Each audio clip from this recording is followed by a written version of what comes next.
okay to find impeachment. We had a hearing just 2 days ago from staff lecturing us on what's relevant and not relevant and what they found in a report, while the member 3 hearings that wrote in this committee of impeachment, and that's all we're having. Not wanting to what did we get out of those 3 hearings? This committee. That inferences were That should be abhorrent to everyone here. So That let's think inferences- about what we've seen and what we've not seen. And again, Chairman Schiff is nowhere to be found. When we understand this, we look forward. Tonight it has started again. We talk about tearing down of national institutions and we start talking about putting our security at risk, when tonight, even in the chairman's opening statement, we start with one of the most amazing takedowns I have ever seen. When they can't make their argument that the president pressured Mr. Zelensky, they then attack Mr. Zelensky and then say that he was pressured, when Mr. Zelensky on numerous occasions, he said, I have not been pressured, I'm not being used, the call was fine, I'm not being pressured to do anything. Then here's what the majority is saying. The majority is saying Mr. Zelensky is a liar, and we in this body, the Democrats, are tearing down a world leader in the eyes of those that don't like him in his own country and Russia, who is attacking him. Think about that one for just a second. Let that sink in. When we can't make our case, we tear down, not only try to tear down the leader of the free world, President Trump, we're tearing down the newly elected leader of the Ukraine. This is amazing to me. You can't make your case against the president because nothing happened, and when President Zelensky confirms nothing happened, we start tearing him down. I never thought we would cross outside of the ocean to try and basically impugn the integrity of a world leader like we have been for the last 2 hearings.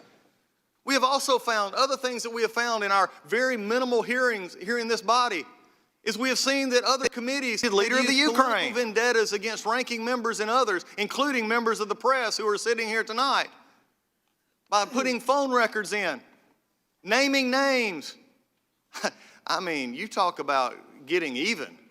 We put names, Mr. Nunez, Mr. Solomon, others, on those 4 numbers that we looked at, and nobody would own up to it. Mr. Goldman, Mr. Schiff, of course, wasn't here, but even Mr. Goldman wouldn't own up to who said to do that, when they could have simply put in the record, Congressman 1, Congressman 2, reporter 1. No, they got what they wanted. They got their drive-by. They got their political smear. That's the record being built in Judiciary Committee, not a record of facts against this president, a record of a Democratic Party who's lost all moorings of fairness and good taste. That's what we're seeing here. And we can have all the flowery opening statements tonight we want, but they can't get away from that fact. What is the big lie that is being perpetrated here on us? The big lie is this, and one of the Democrats have told the American people, they have said this for 3 years. The big lie that we're hearing perpetrated tonight is, one, the end justifies the means. The lie is that the sham impeachment is okay because the threat is so real and so urgent and so imminent. The big lie is that political expediency is honorable and justifiable, and history has shown that to be untrue and dangerous. The big lie is that Adam Schiff had gained evidence in plain sight, he said, of President Trump colluding with Russia, and Special Counsel Mueller's report debunked that lie, but it continues to spread like a cancer every time we meet. The big lie is that the evidence is the impeachment of overwhelming and uncontested. The facts are undisputed. The very fact that people in this committee dispute the facts make them disputed facts, not undisputed facts. The problem that we're seeing here is when you even get to the articles themselves, abuse of power. When you look at these articles and compare them to history, I'm glad the chairman brought up history, because I would not write history. It will be written for us at a later time, because they will not always be the majority, as he talked about this president not always being president. I do believe he will be president for 5 more years. But at this time, there will be a turnover at some point. And what have we had? This is the articles that we wrote after all of these hearings and all these grand pronouncements and all these thoughts of crimes in plain sight. We get abuse of power with no real dates on this is the abuse. It's just generic, vague statements. You know why I believe that is? Is because the Democrats can't come up with the argument for it. They don't have the who knew it and when they knew it. All they have is, well, here, members, we're going to give you abuse of power. You go home, pick something you don't like about the president. There's your abuse of power. This is as much about political expediency as it is anything else, and that should never be in articles of impeachment. And anybody to defend that is treading on very thin ice. And then obstruction of Congress. You know, the only obstruction we've seen here is obstruction from Chairman Schiff of this investigation. He did not turn over the documents as he was supposed to. We get those last Saturday in a massive document up after we've already had a hearing, after we had getting ready for another hearing in which we were supposed to lay out the report. And tonight, he sends a letter of classified information that has been classified over to us tonight. Don't think for a second, American public, that this majority wants you to find the truth. The obstruction has only occurred from Adam Schiff and the HPSI and the majority, keeping people from actually trying to find the truth. That's the only obstruction here. So why don't we just have that as an obstruction charge? But it would be against Adam Schiff and the majority, not the president. 2 articles like that? Abuse of power and obstruction of Congress in 70-something days. The only abuse of power here is the majority racing the fastest they've ever had, the clock in the calendar determining what impeachment looks like. That's the abuse of power, as Professor Turley said. But before I finish, I cannot stop without this. The real legacy of this impeachment hearing will not be the removal of Donald Trump as president. In fact, if anything, they see the majority for what they are, on a 3-year vendetta to get someone that they couldn't beat, and they're desperate to do it before he beats them again next year. Here's the real damage. It's the institutional damage to this body. It's the institutional damage to getting information even after hearing started, for not having the rules followed, for having this committee, as the chairman warned us about 20 years ago when he said this great committee, the Judiciary Committee, should never accept a report from someone else without verifying it and having hearings to make sure it was there. Unless, as the chairman said, we become a rubber stamp. I don't know about you, but I'm not a rubber stamp, and I don't like what I have been forced to do. Sit here, be lectured to by law professors and a staff that does not wear a pen telling us what's relevant or not. We're a rubber stamp of the worst kind because we didn't even try to make a point. The minority hearing day, which, by the way, get ready, we'll talk about this more. We're going to talk about something tonight, and we'll get it shot down tomorrow, and Rules Committee will take care of it. But for reporters and for media and people who've watched this body and the institution that I've loved all of my life and watched it since I was an intern up here being destroyed day after day, if the minority has no rights, and one day this majority will be back in the minority, and they will be crying and screaming for minority rights to be upheld. And I'll just point back to 2019 and say, this is the year you put a dagger in minority rights. Justify the most basic obligations of this committee have been overrun. So tonight we're in December. After a year of trashing this institution, a year of trying to trash this administration and this president, we come up with abuse of power and can't define it. We come up with obstruction of Congress after 72 days. I know they're desperate. You know how I know it? Adam Schiff's own words yesterday. We can't go to court. That would take too long. An election is coming. Let me finish the last part of that sentence, as he liked to put words into President Trump's mouth when he faked the call transcript. No, Adam, what you need to continue to say is, we can't beat him next year. The only thing we need is a 30-second commercial saying, we impeached him. That's the wrong reason to impeach somebody, and the American people are seeing through this. But at the end of the day, my heart breaks for a committee that has trashed this institution, and this is where we are now. With that, I yield back. The gentleman yields back. We will now proceed with 5-minute opening statements from other members of the committee. I now recognize the gentlelady from California, Ms. Lofgren, for 5 minutes. This is a serious moment for our country. I've worked on presidential impeachments as part of this committee twice before, and a third time brings me no joy. Members of Congress all take an oath to uphold the Constitution. When the President violates the constitutional order, we have an obligation to live up to our oath of office to deal with that. Last week, this committee got direct evidence about the President's actions to threaten our national security, undermine the integrity of the next election, and his violation of his oath. As a staff member to my predecessor, Congressman Don Edwards, I watched his opening in the Nixon impeachment, and it rings true today. He said, "The value and beauty of our Constitution and representative government, if it's going to work, requires that we all respect and obey the Constitution. It's the compact we have with each other. Put simply, no one is above the law, and the President of the United States must follow the Constitution." President Trump has not only abused his power for the upcoming election, he used a foreign power to do it. George Washington would likely be astonished, since he warned against the insidious wiles of foreign influence. One of my most vivid memories of the 1974 impeachment was Representative Chuck Wiggins, one of the most vigorous defenders of President Nixon, when he realized that Nixon had lied to him. I've been waiting for Republican members here to have their Chuck Wiggins moment. But it seems like we live in an alternate reality, whereas one columnist recently said, "If it swims and quacks like a duck, it's a piano." It's understandable that Republicans feel loyalty to the leader of their party, but loyalty to our country and our Constitution must be greater. I reviewed what Republican committee members said during the Nixon impeachment. Representative Larry Hogan said, "It's not easy for me to align myself against the president to whom I gave my enthusiastic support, but I cannot in good conscience turn away from the evidence." Caldwell Butler, another pro-Nixon Republican, said, "The misuse of power is the very essence of tyranny, and that Nixon's lack of remorse for his misconduct and concern for his constitutional responsibility were a factor in his supporting impeachment." That is a problem today as well. President Trump continues his misconduct. He's not contrite. He poses an ongoing threat.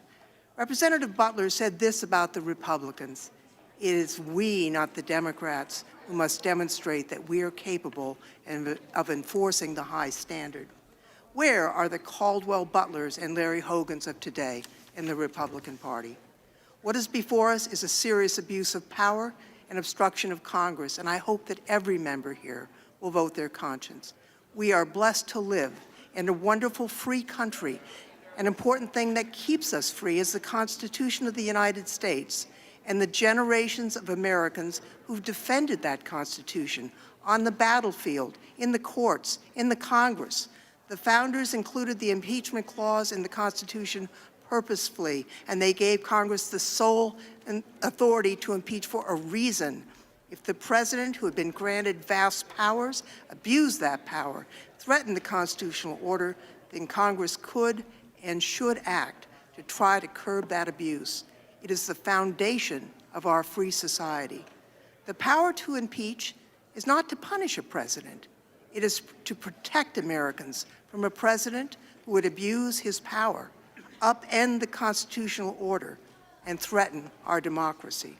Regrettably, President Trump has engaged in the abuse of power. His failure does not permit us to fail to fulfill our oath. It is with considerable regret that I find our country faced with the need to impeach President Trump for his abuse of power.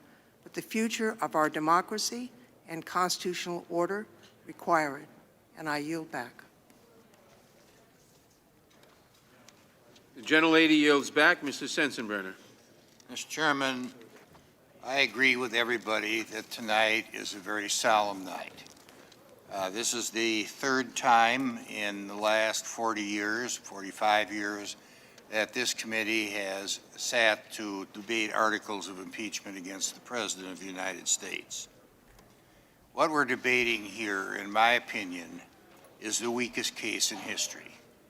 And yet the Democrats have decided to go full speed ahead, again because of the clock and the calendar, with an incomplete record, simply by using hearsay evidence and trashing the rules of the House every time they can in order to speed things up for the preordained conclusion, and that is a partisan vote for impeachment, something that both the Speaker and the Chairman of this committee rejected earlier on when they thought they could make this bipartisan.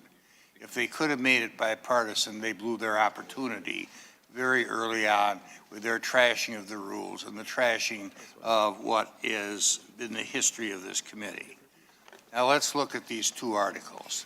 Unlike the Nixon and Clinton impeachment, there is no crime that is alleged to have been committed by the President of the United States.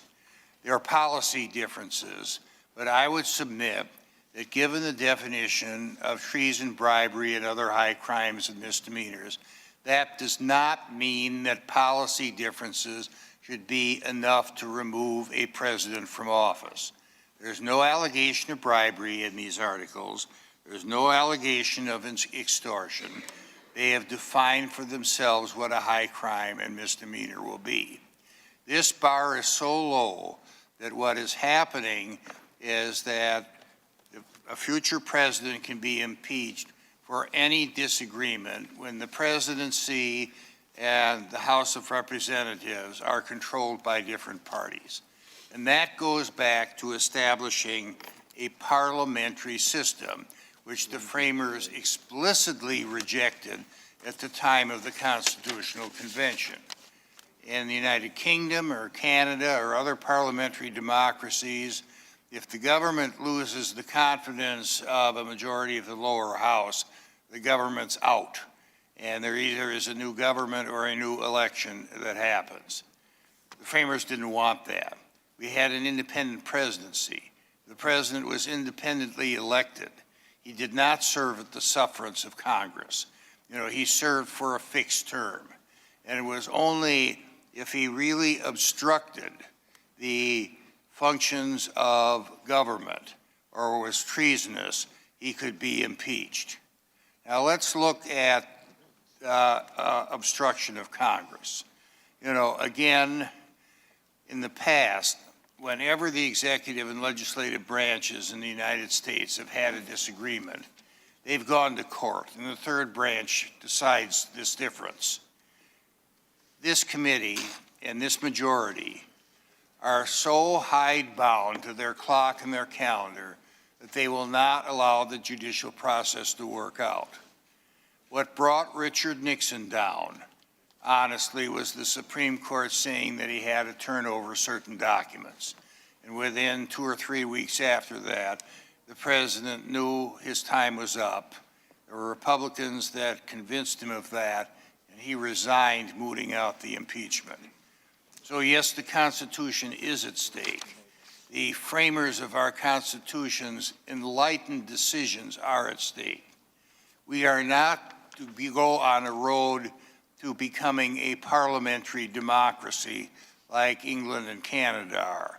We need an independent president who does not have to suffer to anything a congressional majority might throw at him. That's what the courts are for, to figure it out.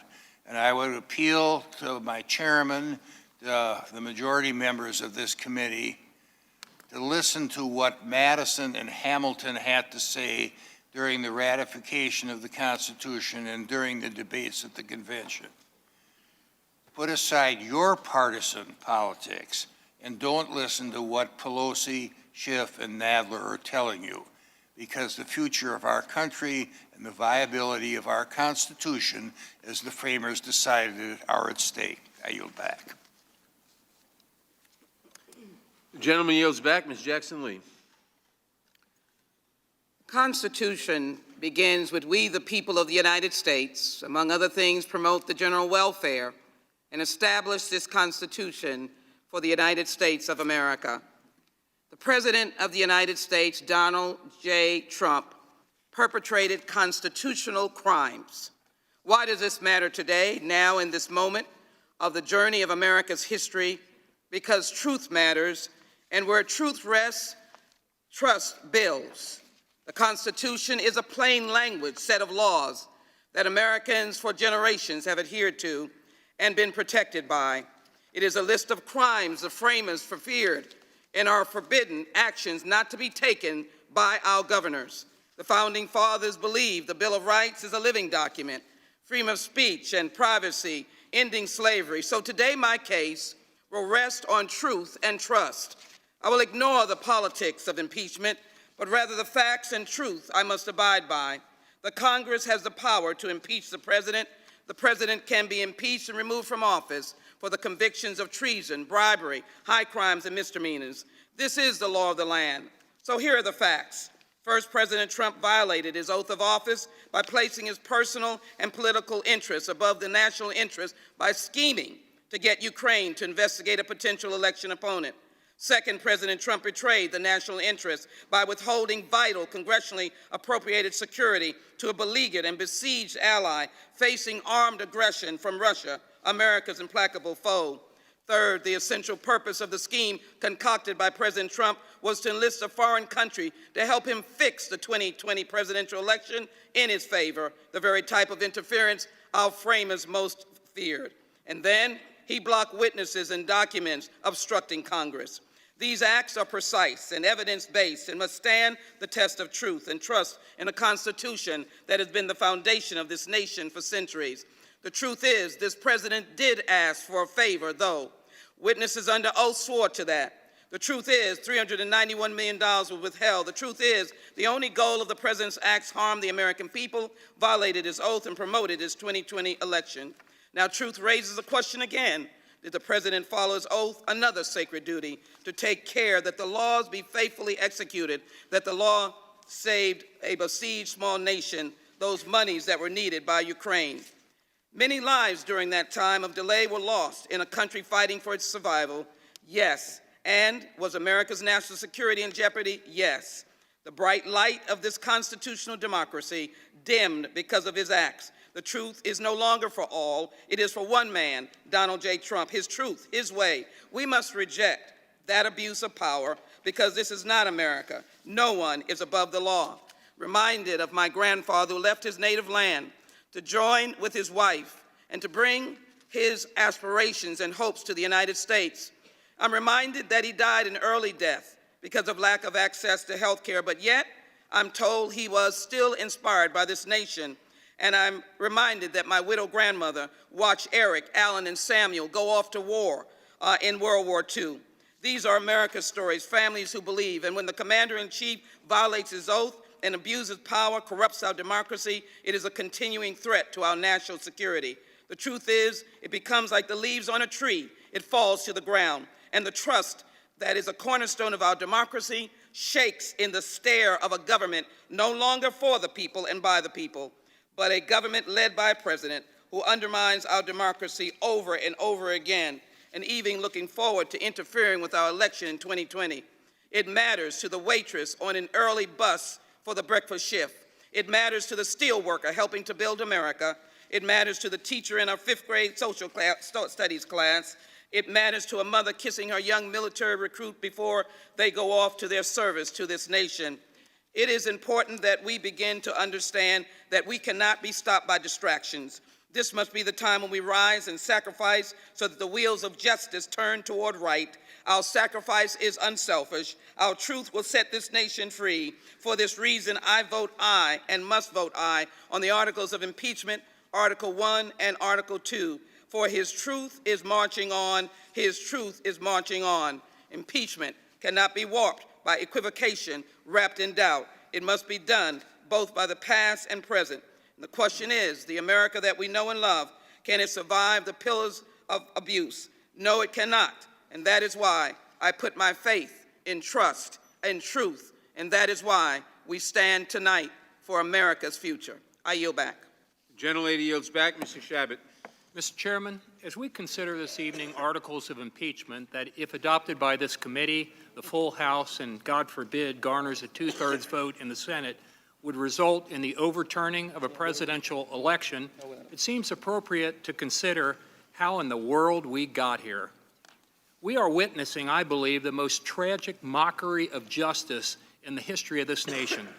We are witnessing an inexplicable rush to impeach a president who is disliked, no, loathed by most of my Democratic colleagues and by their supporters, and as a result of that loathing, they see fit to abandon all basic tenets of fairness, due process, and justice guaranteed to every American under the Constitution. After the farce in the Intelligence Committee, we had dumped in our laps a report recommending impeachment with no time to adequately consider or review the materials.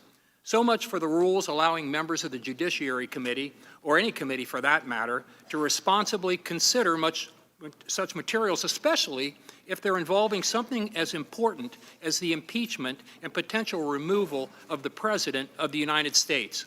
The report from the Intelligence Committee was based largely on testimony taken in secret depositions in the basement of the Capitol building, which was closed to most members of Congress, closed to the media, and closed to the American people. If that's not bad enough, the report scandalously published the phone records of the President's personal attorney, a member of the media, and a fellow member of this body. Under what legal authority these phone records were obtained, we have no idea. Then last Wednesday, this committee, the committee actually charged with handling impeachment, held the first of 2 hearings in which we heard from exactly 0 fact witnesses. On Saturday, the Democrats on this committee announced that they had, without precedent, changed the requirements for impeachment so that the commission of an actual crime would no longer be necessary to satisfy the standard of high crimes and misdemeanors. And they announced that the President would not be permitted to present a case in his own defense. Every school child in America knows that it is improper and unfair to change the rules in the middle of the game, Mr. Chairman. It's an ex post facto law and forbidden under the Constitution. The flaunting of the law by the majority on this committee has been breathtaking. This past Monday, during our second hearing, again without any fact witnesses, we had the bizarre situation in which rather than members questioning witnesses, we had staff questioning staff, and even had a staff witness get up from the witness stand down there, walk over to this dais, and begin questioning another staff witness. At the same time, Republicans on this committee were denied the absolute right to have a minority hearing day, which is guaranteed by this committee's own rules. The chairman of this committee and the majority have seen fit to abuse this committee's rules and ignore the rights of the minority with impunity. The majority should keep in mind that they will one day be in the minority, and they are setting a precedent in which they will likely one day be the victim themselves. Now we're debating articles of impeachment drafted by the majority on this committee, really by Nancy Pelosi and her cohorts, without any consultation with the minority party and based on what constitutional scholar Jonathan Turley called wafer-thin evidence. Tomorrow, this committee will hold a vote to impeach a president without having heard from a single fact witness and without allowing the minority party the ability to call any witnesses or present any defense. What a travesty of justice. In summary, over the last few weeks, House Democrats have either actively participated in or acquiesced to the drafting of impeachment articles based solely on evidence collected in secret hearings closed to the media and to the American people. Constitutionally prohibited ex post facto rules were welcome. The President's Fourth Amendment rights under the Constitution were ignored. The President's due process rights under the Fifth Amendment and his right to face his accusers and present a defense under the Sixth Amendment were also totally ignored. If George Orwell had written the script, no one would have believed it. People would say that it's ridiculously implausible, and yet here we are. To satisfy their base's extreme hatred of President Trump, House Democrats have taken a blowtorch to House rules, the rule of law, and most frighteningly, to the Bill of Rights. This is a sad day in American history, Mr. Chairman.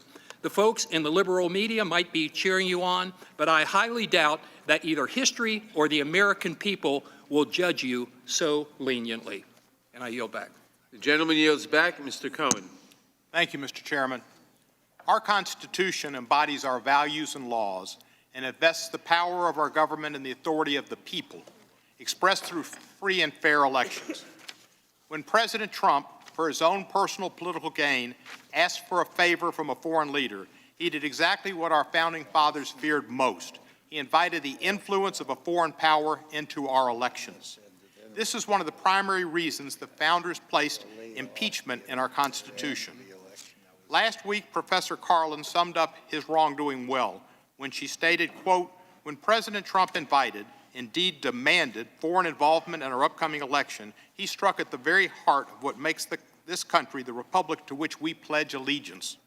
That demand constituted an abuse of power. She continued on. Drawing a foreign government into our election process is an especially serious abuse of power because it undermines democracy itself.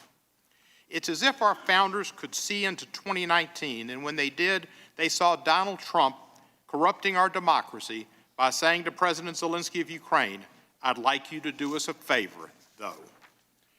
President Trump's subversive and illegal action in seeking foreign interference are an effrontery to our Constitution and to free and fair elections. They are an affront to our founders. They are an affront to the suffragists who fought for women's voting rights. They are an affront to the memory of Medgar Evers, a civil rights leader assassinated in Jackson, Mississippi. They are an affront to the memories of Andrew Goodman, James Chaney, and Michael Schwerner, civil rights workers murdered in Philadelphia, Mississippi during the Freedom Summer of '64 while registering African Americans to vote. They are an affront to the memory of Viola Liuzzo, a mother of 5 who was murdered by the Ku Klux Klan while she was in Alabama to participate in the Selma to Montgomery March. And they're an affront to the memory of the Reverend Martin Luther King Jr., who championed the Voting Rights Act of 1965. And they're an affront to every service member who has ever fought to defend our nation and our system of self-government, which is based upon free and fair elections. President Trump's attempt to subvert our election was an attack on America. The president got caught when the whistleblower exposed the president's scheme. Then the president sought to cover up the scheme. He stonewalled Congress as we pursued our investigation. He instructed his staff, cabinet, and other federal officials to do the same. Previous presidents facing impeachment, even President Nixon, cooperated with Congress. But President Trump has thumbed his nose at constitutional power, and he refused to appear to defend himself.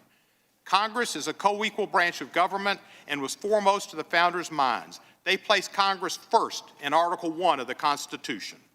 President Trump's obstruction of Congress is an affront to Peter Rodino, who chaired this committee in the summer of '74 when Congress investigated Nixon's betrayal of his oath of office. It's also an affront to the memory of Representative Barbara Jordan, who as a member of this committee said she would not, quote, be an idle spectator to the diminution, the subversion, the destruction of the Constitution.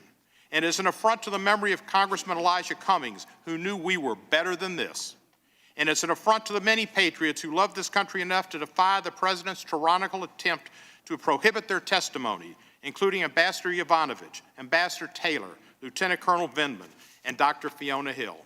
And further, it's an affront to the memory of Caldwell Butler, a principled Republican of the Judiciary Committee in 1974. He did not support impeachment before the hearings, but he listened to the evidence, and that convinced him. He announced he would vote for impeachment by saying, "For years, we Republicans have campaigned against corruption and misconduct, but Watergate is our shame." His sense of right and wrong was inviolate. When his mother warned him that his future would go, quote, down the drain, unquote, he responded, "Dear mother, you're probably right. However, I feel that my loyalty to the Republican Party does not relieve me of the obligation that I have." His mother was wrong. Representative Butler served for another decade. And President Trump's obstruction of Congress is an affront to the citizens of my district, all members of Congress, and all Americans who support free and fair elections.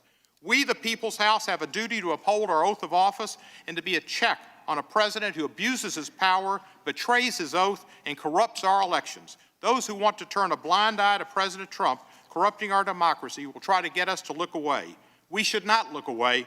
I will not look away. I will remember our founders' great plan for our great nation, and I will remember the rule of law.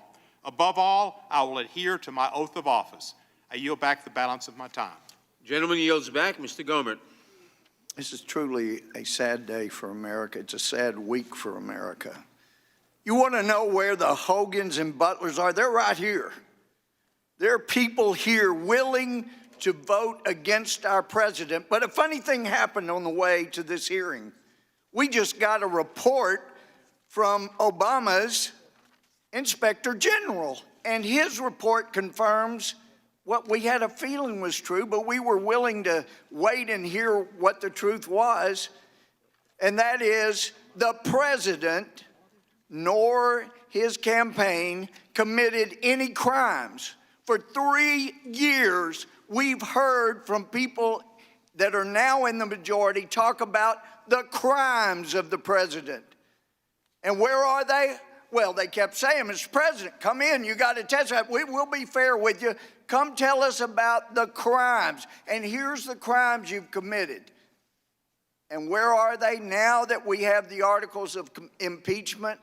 A vague abuse of power, obstruction of Congress, the very things the majority has done in preventing us from having the witnesses that could shed light on this, not opinion, but fact witnesses. We needed to hear from those witnesses, people like Sean Misko, Abigail Grace, Eric Chiramella, Devin Archer, Joe Biden, Ellie Orr, Alexandra Chalupa, and so many others. They don't want fact witnesses. Let's hear from professors who hate Donald Trump, who are willing to sell their education just to make a point against somebody they don't like. This is a dangerous, dangerous time in America. They talk about abuse of power, but they were willing to obscure evidence in a basement hearing over and over. They're willing to block witnesses from coming in here and testifying before Congress. They're willing to obtain and publish phone records of people. There's no probable cause. There's no crimes by any of these people. But it reminds me a lot of what happened under the Bush Department of Justice when we got an IG report that said there were probably over 3,000 national security letters, like subpoenas, sent out on fishing expeditions. I was outraged. Here I am, a Hogan or Butler, and I was talking with Senator Schumer, I was outraged like he was. The report said of the abuses, and I called the White House and I said, this is outrageous. The abuses of Americans' rights, somebody's got to answer for this, and we need a new attorney general. And my mistake was not demanding a new director of the FBI because Mueller stayed and he screwed it up even worse than it had been before. Yeah, some of us stand up and call it like it is, no matter which administration is in office. And now we've heard from Horowitz, we've heard from Barr and Durham, all 3 years screaming about lies were the real lies. And at some point, I would think, I'm a Democrat, the report says all these things we said were crimes. They didn't happen. They didn't exist. It was all a fabrication. And in fact, all 4 of those warrants should never have been issued. And I hope some of my friends across the aisle will finally join me in saying, let's either get rid of the FISA courts or figure out a way to make them better, because they are so abusive, and they have been. And my party didn't want to fix it. Their party doesn't want to fix it. It needs to be fixed. Let me just say, I came in here, I did not want to get emotional. And I've sat through trials that were hard to sit through, but nothing like sitting this week in this committee hearing. Indeed, like Jefferson, I tremble that God is just and his justice won't sleep forever. But the abuses, the obstruction of Congress have come from Congress. I would have expected Donald Trump to just say, you came after me, my business associates, my family now. I'm going back and I'm going to make billions of dollars. To heck with you guys. But he has hung in there. It's amazing. At some point, the majority has got to say, they probably won't, we're really sorry. There was nothing on which to base all those allegations of crimes on, and we owe you indeed apology. Let's see the Hogans and Butlers in the Democratic Party. Hadn't seen one yet. You're back. Gentleman yields back. Mr. Johnson. Thank you, Mr. Chairman. Until this investigation began, I did not support impeaching President Trump. And I'd like to tell y'all what changed my mind. America first. We've heard those words a lot recently. We haven't always agreed on what they mean. But we know this. Our founders created impeachment so that no president could place himself above the law. Impeachment gives Congress the ability and the responsibility to put America first. I don't take that responsibility lightly. While I didn't vote for President Trump, I respect the office that he holds. I didn't call for impeachment when the president shut down our government or tried to rip health care from those with pre-existing conditions or embarrassed us on the world stage or pardoned political cronies, or took money from our troops to fund his wall, or tore babies from their mothers at the border. I didn't call for his impeachment then, not because I supported this president's actions. I simply felt that impeachment should be reserved for moments when our democracy itself is in danger. When the sign says, in case of emergency, break glass, there better be one heck of an emergency. I did not call for impeachment before, but I call for impeachment today because this is one heck of an emergency. The facts are clear. President Trump undermined America's foreign policy to pursue what his own national security staff called a domestic political errand.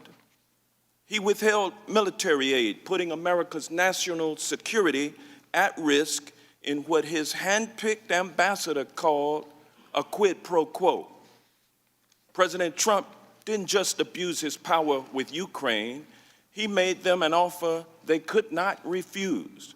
Help me get reelected, or you won't get the assistance you desperately need from the United States of America. And then he tried to cover it up.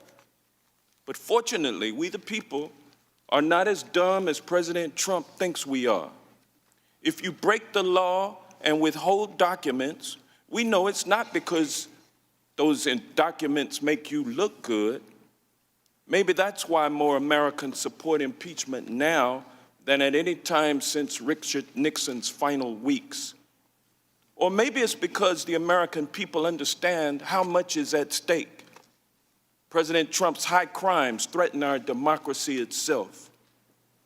I'm a black man representing Georgia, born when Jim Crow was alive and well.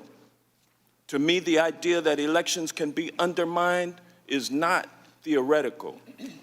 I have constituents who remember what it's like to live in a democracy in name only, and they can tell you what it's like when powerful men undermine fair and free elections.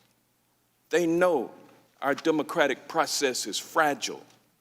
We're here because President Trump tried to sabotage that democratic process. He didn't want to let the voters decide. He decided to cheat in the upcoming election. And he got caught. Let me remind my colleagues, there's no such thing as attempted cheating. If a child copies off a test and a teacher catches them in the act, it's not okay just because that child didn't get away with it. The cheater got caught, and President Trump got caught. We know there was a conspiracy, a crime, and a cover-up. There's only one thing we don't know. What will Congress do about it? Will we hold the president accountable, or will we serve as his accomplices? We're not voting on whether President Trump should remain in office. That's the Senate's job. Our job today is simply to decide whether the president crossed a line. If you truly believe President Trump's behavior was acceptable, then by all means give him the green light to undermine our democracy again. But if you know what the American people know, that this moment is different and our very republic is at stake, then it's not too late. Put the law above the president. Put your oath above your political ambition. Put the country we all love above the interest of just one man. Put America first. And I yield back. Gentleman yields back. Mr. Jordan. They're never going to stop. Congressman Green said yesterday, if the Senate doesn't convict, it will not end. This is not about Ukraine. Facts are on the president's side. Zelensky said he wasn't pressured. Ukrainians didn't even know aid was held at the time of the call. And most importantly, they did nothing to get the aid released. This is about one basic fact. The Democrats have never accepted the will of the American people. 3 weeks ago, Nancy Pelosi called the President of the United States an imposter, and the attacks on the President started before the election. July 31st, 2016, the FBI opened the Trump-Russia investigation and spied on 4 American citizens associated with President Trump's campaign. They took the dossier to the FISA court, and they lied to the court 17 times. Didn't tell the court the guy who wrote the dossier was desperate to stop Trump. Didn't tell the court the guy who wrote the dossier was working for the Clinton campaign. Didn't tell the court the guy who wrote the dossier had been fired by the FBI for leaking information to the press.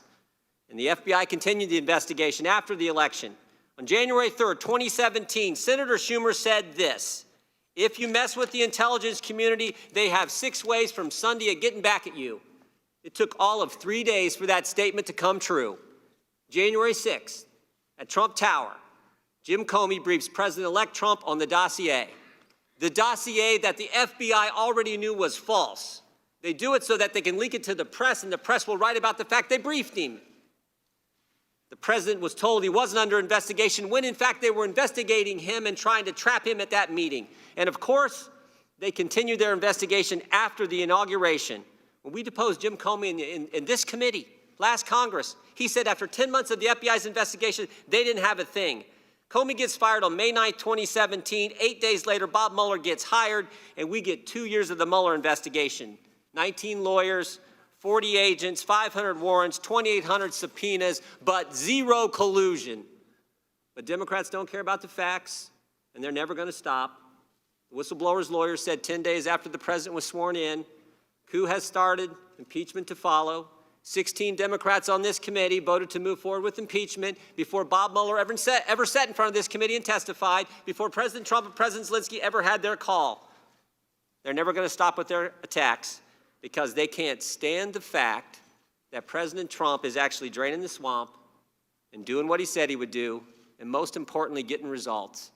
Taxes cut, regulations reduced, economy growing at an unbelievable pace, lowest unemployment in 50 years, Gorsuch and Kavanaugh on the court, out of the Iran deal, embassy in Jerusalem, hostages home from North Korea, and oh, by the way, a new NAFTA agreement coming any day now.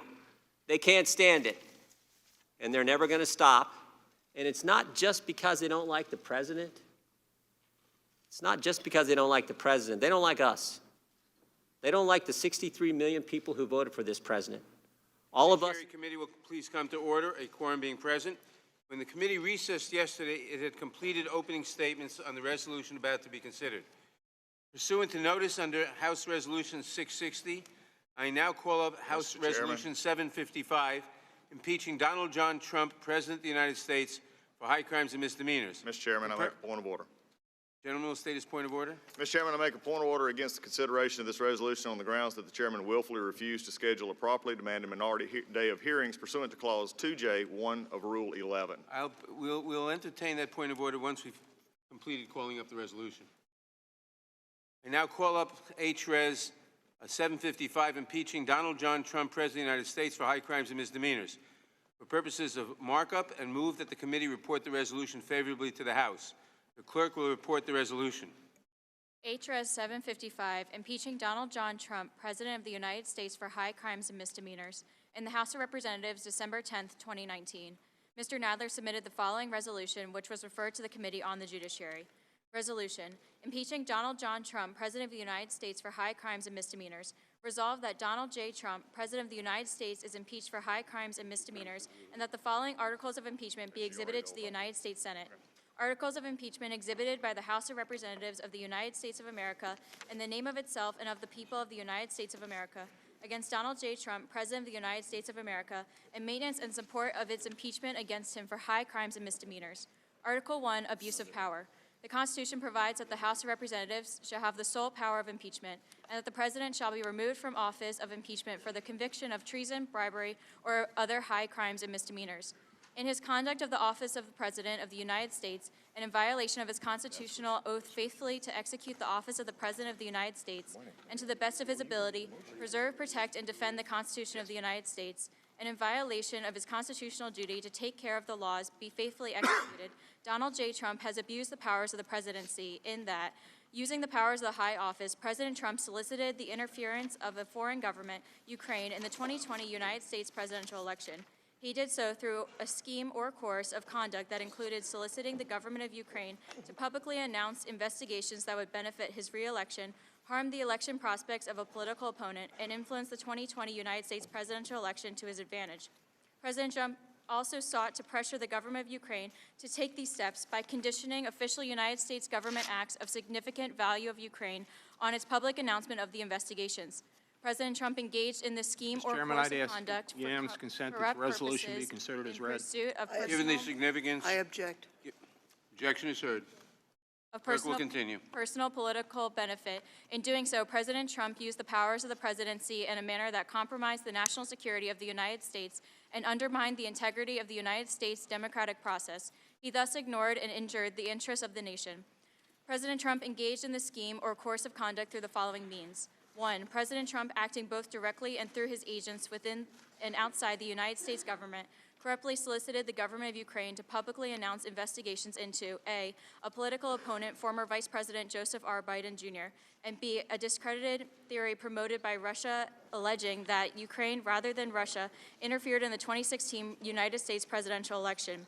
2, with the same corrupt motives, President Trump, acting both directly and through his agents within and outside the United States government, conditioned 2 official acts on the public announcements that he had requested. A, the release of $391 million of United States taxpayer funds that Congress had appropriated on a bipartisan basis for the purpose of providing vital military and security assistance to Ukraine to oppose Russian aggression, which President Trump had ordered suspended. And B, a head of state meeting at the White House, which President of Ukraine sought to demonstrate continued United States support for the government of Ukraine in the face of Russian aggression.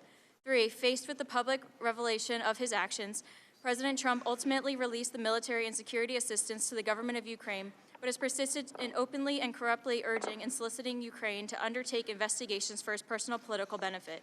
These actions were consistent with President Trump's previous invitations of foreign interference in United States elections. In all of this, President Trump abused the powers of the presidency by ignoring and injuring national security and other vital national interests to obtain an improper personal political benefit. He has also betrayed the nation by abusing his high office to enlist a foreign power and corrupting democratic elections. Wherefore, President Trump, by such conduct, has demonstrated that he will remain a threat to national security and the Constitution if allowed to remain in office. He has acted in a manner grossly incompatible with self-governance and the rule of law. President Trump thus warrants impeachment and trial, removal from office, and disqualification to hold and enjoy any office of honor, trust, or profit under the United States. Article 2, obstruction of Congress. The Constitution provides that the House of Representatives shall have the sole power of impeachment, and that the President shall be removed from office of impeachment for the conviction of treason, bribery, or other high crimes and misdemeanors. In his conduct of the office of the President of the United States and in violation of his constitutional oath faithfully to execute the office of the President of the United States and to the best of his ability, preserve, protect, and defend the Constitution of the United States, and in violation of his constitutional duty to take care of the laws be faithfully executed, Donald J. Trump has directed the unprecedented, categorical, and indiscriminate defiance of subpoenas issued by the House of Representatives pursuant to its sole power of impeachment. President Trump has abused the powers of the presidency in a manner offensive to and subversive of the Constitution in that the House of Representatives has engaged in an impeachment inquiry focused on President Trump's corrupt solicitation of the government of Ukraine to interfere in the 2020 United States presidential election. As part of this impeachment inquiry, the committees undertaking the investigation served subpoenas seeking documents and testimony deemed vital to the inquiry from various executive branch agencies and offices and current and former officials. In response, without lawful cause or excuse, President Trump directed executive branch agencies, offices, and officials not to comply with those subpoenas.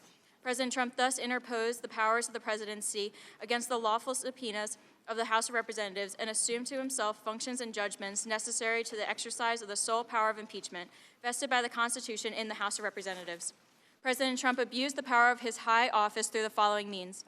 1, directing the White House to defy a lawful subpoena by withholding the production of documents sought therein by the committee.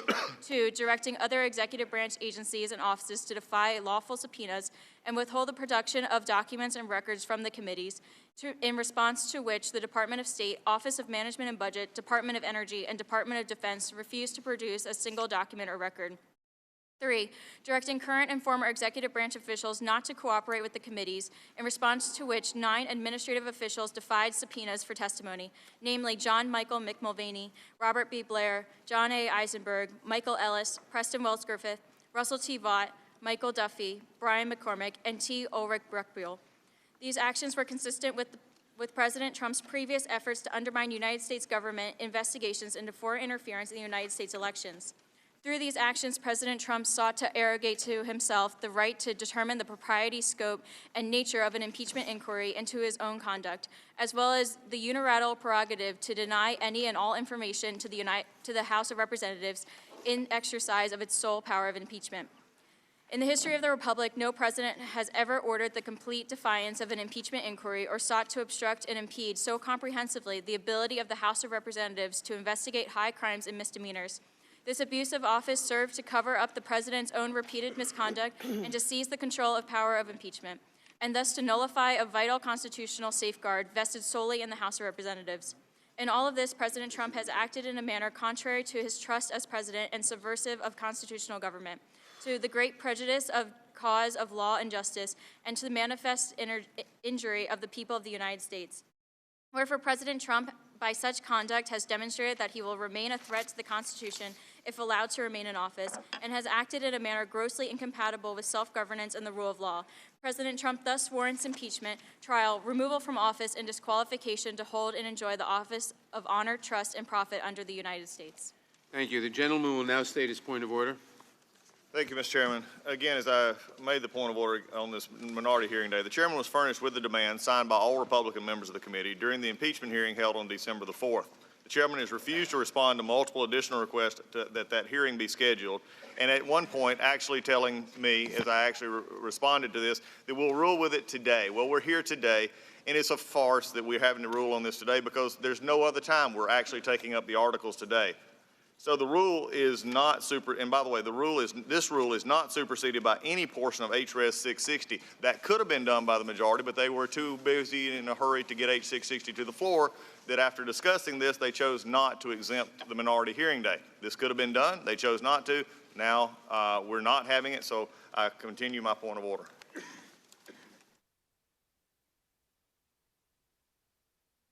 And by the way, this rule is not superseded. 60. That could have been done by the majority, but they were too busy and in a hurry to get H. 660 to the floor that after discussing this, they chose not to exempt the minority hearing day. This could have been done. They chose not to. Now we're not having it, so I continue my point of order. If I understand the gentleman's point of order, he asserts we are violating Clause 2J1 of House Rule 11 by conducting this markup before we have held the hearing that the minority members requested on December 4th. In my view, the gentleman is claiming a broader privilege than Clause 2J1 actually provides the minority. The minority has asked for a day of hearings on the matter of the December 4th hearing, which was the constitutional grounds for impeachment. I am willing to work with the minority to schedule such a hearing, but not before today's markup of the articles of impeachment. The House rule does not require me to schedule a hearing on a particular day, nor does it require me to schedule the hearing as a condition precedent to taking any specific legislative action. Otherwise, the minority would have the ability to delay or block majority legislative action, which is clearly not the purpose of the rule. I have reached this conclusion after reviewing the plain text and legislative history of the House rule, after considering prior precedent and committee practice, and after consulting with parliamentary authorities and the Congressional Research Service. I believe my scheduling decision in this case is reasonable for several reasons. First, the minority's views have not been shut out. The legislative history of the Minority Day Rule shows that it was written to prevent a committee majority from preventing the minority position from being represented in a hearing. As the report from the Joint Committee on the Organization of Congress in 1966 explains, it is normal procedure for witnesses representing both sides of the issue to give testimony at committee hearings. In those infrequent instances when witnesses representing the minority position are not allotted time, a minimum safeguard should exist to protect minority rights, unquote. Of course, that did not happen at the December 4th hearing. The minority had a witness at the hearing, Professor Turley, who ably represented their position and was afforded ample time to discuss that position.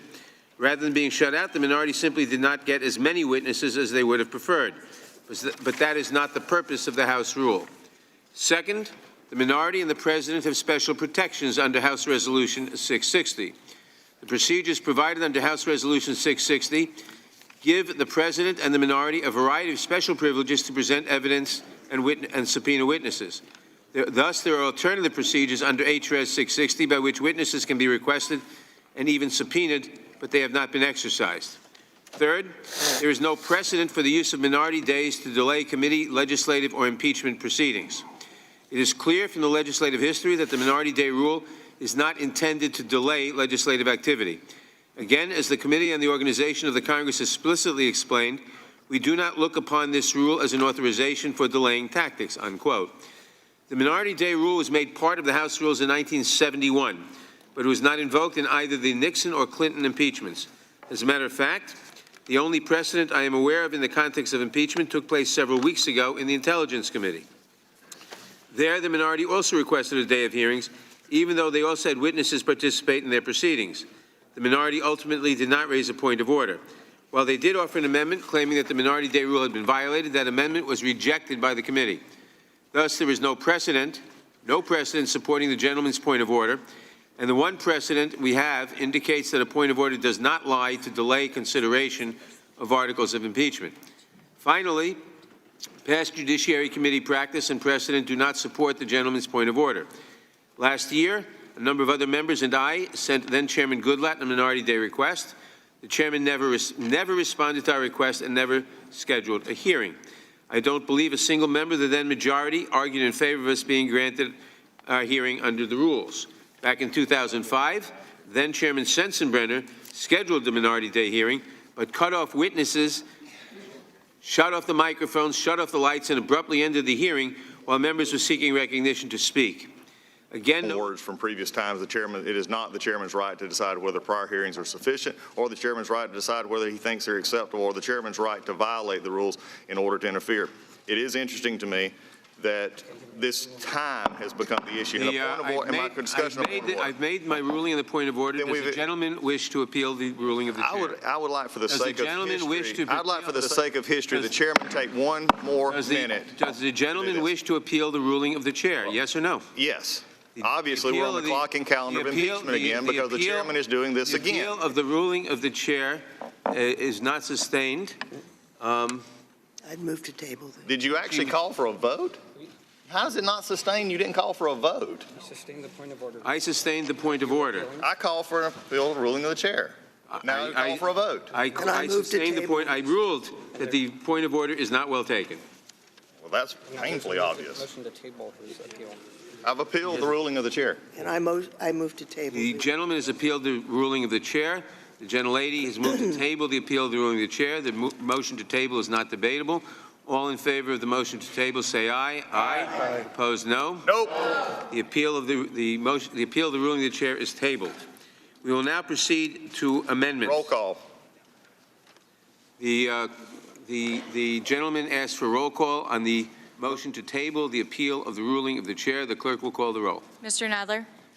Aye. Mr. Nadler votes aye. Ms. Lofgren? Yes. Ms. Lofgren votes yes. Ms. Jackson-Lee? Yes. Ms. Jackson-Lee votes yes. Mr. Cohen? Aye. Mr. Cohen votes aye. Mr. Johnson of Georgia? Aye. Mr. Johnson of Georgia votes aye. Mr. Deutsch? Aye. Mr. Deutsch votes aye. Ms. Bass?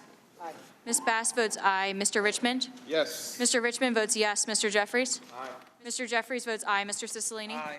Mr. Cicilline votes aye. Mr. Swalwell? Aye. Mr. Swalwell votes aye. Mr. Liu? Mr. Raskin? Aye. Mr. Raskin votes aye. Ms. Jayapal? Aye.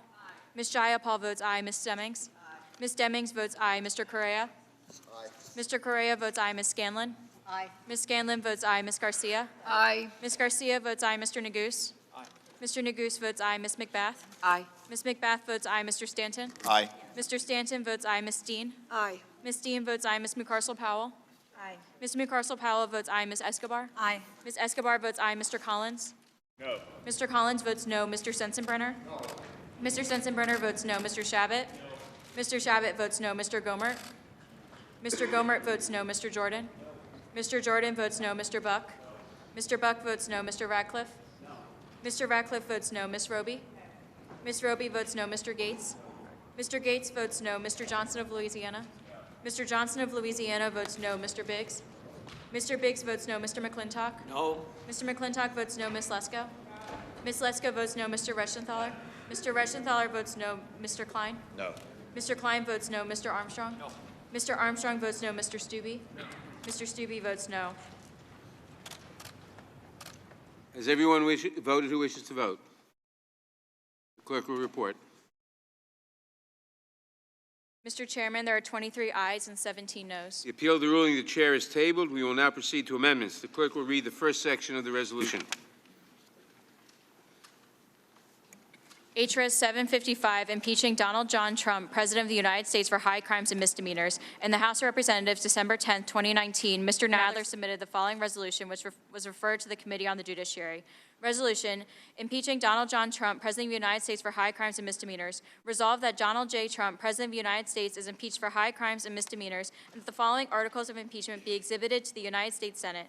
Articles of impeachment exhibited by the House of Representatives of the United States of America in the name of itself and of the people of the United States of America against Donald J. Trump, President of the United States of America, in maintenance and support of its impeachment against him for high crimes and misdemeanors. I now recognize myself for purposes of offering an amendment in the nature of a substitute. The clerk will report the amendment. Amendment in the nature of a substitute to HRes 755, offered by Mr. Nadler of New York. Strike all that follows after the resolving clause and insert the following. Without objection, the amendment shall be considered as read. Without objection, the amendment shall be considered as base text for further amendment. I will now recognize myself to explain the amendment in the nature of a substitute. This amendment makes a minor change in certain places where the underlying resolution refers to Donald J. Trump. The amendment refers to Donald John Trump. Otherwise, it makes no changes to the resolution. I urge all of my colleagues to support it. I now recognize the ranking member, the gentleman from Georgia, Mr. Collins, for any comments he may have on the amendment. Thank you, Mr. Chairman. The amendment nature of a substitute is absolutely irrelevant. Actually, taking Donald J. Trump and making it Donald Trump, John Trump just simply shows the, frankly, absurdity of where we're at. And today we're going to spend plenty of time for you listening here. We're going to talk about this amendment in nature substitute. We're going to talk about the factual basis that have absolutely no factual underpinning to impeach this president. But I'm going to go back for just a minute since I didn't have time and had to sit through a well-rehearsed, many days put together explanation on why what will be known in 2019, outside of the fact that this committee finally accomplished its goal after the chairman stated he wanted to since November of last year, impeach this president, what will be known by this committee from here on out is that this committee has now sounded the death of minority rights in this committee. This committee has become nothing but a rubber stamp. This committee is amazingly now on such a clock and calendar process that they don't care. Facts be damned. They don't care. They don't care that we had one witness out of 3. When I asked for a second witness, I was told I couldn't, even though there had been staff conversations well before. I was told I was asking too late. One witness out of 2 panels, that's all we had of fact witnesses. This is a just travesty and a sham from day one. I could talk till I'm blue in the face, but nobody on the majority cares. But the spot that is left by what has just happened will resonate over the years. It will resonate over the years in the sense that there is no fact that we can come to. They had no desire to hear any fact witnesses outside of their own train-driven clock calendar impeachment. For the chairman himself, who vehemently fought for minority hearing days, to sit there and read that is an amazing statement and a crushing blow to this committee. There's no way to recover from that. In fact, there may be. I wonder if the chairman would join me in making sure that the Rules Committee next week, they don't waive the point of order against this. But I know they will. That's why they're going to take it. Because I'll guarantee you, when you look into it further, this point of order would be sustained against these impeachment articles, so they're going to have to waive them next week. Watch and see. They will waive this point of order and waive any other point of order on these articles by the time it comes to the floor. For some of you may say, the ranking member talks about process. The ranking member talks about process. The ranking member talks about process, never the foundation. Believe me, we will inundate you with the facts, and I have already. Some of you just don't choose to report them. What is important, and for many who report on this body, and for many who have sat in this body, and for those who have served in this body, the members who have gone before, and the people who have set this committee up, and the people who have set our Congress up, are the ones right now that should be hanging their head in shame. We had 2 hearings, none of which featured fact witnesses. There's not a Democrat in this room that should be happy about this. The solemnity should be on the death of this committee's process and procedures. Don't give me the solemnity about impeaching a president. You've been wanting to do that for a long time. You ought to take it and just rejoice. Go at it. because this is what you wanted. But when it comes to the hearing, when it comes to the minority rights, when it comes to one that in which we have seen time after time after time, in which I have had to write this chairman multi-page letters on the abuse of procedural issues in this committee, this is a travesty. Write about it if you want, talk about it if you want, but the American people see it because the American people understand inherently fairness. They understand due process. Why? Because it's what America was based on. It is what America takes pride in. And when we don't have it, nobody can have it. When we don't have fairness in this committee, how can they stand up and say, on the two weakest articles of impeachment in the history of this country, honestly, with a straight face, look at the American people and say, we did good. No, you didn't. You stained this body. You've taken this committee and made it a rubber stamp. Did any of the majority run to be a rubber stamp to get the majority? I know the minority on this side did not. You know why I know it's why we've become a rubber stamp? Because my chairman said so 20 years ago. He said so 20 years ago when he said, if the committee only accepts what other people give them and do not on their own verify it and thoroughly vet it, then we are nothing but a rubber stamp. Mr. Chairman, you should have run for a chairmanship, I believe, more than to be a rubber stamp for Mr. Schiff and Ms. Pelosi. We already knew this committee was overrun and overtaken because Mr. Schiff and Ms. Pelosi took it from us earlier this year. There's the first embarrassment, and the rest of it has been an embarrassment since. So as we look at this and as we go forward, we'll have plenty of time to show the complete farce of substance. But, Mr. Chairman, what will live from this day is your ruling and the majority's ruling of minority rights are dead in this Congress, and especially this committee. I yield back. Move to strike. Gentleman yields back. Are there any amendments to the amendments? Mr. Chairman. Are there any amendments to the amendment? Mr. Chairman, move to strike last word. For what purpose does Mr. Deutsch seek recognition? Move to strike the last word. Gentleman is recognized. Mr. Chairman, I cannot allow the ranking member to mischaracterize your description of the history of this committee. It may be inconvenient for the ranking member to be forced to listen to the history of this committee and why everything that you just laid out is so important to the continuing of this committee representing and recognizing and respecting minority rights. But he chooses not to, so I'm going to restate it again. I appreciate the ranking member for acknowledging that they had the opportunity to call witnesses, and that's consistent with the rules. But to then turn around and suggest that the rules are being trampled, the rules are dead, ignores everything that you just laid out.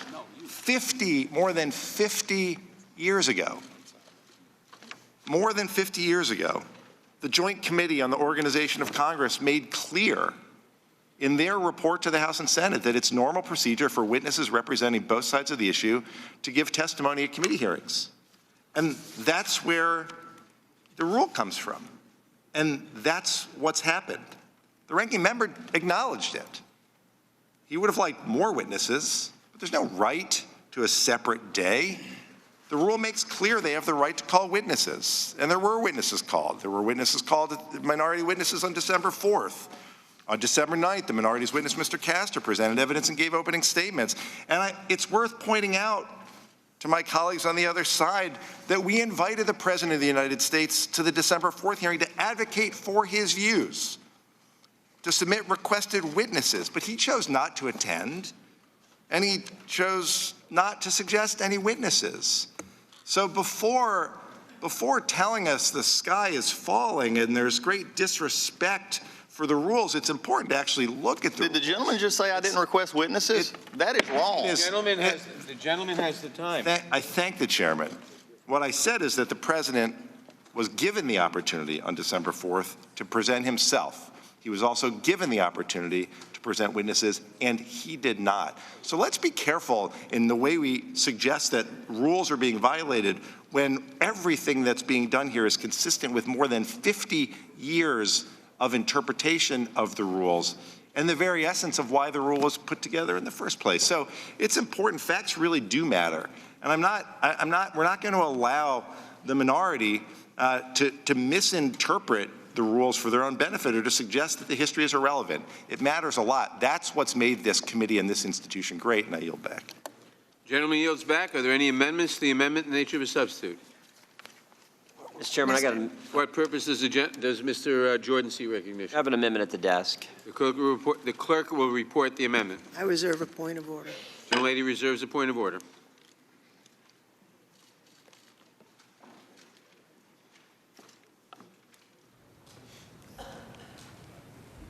Amendment to the amendment in the nature of a substitute to H.Res. 755, offered by Mr. Jordan of Ohio. Page 1, beginning on line 12, strike Article 1 and redesignate the succeeding article accordingly. The gentleman is recognized for the purpose of explaining his amendment. Thank you, Mr. Chairman. This amendment strikes Article 1 I as... withdraw my point of order. This amendment strikes Article 1 because Article 1 ignores the truth. 4 facts, 5 meetings. We've talked about it now for 3 months.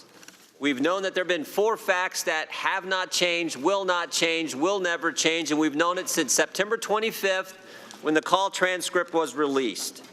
The call transcript shows no quid pro quo. What's interesting is the day the transcript came out, even Chairman Nadler said there was no quid pro quo in the call transcript. We know, second, that the 2 individuals on the call, President Zelensky, President Trump, have both said no pressure, no pushing, no linkage whatsoever between security assistance money and any type of announcement of an investigation. We know that the Ukrainians knew at the time of the call, didn't know at the time of the call, that the aid had been held up, and most importantly, we know the Ukrainians took no action, no start of an investigation, no promise to start an investigation, no announcement on CNN via tweet, no announcement whatsoever that there was going to be any type of investigation into Burisma or the Bidens to get the aid released. Those 4 facts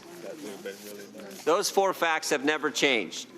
Second, 5 key meetings that took place between July 18th when the aid was paused, September 11th when the aid was released. 5 key meetings. We have the phone call. July 25th, which you just described. Second, the very next day, we have Ambassadors Volker, Sondland, Taylor meeting with President Zelensky. Third, Ambassador Bolton met with President Zelensky on August 29th. Fourth, Vice President Pence met with President Zelensky on September 2nd. And fifth, on September 5th, we have bipartisan Senator Johnson, Senator Murphy meeting with President Zelensky. In none of those 5 meetings, none, did linking dollars, security assistance dollars, to an investigation come up. Never came up. And you would think in the last 2, those last 2, after they knew on August 29th via the Politico article that they knew the aid was held, you would think it would come up in those last 2 meetings, but it didn't come up. 4 facts, 5 meetings have never changed. Article 1 in this resolution ignores the truth, it ignores the facts, it ignores what happened and what has been laid out for the American people over the last 3 weeks.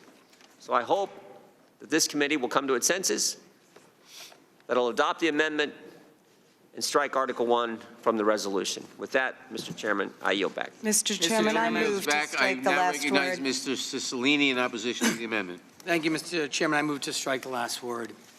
Mr. Chairman, this amendment attempts to strike Article 1 in its entirety, so I want to go through the evidence that was actually developed during the course of this investigation, and particularly first begin with a focus on the President's own conduct.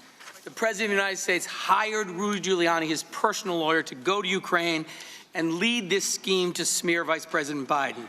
He then began a campaign personally to smear Ambassador Yovanovitch, and then ultimately directed that she be fired to clear the way of this anti-corruption champion so that his scheme could be fully implemented.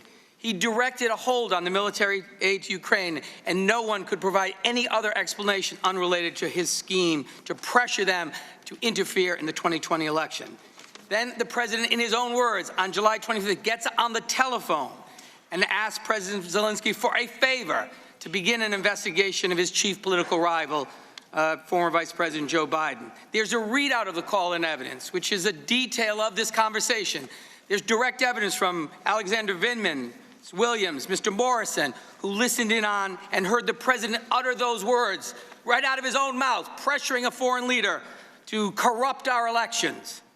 The President then made admissions in public on October 2nd, October 3rd, and October 4th, then invited another foreign power, China, to interfere in the American presidential election. The Chief of Staff acknowledged that the President directed him to put this unexplained hold on aid to Ukraine. The president directed the vice president not to attend the inauguration of President Zelensky because he hadn't yet got what he was demanding, a public announcement intended to damage his political opponent. Ambassador Sondland testified that the Ukrainians were told, and I quote, the resumption of U.S. aid would likely not occur until Ukraine provided the public anti-corruption statement that we had been discussing for many weeks. And then he testified that he spoke with President Trump, and while the president claimed there was no quid pro quo, he made it clear that President Zelensky must publicly announce the two investigations that President Trump discussed on July 25th in the call in order for this security assistance to be lifted. That's direct evidence. But in addition to that, and those are just some of the highlights, there are over 260 text messages. There are call transcripts, as I mentioned, of the president's own words. There are emails between high-ranking officials of the Trump administration, hundreds of press statements, interviews, and tweets by the president and his personal attorney, Rudy Giuliani, corroborating their desire to pursue investigations of Vice President Biden prior to the 2020 elections. I'm going to give the committee a couple of just examples. President Trump himself on October 2nd said, and I quote, and just so you know, we've been investigating on a personal basis through Rudy and other lawyers corruption in the 2016 election. On July 19th, Ambassador Sondland's emails multiple high-ranking officials that he, quote, talked to Zelensky, and he, quote, is prepared to receive POTUS's call and will state that he will turn over every stone of the investigations. And on July 19th, 2019, in addition to the email, Ambassador Sondland texts Ambassador Volker, makes the same thing clear. Sondland, looks like POTUS called tomorrow. I spoke directly to Z and gave him full briefing. He's got it.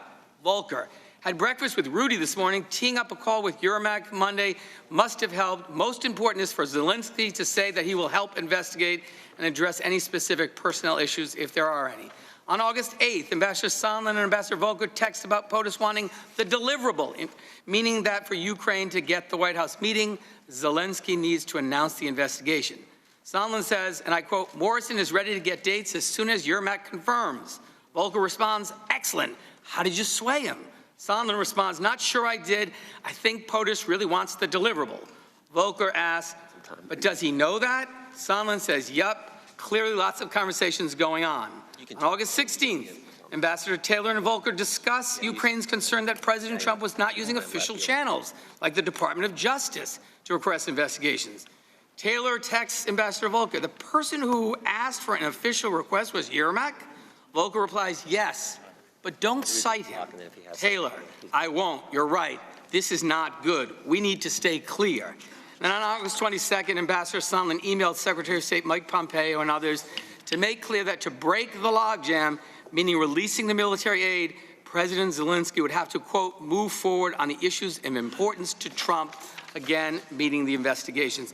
And the list goes on and on. So this claim that this is the thinnest of evidence is simply not true. There is overwhelming evidence of the existence of a scheme led by the president, led by his personal lawyer, Rudy Giuliani, to corrupt the American elections, to continue to withhold military aid until such time as a public announcement was made that would smear the president's chief political rival. And with that, Mr. Chairman, I yield back. Mr. Chairman. The gentleman yields back. For what purpose does Ms. Lesko seek recognition? Thank you, Mr. Chair. I move to strike the last word. The lady is recognized. You know, Mr. Chair, it really quite disturbed me when you again rejected the rule of the House that said that we, as the minority, were, it says in the rules that you require that you set a date for a minority hearing. And the reason that this is important is because the rules have been thrown out the window here on this process. In fact, I just can't believe it. I mean, first of all, you have an unprecedented way of doing impeachment. You don't go through the Judiciary Committee like has been done in previous impeachments. Instead, Speaker Pelosi hands it over to Adam Schiff. Adam Schiff, the Intelligence Committee chair, where he has these closed-door hearings in the basement. I was denied several times the right to go in and hear what these fact witnesses said. Yet I'm supposed to vote on this today, and we have not had one single fact witness here in this committee at all. And then I hear from my Republican colleagues that were on the Intelligence Committee that Republicans were refused to have any of their witnesses in that committee. And then, on top of that, Republicans were told, interrupted, silenced by Chairman Schiff when they tried to ask witnesses questions. They said to the witness, don't answer that. I mean, and so now, here in Judiciary Committee, we're supposed to vote on something when we haven't even heard directly from any fact witnesses. All we heard from was a bunch of liberal law professors that you called here that have a known record of disliking President Trump. And then you had staff talk to us. And then again, here in this committee, our Republican members asked for witnesses so that we can ask questions to get out the truth, to get out at least, let us say our side of the story. But no. And so then we turn to, okay, under the House rules, it says you're required to set a minority hearing so that we can at least call witnesses, so we can get some truth out to the American public instead of this one-sided sham. But no, here again, I think you said right here, no, we're not going to do that. Well, I'll consider a date in the future that you can have a minority hearing. For goodness sakes, we're voting on this today. It's so good to have a date in the future, then it's done. You've already put through this. I mean, it just continues to amaze me how corrupt, how unfair this process has been from the start. I mean, for goodness sakes, you had 17 out of 24 of my Democratic colleagues that have already voted on the House floor to continue with articles of impeachment. It was Mr. Green who put a resolution on the floor, articles of impeachment. It was July 17th. And then there was a vote to table it, and they voted against the tabling, meaning they wanted to go ahead with articles of impeachment. Not correct. That was even before the July 25th call. I mean, come on. This is a predetermined, you guys have been wanting to impeach this president since he got elected. Fact after fact after fact. I know that some of you really think the president did something wrong. But the fact is, there is none of your witnesses, none of your fact witnesses were able to establish any evidence of bribery, treason, high crimes, or misdemeanors. Not one single one. And that's what it says has to be done in the Constitution. So again, I believe the President of the United States is right. This is a sham impeachment, and it sure is a shame, and I yield back the balance of my time. The gentlelady yields back. For what purposes, Mr. Nagu seek recognition? Move to strike the last word. Gentleman is recognized. Thank you, Mr. Chairman, and with much respect to my colleagues on the other side of the aisle, it is difficult to follow some of these arguments.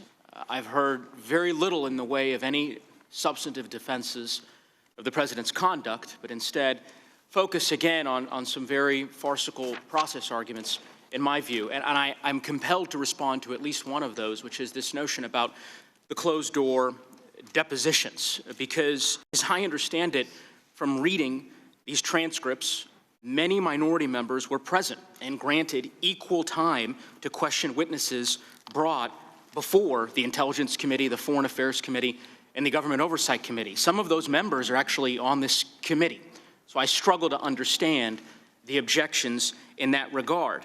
The idea that the Intelligence Committee's investigation was not sufficiently transparent, in my view, also rings hollow, because as we know, the transcripts from those interviews and those depositions have been released. I know I've reviewed them. I suspect many of my colleagues have as well. And if you did not review those transcripts, you surely watched the live testimony of Ambassador Sondland, Lieutenant Colonel Vindman, and so many other public servants over the course of many weeks, as millions of Americans watched along with us. So again, I understand that we're going to have a robust debate about the legal standards that govern the inquiry that is before us and the decision we make on these articles, but let us stay true to the facts, and let's dispense with these process arguments and get to the substance of why we are here today. I will also just say, historical context matters. I was not on the Judiciary Committee in 1999 and 1998, but my understanding is at that time the Judiciary Committee did not examine any fact witnesses during the Clinton impeachment inquiry.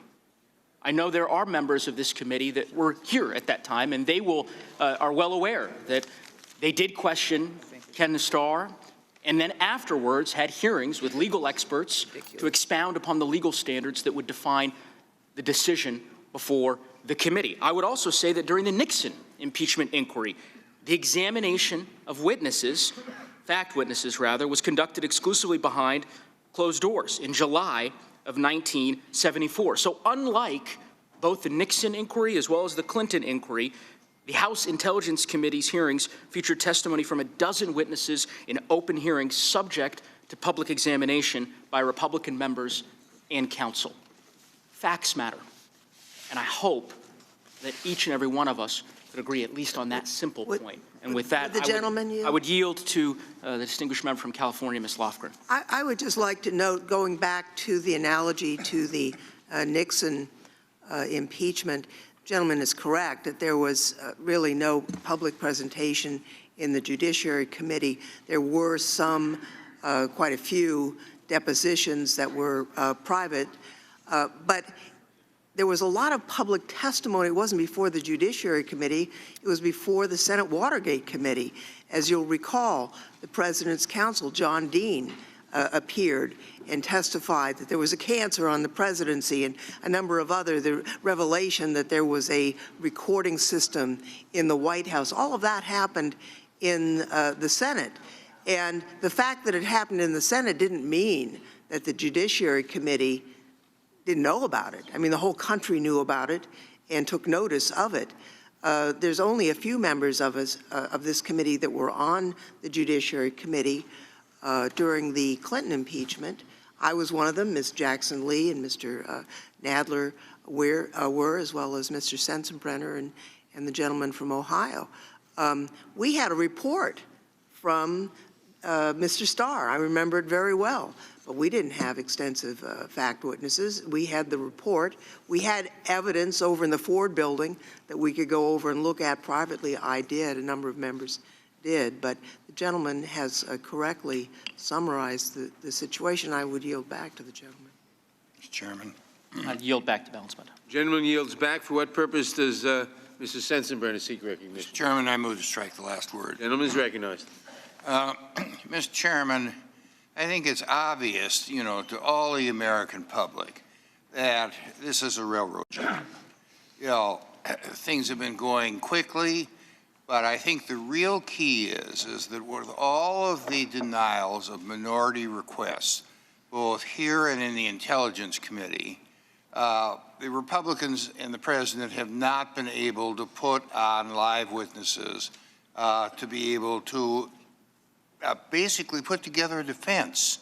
And if you're going to have a trial, you have to have both a prosecution and a defense. Here we don't have a defense because of the rulings that have been made, one of which was made just a few minutes ago by the chairman of this committee. Now, let me say, first of all, the hearings that were in the basement of the Capitol were secret hearings. They were classified hearings. None of the members who were in that hearing room could ethically go out and tell the public and the news media exactly what was said there. And they probably could have been hailed before the Ethics Committee, or worse if they attempted to do that. There were leaks that came out of there. I grant you that, but none of the members could. The other point is that the vast majority of members of the Judiciary Committee, which has ultimate jurisdiction over all proposed impeachments, were not members of the three other committees and were not allowed to go into the basement of the Capitol hearing room to listen to what was going on and to see those live witnesses. There were a number of my colleagues on this side of the aisle, including Ms. Lesko and Mr. Gates, that attempted to do that. And Chairman Schiff kicked them out or wouldn't allow them to go in there. Now, when you have a trial, you really cannot make a determination on exactly whether the witnesses are telling the truth or exaggerating or mixing it up or spinning it some way or the other without looking at them in person. We don't have that opportunity. There were a few select witnesses that were in the public hearings over in the Intelligence Committee a couple of weeks ago, but the Intelligence Committee does not have the jurisdiction on whether to recommend the impeachment of anybody, let alone the President of the United States. Now, we've heard complaints about the fact that in the Clinton impeachment, there were no fact witnesses. Mr. Shabbat and I were there, as were Ms. Lofgren, Ms. Jackson-Lee, and the chairman. And what happened there is that both sides were allowed to present whatever witnesses they wanted to. Kenneth Starr did all of the grunt work in putting together the facts. He sent over 36 boxes of evidence, which were put over into the Ford building. That's not happened here. The independent counsel that was appointed to look into what President Trump has done, Mr. Mueller, came and testified, and that ended up being a big fizzle, for what the Democrats wanted to do. So much of the Mueller stuff, after his testimony and the cross-examination by members on both sides of the aisle, ended up disappearing into outer space. So they had to find something else. Now let me say that everybody on both ends of the telephone call between President Trump and President Zelensky has said very clearly there was no quid pro quo offered. There was no pressure that was put on the Ukrainians. I don't know how many times President Zelensky has had to say that. Apparently it's not enough because minds on the other side of the aisle are closed. But that's what the facts are. And the facts, again, speak for themselves. There was no impeachable offense here. And that's why Article 1 of the impeachments ended up falling flat on its face, and that it should be stricken, and I support the amendment to strike it from the gentleman of Ohio and yield back. Mr. Chairman. Gentleman yields back. The gentleman. I yield to the gentleman from Georgia. The gentleman is recognized. Okay. 15 seconds. Real quick, also, Ken Starr sent those over before the hearings began too, correct? They didn't. Yes. We didn't get a letter in the middle of hearings saying, oh, by the way, we just got a document dump on the weekend, and where the chairman told me, well, we're not going to be able to read them anyway. No, we got them, and it was a surprise. Gentleman's time is expired. For what purpose does Jackson-Lee seek recognition? I just strike the last word, Mr. Chairman. Gentlelady is recognized. I think before I begin to comment on the discussion here, that it is important to remind all of us that the President abuses power and is a continuing threat not only to democracy but to our national security. We do not take this lightly. We take it very seriously. And I beg to differ with my dear friend, as one who was here for the impeachment proceedings in 1998, along with my colleagues, both Mr. Sensenbrenner, Mr. Chabot, Mr. Nadler, Ms. Lofgren. Let me be very clear of the distinctive difference that we had then at that time. For the American people, the special prosecutor was an independent statute that allowed both Mr. Jaworski during the Nixon impeachment proceedings and then Mr. Starr to have an independent process of investigation. The Congress was not privy to any of that investigation at all. They proceeded. They were not interfered with, as Mr. Mueller was, by the DOJ, because he was an employee of the Department of Justice. And his employer, his boss, came out and characterized his report before he could even discuss it. In the instance of the proceedings of 1998, the Congress received a report, just as both our friends on the other side of the aisle and we, in the majority, received reports from the impeachment inquiry committees, who were investigatory committees. They did their work, yes, in a classified setting, as I imagine both Mr. Starr and Mr. Jaworski had to do in certain instances. They were like prosecutors. They had witnesses that were not in the public. And then, of course, there were full public hearings, 17 witnesses, first-hand witnesses who heard the call and testified not on any second-hand knowledge, but first-hand knowledge. It is clear that we're dealing with a question of a continuing threat, which is why we have to respond. And let me be very clear, I hold in my hands that unclassified transcript. I beg to differ with my friends. Allow me just for a moment to tell you that in the call, President Zelensky said these sentences. I would also like to thank you for your great support in the area of defense. We're trying to continue to cooperate for the next steps. Specifically, we also want to be ready to buy javelins. That's equipment, military equipment from the United States for defense purposes.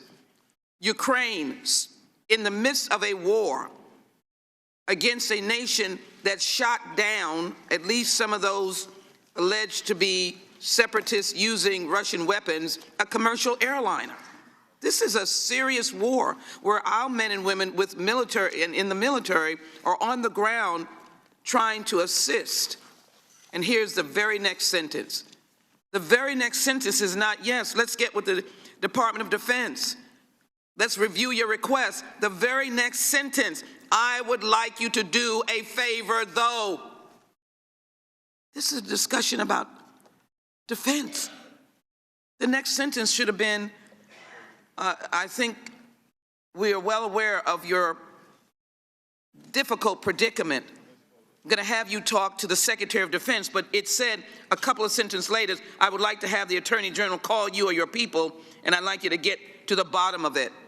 Investigation. So I would just offer to say that it is not frivolous and without facts that we proceed. We proceed with facts, and we take this in a very somber manner.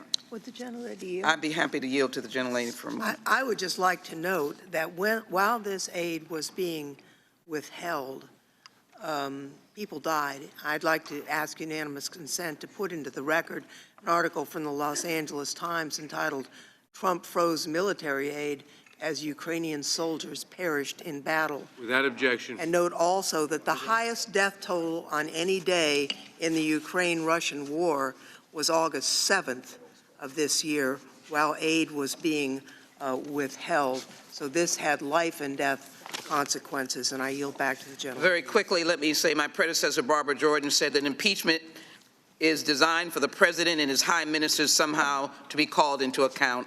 That is all we're doing on behalf of the American people and protecting the national security of this nation. I yield back. The gentleman yields back. What purpose does Mr. Shabbat strike the last word?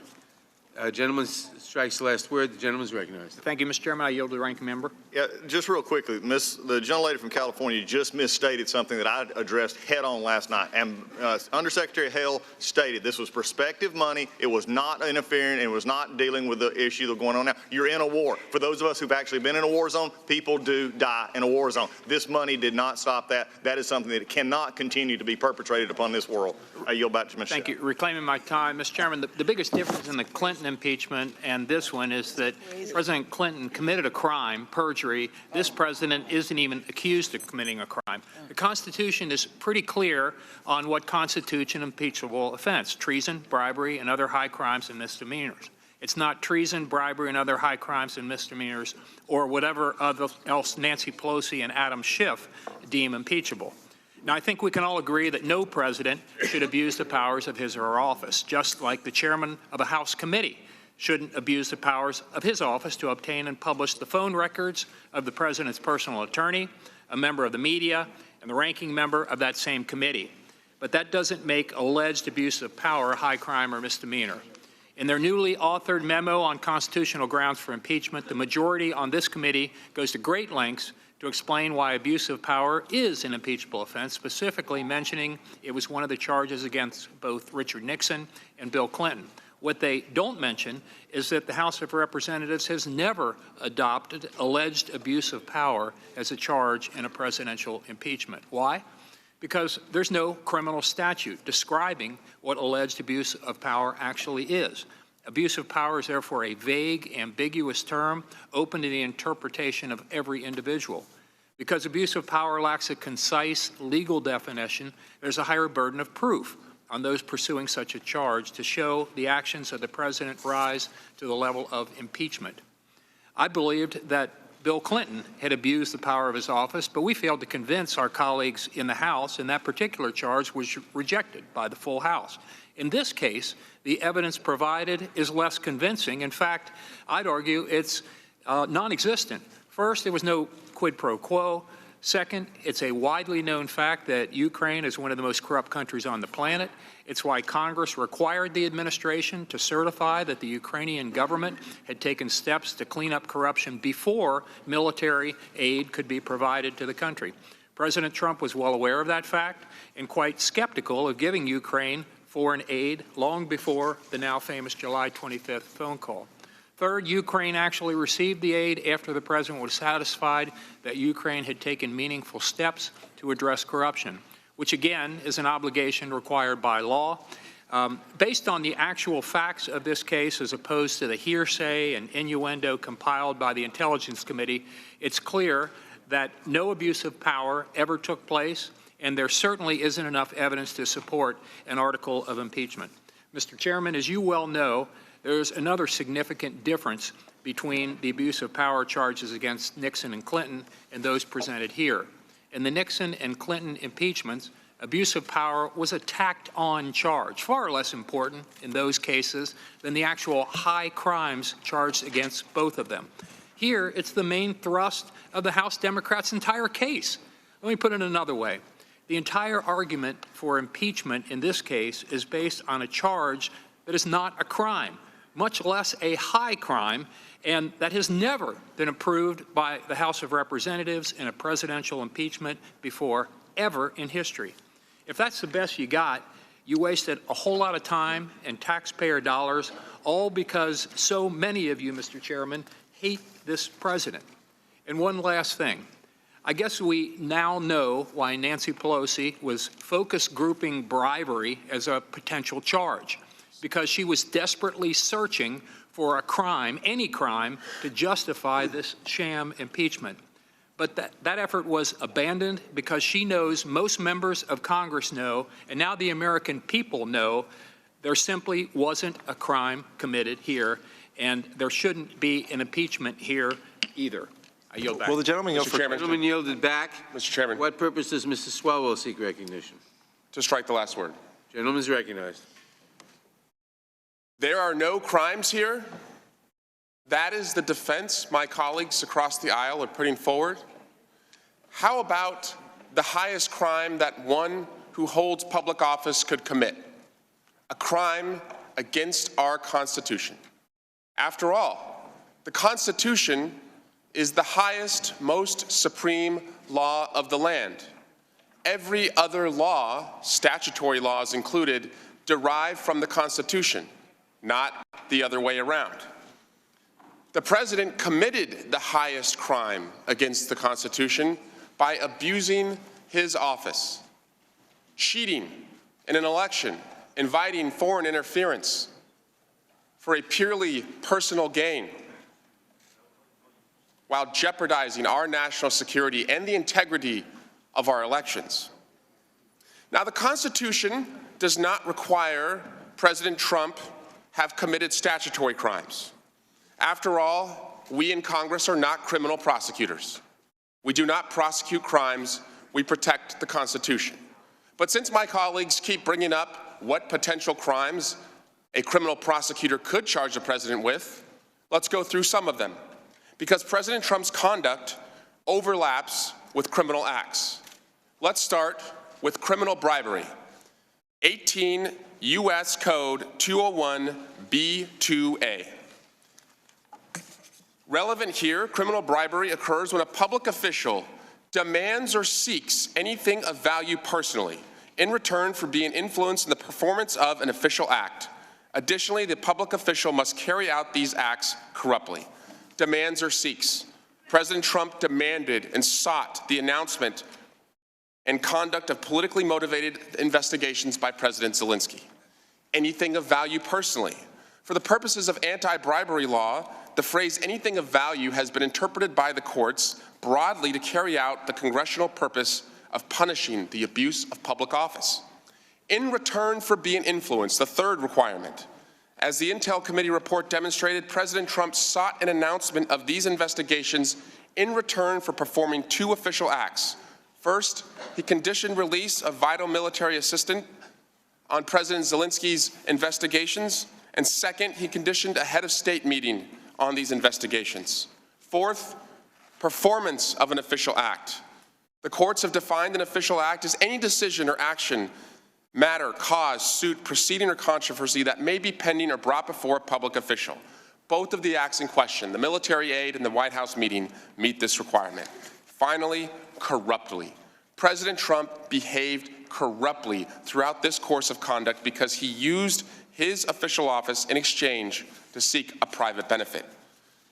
A second crime, honest services fraud. 18 U.S. Code, Section 1346. President Trump knowingly and willfully orchestrated a scheme to defraud the American people of his honest services as President of the United States. This has been aligned often in the courts with bribery, except it also includes using a wire communication. Clearly, the July 25, yield for a question? I will not yield. Clearly, the July 25 phone call constitutes a wire communication. So there you have it. At least two criminal statutory crimes.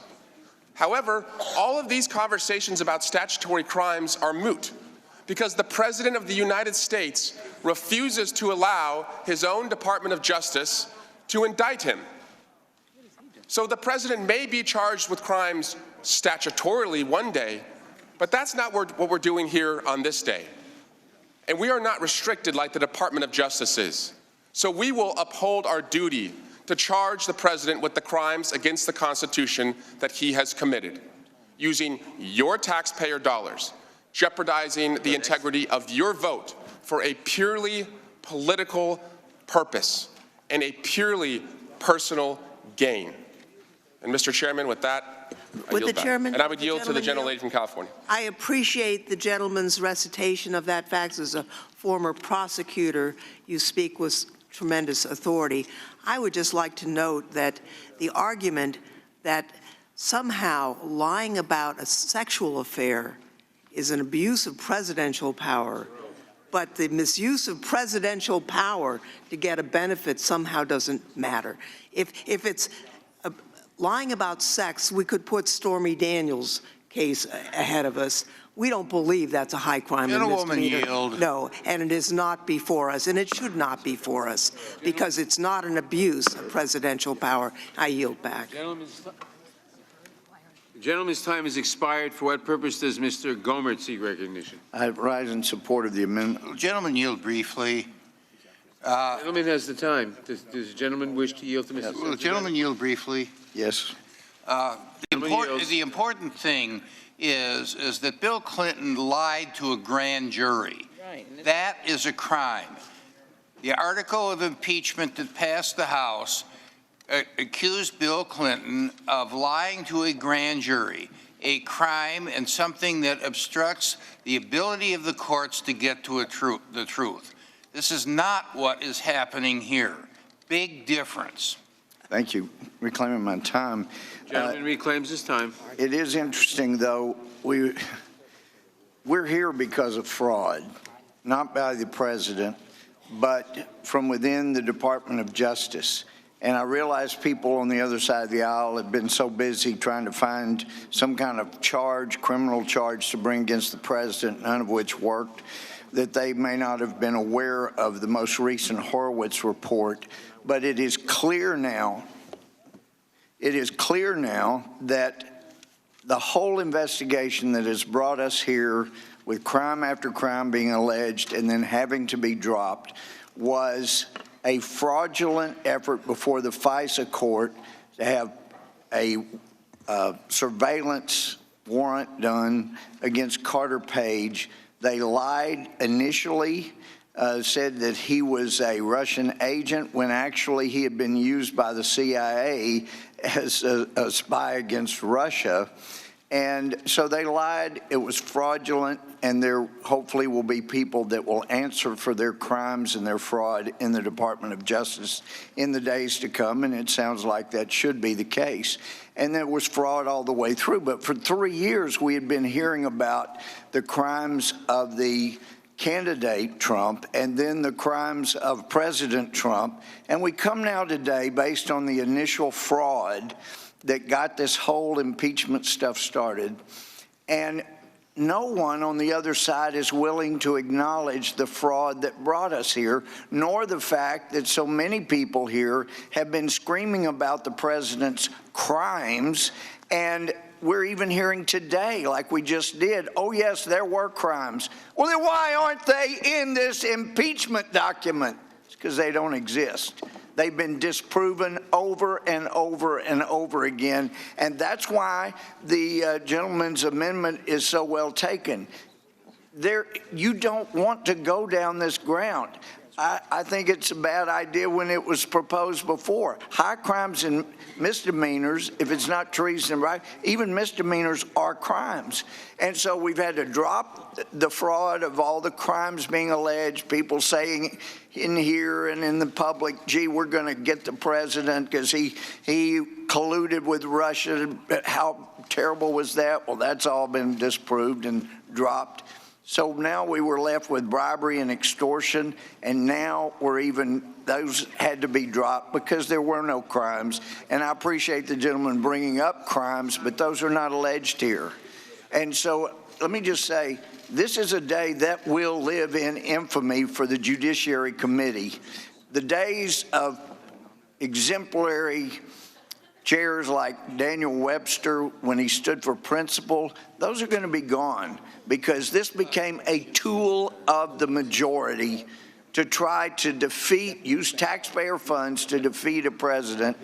And by the way, the Ken Starr report, 36 boxes, he came in and testified. We were kept out of hearing the witnesses. There were, in the Watergate, these witnesses testified on television. It was public. It was not a star chamber like the Schiff chamber became. And I would like to yield back the remainder of my time to my friend, Mr. Jordan. Well, I would just say, when did it happen? Everything Mr. Swalwell just said, if it all happened, why isn't it in the resolution? Democrats say there's some scheme to have an announcement made by President Zelensky to get a phone call with the president, to get a meeting with the president, and to get the aid released. When did the announcement happen? They got the call on July 25th. They got the meeting on September 25th. They got the money on September 11th. There was never an announcement from the Ukrainians to do an investigation. So you can keep saying all this stuff and all the points that this happened. Didn't happen. Not the facts. Those are not the facts. And we know why the aid ultimately got released, because we learned that this guy, this new president, was actually the transformer, the real deal, was actually going to deal with the corruption issue in his country. That's what happened. You can make up all the things you want, but those are not the facts. Gentleman's time has expired. For what purpose does Mr. Jeffrey seek recognition?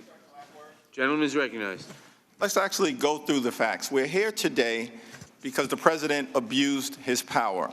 We're here today because he solicited foreign interference in the 2020 election. He had welcomed foreign interference as it relates to Russia. He solicited foreign interference on the White House lawn with China, and he did it with Ukraine. He's a serial solicitor. Let's go through the facts. Congress allocated $391 million in military aid on a bipartisan basis to Ukraine, currently at war with Russian-backed separatists in the east. Ukraine's a friend, Russia's a foe. Ukraine's a democracy, Russia's a dictatorship. The United States is probably the only thing standing between Vladimir Putin and Ukraine being completely overrun as part of Putin's fantasy to reconstruct the Soviet Union, which would be adverse to the national security interests of the United States. And every single fact witnessed before this Congress said so. You can't even dispute that. So we allocated aid on a bipartisan basis. But then the aid was withheld. So the American people deserve to figure out why. In February, there was a letter sent by the Trump administration saying, okay, the aid is on the way. But it never arrived. In April, he had a phone call, the president, with Zelensky. The word corruption was not mentioned once. And then, in May, the Department of Defense wrote to this Congress and said, all necessary preconditions for the receipt of the aid have been met by the new Ukrainian government, including the implementation of anti-corruption protocols. We have that letter. It was sent to you and it was sent to us. Then in July, on the 18th, at an Office of Management and Budget meeting, the aid was officially frozen at the direction of the president. Twice during the summer, Mitch McConnell, the Senate Republican majority leader, publicly stated he called the Trump administration, what happened to the aid? Mitch McConnell couldn't get a good answer because there was no good answer. Then on July 25th, there's another call between President Trump and President Zelensky. The word corruption is not mentioned once, but here's what was said. Zelensky talks about defense, and the immediate response is, do us a favor, though. And President Trump says, I need you to look into some things, not related to procurement of defense arms, but related to a wild conspiracy theory connected to the 2016 campaign, and also says, I want you to look into Joe Biden. And then what's interesting, since you think it was such a perfect call, he mentions Rudolph Giuliani. I'm looking at the transcript right now. Not once, not twice, but 3 times. Why on an official call would the president mention Rudolph Giuliani? He's not an ambassador. He's not the Secretary of State. He's not a member of the diplomatic corps. He's President Trump's political enforcer. And then what happens? You said you want to talk about the facts. In August, Giuliani travels to Madrid and meets with the Ukrainian government as a follow-up to Trump saying to Ukraine, go meet with Giuliani. And then a statement is drafted about this phony investigation and sent to the Ukrainians. But what happens? In August, the whistleblower complaint is filed. Then on September 9th, the whistleblower complaint is made public to Congress. 2 days later, on September 11th, all of a sudden, the aid is released. Why was the aid released? Because the president was caught red-handed, trying to pressure a foreign government to target an American citizen. I yield back. Gentleman yields back. For what purpose does Mr. Gates seek recognition? Strike last word. Gentleman is recognized.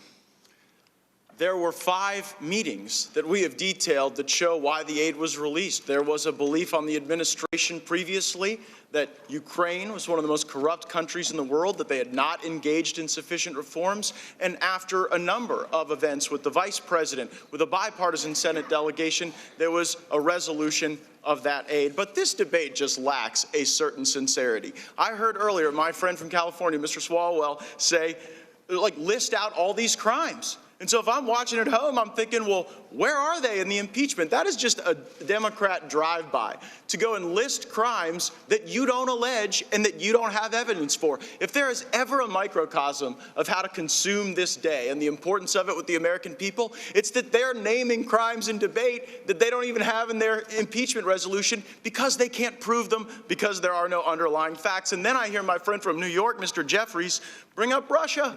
Russia, the residue of impeachment theories passed and failed. How are we even here debating about military aid, javelins, that President Trump delivered that President Obama withheld?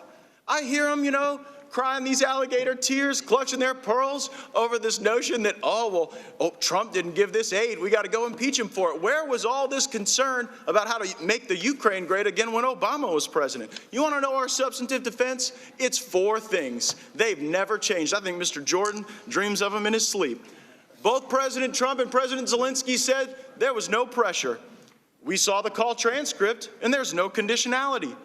There was never awareness on the part of the Ukraine that there was a delay in aid, and the Ukraine got the aid without opening the investigation that seems to be so troubling to Democrats.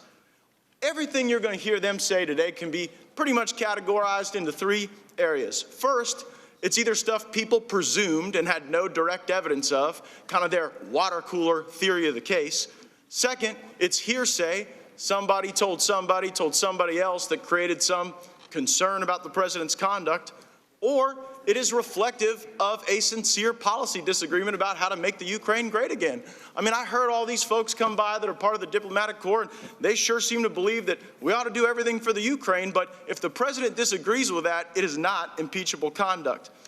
Essentially, they're alleging a shakedown.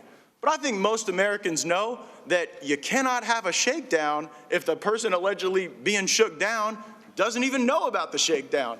You have President Zelensky himself saying, I felt no pressure. And then, talk about bad timing.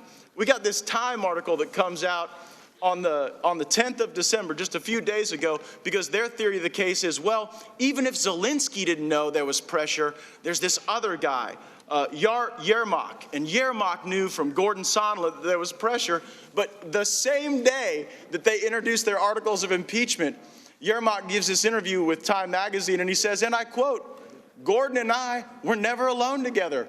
We bumped into each other in the hallway next to the escalator as I was walking out. And I remember everything. It's fine with my memory. We talked about how well the meeting went. That is all we talked about. So here they are, with no crime, with no victim, with no witnesses, with no knowledge of any shakedown, and yet they proceed. To accept the Democrats' theory of the case, you got to believe that the Ukrainians are lying to us. You got to believe when they say there's no conditionality, no pressure, nothing wrong, that they're so weak and they're so dependent on the United States that we can't believe a word they say. Well, again, where were you during the Obama administration when this weak ally didn't get javelins that were then withheld? I support the Jordan Amendment because this Article 1, this abuse of power that they allege in the impeachment theory, is a total joke. They have to say abuse of power because they don't have evidence for obstruction. They have to say abuse of power because they have no evidence for bribery or treason. They have to say abuse of power because all those specific crimes that the gentleman from California named cannot be supported by the evidence. This is sort of the Rorschach ink blot test theory of impeachment, so that the country can stare at the ink blot and everybody can see what I guess they want to see. This notion of abuse of power is the lowest of low-energy impeachment theories. Heck, I don't know any political party that doesn't think when the other side's in the White House that they abuse power, they do too much. I got a lot of constituents that think Barack Obama abused his power, but you know what? We didn't do this to the country. We didn't put him through this nonsense and this impeachment. You all set the standard. We didn't set it. You said this would have to be bipartisan, compelling, and overwhelming. It ain't that. And this looks pretty bad. I yield back. Great. Gentleman yields back. For what purposes, Ms. Jayapal seek recognition? Thank you, Mr. Chairman. Just in response... Strike the last word? Yes, move to strike the last word. Thank you. And the lady is recognized. In response to my colleague from Florida, you cannot argue things both ways. You cannot say that the president was so concerned about Ukraine that he released aid, which is true. He released aid in 2017, he released aid in 2018, and then suddenly he became concerned in 2019, right after Vice President Biden announced that he was going to run. So if your argument is that he was so concerned about Ukraine that he released aid in 2017 and 2018, then why in 2019, after the Department of Defense cleared Ukraine on charges of corruption, why then did he decide he was so concerned about corruption that he was not going to release aid? Because that makes, I'm sorry, I'm not yielding. I am not yielding. I am not yielding. They got a new president, that's why. The gentlelady has the time. The committee will be in order and people will not interrupt. They got a new president who was... Not proper here. Thank you, Mr. Gentlelady Chairman. will continue. They got a new president who was known to be an anti-corruption fighter. So that argument has no weight whatsoever. Now, if you want to argue that the president was so concerned about corruption at that particular moment, you have to look at the whole record of U.S. policy and our agreement that the Department of Defense would look under certain conditions before they release military aid to determine whether or not a country had satisfied those requirements around corruption, and the Department of Defense released that report. Nowhere between the time that Donald Trump withheld aid and the time that he released that aid was there an additional assessment required or done. In fact, the Department of Defense decided they didn't need to do another assessment because they had already done the assessment. So at the end of the day, I have only two questions for my colleagues on the other side.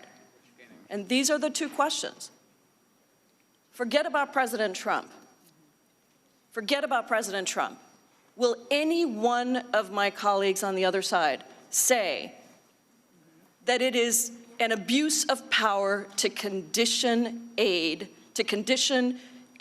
on official acts? Well, forget about President Trump. We do it. Forget about President Trump. Is any one of my colleagues willing to say that it is ever okay for a president of the United States of America to invite foreign interference in our elections? Not a single one of you has said that so far. I'll say. I yield to my colleague from Texas. Will the gentlelady yield so we can answer the question? Thank you. I'll be glad to answer. You want to answer? Paul. She asked I a want to question, break this we're glad to down. answer it. Gentlelady has the time, and And she asked us a question. the members here know perfectly well it is out of order to interrupt members who have the time. The gentlelady Unless they ask you a the gentlelady has yielded to whom? She asked us a question. Gentlelady yielded to whom? Ms. Escobar now has the time yielded by Thank you, Ms. Chairman. Jayapal. Thank you, Chairman. Thank you, Representative Jayapal. I want to break this down in simple terms for the American public because our Republican colleagues are working overtime to try to convince us that we didn't see what we saw with our own eyes and we didn't hear what we heard with our own ears. Let's bring it down to an example that was used during the hearing.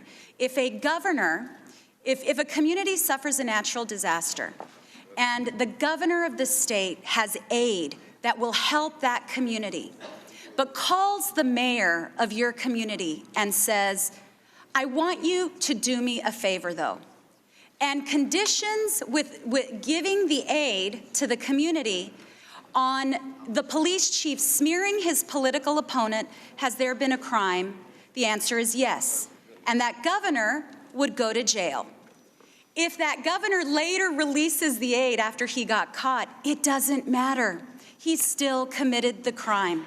Furthermore, if that governor says during the investigation, I'm going to defy the subpoenas, we're going to fight the subpoenas, guess what would happen to that governor? He's committed a crime. He would go to jail.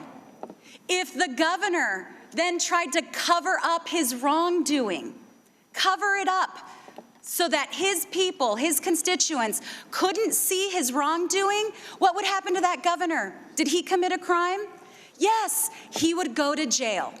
So as wildly as they're trying to convince you that there was no wrongdoing, I want the American public to understand what is going on here. It's clear as day. We've seen it with our own eyes. We've heard it with our own ears.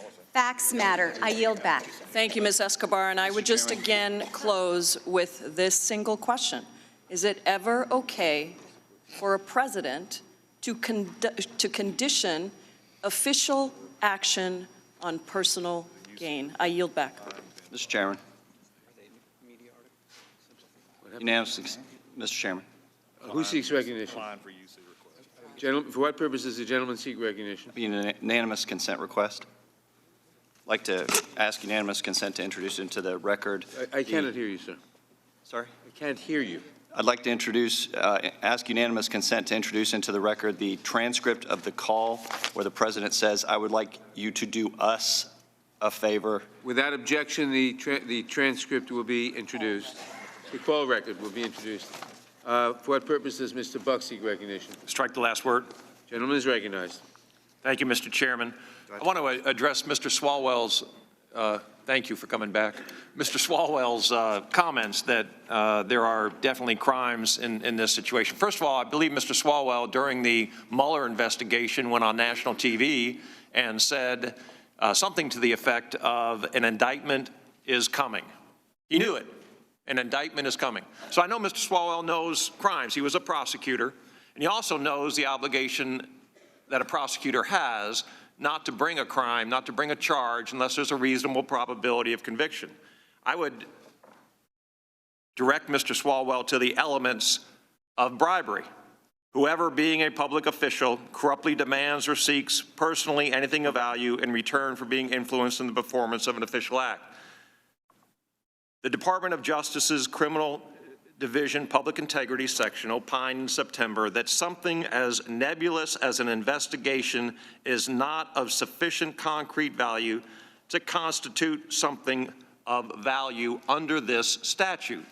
They also, the other element that is at question here, and one of the reasons I think that we need more than 1 week as the Committee of Jurisdiction to look into this matter, is because if there are crimes, we should be bringing experts, we should be bringing in testimony, and if there is a crime, I think it is far more fair to charge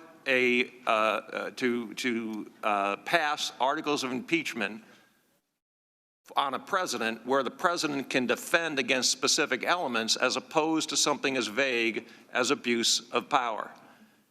Mr. Swalwell, the official act that you talk about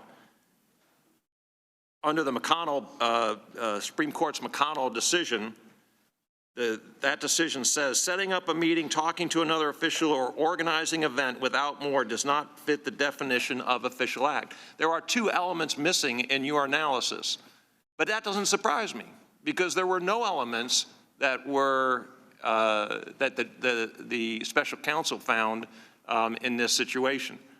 I think that it is unfortunate when the gentleman from Rhode Island talks about the president sending Mr. Giuliani to the Ukraine to smear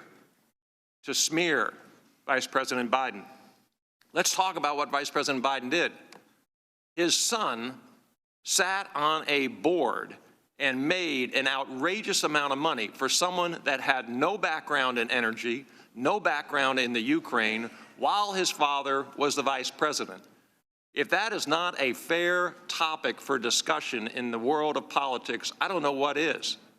Smearing is trying to conjure up false information or making a vague argument based on false information. This isn't smearing. This is seeking the truth about corruption. Not a single member on the other side of the aisle has been willing to condemn the conduct of the former vice president. How frustrating it must be to be President Trump and have your son spend over $1 million on attorney's fees when the special counsel is investigating something that never happened. There was no collusion. There was no conspiracy between Russia and the Trump campaign. But there is clear evidence of wrongdoing between Hunter Biden, the former Vice President Joe Biden. Would the gentleman yield? No, I will not. And the Ukraine and the corporation Burisma. So the idea that there is a smear going on, let's look at the facts. And I will yield to my friend from Arizona, Mr. Biggs. Thank you very much. Let's talk about what was going on. In 2017, 2018, aid was given.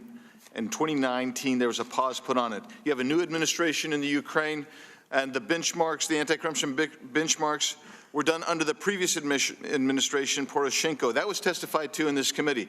But what we know is several of the previous corrupt administrators and cabinet-level officials, including some oligarchs, had close relationships to Zelensky. There was a concern whether Mr. Zelensky was the real deal.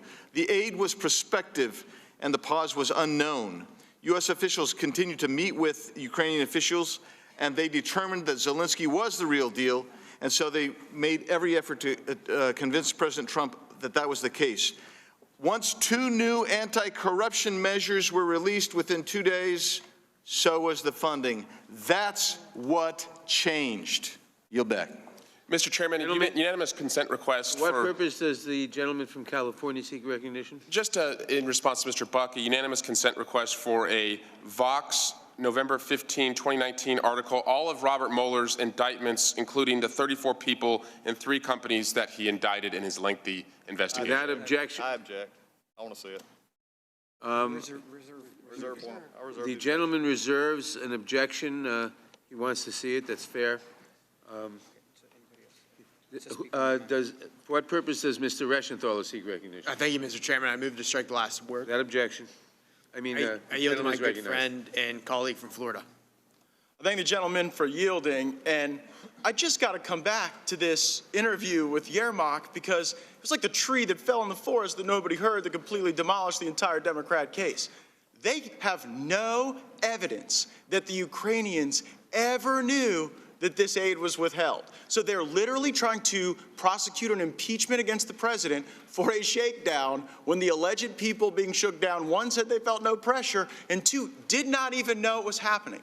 And so then time and again, you heard them in debate, in press conferences, and the whole circus show that's going on here say, well, we've got this testimony from Gordon Sondland. We all remember Gordon Sondland wandering his way to an escalator with this guy who speaks English as a second language, and Gordon says, well, maybe I said something to him about this. Well, I mean, that was the whole deal for them. And then, I mean, you talk about embarrassing. The same day that they introduced their articles of impeachment that we knew they were going to introduce one way or another the moment they took the majority, it comes out that Yermak denies the whole thing. So show me the Ukrainian that was pressured. Show me the Ukrainian that knew that any of this was tied to any conditionality. There's no conditionality in the call, and so it's quite easy to answer Ms. Jayapal, the gentlelady from Washington's question. Very easy.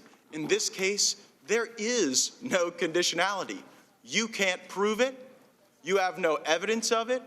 And frankly, even the Ukrainians, even your purported victims, are coming out in the press and saying their theory of the case is wrong. Their fundamental premise has been rejected. I yield the gentleman from Ohio. You got to yield back to. Yield back to the gentleman from Pennsylvania. Yes, I yield to my friend from Ohio. I thank the gentleman for yielding. Exactly. What changes? We got a brand new president who ran. Zelensky ran on anti-corruption. Let's see if he's the real deal. And that's exactly what happened in the 55 days the aid was paused. We talked about 5 critical meetings that took place. 5 meetings. The last one, I think, is the most important because you had a Democrat senator and a Republican senator meet with President Zelensky in Kyiv. They knew the aid had been paused at that time. Ukrainians knew they'd learned a few days before that, and the issue never came up. But what did come up is both of these senators came back and said, this guy is the real deal, worth the risk, worth sending the hard-earned tax dollars of the American people to Ukraine. That is what happened, and the facts are very clear. You can make up all the stuff you want, but the facts are on the president's side. They've always been on the president's side. Democrats keep saying, to get the call, to get the meeting, to get the money, there had to be an announcement. It's December 12th. There is yet to be an announcement from Ukraine about any type of investigation into Burisma or the Bidens. Yet. Because it's not going to happen. Because it never needed to happen. That wasn't the point. But they got the call July 25th. They got the meeting September 25th. And they got the money September 11th. The other thing I want to point out. I don't know how many times I've heard this. The Democrats talk about this one sentence the president said in the now famous call transcript with President Zelensky. I would like you to do us a favor, though. The Democrats don't read the plain language. In fact, your star professor witness who was here last week, she talked about this being the royal we. She read the sentence the way you guys always try to portray the sentence. She said it was, I would like you to do me a favor, though. That's not what it says. It says, I would like you to do us a favor, though, because, and guess what the next two words are? Guess what the next two words are? Because our country, not because I. President doesn't say, I would like you to do me a favor, though, because I've been through a lot. He doesn't say that. Very clear. I would like you to do us a favor, though, because our country has been through a lot. And that is the understatement of the year. Heck yeah, our country's been through a lot. This is the day after Bob Mueller sat in front of this committee, and we learned that there was nothing there. But 2 years he put our country through all kinds of turmoil because of you guys. That's what the president is pointing out, because in the end of this paragraph, he references Bob Mueller. That's what he's talking about. Heck yeah, our country had been through a lot, and the president was pretty ticked about it. He wanted to find out what was going on. That's very legitimate. That is working on behalf of the American people. But again, as I said last night, you guys don't respect the 63 million people who voted for this guy. That's why the Speaker of the House called the president an imposter. That's what's wrong. I would like you to do us a favor, though, because our country has been through a lot. I yield back. The gentleman yields back. For what purpose does Mr. Johnson seek recognition? Move to strike the last word. With that, the gentleman is recognized. I just want to slow this down and be very methodical about it, because most of us here are attorneys, and in this case, we're supposed to also be finders of fact. And we're supposed to carefully and objectively analyze the claims against the record. So let's do that. There are two articles to this impeachment resolution, of course, abuse of power and obstruction of justice. On the first, Democrats know there is zero direct evidence in the record of these proceedings to show that President Trump engaged in any scheme of any kind, as is alleged in the resolution, or that he intended in his dealings with Ukraine to influence the 2020 election. No impeachment should ever proceed on the basis of hearsay and conjecture and speculation that wouldn't even be admissible in a local traffic court, and we say that over and over. To my friend, Ms. Jayapal, there is simply no evidence of any condition, and I guess I need to repeat the four indisputable facts again that are in this record, because repetition apparently is really necessary here. First, both President Trump and Zelensky say there was no pressure exerted. Number two, the July 25th call transcript shows no conditionality between aid funding and an investigation. Number three, Ukraine was not aware of the aid, as has been said over and over here, that it was being delayed. And number four, they never opened an investigation. They still received the aid and they got the meeting. Our colleagues keep misrepresenting the facts. Not only do they misrepresent the do me a favor versus do us a favor, but only 3 of the 17 witnesses called by Chairman Schiff listened in on a call, okay? Only 3 of them. And contrary to the assertions that we've heard this morning, they didn't provide key, uncontrovertible, firsthand testimony of what happened on the call. All 3 of the testimonies contradicted each other. So the 3 people that listened in directly didn't even know. The evidence shows that President Trump holds a deep-seated, genuine, and reasonable skepticism of Ukraine due to its history of pervasive corruption, and his administration sought proof that the newly elected president was a true reformer. Of course, as has been pointed out, the president soon found out that he is a swamp drainer, and that's why the funds were released. President Trump wanted to ensure that the American taxpayer-funded security assistance would not be squandered by what has been reported as the 3rd most corrupt nation in the world before Zelensky.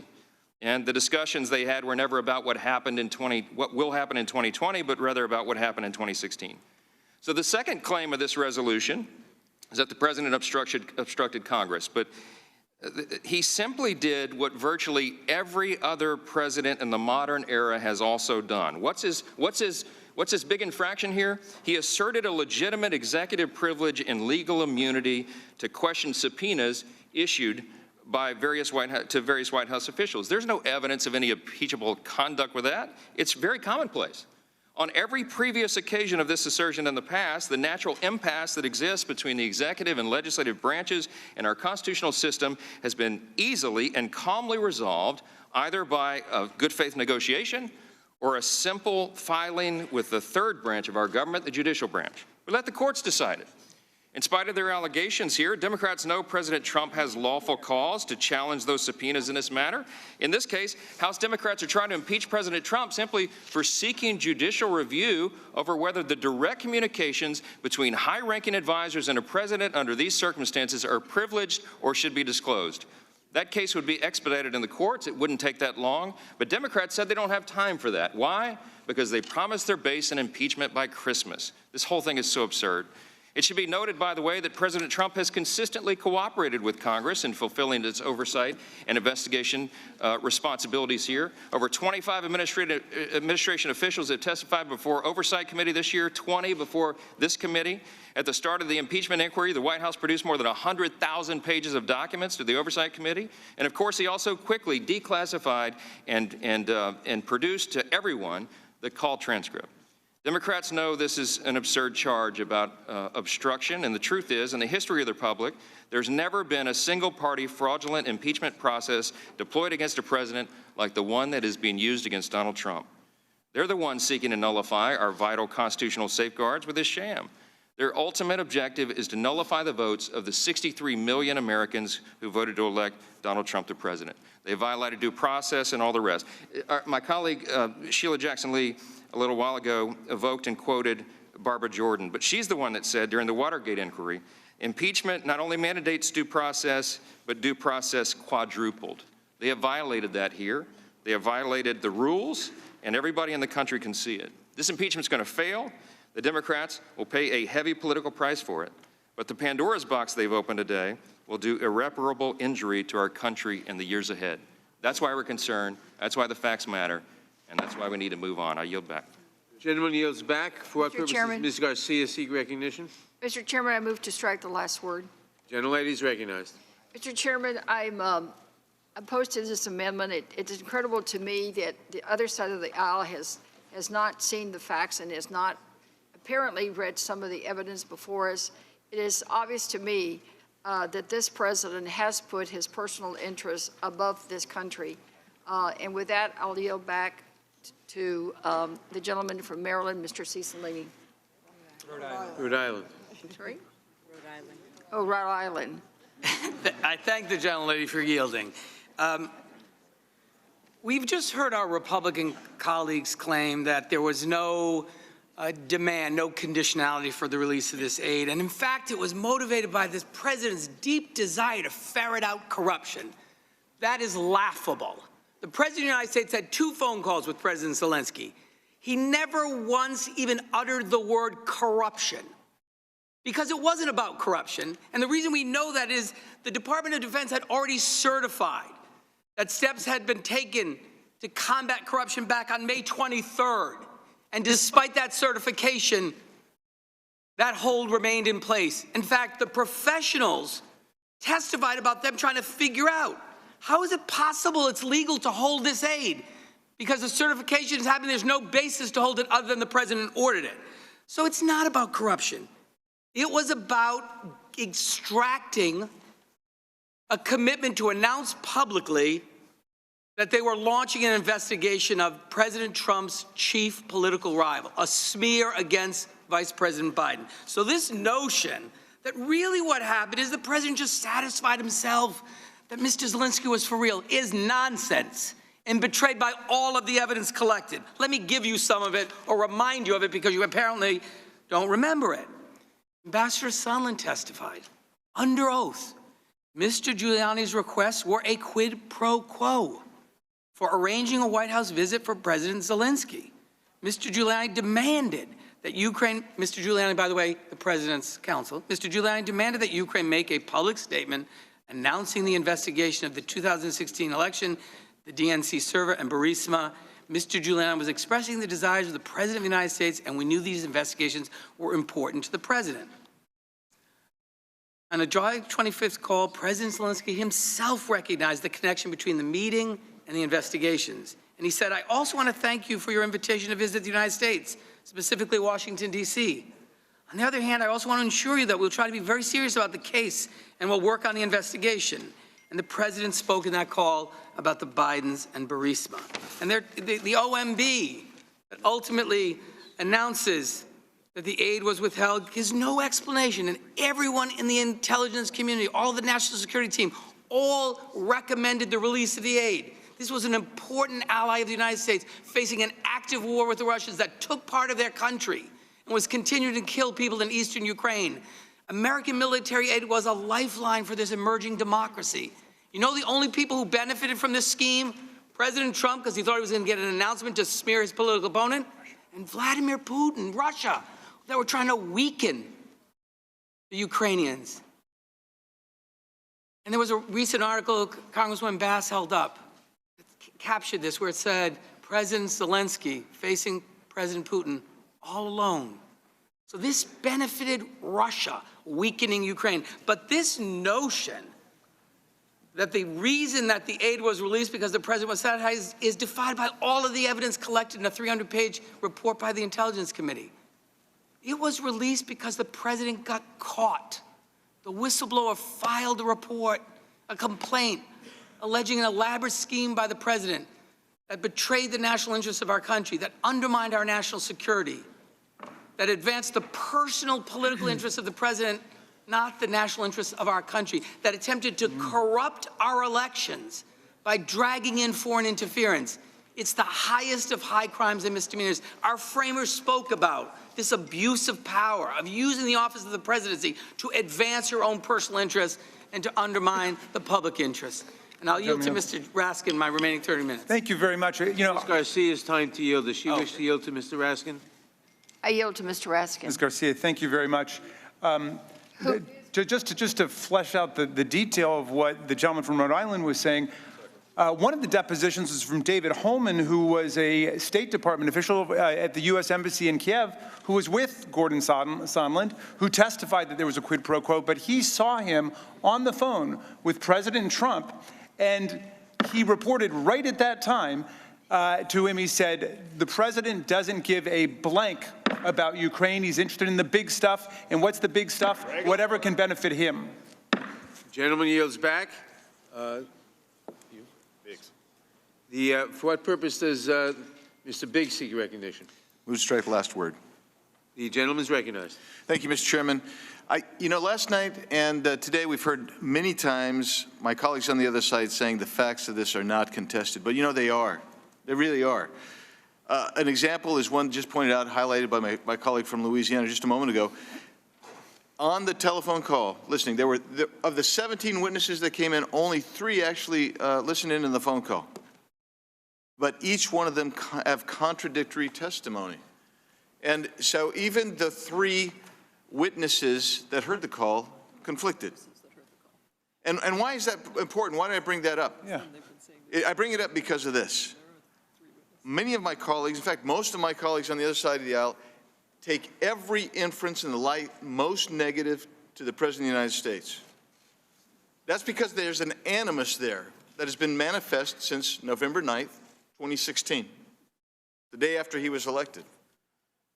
And so, having watched this procedure closely on the heels of the other procedures and the attempts to impeach this president and investigate, I am left wondering, you want every inference to go against the president? Why should the American public give you any inference of credibility? The reality is, when my colleague from California was talking about the Russian issue, not a single American was indicted for conspiring with Russia to influence the elections. Not one. He still believes that there was some kind of collusion with the Trump campaign. But what do the facts actually get to? So when my colleague just talked about the money was released, the aid was released, again, he takes this inference based on a timeline, and he's citing rank hearsay. A guy comes in and says, hey, you know what? I overheard this conversation. I'm in a restaurant. Actually, we were sitting on a patio at a restaurant, lots of people around. But boy, I could hear everything. I knew who it was. I knew what was said. And so I was so concerned about it, I didn't tell anybody. I came in once this really got going and revved up. You want to take every inference against the president. Why should we give you any inference of credibility? The only direct evidence in this case remains the same after all this time. No pressure. No pressure in the phone call. Mr. Zelensky has said that repeatedly. He has said that. He spent 8 hours in one press conference all day long talking about no pressure. There's no pressure. Yermak said there was no pressure. Are they lying? No, but we know the whistleblower was lying. We know that Mr. Schiff was lying. Mr. Schiff came out the day before and said 8 times the president put direct pressure on the Ukrainians. Oops, the transcript's released. Not true. That would be the facts being contested, absolutely. We know that there was no conditionality. Everybody said there's no conditionality. Everybody that participated, everybody listened. Ukraine was unaware of the hold, so how can you leverage them? They were unaware of the hold. And there was never any investigation. But what happened? What triggered it? You have high-ranking U.S. officials going to the Ukraine, meeting with them, convinced the president. You have the president of Ukraine signing 2 pieces of legislation reinstituting the anti-corruption tribunal and also removing immunity from prosecution of the legislative branch in the Ukraine. Significant anti-corruption measures worthy of convincing this president that, yes, they're worth a chance. And so with that, you have nothing. Your credibility is in tatters, quite frankly. With that, I yield to my friend from Colorado. I thank my friend for yielding, and I just want to ask my friends on the other side, Mr. Sondland, Ambassador Sondland is your star witness? Really? You're basing an impeachment on Ambassador Sondland's testimony? His first statement, his first deposition, he said 325 times, I don't remember, I don't know, I'm not sure. 325 times. You don't think when this gets over to the Senate that he's going to be impeached on all the things he didn't remember? Then his testimony impeached, not his office. I see the smirk. Then, what does he do? He reads and he listens to what Ambassador Taylor says that he knows, and what Ambassador Yovanovitch says that he knows, and what all these people say that he knows, and then his memory is refreshed. Yield back. Gentleman yields back. For what purposes Mr. Ratcliffe seek recognition? Move to strike the last word. Gentleman is recognized. Thank the chairman. I want to respond to my good friend, Congressman Ciciline's comments. When he said that President Trump's demand can't be explained by corruption because the word corruption is never uttered anywhere in the transcript. The problem with that is that the Democrats have built this entire fake impeachment scheme around an alleged demand. Guess what word is not anywhere in the transcript? Demand. Nowhere in that transcript does the president make a demand. Do you know where the word demand came from? It came from the whistleblower. That's the first time we heard the word demand. When he notified the Inspector General for the intelligence community, he said President Trump made a demand. He thought he could do that because he thought no one would ever be able to prove, because what president would take the unprecedented step of releasing a transcript with a foreign leader? This president did, something that the whistleblower never expected.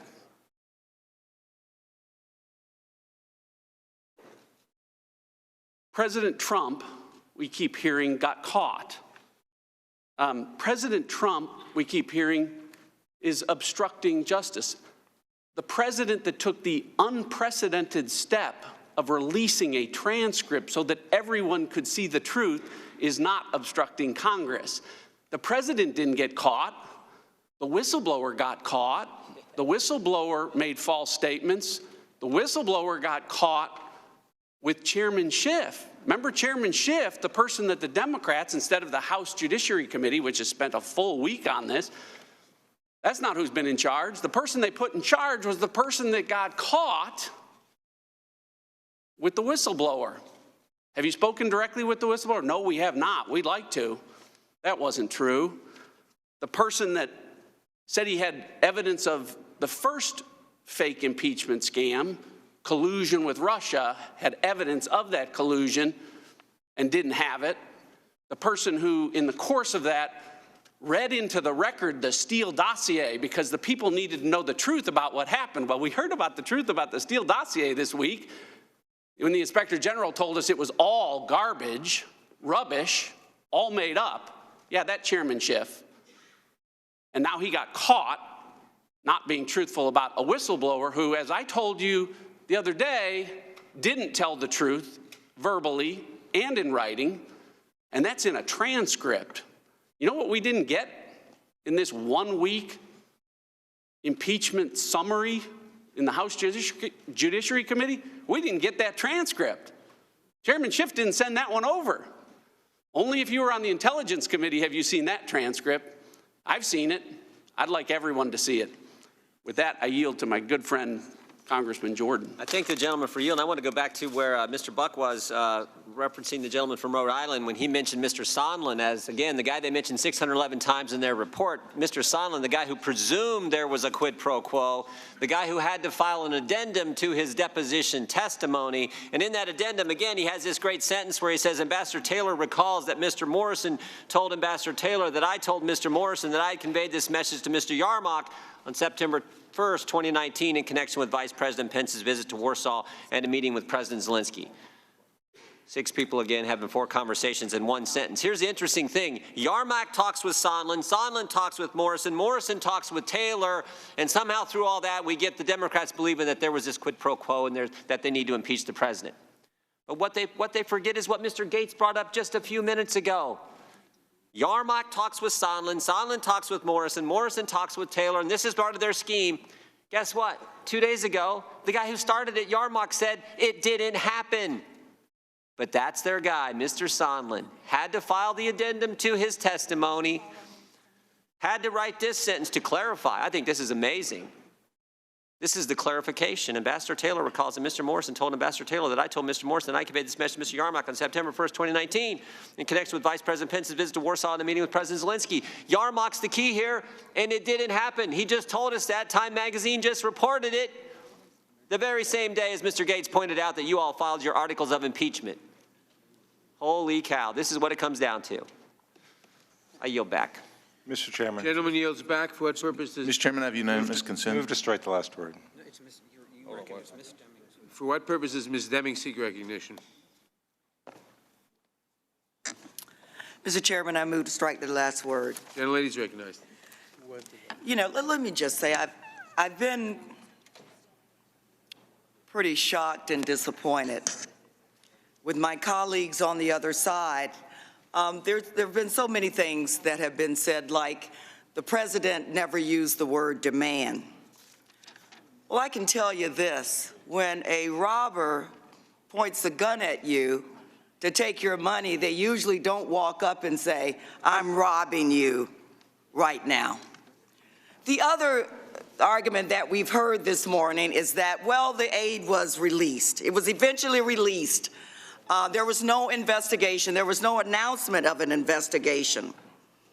But you know, the aid was released because the president got caught. It was released after the whistleblower's complaint. It was released after public reports that the aid was being held because Ukraine was being coerced into doing an investigation. And Congress had initiated congressional investigations into why the aid was being released. We can talk about alternative facts all day long, but the facts are really pretty clear. That the president abused his power, the precious power of his office to coerce a country that was dependent on us. A country who's fighting Russian aggression, because when Ukraine fights Russian aggression, they're helping us fight Russian aggression.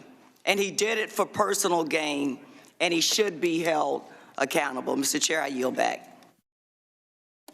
Gentlelady yields back. Mr. Chairman, I have unanimous consent request. Who seeks recognition for unanimous consent? Biggs from Arizona. The gentleman is recognized for unanimous consent request. Thank you, Mr. Chairman. My first unanimous consent request is the record of the correspondence and subpoenas served on executive branch officials by Chairman Schiff. We have concerns because 3 of those were served prior to the passage of HRS 660. We'll reserve the right to object. We'll take a look at that. Thank you, and I have another one, Mr. Chairman. Gentleman stated. Thank you. It is 2 letters sent by the Office of the Vice President dated October 15 and December 11. The first explains the overbroad scope of the document request from Chairman Schiff, but offers to work with Congress to advance legitimate oversight authorities. The second letter points out an inaccuracy in Chairman Schiff's report. Contrary to an assertion contained in Chairman Schiff's report at the time of the release of this Are these report. public correspondence? They are correspondence between the Vice President and without objection. Thank you, Mr. Chairman. For what purposes does Ms. Roby seek recognition? I move to strike the last word. The gentlelady is recognized. I yield to my friend, Mr. Reschenthaler. Thank you. I think that we got to remember that the abuse of power is coming from the quid pro quo charge, which then morphed into bribery. The problem is that my colleagues across the aisle can't make out what, again, we call a prima facie case, meaning the elements are not supported by the facts. So let's just go back and look at the federal statute for bribery. The elements are as follows. Whoever, being a public official, corruptly demands or seeks personally anything of value in return for being influenced in the performance of an official act. Now, we could tear apart each one of these elements, but let me just focus on corruptly. The president didn't have corrupt intent, and that's why the Democrats cannot make out a prima facie case. Contrary to Schiff's parody version of the July 25th call, the president wasn't asking Ukraine to, quote unquote, make up dirt about my opponent. That quote came from a parody from Chairman Schiff. The president didn't say it in the phone call. For whatever reason, that is being missed. There was also significant reason to believe that the Bidens were involved in corruption, and there's also evidence Ukrainian officials colluded with Democrats in the 26th campaign. Now, there's been a lot of talk about this being a conspiracy theory. That's not a conspiracy theory. The Hill, Politico, Financial Times all reported on this, and for whatever reason now, it's being labeled a conspiracy theory. Also, the president was not seeking to help with his 2020 campaign. Rather, he was seeking accountability regarding Ukraine Democrat collusion in 2016 and also potential corruption in the Obama administration's dealing with Ukraine as well. And we have to remember, too, what Professor Turley said. And remember, Professor Turley voted for Hillary Clinton. He is not a Trump supporter. He was very impartial. And he said, and I quote the professor, "Trump does not state a quid pro quo in the call. He's using his influence to prompt the Ukrainians to investigate and to cooperate with the Justice Department. If President Trump honestly believed there was a corrupt agreement with Hunter Biden that was not fully investigated by the Obama administration, the request for an investigation is not corrupt." And again, I was quoting Professor Turley. I'd also like to quote the Mueller report. And just an aside, we have to remember, months ago, Robert Mueller came in here and he said there was no evidence of collusion, no evidence of obstruction. But again, we're back here. Okay, let me just go back to the Mueller report. There was discussion of corruptly in that report. As it pertains to obstruction of justice, it was stated, quote, "Corruptly means acting with an improper motive or with intent to obtain an improper advantage for himself or someone else, inconsistent with the official duty and the rights of others." By that standard, by Mueller's own standard, the president's behavior is entirely inconsistent with the definition of the underlying statute.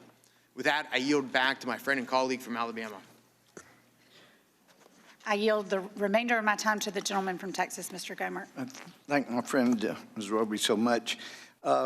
First of all, I was astounded, having been a prosecutor. I've defended some cases. I've been a judge. I've sent a lot of people to prison, but I've never sent someone to prison where the victim didn't know or figure out that they were a victim. That's extraordinary to hear, that you can commit a crime like bribery or theft or robbery, and the victim never knows, never figures out there's a victim.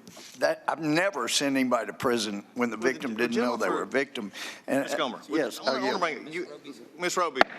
Ms. Roby's yes. time. Let it go. I yield to Mr. Collins. Let it go. No, get back, Mr. Goldman. All right. And also, there's probably nobody on this committee that has followed what has happened over time in Ukraine more than I have. And there's no question Putin wants the old Soviet empire back. And what happened when President Bush was in office, Putin had Russia invade Georgia.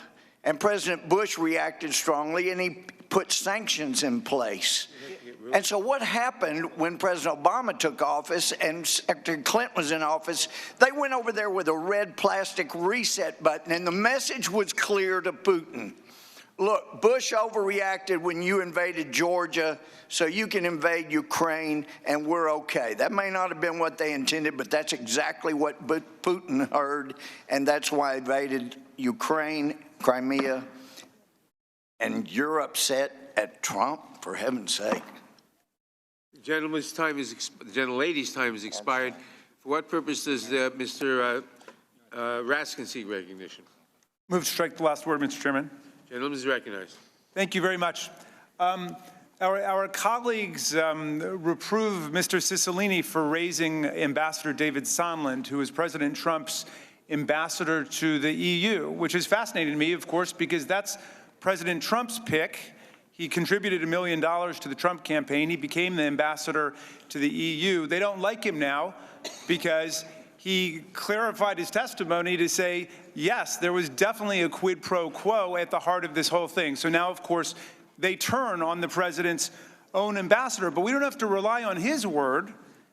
I started to mention this before because he had a lunch with David Holmes, who was a senior State Department official at the U.S. Embassy in Kiev, and they went out to a restaurant, and Ambassador Sondland got President Trump on the phone. And afterward, Holmes could hear the conversation, and this is all uncontradicted by other witnesses who were there. And essentially, Ambassador Sondland said to him that, Zelensky loves your ass, and you're going to get exactly what you want from him. And afterwards, Holmes says, well, what is it we can get from him? Well, it's the big stuff. And Holmes says, the big stuff, well, you mean like the war, dealing with Russia and so on? No, the big stuff, what President Trump cares about. Okay, now I'm not quoting verbatim because I don't have it in front of me, but the substance of this is very clear. What does he care about? What can benefit him, like the Bidens? And it's very clear from multiple witnesses exactly what President Trump wanted to get from President Zelensky. He wanted a statement on television that Ukraine was investigating and was going to investigate Vice President Joe Biden.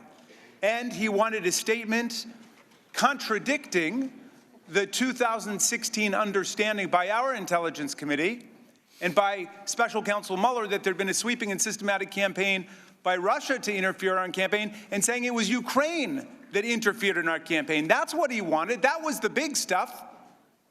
He didn't care about the Russian war on the people of Ukraine. He didn't care about corruption. They invite us to believe that Donald Trump is an anti-corruption crusader who was shaking down President Zelensky about corruption when he doesn't raise any corruption on that call except for what he believed was going on with the Bidens, except that he reduced anti-corruption funding for Ukraine, except he doesn't raise it anywhere else that we can find. And what do you know? You pick up the New York Times yesterday, President Trump had to pay $2 million to charities because he ripped off his own charity for millions of dollars. This is the anti-corruption crusader they want us to believe in.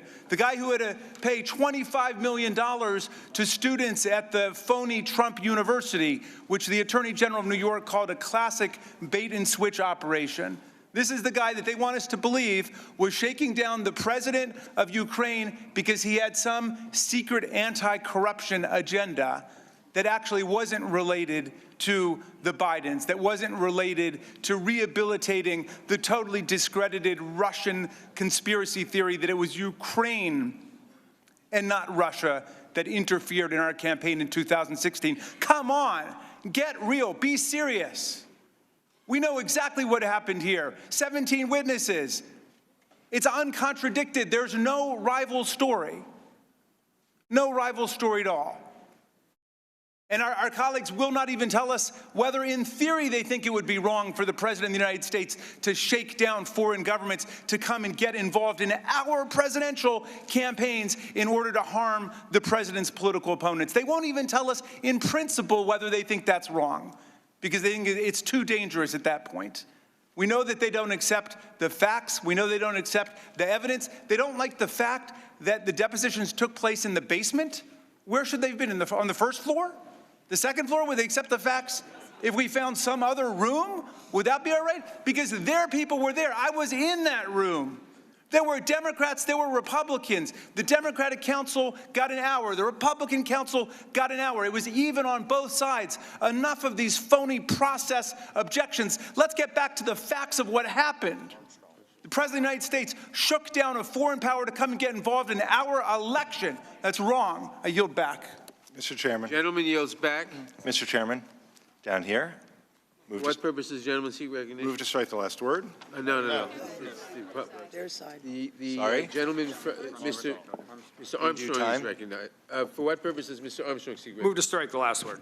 Gentleman is recognized. Thank you, Mr. Chairman. First, I think it bears mentioning that there's a lot about David Holmes I would say, but what I would say first is that for a guy who heard part of one half of a 3-minute phone call, he had a 40-minute opening statement. And Sondland testified that Biden was never linked in his mind until the transcript was released at the end of August.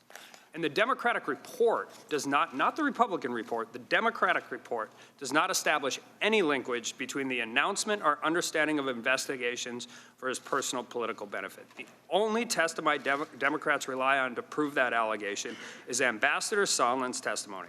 However, they conveniently leave out the most crucial aspect of the ambassador's testimony, and that is, after being questioned, he only presumed the linkage.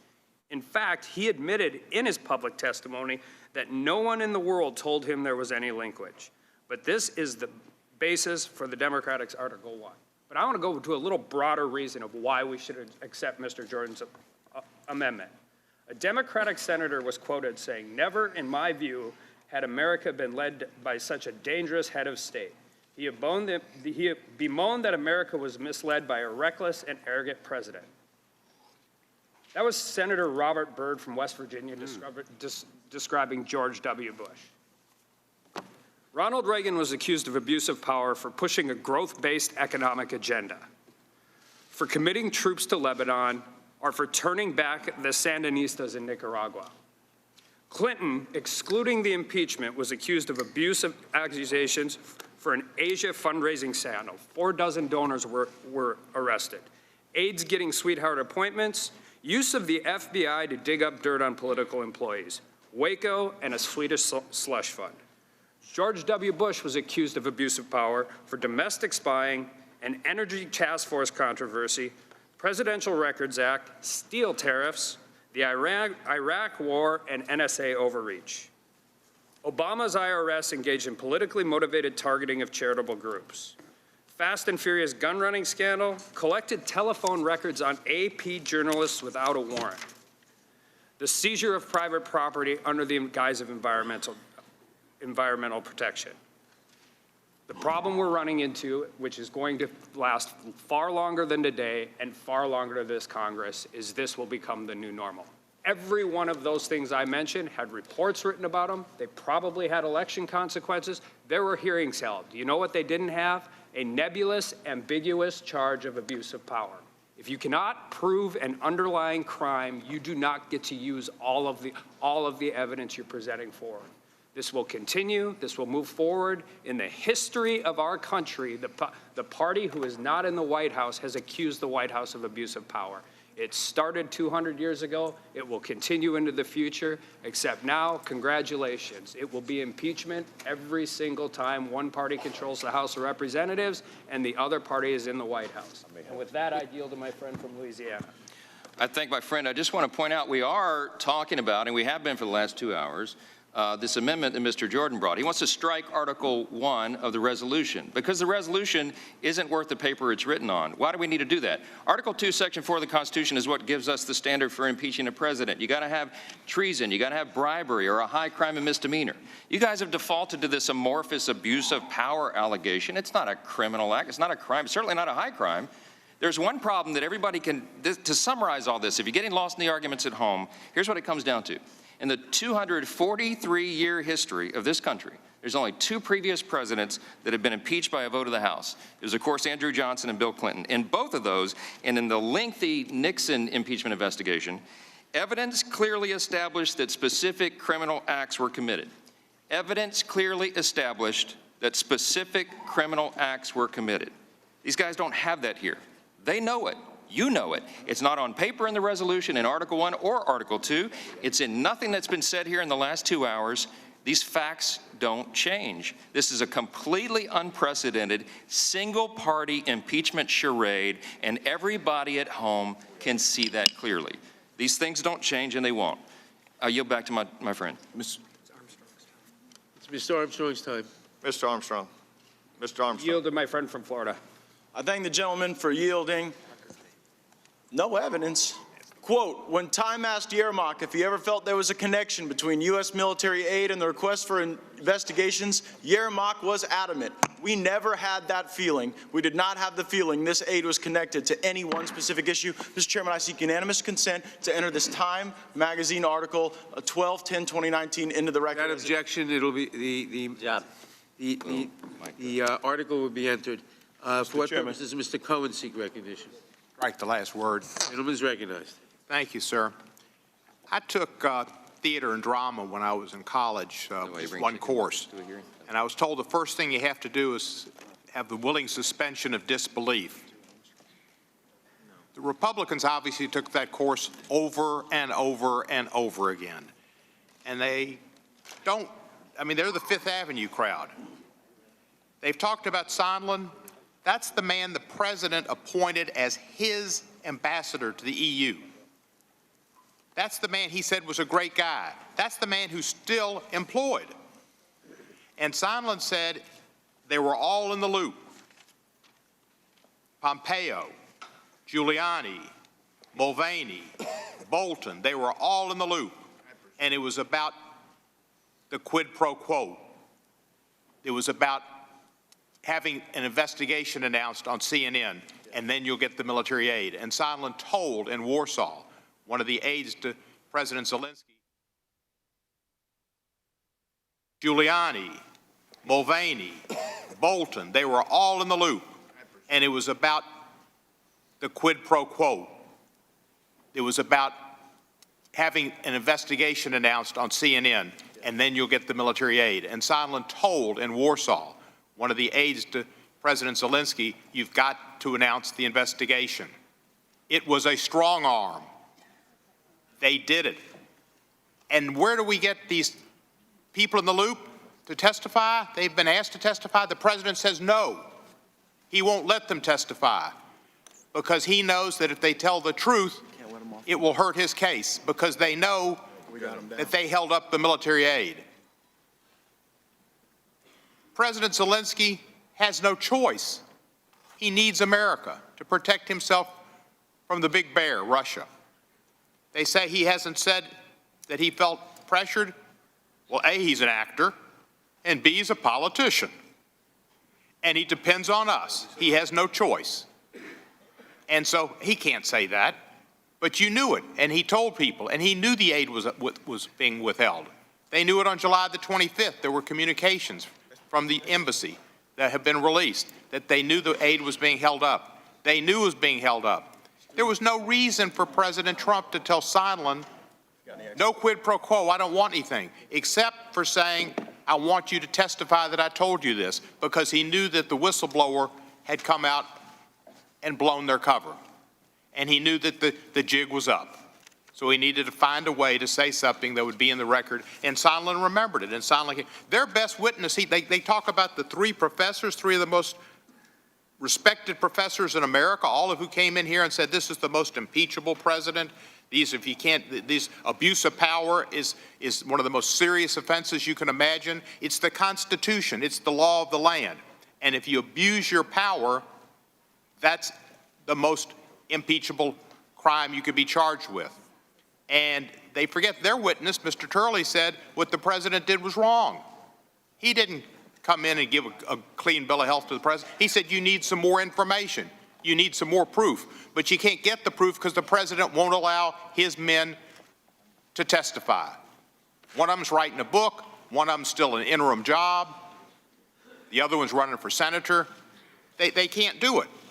The proof is there. This is the most abusive act we can imagine, trying to influence our elections with foreign interference. That takes power away from the American people. And that would end our country as we know it, a democracy, a shining city on the hill, a beacon of hope to people around the world who followed our revolution by changing their governments to giving people the power and not kings. And this is a way to revert back to a king, a man who thinks he can do whatever he wants. If it's Article 2 says, I can do whatever I want, I'm president. That's not right. When he said, I need a favor though, he was talking about getting dirt on the Bidens. He feared Joe Biden as his primary political rival. Michael Cohen told us the president doesn't come out and say exactly what he wants. He speaks in code. That's the president's code. Michael Cohen knows it, and Michael Cohen is in prison now. Individual 1 is not in prison because individual 1 could not be indicted because of the Justice Department's policies that say you can't indict a sitting president. But Michael Cohen, who is in prison because he facilitated the payments to Ms. Daniels and the payments to Ms. McDougal. You talk about abuse of power. Abuse of power is having a charitable foundation and taking advantage of the charities and using the money for your own purposes and having to pay a $2 million fine and not being allowed to be on a board ever again because you don't have the character to be over a charitable foundation.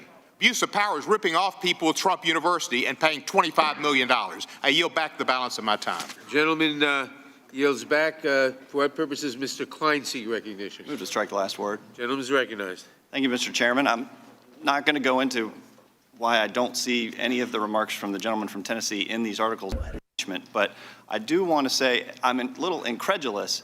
As a prosecutor, I'm just so amazed at what the majority are calling facts. They keep talking about the facts and the evidence. Well, their evidence is in dispute because it's based on hearsay, opinion, and speculation. These are not facts. This is testimony about what somebody thought or what somebody concluded from acts taken by members of the administration. The charge is abuse of power, but what the majority is really upset about is the fact that the president and the administration is exercising its power under the Constitution. Its authorized powers, for example, the president's authority to set foreign policy and fire, for example, an ambassador is not a smear on an official. It's the use of Article 2, Section 2 of the Constitution. The president is authorized by statute to put a stop on the distribution of funds. The president is instructed in the NDAA to ask for and monitor investigations into corruption in the Ukraine. When you talk about direct testimony from individuals like Lieutenant Colonel Vindman and Mr. Morrison, you have the fact that they were on the call, and the transcript speaks for itself, but you have opinions and conclusions after that. And when it comes to actual testimony that hasn't been heard, it just shows that the majority really doesn't have any interest in getting to the bottom of this question, because if they did care about actually finding out facts, they would be calling Mr. Yermak back into this committee. They would be delaying this process, because what we have read from this article in Time magazine is incredible and exculpatory and quite frankly, a bombshell when you have specific rejection of claims made by Ambassador Sondland that he was told the aid to Ukraine would not be released unless investigations were launched. Why is he not in here? When asked if he thought there was a connection between the aid and the investigations, Yermak stated, "We never had that feeling." He added that we had a clear understanding that the aid had been frozen. We honestly said, okay, that's bad, what's going on here? We were told they would figure it out, and after a certain amount of time, the aid was unfrozen. We didn't have the feeling that this aid was connected to any one specific issue. If you ignored this evidence and you were in a court case, you would lose your law license for allowing a case to go forward without this exculpatory evidence being provided to the defense. It is just so ridiculous to me that we are not taking time to look further into this. And with that, I want to yield to Mr. Collins, the ranking member. Thank you, Mr. Klein. Well, I appreciate so much the gentleman from Tennessee. He just answered a ton of questions for me about his understanding of props and theatrics by his study of drama in his higher education, because now we understand a lot of things. But also we have another thing. Folks who study drama also understand you read the lines. They can read the transcript. Quit saying, I want you to do me a favor. It's not in the transcript. It must be hard to read. I guess me and us gets confused when you're trying to make up facts. That's what's happening here. But he also just proved my point why Mr. Jordan's article is actually, the amendment is actually good, because it's what I have said all along. The moment I saw that they decided to use abuse of power, what they did is they gave their whole conference carte blanche to make up anything they want and call it abuse of power, because they don't have anything else to give. They don't have actual crime that they can add up. If they did, was portrayed from the gentleman from Maryland and so many others, if you had the crime, if you had it, you were longing to put it, you had to put it in the articles. You didn't do it. But then the last thing that is amazing to me, and the gentleman from Tennessee said it, he called Mr. Zelensky a politician and an actor in a derisive way, basically implying politicians lie. Well, we've seen that this morning, even in just what they're talking about, how they can't even read a transcript, and that he's an actor. It's amazing to me how we on this committee are degrading Mr. Zelensky in the eyes of his country and in the world because we can't make a case against this president. This is the tragedy of this impeachment right now, is they're trying to degenerate because they can't make the fact that he felt pressured. That is the critical element of their case. I yield back to Mr. Klein. Unanimous consent request. Who yields back? Who's seeking recognition? Unanimous consent Who request. is seeking recognition for unanimous consent request? The gentleman will state his unanimous consent. I would like unanimous request to introduce the editorial from the USA Today called for the impeachment of the president. That objection. From the Los Angeles Times, from the Philadelphia Inquirer, and from the Boston Globe. That I object. I want to read it. Objection is heard. I'd love for him to read them. Who else seeks recognition? It proves that I can read. Transcripts undoubtedly are not be able to Who read. seeks recognition? Does anyone else seek recognition on this amendment? For what purpose does Mr. Stubbe seek recognition? Move to strike the last word, Mr. Chair. Gentleman is recognized. The fact that members of this committee would insinuate that Ukrainians died at the hand of Russians because they didn't get aid is absolutely ridiculous. Having actually served in a combat theater and knowing what that is like, to blame that aid was delayed a few weeks would have saved lives is frankly insulting to me and to all that served. Now Democrats want you to believe that Ukrainians died and it's Trump's fault. Why don't we impeach him on that? Members on the other side of the aisle on this committee now are talking about bribery and laying out a case for bribery and laying out elements for bribery. Yet, if their case was so compelling and overwhelming and they had all the elements, then why isn't it in the articles of impeachment? It's not in either one. They didn't include it because there's no evidence for that charge.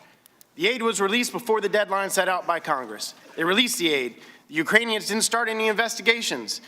They also got a meeting with President Trump. And President Trump doesn't have to meet with foreign leaders, and he still agreed to meet with them.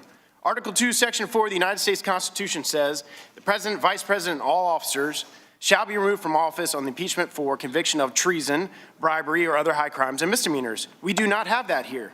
In every impeachment, Congress has interpreted this section to mean that the President has committed an actual criminal act, one that is outlined in a criminal statute. For example, Nixon, he was accused of a criminal act. Bill Clinton, 3.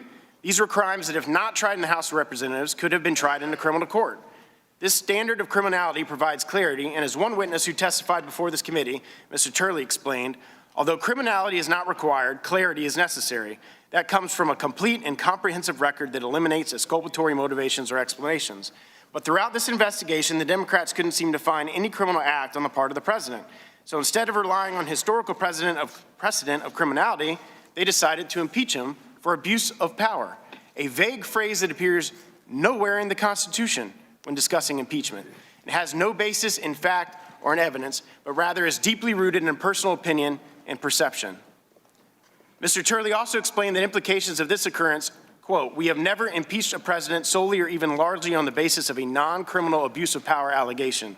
There is good reason for that unbroken record. Abuses of power tend to be even less defined and more debatable as a basis for impeachment than some of the crimes already mentioned." He went on to say that the principal problem with proving an abuse of power theory is the lack of direct evidence due to the failure to compel key witnesses to testify or production of key documents.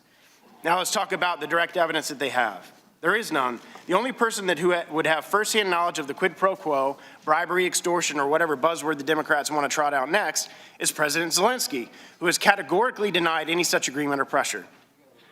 Herein lies the issue with hinging your entire impeachment on a non-criminal abuse of power allegation. The facts don't support your claims. So let's review. Never in the history of the United States has a president been impeached solely or largely on the basis of abuse of power.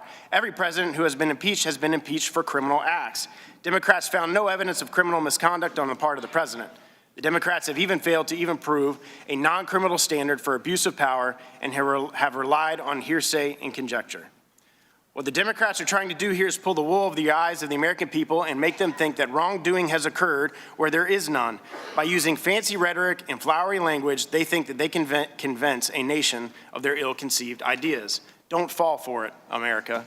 I yield the remainder of my time to Mr. Jordan. I thank the gentleman for yielding. If the Democrats are going to take some of Sondland, you got to take all of Sondland. You're going to mention him 611 times in your report. If you're going to build your case around the guy who presumed there was a quid pro quo, the guy who had to file an addendum to his deposition, if you're going to do all that, you can't ignore the direct conversation he had with the President of the United States, where he asked him, Mr. President, what do you want from Ukraine? What did the President say? Interesting, Mr. Sondland left this out of his opening statement, his 20-some page opening statement. What do you want from Ukraine? What did the President say? I want nothing. I want no quid pro quo. I want him to do what he said. I want him to do what he ran on.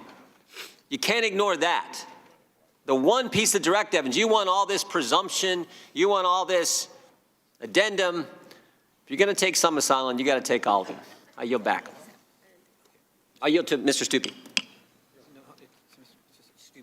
I yield to Mr. Gates. I had 30 seconds. 30 seconds. Yeah, okay. I had 30 seconds left before they cut the clock. The gentleman proceed. I yield to Mr. Gates.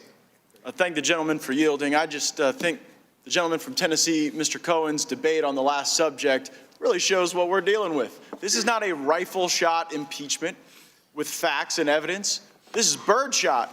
I mean, he talked about everything from, you know, the campaign finance concerns to Trump University, concerns about charities. This is like pin the tail on your favorite impeachment theory because they don't have evidence for any one single thing to impeach the president for. I yield back. Gentleman yields back. For what purpose does Mr. McClintock seek recognition? To strike the last word. Gentleman is recognized. Thank you. Mr. Chairman, the Constitution introduces the president with 15 words. The executive power shall be vested in a president of the United States of America. It does not vest any authority in lieutenant colonels at the NSC, ambassadors, State Department officials, or cabinet secretaries. The only authority that these officials exercise is delegated to them by the president. So all of the criticisms and resentments and personal and political disagreements that we've heard from those officials are completely irrelevant. It is dangerous that so many officials in the executive branch believe that they have independent authority to override presidential policy, leak classified documents, and actively work to undermine the lawful discharge of the president's duties under Article 2. If their judgment can replace that of the president, it means that the people of the United States have simply been removed from the equation. Now, someone said during the discussion today that the president has actually committed real crimes.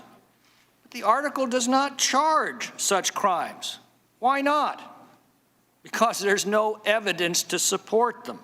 If there was evidence, you know that in a heartbeat they would have included these charges, so it's obvious they don't even believe their own rhetoric. One member said, we're not restricted as the Department of Justice is. Think about what that statement means. The Department of Justice is restricted by the Bill of Rights. The Bill of Rights sets forth basic principles of due process, the right to confront your accuser, the right to call witnesses in your defense. Charges have to be supported by evidence, not gossip. And you have the right to appeal to the courts to protect these rights. Yes, the Department of Justice is restricted by the Bill of Rights, but our Bill of Rights, with its due process restrictions, restricts all of us who take the oath of office, and that includes Congress. We are restricted to respect these rights also. Only the majority is now placing themselves above the supreme law of the land. The lawful exercise of executive power is simply not an impeachable offense. The president is responsible for faithfully executing the laws and their own officials. Of course he does. The Democrats impute the most sinister motives to this request. Well, nothing in the conversation suggests that. Do us a favor because our country has been through a lot and Ukraine knows a lot about it. That's the exact quote. Now, the National Defense Authorization Act specifically requires the administration to determine that Ukraine is taking steps to combat corruption before aid can be released. Now, the Democrats have made much of the fact that the Secretary of Defense certified this in May. They ignore two facts. Number one, the Secretary of Defense exercises no authority independent of the President. The buck still stops at the President's desk. And two, the President retains responsibility to determine that the findings of his administration remain valid, particularly as he assesses the intention of a newly elected President and newly elected Parliament. And lest we forget, last year, 3 Democratic senators wrote to the Ukrainian government demanding that it cooperate in investigating President Trump. The Democrats found absolutely nothing objectionable about this. The only difference I see is that the president actually has the authority and the responsibility to make such a request. So what's at stake here? The worst possible interpretations of the president's motives in discharging his constitutional powers are being imputed to him by his most vitriolic opponents. Now, there's nothing extraordinary about that. It's called politics. But if this can become the new standard of impeachment, that Congress can impeach any president whose motives his opponents question, if this is allowed to replace treason, bribery, and other high crimes and misdemeanors as the standard for nullifying a national election and substituting the judgment of Congress instead of the judgment of the American people, well, then no president can make any decision without subjecting the nation to the travesty going on today. The executive branch will be subordinated to the legislative, serving at the pleasure of Congress, and the separation of powers at the heart of our Constitution will have been utterly destroyed. I yield back. The gentleman yields back. For what purpose does the ranking member, Mr. Collins, seek recognition? Move to strike last word. Gentleman is recognized. Thank you, Mr. Chairman. As we've went through this amendment, which I think is probably one of the most telling amendments, and when put to a vote is going to tell a lot, because this is the most amorphous amendment that you could have. This is the one that even when I was waiting for the announcement from the chairman and others at the podium, I was actually there and was being interviewed. And when I heard this one come up and confirm that abuse of power was one of their articles of impeachment, it was simply stunning. And my first reaction has been made and rung true completely here today by many of the members on the majority, including the gentleman from Tennessee just recently, who just confirmed it. Abuse of power for article of impeachment means anything they want it to mean. It is the carte blanche coverage. It's saying, we don't really have a case to our caucus, but go out and make it up. Just go out and say what you don't like. If he didn't say something nice to this, if he didn't do a policy you don't like, do this and that's going to cover you. You'll be okay. Because remember, this is always about an election. You know how we continue to know this? We keep misquoting the transcript. They don't have the facts, so we keep misquoting the transcript, saying, do me a favor.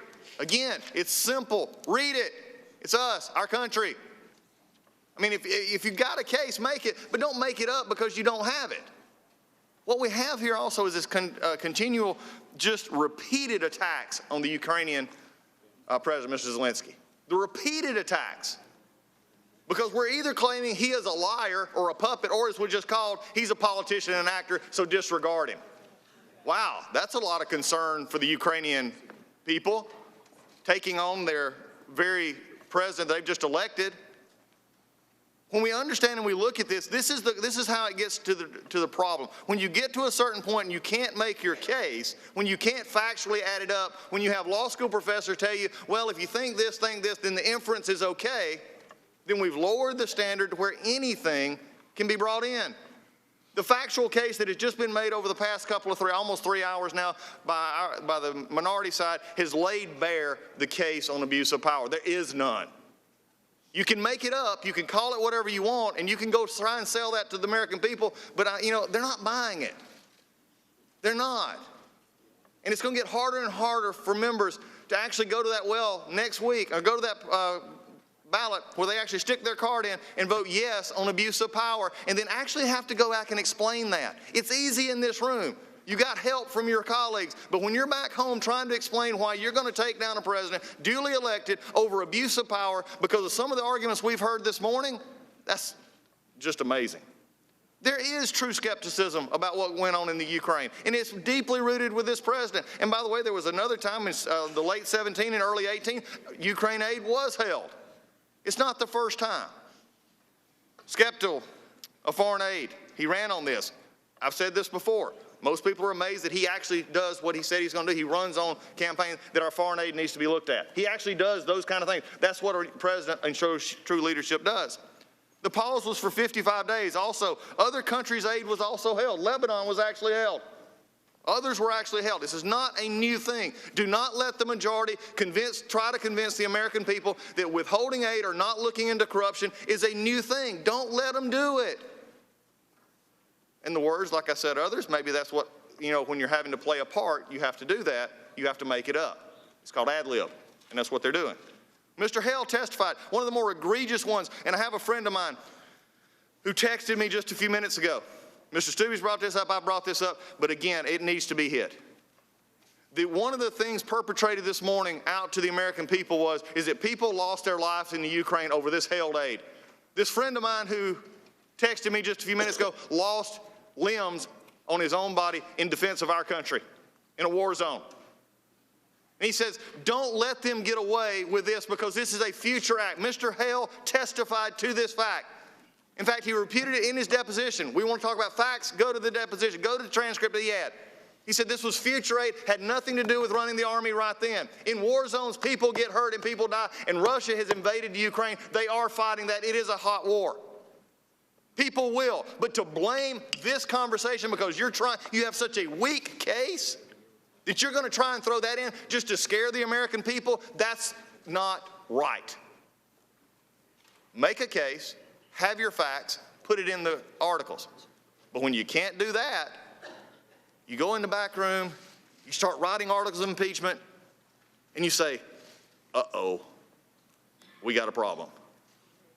Let's put something in there that all of our conference can get behind because they don't like the president. I yield back. Gentleman yields back. For what purpose does Ms. Dean seek recognition?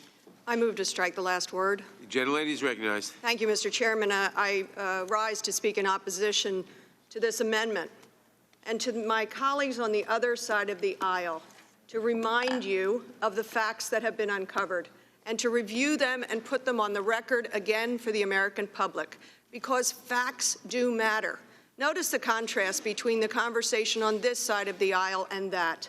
They run away from the facts. They're afraid to admit to themselves or to the American public of what the president's behavior really adds up to. So let me just recite the facts. When Ukrainian President Zelensky raised the issue of U.S. military assistance to Ukraine during the July 25th call, President Trump replied, quote, I would like you to do us a favor, though, because our country has been through a lot and Ukraine knows a lot about that, end quote. Congress appropriated and authorized $391 million in security assistance to Ukraine. On May 23rd, the Department of Defense certified to Congress that Ukraine has called. President Trump replied, quote, I would like you to do us a favor, though, because our country has been through a lot, and Ukraine knows a lot about that, end quote. Congress appropriated and authorized $391 million in security assistance to Ukraine. On May 23rd, the Department of Defense certified to Congress that Ukraine had completed the requisite anti-corruption reform actions to qualify for the security assistance appropriated by Congress. The President himself directed the aid to be put on hold.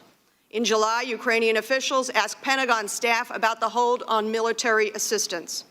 No legitimate public policy or national security rationale exists, and the President has not brought one forward for President Trump's decision to withhold the security assistance from Ukraine. Providing aid to Ukraine is in the national security interest of the United States. Withholding it is in the personal political interest of the President and of Putin. President Trump failed to say the word corruption during his April 21st call with President Zelensky. President Trump failed to say the word corruption during his July 25th call to President Zelensky. The aid to Ukraine was released only after House committees announced an investigation into the administration's decision to halt the aid. The President instructed all witnesses from the administration not to testify and withheld all relevant documents from House investigators. On October 3rd, when asked by a reporter what he hoped President Zelensky would do following their July 25th call, President Trump told the American public and the world, well, I would think that if they were honest about it, they'd start a major investigation into the Bidens. It's a very simple answer. On October 17th at a press briefing in the White House, Acting Chief of Staff Mick Mulvaney said President Trump absolutely mentioned corruption related to the DNC server in connection with the security assistance during his July 25th call, and that server was part of, quote, why we held the money up, end quote. Upon taking a question from a reporter attempting to clarify the acknowledgement of a quid pro quo, Mulvaney replied, quote, we do that all the time with foreign policy. Get over it.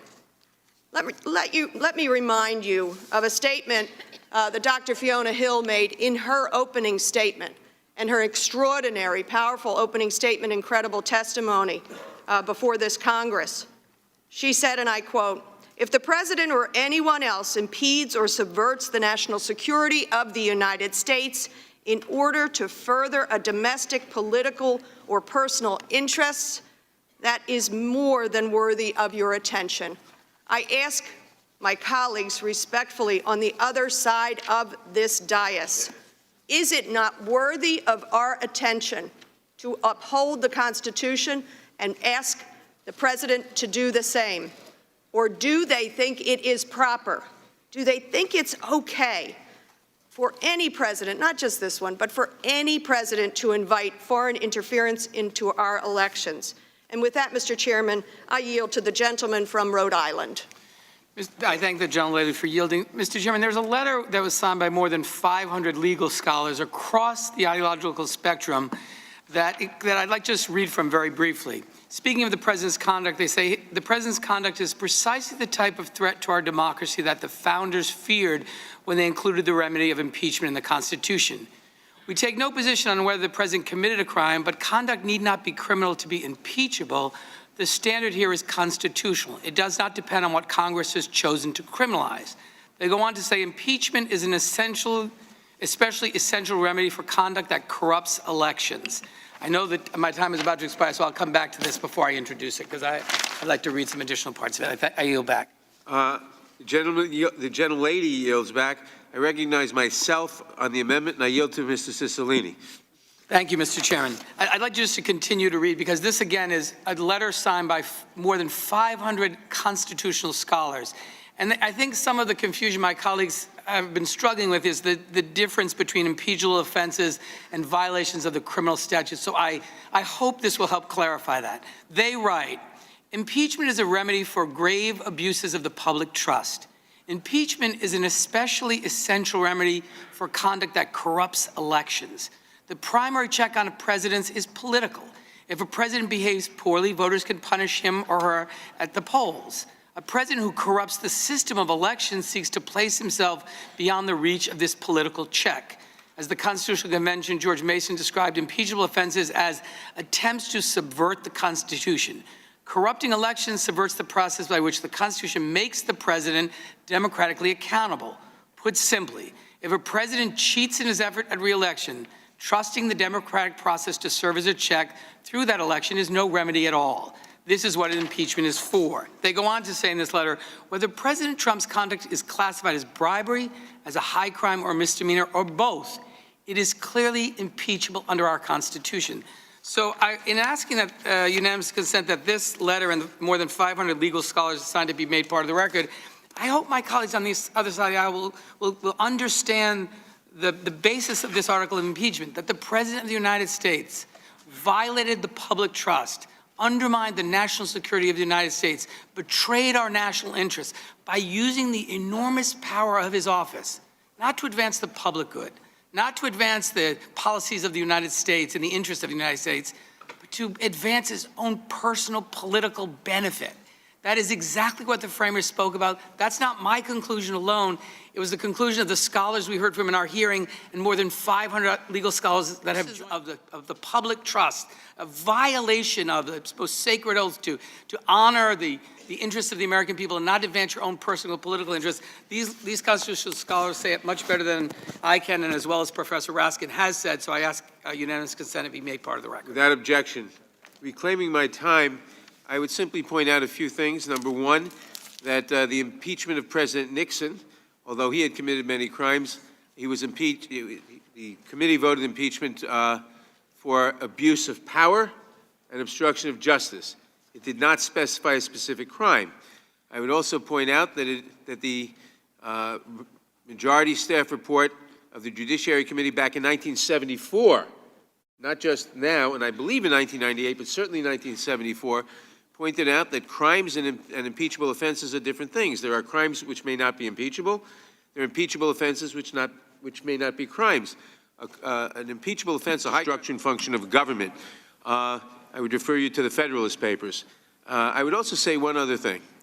We've repeatedly heard that the Democrats are accusing President Zelensky and Mr. Yermak of lying because President Zelensky said he wasn't pressured. Well, of course he said he wasn't pressured. The United States is a powerful nation on which his nation is dependent. He has a gun to his head. The gun is the fact that the President of the United States, upon whom he depends for military aid, for help in many different ways, has shown himself willing to withhold that aid and to do other things based on what he says, based on what he's willing to play along with the president for his personal political goals. So of course he denies he was pressured because he knows that if he didn't deny that, there might be heavy consequences to pay, and you cannot credit that denial. And you cannot credit that denial without any aspersions on his character, but simply on the fact that the President of the United States holds a gun to his head. I yield back, and the question is on the amendment. Those in favor say aye. Aye. Opposed, no. No. In the opinion of the chair, the noes have it. Roll call. Roll call. Roll call is requested. The clerk will call the roll. Mr. Nadler? No. Mr. Nadler votes no. Ms. Lofgren? Ms. Lofgren votes no. Ms. Jackson-Lee? Ms. Jackson-Lee votes no. Mr. Cohen? No. Mr. Cohen votes no. Mr. Johnson of Georgia? No. Mr. Johnson of Georgia votes no. Mr. Deutsch? Mr. Deutsch votes no. Ms. Bass? Ms. Bass votes no. Mr. Richmond? Mr. Jeffries? No. Mr. Jeffries votes no. Mr. Cicilline? No. Mr. Cicilline votes no. Mr. Swalwell? No. Mr. Swalwell votes no. Mr. Liu? Mr. Raskin? No. Mr. Raskin votes no. Ms. Jayapal? Ms. Jayapal votes no. Ms. Demings? Ms. Demings votes no. Mr. Correa? No. Mr. Correa votes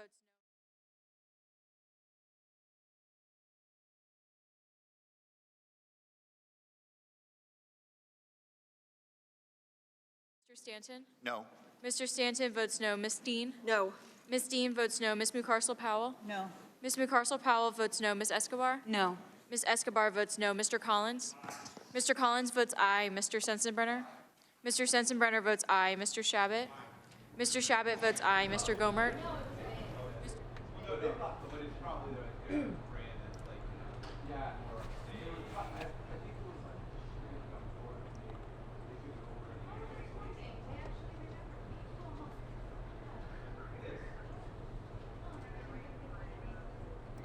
And welcome everyone here to News Now. I'm your host Mike Page. Thanks so much for joining us here today. 2 more hours on Fox 10 Extra, and we continue with the President Trump impeachment process. Right now, you're taking a live look at the U.S. House Judiciary Committee, where later today they will be voting on these 2 articles of impeachment to vote them out of the committee.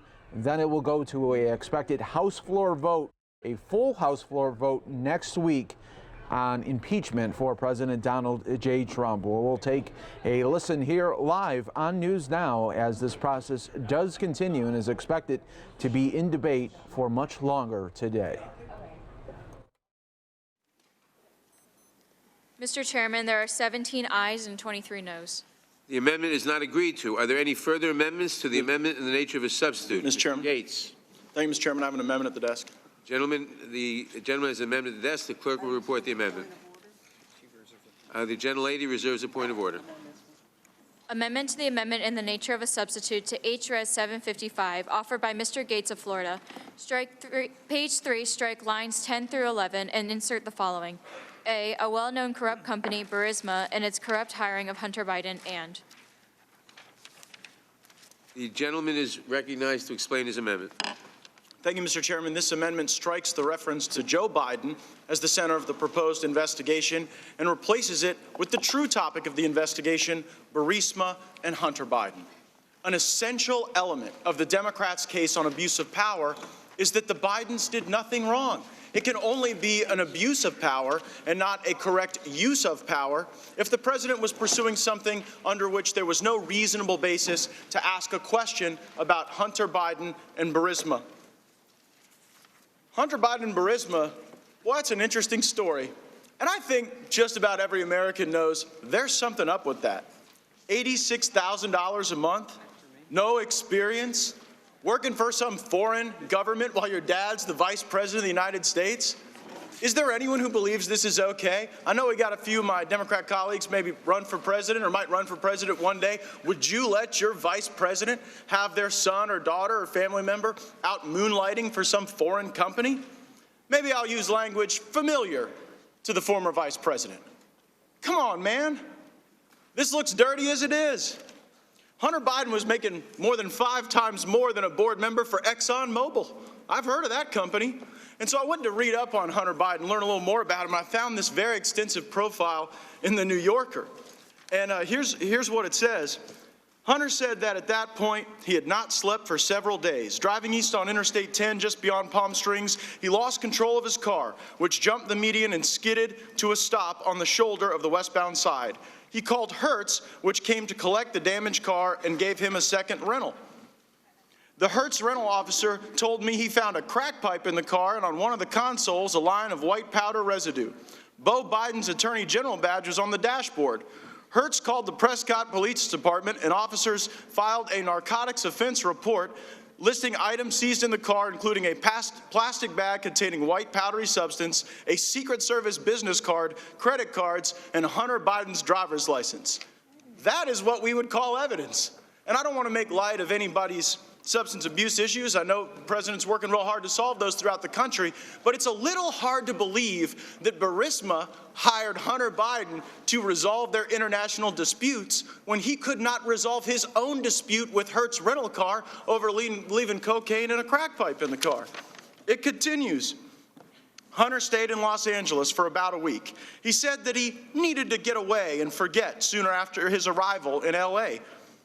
He said he asked a homeless man in Pershing Square where he could buy crack. Hunter said that the man took him to a nearby homeless encampment where a narrow passageway between tents, someone put a gun to his head before realizing that he was the buyer.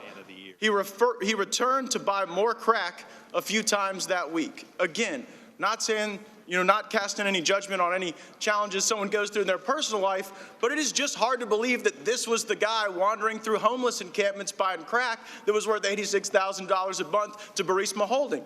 And that might be one of the reasons why when ABC asked Hunter Biden, hey, You think you would have gotten this job in the absence of your dad being the vice president? Well, he said, probably not. And then I looked to the record evidence, and I looked at the testimony of Mr. Kent. Mr. Kent was one of the witnesses they called on the first day. He said Burisma was so dirty that our own embassy had to pull out of a joint sponsorship with them. When Ambassador Yovanovitch was being prepped for her Senate confirmation, the Obama administration was so worried about the corruption around Burisma and Hunter Biden that they held special prep moments to try to get ready for the inevitable questions about this obvious corruption that the president asked about.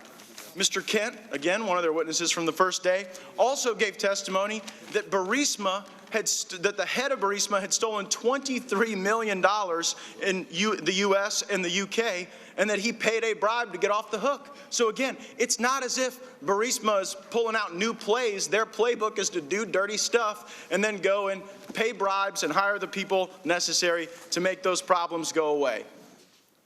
This is why the minority hearing issue is so important, by the way. You wonder why Republicans are so angry that we didn't have a hearing to put on our own witnesses and own evidence. And you may wonder why, well, if they feel so good about their case, why did they block our ability to put in evidence? It's because we have the ability to show that Burisma is corrupt. We have the ability to show that Hunter Biden is corrupt. And that totally exculpates the president. Because there is no way in the United States of America that honestly pursuing actual corruption is an impeachable offense. That's why I offer the amendment, and I encourage my colleagues to vote for it. Mr. Chairman, I withdraw my point of order. Mr. Chairman. The gentleman yields back. For what purpose does Mr. Johnson seek recognition? I move to strike the last word. Gentleman is recognized. Mr. Chairman, I rise in opposition to this amendment, and I would say that the pot calling the kettle black, the pot calling the kettle black is not something that we should do. I don't know what members, if any, have had any problems with substance abuse, been busted in D-U-I. I don't know. But if I did, I wouldn't raise it against anyone on this committee. I don't think it's proper. And you know, I think we got to get back down to what is most important here. This is a question that stands out like a big, throbbing, sore toe inside of a shoe that's too small. And that is this question: is it ever okay for a president of the United States of America to invite foreign interference in an upcoming presidential election campaign?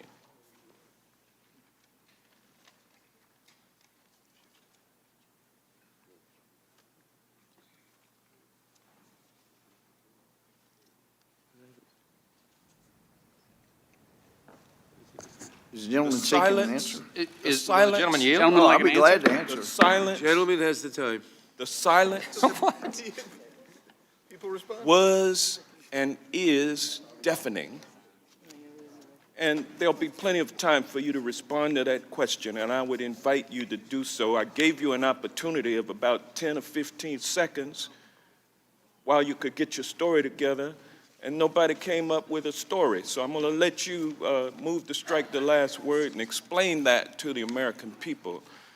It's never proper for a United States president to hold a foreign country over a barrel to make them do that president's personal bidding and holding needed security assistance, dangling it, and dangling the fact that I'll give it to you if you do this. I mean, that's exactly what happened. It's like the American people understand what happened. Those are the facts. The president said it when he released the transcript of the summary of that phone call on July 25th.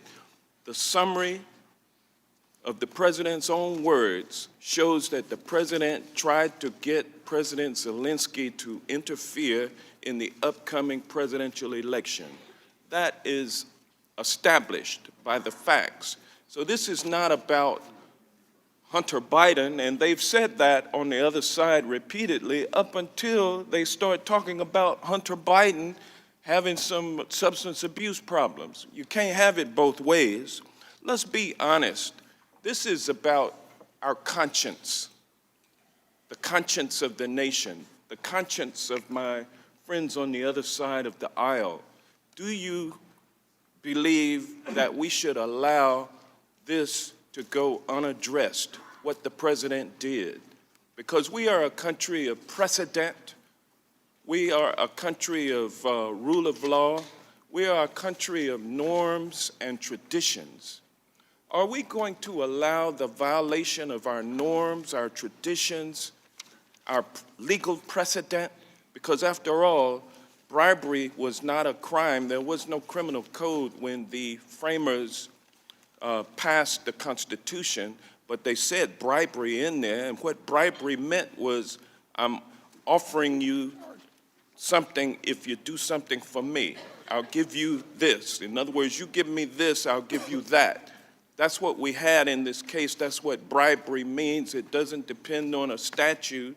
It depends on what we know was done. And so let's not get bogged down in technicalities and in character assassination.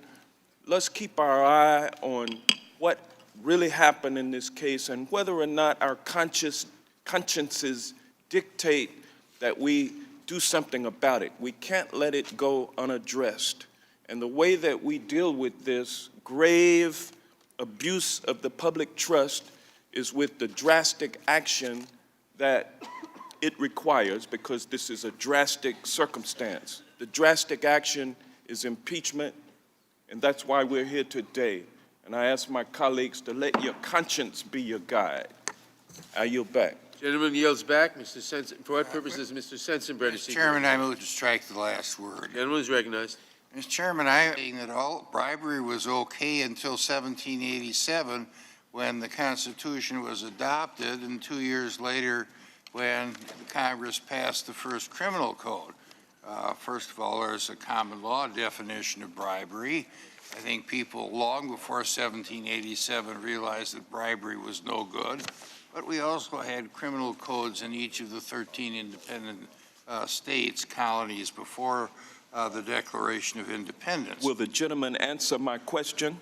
No, I didn't interrupt you. The gentleman has the time. Okay.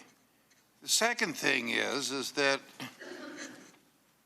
if you on the other side of the aisle believe that Joe Biden is a man who tells the truth, you ought to support this amendment. Because Joe Biden, ever since Hunter's involvement with Burisma, has been repeatedly asked whether he made any arrangements to get Hunter this really cushy job. And he said no, or my son's business involvements are my son's and not involved in that. So you put Joe Biden's name in your articles of impeachment when the real malefactor is Hunter Biden. Hunter's not running for anything, and if the real malefactor really is Hunter Biden, I guess your claim that the president was trying to influence the 2020 election would go out the window. But if you think that Joe Biden is a man who tells the truth, and I'll give him the benefit of the doubt because I think he deserves it, then let's get rid of Joe Biden in this article of impeachment, substitute his son's name in there, and proceed.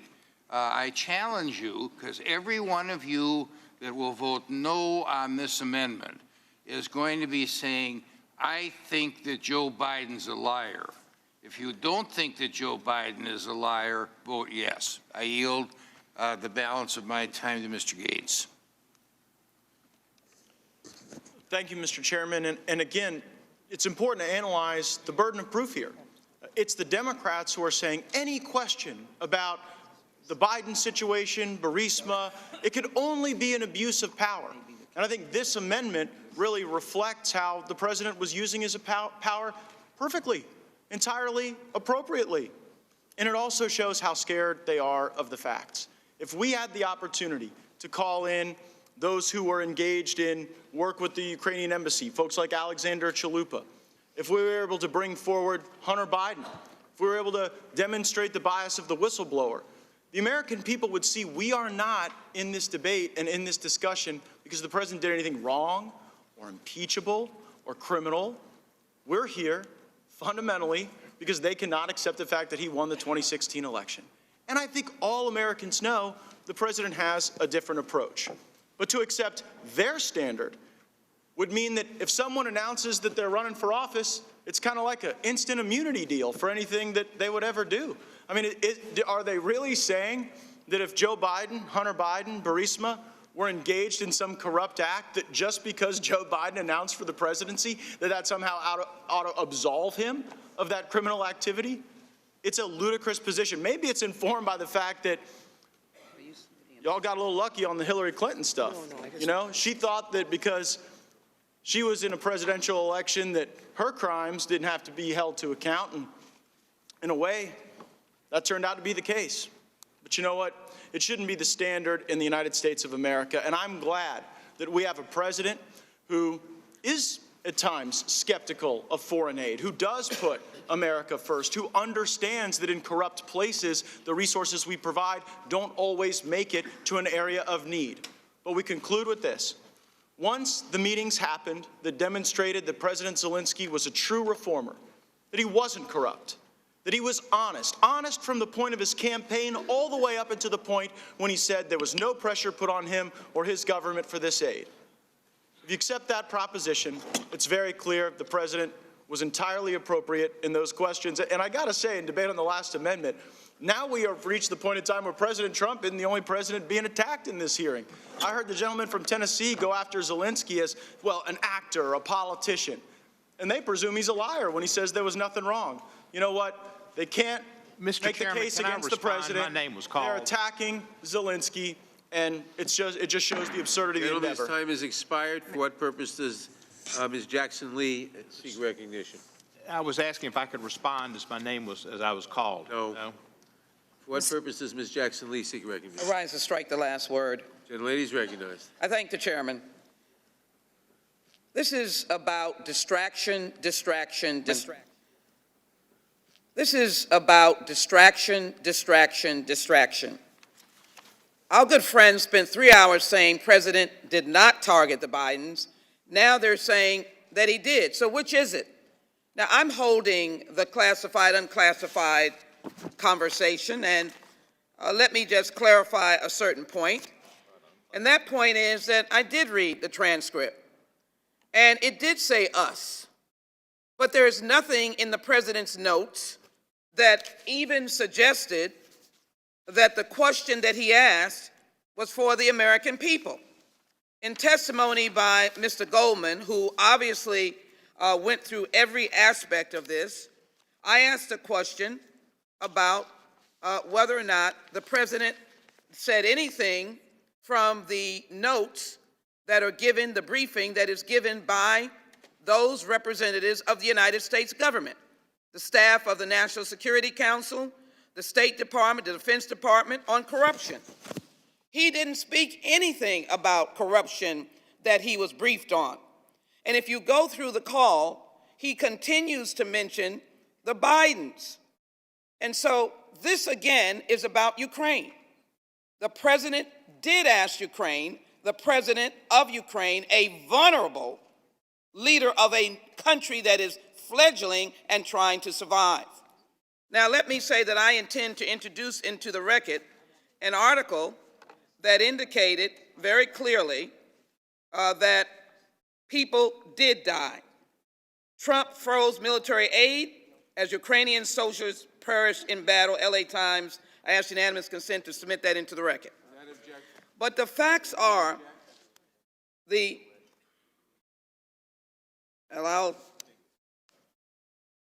facts are President Trump provided $510 million in aid in 2017 and $359 million in 2018.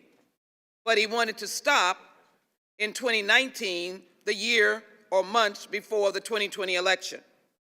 In addition, President Trump's advisors confirmed that President Trump's investigations, the 2016 election interference and the Bidens, were not U.S. policy. And as well, they have debunked any association that there was anything to the impropriety of the former vice president and his service as it related to Ukraine. I think it is also important the Department of Defense and State Department have confirmed that Ukraine had met all anti-corruption benchmarks and the aid should be released. That's the policy of the United States of America. There was no need for this president to, in essence, try to make up his own policy. In his own statement of administrative policies, and I ask unanimous consent to have those in the record, this is from the White House. Nothing in this said to discuss corruption. Why? Because Ukraine had already met the standards of independent executive agencies, that they had met that standard of corruption. Their money should have been released. And we well know, as the process of the whistleblower and the timing, that President Zelensky, desperate for money, people dying in the field, was asked to do a CNN announcement. And he was going to be on one of CNN's well-known shows dealing with international politics. But it was stopped in its tracks, as testified by witnesses under oath, because of the whistleblower statement. Let me be very clear, there is some representation of crime, crime, crime. First of all, our scholars indicated that these are impeachable offenses. The conduct of the president is impeachable, and there's enough evidence to show. But as I indicated yesterday, this, my friends, is a legal document, the Constitution. It is a legal document. You can breach and violate the law of the Constitution. There are constitutional crimes. And the vastness of the impeachment process does include the excess of power by the President of the United States. Now, I knew Barbara Jordan, and my friends wanted to quote her. She also said, "The framers confided in the Congress the power, if need be, to remove a president in order to strike a delicate balance between a president swollen with power and grown tyrannical and preservation of the independence of the executive." You can violate the crimes of the Constitution. Abuse of power includes that. This amendment should be defeated. Gentlelady's time has expired. Mr. Chair. For what purpose does Mr. Ratcliffe seek recognition? Move to strike the last word. Gentleman is recognized. Thank the chair. I want to answer my colleague from to invite a foreign government to become involved in an election involving a political opponent. The answer is yes. It better be. We do it all the time. Have you that quickly forgotten how the Trump-Russia investigation proceeded? The Obama administration asked Great Britain and Italy and Australia and other countries to assist in its investigation of a person who was a political opponent from the opposite party. I keep hearing over and over again, you can't investigate political opponents. We have a member of this committee who was, as a member of this committee and the Intelligence Committee, investigating his political opponent, Donald Trump, at the very moment he was running to replace him as president. My colleague on the Intel Committee, Mr. Castro, was investigating President Trump at the very same moment his brother was running to replace President Trump. President Trump is the only one with the really legitimate reason to be doing it. He is the chief executive. Chief executive, we are in the Judiciary Committee, right? We do understand the Constitution. We do understand that the president, as the unitary executive, is the executive branch. And all power in the executive branch derives from the president. And the president can and should ask for assistance from foreign governments in ongoing criminal investigations. There was an ongoing criminal investigation into what happened in 2016. The Attorney General Barr, at the time of the July 25th call, had long before that appointed U.S. Attorney John Durham to investigate exactly that issue. It wasn't just appropriate, it was absolutely the president's constitutional duty. And Hunter Biden, the president has, as the chief executive, the ability to ask about matters where there is a prima facie case of corruption. What do we have with respect to Hunter Biden? Tons of money for a position where he has no Ukrainian experience, where he has no experience with Ukraine or with energy, and at the very same time that the Ukrainians were deciding that Hunter Biden was the perfect person to get that sweetheart deal, the Chinese were deciding that Hunter Biden was the perfect person to get a sweetheart deal to manage $1.5 billion in financial assets. And when the Ukrainian government wanted to investigate corruption, like we all keep talking about they need to, well, they start investigating Burisma, and what happens? Joe Biden says, you better fire that prosecutor investigating corruption into Burisma, or you're not going to get $1 billion. And 6 hours later, that's what happened. That's called influence peddling. That is a crime. And there is a prima facie case of that. And it's absolutely appropriate for a president to ask about that. I yield to my friend.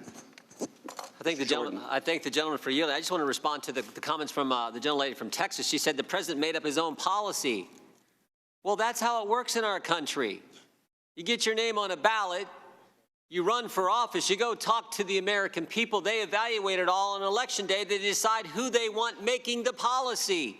That's how it works in our country. It's not the unelected people telling the elected individual how we do things, because the unelected people aren't directly accountable to we the people. It's what makes our system the best, the greatest. And when you turn that on its head, that's when you get problems. And we saw it happen because we heard Chuck Schumer say on January 3rd, 2017, when you mess with the intelligence community, they have 6 ways from Sunday at getting back at you. Now, that is a scary statement because that is saying the unelected people can get back at the person who put their name on a ballot and got elected to high office, the highest office in this situation. So for someone in the United States Congress to say the president made up his own policy and somehow that is wrong, that should be a frightening position to take, but I guess that's where the Democrats are today in their quest to go after this president, making statements like that, statements by our colleague and statements by Senator Schumer. I yield back. Gentleman yields back. Mr. Chairman. For what purpose does Ms.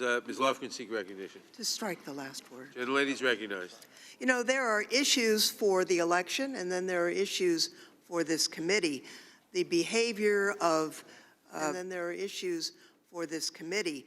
The behavior of Vice President Biden's son and, frankly, the behavior of President Trump's 2 sons and daughter may be discussed in the election. But here, we're talking about the abuse of presidential authority. The president must take care that the laws be faithfully executed.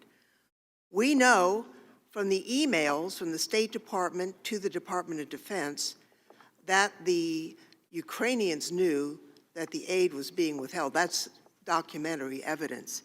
We also know that whatever was going on that people might not like with the vice president's son and the vice president, that was known in 2015, 2016, 2017, 2018. It wasn't until Vice President Biden was beating President Trump in the polls that this issue was raised to try and force a foreign country to invent an investigation to be used politically. That is not seeing that the laws are faithfully executed. That is an abuse of presidential authority. And I would yield now to the gentleman from Florida, Mr. Deutsch. And I thank my friend from California. It's been about 3 hours since I made this point. I guess it needs to be made from time to time. We just can't simply allow the mischaracterization and the misstatement of the rules, the history of the rules, and House resolutions to advance political arguments here. We can't stand for it.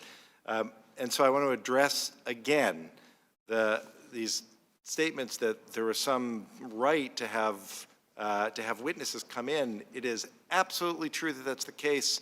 Over 50 years ago, when the rule was written, when Rule 6 was written, it said it's normal procedure for witnesses representing both sides of the issue to give testimony at committee hearings. And that's what happened at the December 4th meeting. And that's what happened at the December 9th meeting. Let's be honest about the rules. And House Resolution 660, I would point out again, provides an opportunity for the President of the United States to come. He could have come on December 4th. He could have sent any of his witnesses. And he didn't. But no one should be surprised, because that's been the President's approach throughout, is to refuse to allow anyone with the kind of information that my colleagues claim they're interested in from coming to testify, from coming to answer questions directly. And with that, I yield to my friend from New York, Mr. Jeffries. I thank the distinguished gentleman from Florida. There were 12... It's my time. I'd be happy to yield to the gentleman from New York. Thank the distinguished gentlelady from California. There were 12 fact witnesses who testified during the Intel hearing, 12. And we don't hear a thing about those witnesses from my colleagues on the other side of the aisle, a thing. Those witnesses were not political operatives. They were patriots. In fact, they were Trump appointees. Ambassador Taylor, Trump appointee. Ambassador Sondland, Trump appointee. Dr. Fiona Hill, Trump appointee. Jennifer Williams, Trump appointee. Lieutenant Colonel Vindman, Trump appointee. Ambassador Volker, Trump appointee. They all confirmed that Donald Trump pressured a foreign government to target an American citizen for political gain, and at the same time withheld, without justification, $391 million in military aid, undermining America's national security. Let's just look at Ambassador Volker's testimony. He testified about the issue of raising the 2016 elections of Vice President Biden, all these things that I consider to be conspiracy theories. What was his response? It was pretty simple. Quote, I think the allegations against Vice President Biden are self-serving and not credible. That's what this is all about. I yield back. Mr. Chairman, I yield back. The gentlelady yields back. For what purpose does Mr. Gomer seek recognition? Support of the amendment. Speaking. Does the gentleman desire to strike the law? Amazing. We're hearing from the same people accusing us of covering up, not willing to face the truth. They're the same arguments that we've been hearing for 3 years now. First, it was accusing us of not being willing to face the facts about Russia collusion and the president scheming with Russia, and that turned out all to be lies. We were right, and those accusing us of not facing the truth were the ones who were not facing the truth. We heard about all kinds of other allegations, and we said, wait, that doesn't appear to be supported. Well, we weren't facing the truth, and there was a lot of media support for those positions, but we still persisted that we were the ones that were right. And this week, these things are all being borne out. We were right, they were wrong, and now we're not hearing anybody come in and say, hey, we're really sorry when we accused y'all of being crazy and not facing the truth. You were right, there was no Russia collusion. You were right, there was no extortion. And my friends across the aisle keep changing the subject. What the call made clear is we're interested in finding out about if there was Ukrainian collusion or interference in our election. Now, it's amazing how the majority can take two positions that counterindicate each other. First of all, they say there was no effort by Republicans, including President Trump, to stop interference from foreign countries. We hear that over and over, including yesterday and today. And yet the only way to step up and do what President Obama refused to do, if you remember, President Obama belittled President Trump, candidate Trump, for saying he was concerned about outside interference. And in fact, President Obama made a mockery of anybody that was so stupid that they thought somebody like Russia or others might interfere and affect our election. He made fun of them. He wouldn't do anything about outside interference because apparently he must have thought the outside interference was going to help Hillary Clinton. As we've heard, there apparently are some people that certainly are accused in Ukraine of doing all they could to help Hillary Clinton. In fact, it was unheard of to have a foreign ambassador in our country step up and come out with support for Hillary Clinton. So what we continue to see is projecting. Somebody on their side engages in illegal or improper conduct, and that's what they accuse President Trump or us of doing.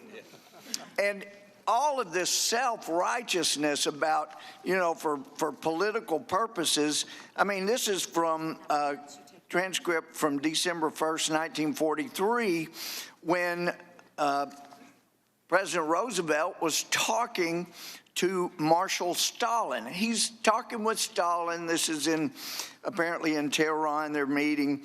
But he wanted to talk to him about internal American politics.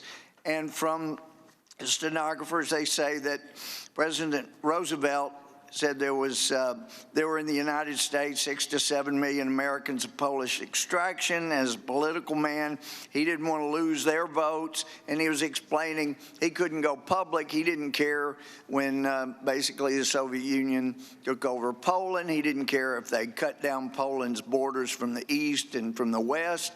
And he goes on to say, they say jokingly, that when the Soviet armies invade and occupy these areas of Lithuania, Latvia, Estonia, he did not intend to go to war with the Soviet Union on this point, but he continues to emphasize, some of these things he can't go public with.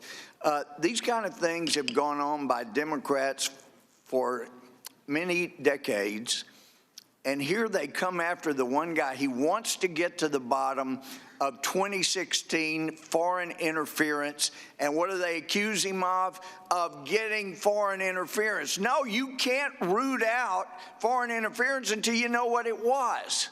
So you can't have it both ways. Well, I guess the Democratic Party can't have it both ways, but this has got to stop before it goes too much further. I yield back. The gentleman yields back. For what purpose does Mr. Cicilline seek recognition? Oh, I'm sorry. Who is? We do. We do. Strike last word. Gentleman is recognized. Thank you, Mr. Chairman. I said at a previous hearing before this committee that you were investigating the wrong guy, that it should have been Biden or Biden's, that Ukraine was the third most corrupt nation on earth, and that Hunter Biden had just put himself right smack dab in the middle of that corruption, and that even though Democrats and many of their friends in the media would have you believe that this, the Burisma, Biden corruption, that this was all just the vast right-wing conspiracy allegation, when in actuality, it was the Obama administration that raised this issue first. Back in 2015, George Kent reported his concerns about Hunter Biden to the vice president's office.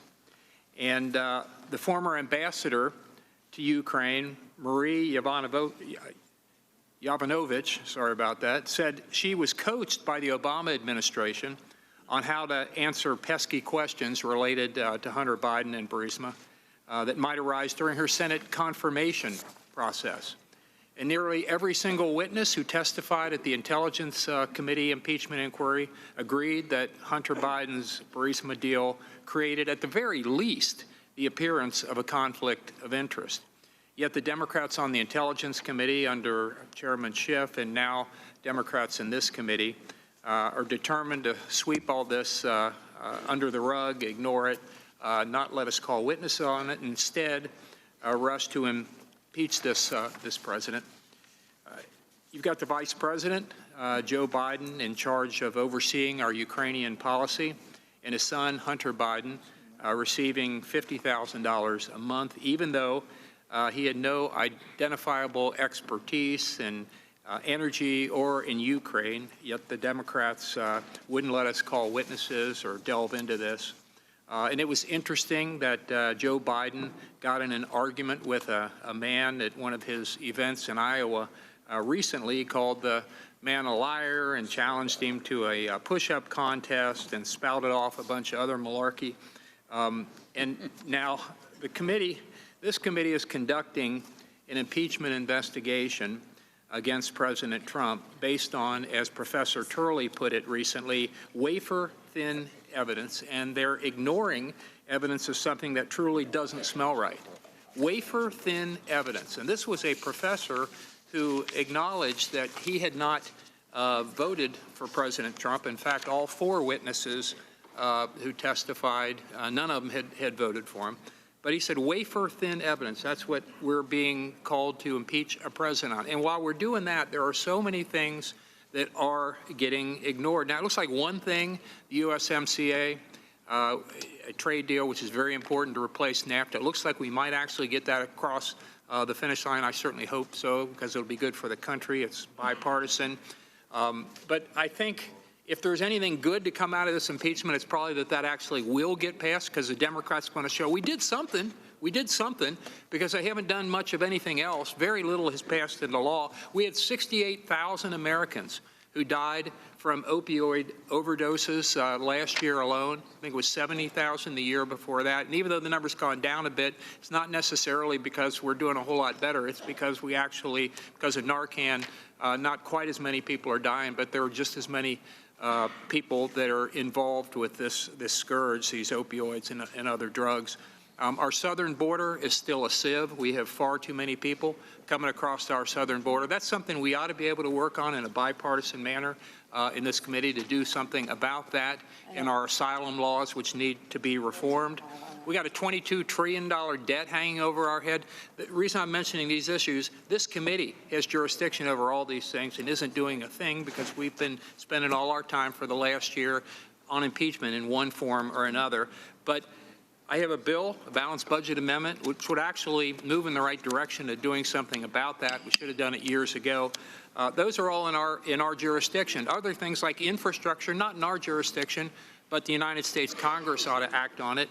We have our highways and our bridges are crumbling in this country. It's actually something we generally agree on, but the Democrats probably don't want the president to take any credit for that, so that's not likely to happen. It's unfortunate taking up all this time on impeachment when there are so many other things that we ought to be working on for the benefit of the American people. For what purpose does Mr. Sensenbrenner seek, does Mr. Jordan seek recognition? Yield to the ranking member. I want to just take a quick second. It is amazing, though, to hear now they've gotten really sensitive about process on the majority side. When we actually pointed out the tragedy and the travesty of being a rubber stamp in this committee, and the gentleman from Florida has brought out a couple of things. But let me just remind, as he said just a few minutes ago, the White House is going to send everything. No, it's just like everything else. It all goes through the whim and the whimper of the chairman and the majority. They can't send anybody they want. It all goes through their majority opinion. I get back to the gentleman. Yield to the gentleman from Florida. Thank the gentleman for yielding. If Democrats can't prove that the Bidens are clean, then President Trump can't be guilty of abusing power if he's asking a reasonable question. They cannot prove that the questions into the Bidens are unreasonable. Now, the gentleman from New York said, well, you just start listening to the witnesses. I listened very closely to the witnesses. What I heard was Mr. Kent say that they were so concerned about Burisma, we had to pull out of a partnership with the embassy. So if it's okay for our embassy to ask the questions, why isn't it okay for the president? I listened to Ambassador Yovanovitch when she gave testimony. She said that she was having to do special preparation to have to answer these sticky questions about why the vice president's son was off moonlighting for some foreign energy company. So if it's okay for Yovanovitch to ask those questions, if it's okay for the Obama administration to ask those questions, why isn't it okay for President Trump to ask those questions? Here's one thing I know.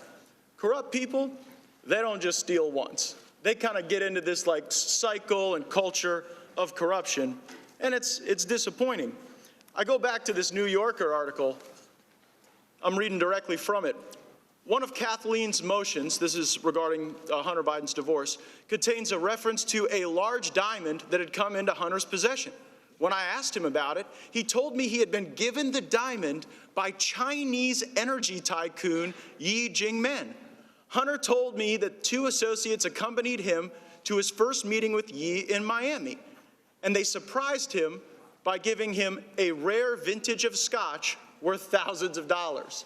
So this guy wasn't just taking these weird jobs from the Ukrainians. He was taking diamonds and scotch from the Chinese.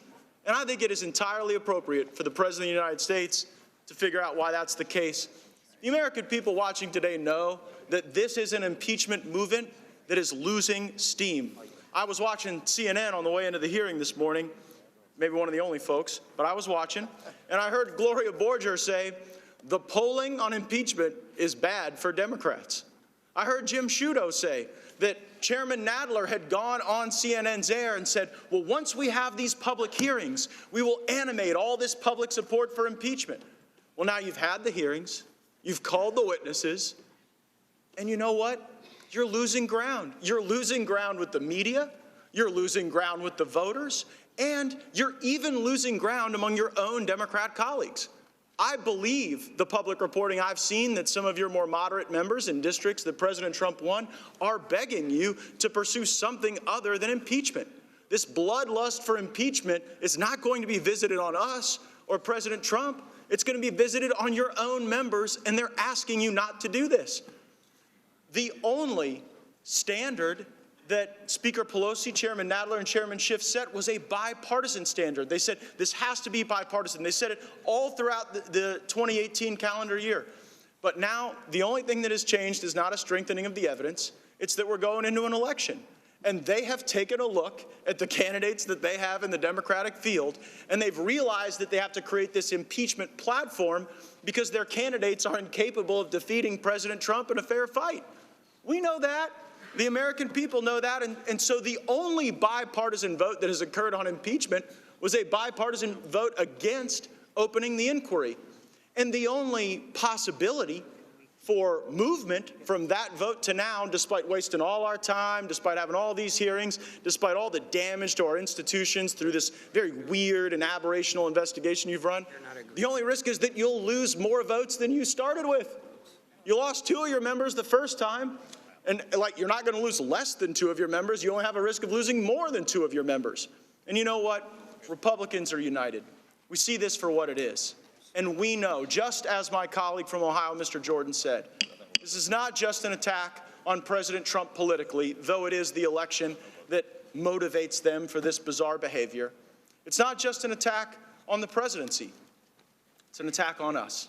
It's an attack on those of us who believe in this president, who understand very well who we voted for, and he's got some non-traditional ways of doing business, but we also see the great success of this country. More jobs, more opportunity. They have no answer for that in the upcoming election, and it's why we're here. Gentleman's time has expired. Mr. Biggs. Mr. Biggs, for what purposes Mr. Biggs seek recognition? Move to strike the last word. Gentleman's recognized. Thank you, Mr. Chairman. I mentioned before that looking at the evidence, I'm stunned that my colleagues on the other side of the aisle perpetually read every inference you can make in the light most negative to the president, and yet this whole proceedings and the way this has been shaped up indicates that there's an incredible inference against their credibility because of the way they've stacked the cards against the president. So I want to read. I support the gentleman's amendment. And I want to read this from a Ukrainian source who was named and cited in a recent publication.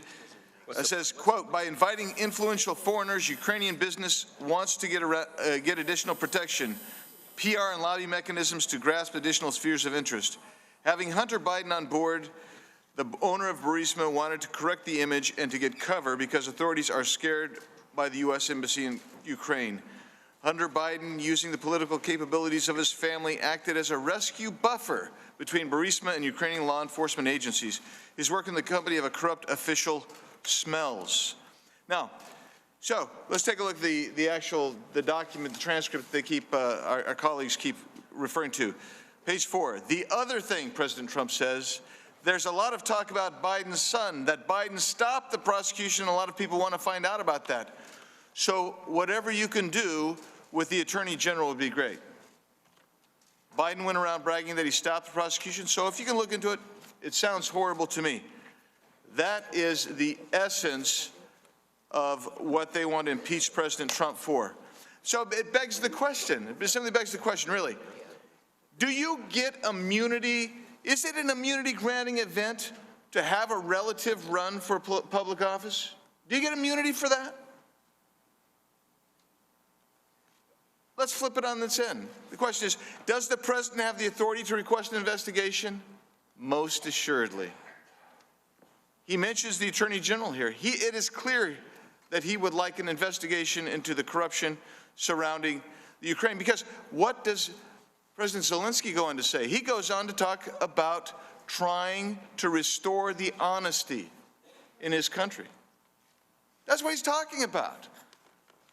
You got the Attorney General, you got the President of both countries acknowledging that there's corruption, and let's get it fixed up. And it leads you back to this whole question of the Democrats wanting to impeach President Trump for these amorphous abuse of power issues, these amorphous abuse of Congress or issues, obstruction of Congress. It's just bizarre. So Hunter Biden is placed on the board of Burisma in 2014. Joe Biden calls for the removal of the chief prosecutor, Victor Shokin, in 2016. In the meantime,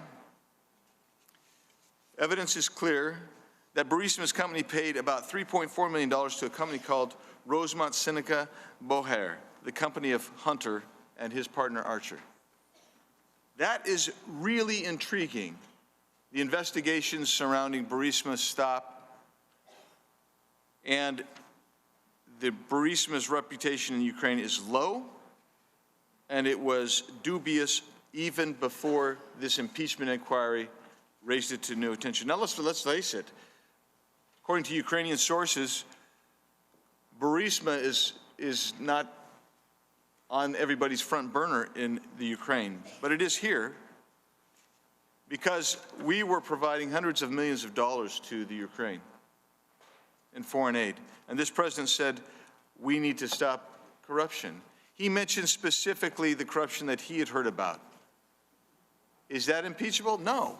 Is asking for an investigation to get to the bottom of it, because you do not get immunity just because your father is running for a public office, just because anyone related to you is running for public office.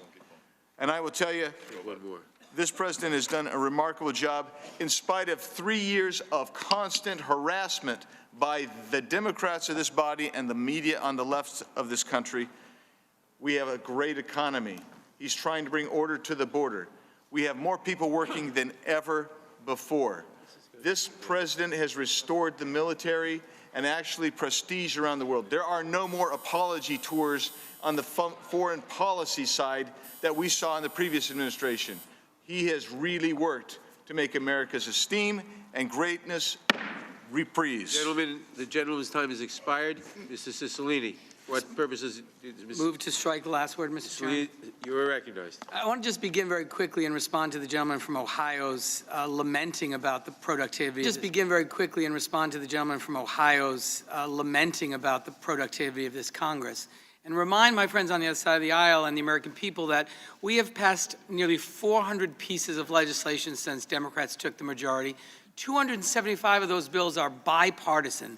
They range in legislation to drive down the costs of prescription drugs, to protect coverage for pre-existing conditions, to provide equal pay for equal work, to raise the minimum wage for 33 million Americans, the biggest anti-corruption bill since Watergate, H.R. 1, legislation to restore net neutrality, to respond to the climate crisis, universal background checks, and we recently completed negotiations on the new trade deal. So the list is exhaustive. Sadly, 80% of those bills are lying on Mitch McConnell's desk awaiting action. So I urge my colleagues, maybe instead of trying to mischaracterize what is one of the most productive Congresses in modern history, we ought to assert some energy in persuading Mitch McConnell to do his job and bring those bills to the floor.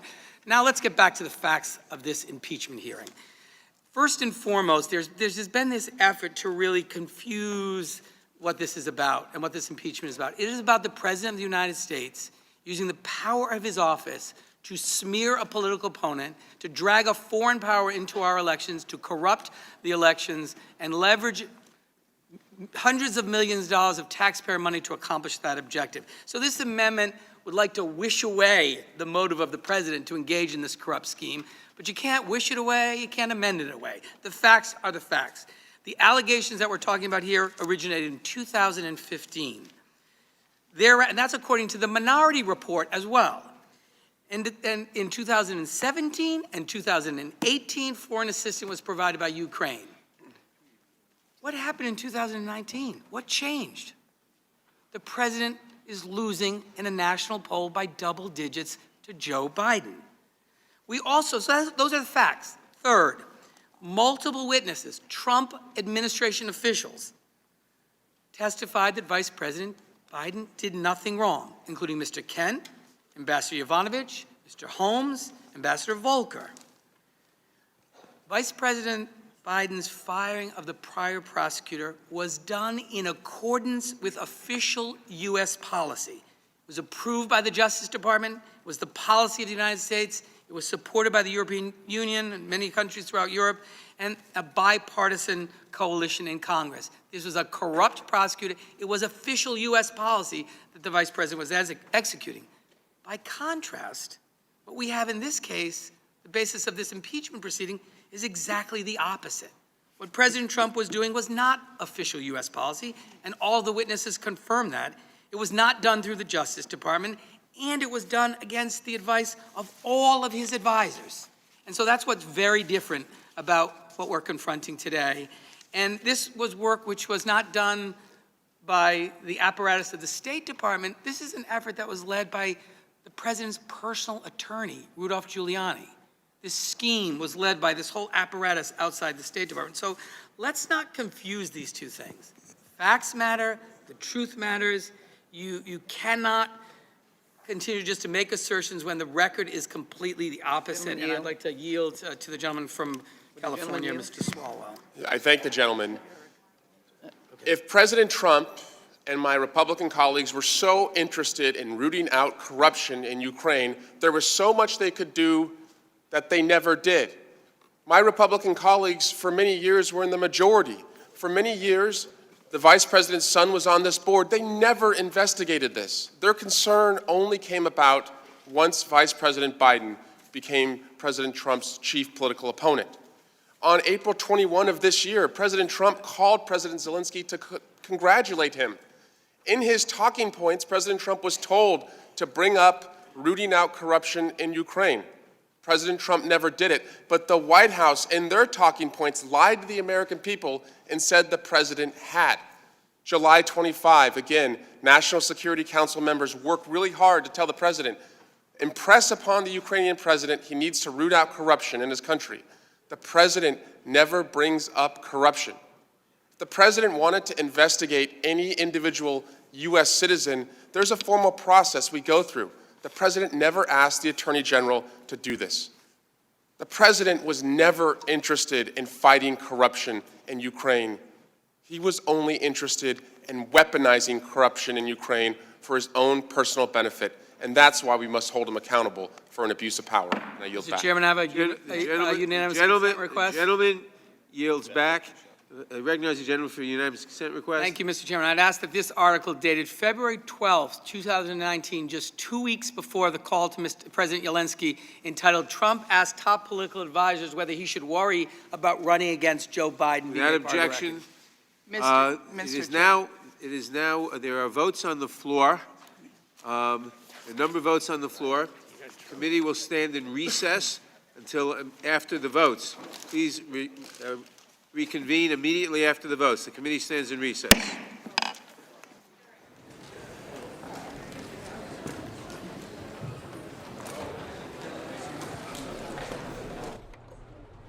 And welcome back, everyone, here to News Now. As you can see, with the articles of impeachment final day in this committee markup, they are taking their first break. It was a 4-hour session so far going on, and they're going to take a short break. They have some votes on the floor not having to do with this impeachment inquiry that they have to face. Hi, everyone. Mike Pace here. Welcome to News Now. Thank you so much for joining us. We really do appreciate it on this special day of coverage once again as we get closer now to a full House floor vote that is expected sometime in next week on the impeachment, these two articles so far that are being placed against President Trump. So we will keep an eye on this shot here for you. They are in the recess, going about anywhere from a 30 to 45-minute break. We got some news of the day to get to. Obviously, still a very busy day here on the News Now desk, so thanks so much for joining us here. We're going to go out to New Jersey, get an update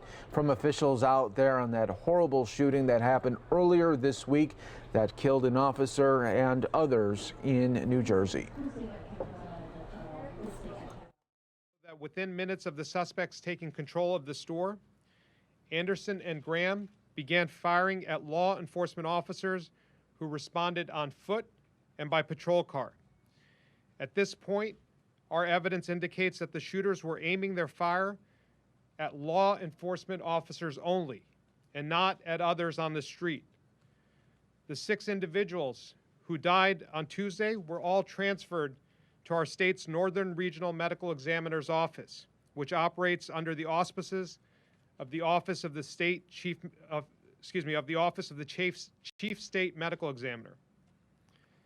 5 of the autopsies were completed yesterday, and 1 is happening today.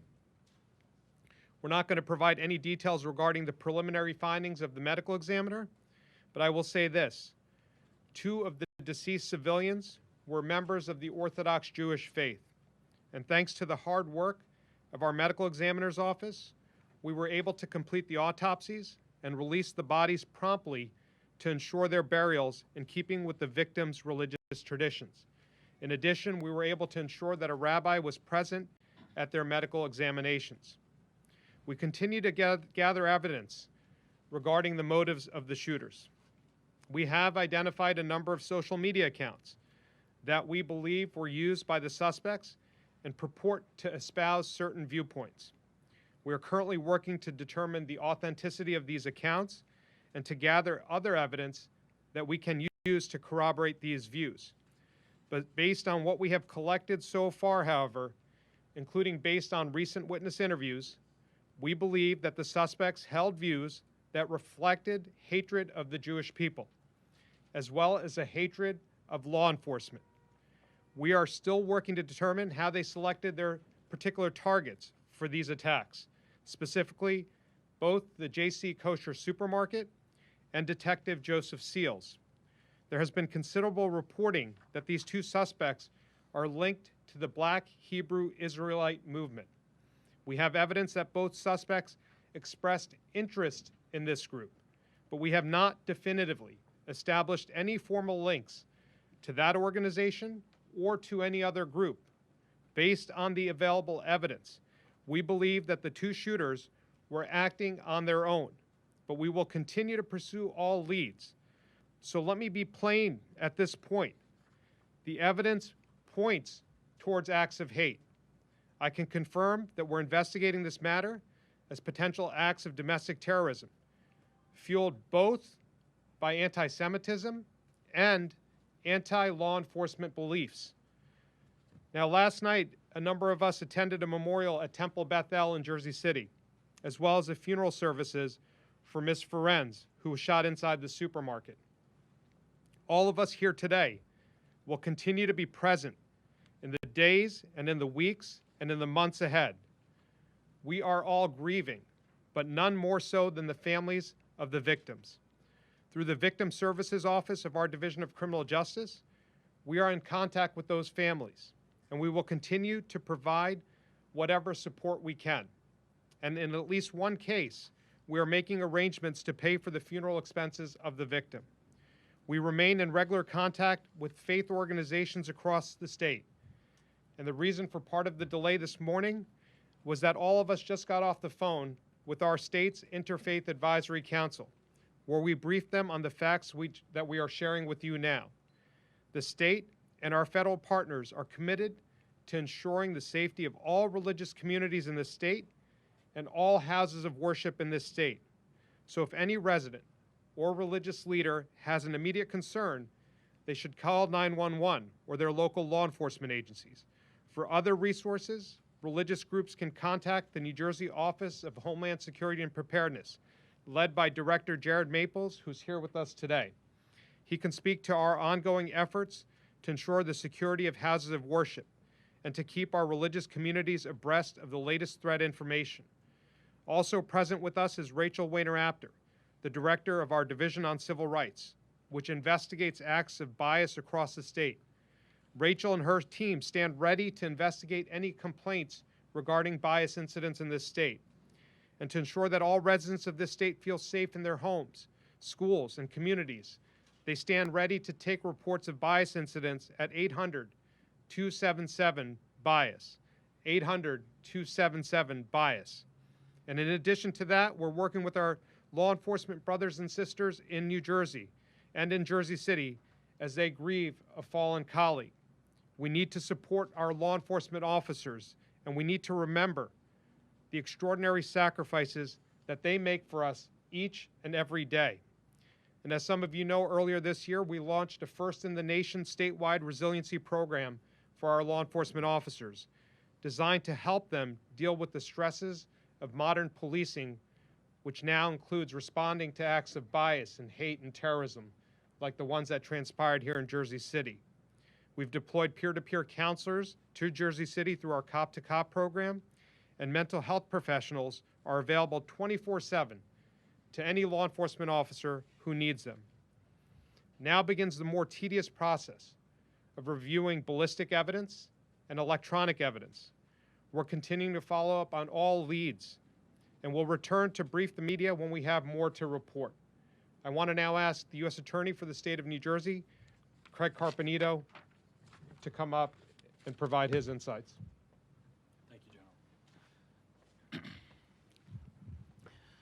Once again, I want to start first and foremost by sending my heartfelt condolences to the families of these victims. As I said yesterday, and I continue to believe, it's no way for the families and loved ones of victims of a crime like this to learn about things by leaks through the media, incremental information, and the unfortunate way that information was getting out initially. I appreciate those in the media who had patience with us and allowed us the time we needed to get the information we needed to be able to give you our classification. At this point, I agree with Attorney General Graywall that this is going to be investigated going forward, with the FBI taking the lead with the U.S. Attorney's Office as a domestic terrorist event with a hate crime bent.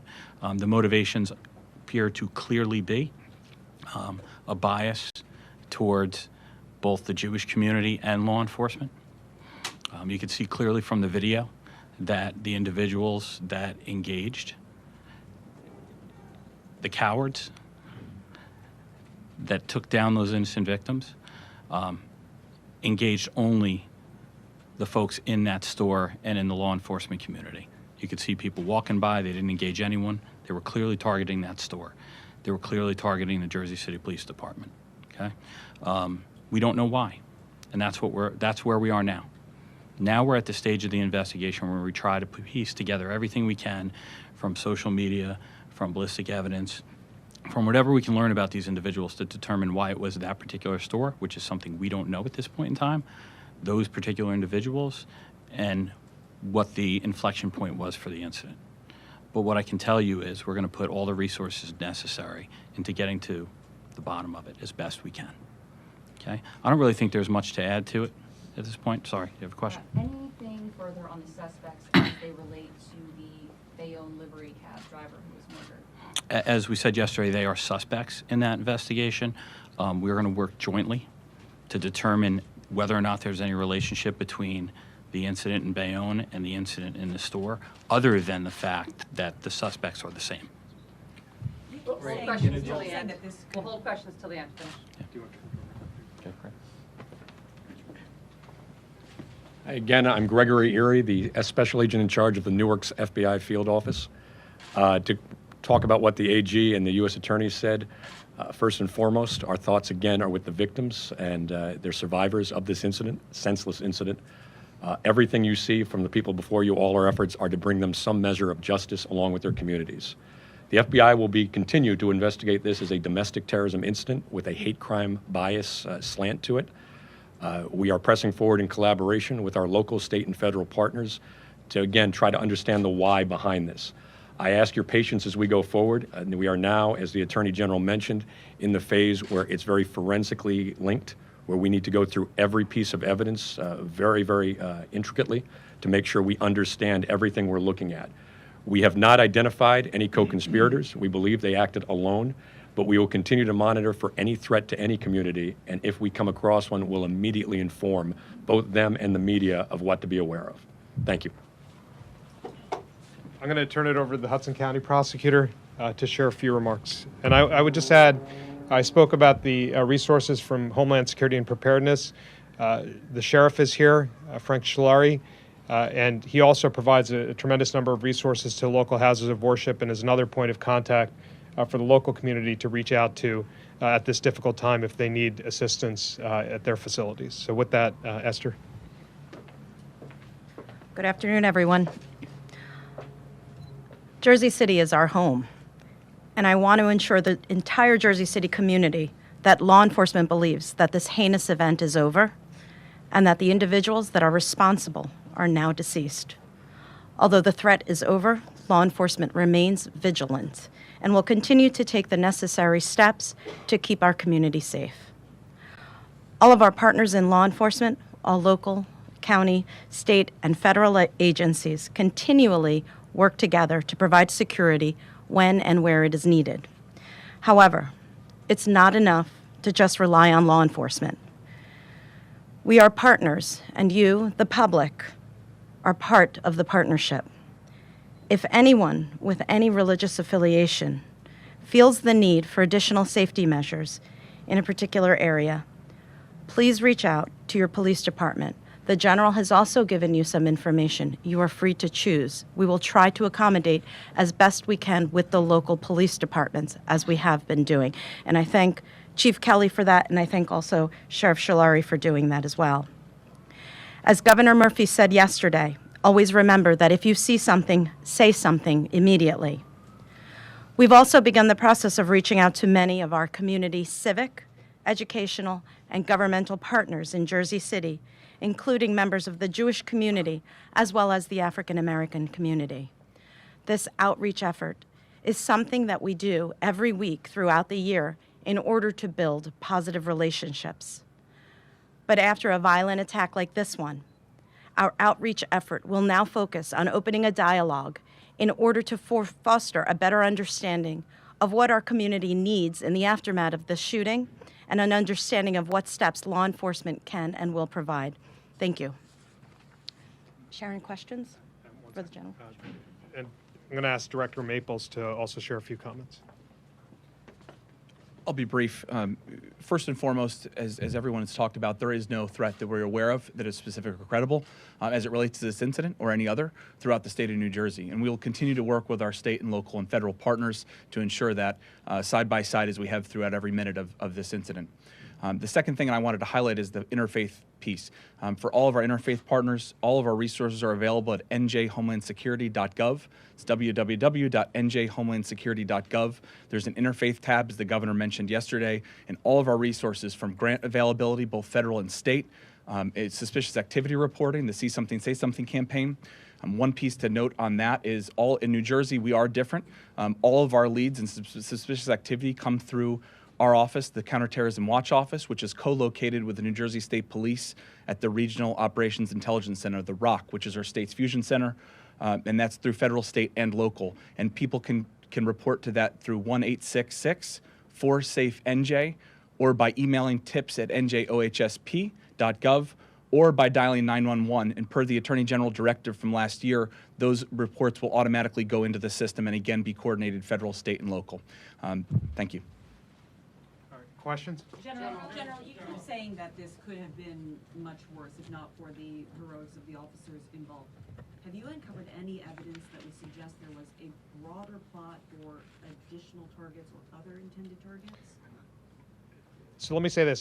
What we know at this point is that they had a tremendous amount of firepower, that they had a pipe bomb in the van, and but for the actions of Chief Kelly and his officers, they could have done more. And they contained the situation, and they brought it to an end within several hours, but without that damage expanding from the location where these two individuals were attacked. Were they possibly looking at other locations? I can't speak to that right now.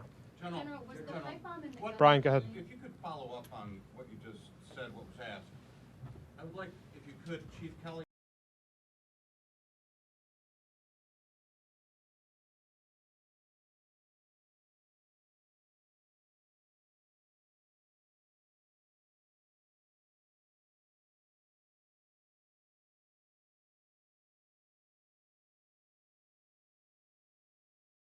Thanks to all our viewers here worldwide on News Now. You can see that, well, the Judiciary Committee on a break right now. Why? Because, well, there is House floor votes going on, and they need to be on the floor making those votes. We'll continue to wait. When that does come back, of course, we'll bring it to you non-stop right here on News Now. We are worldwide here for you. Thank you again for being part of the News Now stream worldwide.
And welcome back, everyone, here to News Now Live. Look at the House Judiciary Committee. You can see they are on a break right now. We'll continue to wait for that to come back and lawmakers to come and take their seats for part 2 of today's final impeachment inquiry right here as they get ready to make those articles of impeachment on the House floor sometime next week. Hi, everyone. Mike Page here. Thanks so much for joining us here worldwide on the News Now. We do appreciate you joining us. We'll keep an eye on this shot, and if we do see the lawmakers come up, we'll bring it to you right here on News Now. In the meantime, let's go out to the White House, where a little bit earlier today, President Trump making a speech on a paid family leave initiative.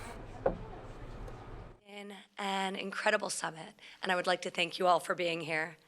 As we conclude this inaugural summit on supporting American working families, we are delighted to be joined by a man who ran for office on the promise of lifting up the forgotten men and women of this country, and that is exactly what he has done. For nearly 3 years, the president has delivered on one promise after another. And under his leadership, families have never had a brighter future. In every action he takes, The president is putting American families first because since day one, he has recognized that strong and thriving families are the greatest source of American success and the best hope for America's future.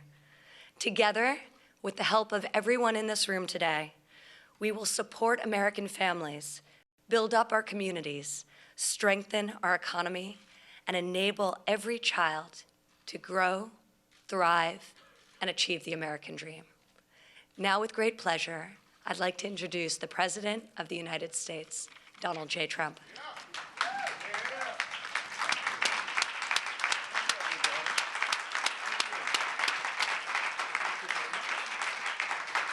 Thank you. What a nice group. Thank you. Hi, everybody. Hi. Well, thank you very much. And I had a very busy time and a very busy day, and my daughter said, "You will be here." So that was the end of that busy day, right? When a daughter says you have to be here, but she's done such an incredible job. So I want to thank Ivanka, and from the very beginning, it's true. Yeah. From the very beginning, it's been an extraordinary, she has been so extraordinary in terms of her advocacy for America's working families. 14 million people she's gotten jobs for, where she'd go into Walmart, she'd go into our great companies and say, they really want help, they really want you to teach them, because the government can't teach like the companies can teach. And companies would take 500,000 people, 1 million people. And her goal when she started it 2 years ago was 500,000 jobs. She's done over 14 million, so that's really something. And that's on top of everything else, including what we're here for today. I want to express my gratitude to each and every one of you for being here, and to the White House Summit on Child Care and Paid Family Leave, a subject that's a very big subject nowadays. We're pleased to be joined by Secretary Alex Azar. Alex, thank you very much. And thanks as well to Governor Phil Bryant, my friend for a long time. And we have, thank you, Phil. And we really, we have developed a fantastic relationship over the years, and it's been incredible, and what a job he does. And I don't know, I have a feeling he's leaving office, not because he had to. He was leading everybody in the polls in that great state where we just had a tremendous victory in Mississippi, but he was leading by a lot. I say, Phil, why don't you run again? No, I think we're going to take it a little easy. See, he has a lot of confidence in himself. Non-confident people would say, I got to run, I got to run. But Phil, you've done a fantastic job, and we appreciate it. And Mayor Betsy Price. Mayor, thank you very much. Thank you very much. Thank you. We're also grateful to be and have with us members of Congress from both sides of the aisle, and many of them participated today. I saw a list of a who's who in Congress, and we appreciate it very much. Many of them have spoken. We're here today to support the heroic calling for working moms and dads to really help them. We're going to help them. We're going to help them a lot. American families are the heart, soul, and backbone of our nation. Strong and loving families build up our neighborhoods, sustain our communities, invigorate our cities, pass down our values, and make a brighter future for every citizen. In the Trump economy, which is setting records every day, in fact, the stock market's up very substantially today, as some of you may know. And when it goes up, I think of 401ks. I used to think about stock. Now I think about 401ks and I think about jobs. But it's up tremendously today. In the Trump economy, American families are thriving like never before. Just last week, we announced that we smashed expectations and created 266,000 jobs in November, a number that was unthinkable a day before. A day before, they were guessing, would it be 80? Would it be 90? Would it be 160? Somebody said, an optimist. And this was 266,000, plus you can add from the previous months, because we're adding some of the jobs they miscalculated on our side as opposed to the opposite side, the positive way. So 266, almost 300,000 jobs in November, which is an incredible number. 7 million jobs have been added since Election Day. And I have to say, other nations are not doing well. Other parts of the world are not doing well at all. You look at Europe, you look at Asia, look at a lot of different places. We won't talk about China because we're working a deal with China. But I wouldn't say up until now they've loved me. Unemployment is a 50-year low, and the African American, Hispanic American, and Asian American unemployment rates have all reached their lowest levels ever recorded. So the lowest level ever recorded in the history of our country. And by the way, for women, the lowest in 71 years, but soon will be historic also. I have to apologize for the 71 years. That's probably my worst statistic, best in 71 years. I say, can you imagine? Normally that would have been a great statistic for us, Phil, but nowadays we're a little spoiled, right? But we've lifted nearly 1.4 million American children out of poverty. And this year, 40 million American families will benefit from the Republican child tax credit, each receiving an average of over $2,200. That's something.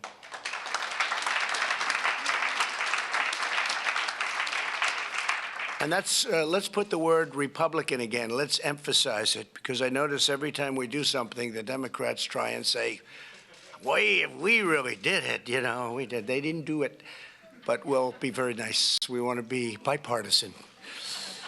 In everything we do, we're putting the American families first, and frankly, we're putting America first. But American families are coming first.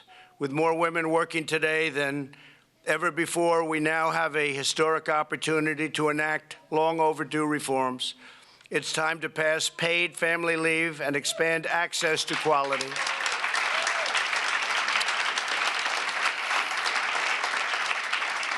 So we're going to have really an expanded access to quality, affordable child care in addition for all American parents. And it's something that could take a long time before it ever got done, but we're going to get it done. And we're working with a lot of tremendous people, many of whom are in the room, and I want to thank you for that.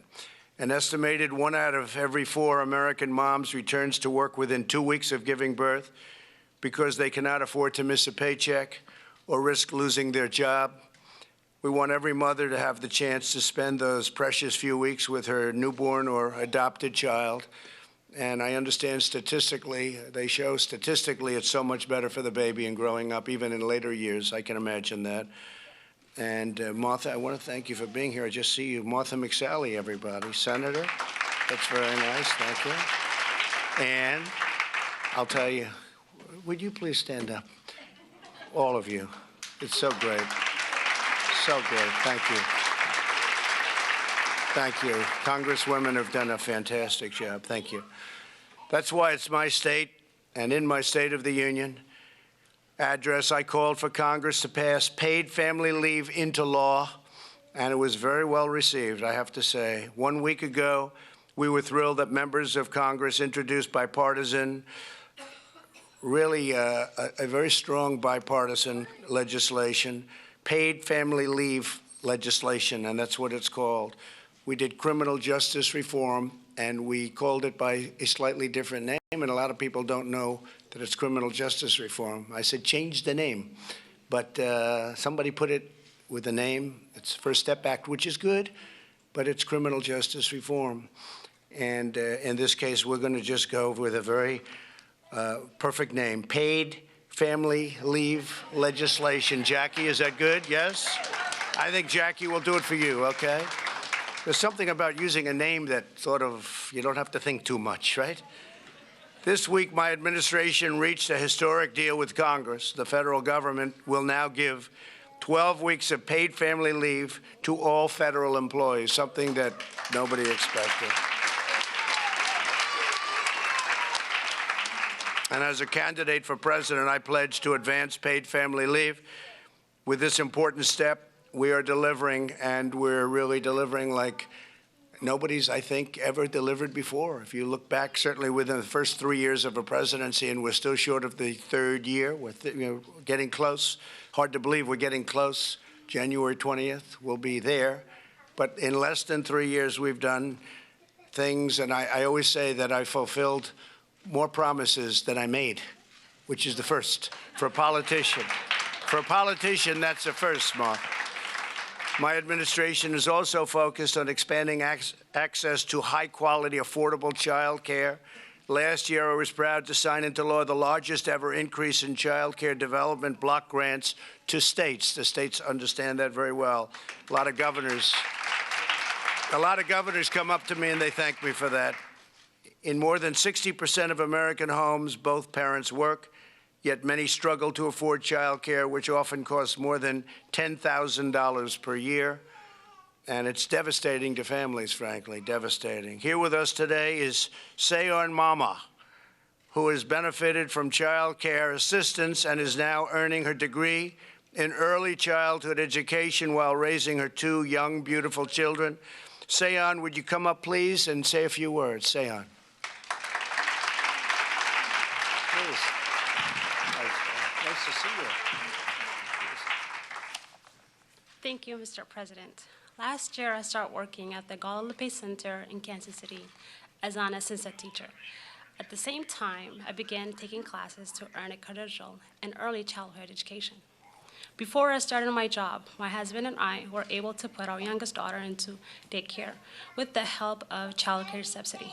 If we didn't have the support, we wouldn't have been able to afford daycare, and I wouldn't have been able to work and go to school to become a teacher. Now, both of my daughters are going to preschool in the same building where I work. It's very convenient for my family, and I am so close that I was able to check on my daughters during the day she got sick. So thank you, President, Well, thank you, sir. for everything that you're doing to support families like mine. Thank you very much for saying that. Beautiful. Thank you, Seyon. As Ivanka announced earlier this morning, the White House released our principles for child care reform. Our goal is simple. We want to expand child care options and reduce unnecessary regulations so that parents can choose the best care for their children, including, and very importantly, in-home and faith-based care.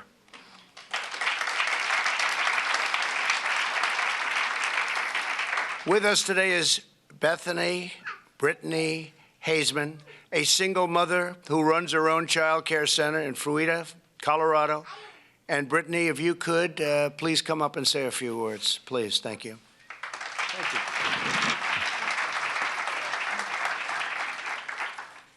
you. Wow, what an honor it is to be here today.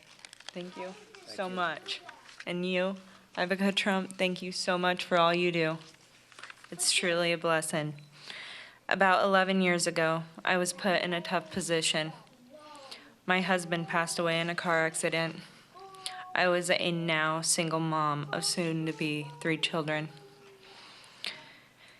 I had to provide for them all by myself. And childcare for 3, all under the age of 3, and my oldest with autistic tendencies, was not an option. I was going to school for criminal justice at this time and could no longer have that as my dream. For my 3 children, only had 1 parent. I opened up a child care in 2010 out of my home. Now, I own a large home site. I signed on with Early Learning Ventures. In 2015, now I am an executive director to my very own center. Thank you. Thank you. Being in the childcare business, I know all the struggles. There are some major challenges. The cost of childcare for our families. Background checks and those timelines are very challenging. Hiring staff based on credentials, not growing teachers that fit the right reasons with what's best for the children and their age groups, and the cost of qualified teachers. That being said, my dreams for them, children, have just begun. It takes a county and a state and a country to be the best. Thank you, President Trump, for making it a priority to help our families get access to quality care. Yes.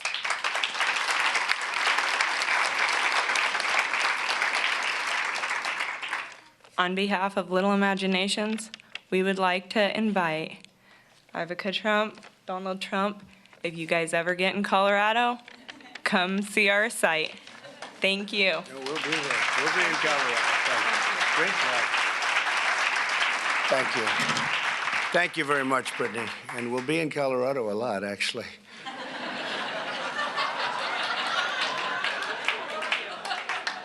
We have a great senator in Colorado. We have to get him extended. I'll be there a lot.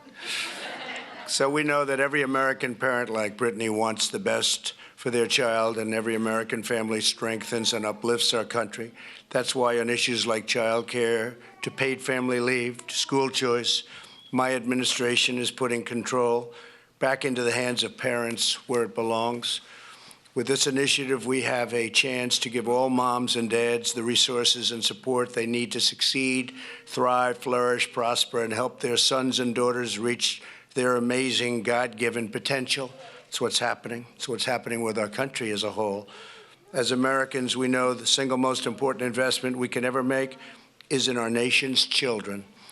I want to again thank everybody for being here, and thank you all to the people that work so hard. I mean, I know how hard and tirelessly you fight for the American family constantly. I want to thank my daughter who's every minute of every day is working on something that's good. In this case right now, that's what we're doing, but she's got other things in mind also. It's incredible what she's able to get done. And I have to give her a very special thank you. Ivanka is a very special person. And thank you. I just say, God bless everybody in the room. Thank you very much for the incredible work. You work so hard, so tirelessly, but the rewards are there. With this administration, you get the rewards. With other administrations, it just never worked. But we get it done. They may like me, they may not, but we get it done. Okay, thank you all very much. Thank you. Thank you very much.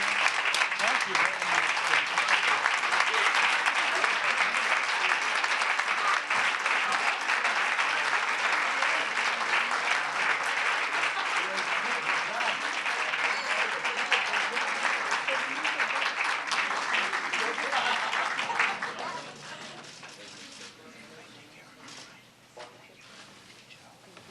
Thank you very much, everybody.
Welcome back, everyone, here to News Now. It's not every day you get to see a presidential candidate playing some basketball, and that's what you see right there in the center of your screen.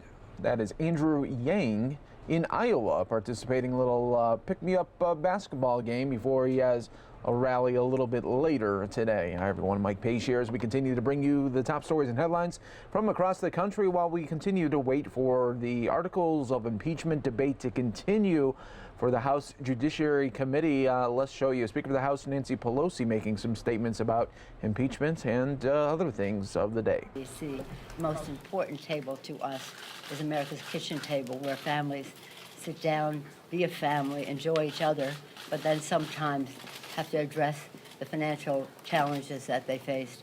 One of the most important ones is the cost of prescription drugs. I've said to you before, I've seen grown men cry on the campaign trail because they cannot meet the prescription drug costs, whether they have a spouse who is ill or a child with a pre-existing condition, whatever it is. This will make all the difference in the world, and central to it is the power to negotiate. You may recall in 2016, I think it was 16, the president said, when it comes to negotiation, I'm going to negotiate like crazy. Well, I don't know what that term of art means, but nonetheless, an imprimatur on negotiation, which is central to lowering the cost and to ensure that Americans are not continue to pay 4, 5, 6, 10 times as much as people overseas do for the same medications, sometimes, as the president said, made in the same place. So this is a great day. We feel very confident about the support we have seen across the country. I'm very pleased with the letter from AARP. In closing, you should have it online somewhere, but AARP urges us to vote to rein in high drug prices, reduce seniors' out-of-pocket costs, and add essential coverage, including hearing, dental, and vision benefits to Medicare. H.R. 3 will help more Americans afford their prescription drugs and get the care they need to stay healthy. That is on top of many other testimonials within the letter to it. But they join many patient advocacy groups, faith-based organizations, business, labor, every aspect of our economy, knowing that will take down the cost of prescription drugs by about $1 trillion. More than $500 billion of that will be to the cost of the federal government, enabling us to make these increases in benefits.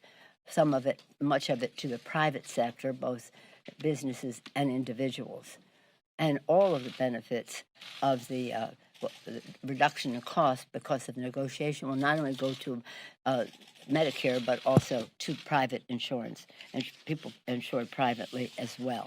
So it's pretty exciting.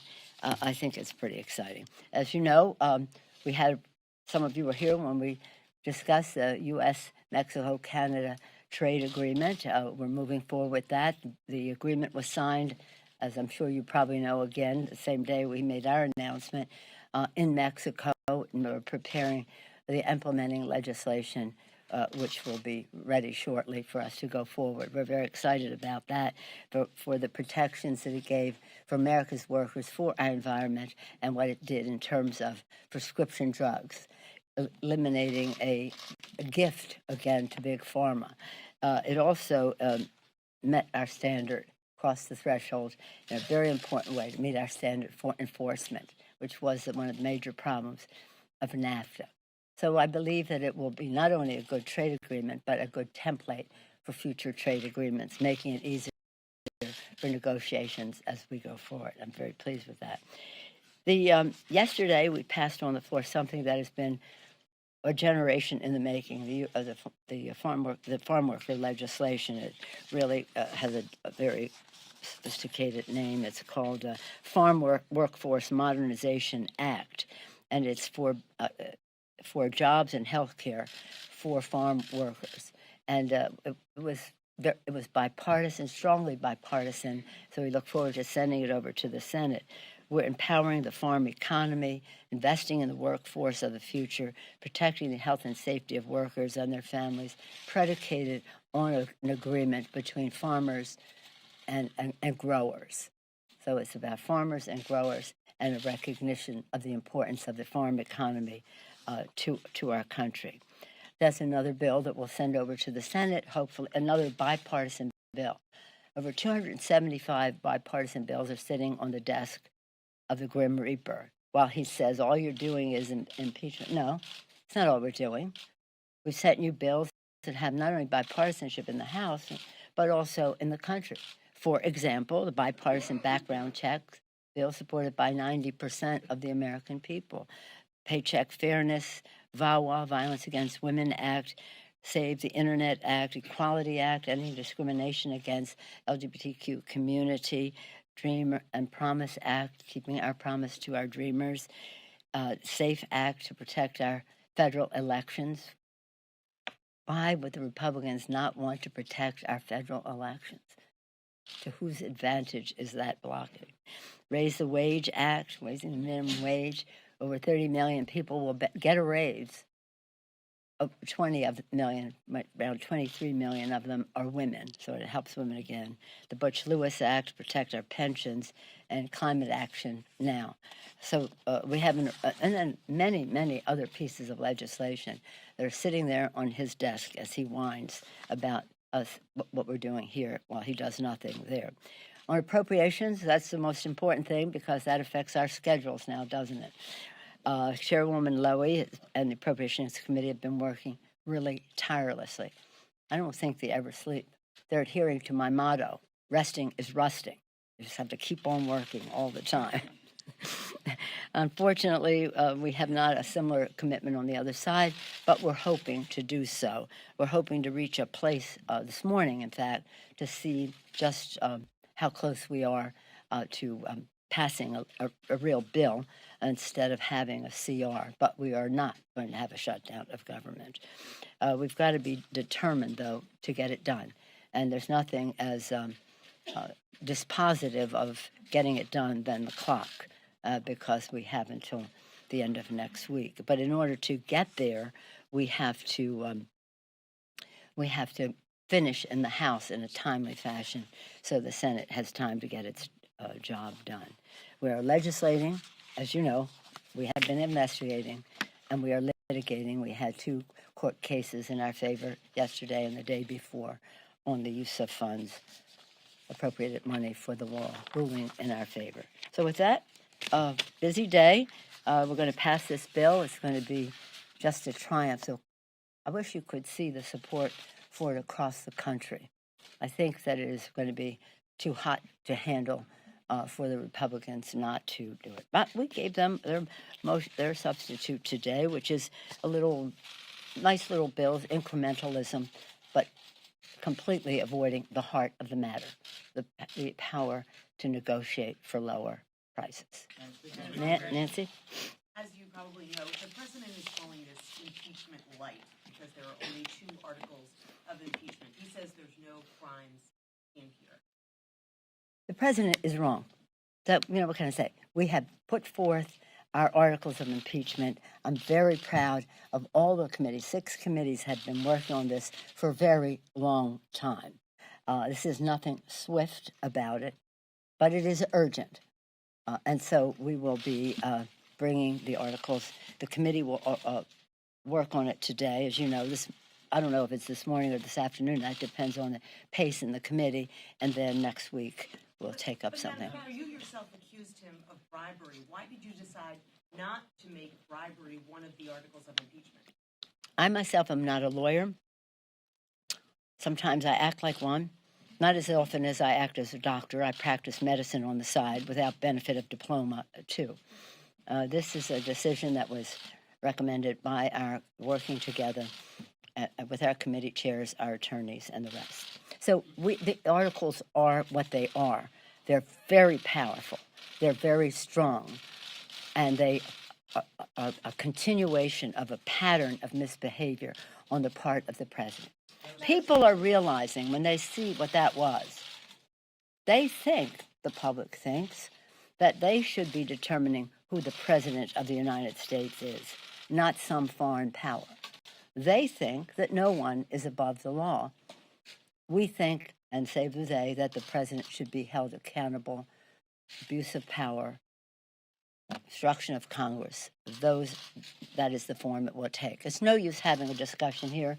This is a discussion we will take to the floor of the Senate. Madam Speaker, what is your message to those moderate Democrats who are undecided and who are concerned that a vote for impeachment could backfire on them politically? I have no message to them. We are not whipping this legislation, nor do we ever whip something like this. People have to come to their own conclusions. They've seen the facts as presented at in the Intelligence Committee. They've seen the Constitution as they know it. They take an oath to protect and defend it, but they see the constitutional experts speak about it. They'll make their own decisions. I don't say anything to them. Chad?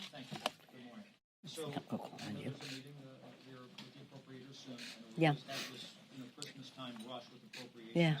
What is different this time, and what's the particular challenge with appropriations? Because I know there was a meeting with the CHC yesterday. They all talked to me about detention of migrant treatment and the border wall. It seems like some of these issues are basically the same that what we're dealing with last year, and that nothing has changed in that in a year's time. Well, you're talking about two things in the bill. The bill is a product of a CAPS agreement that I made with the administration that lifted our opportunity both to make sure we were adequately defended in our country, and we passed that bill yesterday in the authorization. Very proud of the work of Adam Smith, our chair of the Armed Services Committee, and on the domestic side. The domestic side has our veterans, it has our State Department, it has many other aspects of the security of our country, including measuring the health, the strength of our country and the health and well-being of the American people. So there's a great deal in the bill for people on both sides of the aisle to take home for the education of their children, the safety of their areas, and the rest. They will come down to what there are many, shall we say, I'm an appropriator, so forgive me for the ash and trash, we call it, all kinds of different things there that we have to get rid of. And then we'll come down to what are the final points, and we'll have a negotiation. We're not going to have a shutdown of government. But as I mentioned, it would be useful if we can determine that now, so that as we go forward, the Senate will be able to take it up right away at the beginning of middle of next week. Chairwoman Lowy indicated that she didn't think that they were getting answers back and forth. Well, that was courtesy. When I was speaking courteously, that our people have been working around the clock. I didn't say the other side was. So we were concerned about the tempo, if we're going to stay on schedule, as I say, the imperative of the clock and the calendar. So we'll see. You have to be optimistic. And I have always said, as an appropriator, left to their own devices, the appropriators can handle just about all of it. What they can't will come over to the leadership. On the impeachment report, Madam Speaker, yes, sir. When the impeachment vote hits the floor next week, are you prepared for potentially more Democratic votes, more Democratic defense? I'd rather not ask anybody what their vote is, as I mentioned to Nancy. This is a vote that people will have to come to their own conclusion on. And the facts are clear, irrefutable, in fact. And we've given the president every opportunity to demonstrate any exculpatory information he may have. But the fact is that we take an oath to protect and defend the Constitution of the United States. We want to defend that Constitution, which has a republic in it. As Benjamin Franklin said, a republic if you can keep it. We see that as our responsibility to keep the republic instead of an attitude of Article 2 says, I can do whatever I want. That's not what our founders had in mind. That's a president king. That's not what we're about here. I'm not, it has nothing to do with my concern about votes. People will vote the way they vote. Yes, sir. One last. The House roll does not end with the vote next week. You have to appoint impeachment managers to go to the Senate trial. True. And tell us who they'll be. Oh, right now? Okay. If you promise not to tell anybody. What kind of role would you like them to have? What kind of trial and prosecution they would be able to make in the Senate? Well, when we proceeded with our going to the next step, we put forth our resolution that described how the process would be conducted. We would hope to get some signal from the Senate on that. We may or may not, but we are prepared for whatever eventualities there are there. And when the time is right, you'll know who the people are. But if you want to know what our approach is, Article 1 and Article 2. Right? No one is above the law. The president will be held accountable for his abuse of power and for his obstruction of Congress. Thank you all very much. Thank you. Thank you. Thank you.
Welcome back, everyone. Here to News Now, taking a live look at the House Judiciary Committee. You can see nobody there right now because they are all right here on the House floor making some other votes. Those are happening right now. We're expecting this could come back at any moment, but it could happen within the next 15 to 20 minutes as well, just depending on how many more votes they have there on the floor. Regardless, you can watch the full second part coming up on our YouTube channel on Fox 10 Phoenix on our YouTube there, where you can see the second part here, because if you missed any part of the first part, well, you're in luck because we got that already clipped there on our YouTube page. And boy, there was some fireworks out of the gate. Representative Jim Jordan, the Republican out of Ohio, began the debate by proposing an amendment that would strike the first article of impeachment altogether, claiming that the evidence did not support the allegations of abuse of power that was struck down. This is expected to go on a party line vote later today, where sometime next week the full House floor can bring up these two articles of impeachment. That will have more debate, and then they will finally have a vote on the House floor to have the impeachment of President Donald J. Trump. That, again, is expected to go along party line votes. There may be some Democrats in some President Trump's well-held districts that could cross over, but there might be that many there. So we'll keep an eye on that.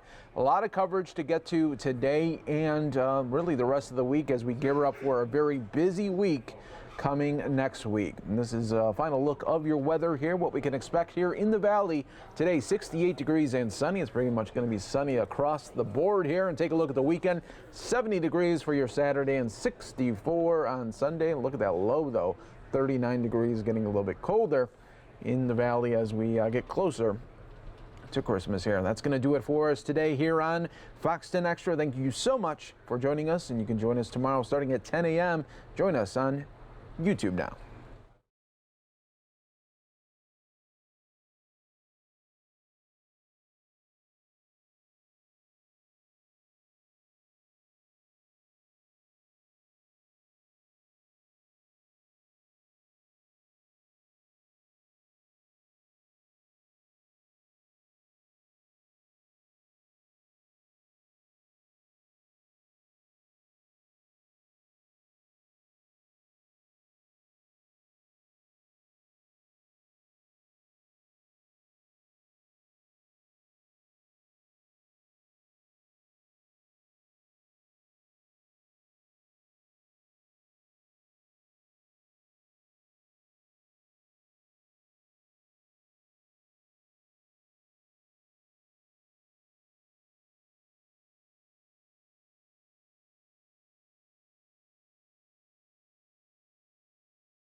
Good afternoon, everybody. Thanks so much for watching News Now. Pilar Arias hopping on a mission control. That's what I like to call the Fox News Now set. Hope you all are having a fabulous Thursday. We are already looking forward to the weekend.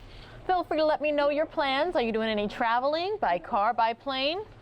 You're just hanging out at home, getting ready for the busy holiday season. It already is, but the actual holidays that we've all been waiting for anxiously, eagerly, are quickly approaching. Very busy last night and this morning on Capitol Hill. The News Now stream went all the way past 8:30 Arizona time, 10:30 Eastern last night for Markup Day 1. And then they were back at it again this morning. So all your full coverage, live coverage right here on Fox News Now. You know you can count on us each and every day. I do have some top stories I'm going to pull for you to show you while we wait for this hearing to get back underway. And then who knows if any other news breaks, we'll have you covered there as well. Again, happy Thursday, everyone. It's almost Friday, perhaps almost payday for a lot of people. This is Fox News Now. Please like, share, subscribe. Let your friends, your family, your coworkers, your neighbors, everybody you know about us. When you're at your holiday parties, be like, hey, do you watch Fox News Now? It's pretty cool when all Mike, Christie, and Pilar are there. They stream for 13 hours a day. All right, everyone. More News Now is just moments away.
Request that those favoring a vote by the yeas and nays will rise. A sufficient number having risen, the yeas and nays are ordered. Members will record their vote by electronic device. This will be a 5-minute vote.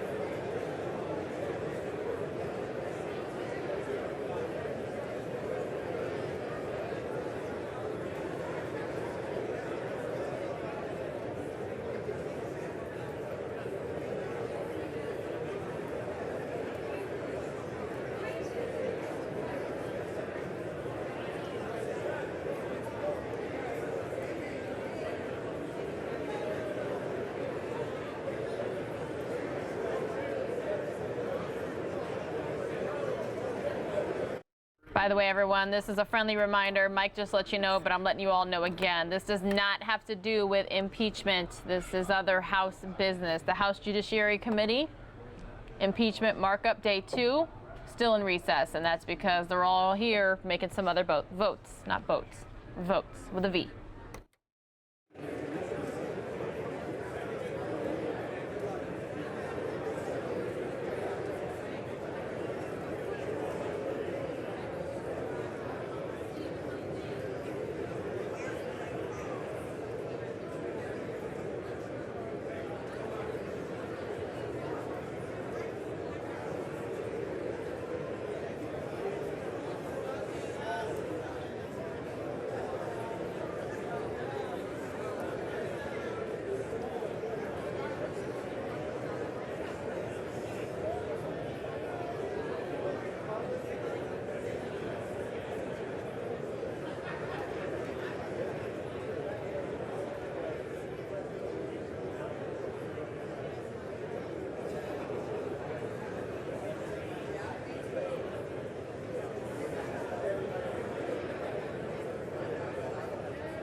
What do y'all say we get to some top stories from across the country while we wait for the House Judiciary Committee to continue the markup for the articles of impeachment? Again, this is Fox News Now. My name is Pilar Arias. I just had to bring them all into the system, make sure the audio is A-OK before I hit that roll button.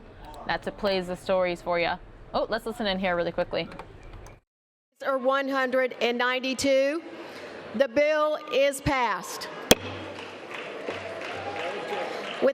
This is just showing you why the House Judiciary Committee is in recess. Everybody, they're voting on some additional bills there on the House floor. All right, so this first top story I have ready to go for you is about a newborn ejected from a car and survives.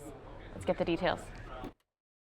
This is 6-week-old Ezra Benitez, a baby who everyone agrees is so fortunate to still be alive. I've been on with 17 years. I've never seen anything like this before. The California Highway Patrol says Ezra's parents were driving their Cadillac SUV south down Highway 99 in Turlock with the baby and his toddler brother in the back seat. Soon they crashed near the Main Street exit. The SUV flipped several times before stopping. And at the time, Ezra was in his car seat in the back, but it was not installed right, and he was flung out a broken window.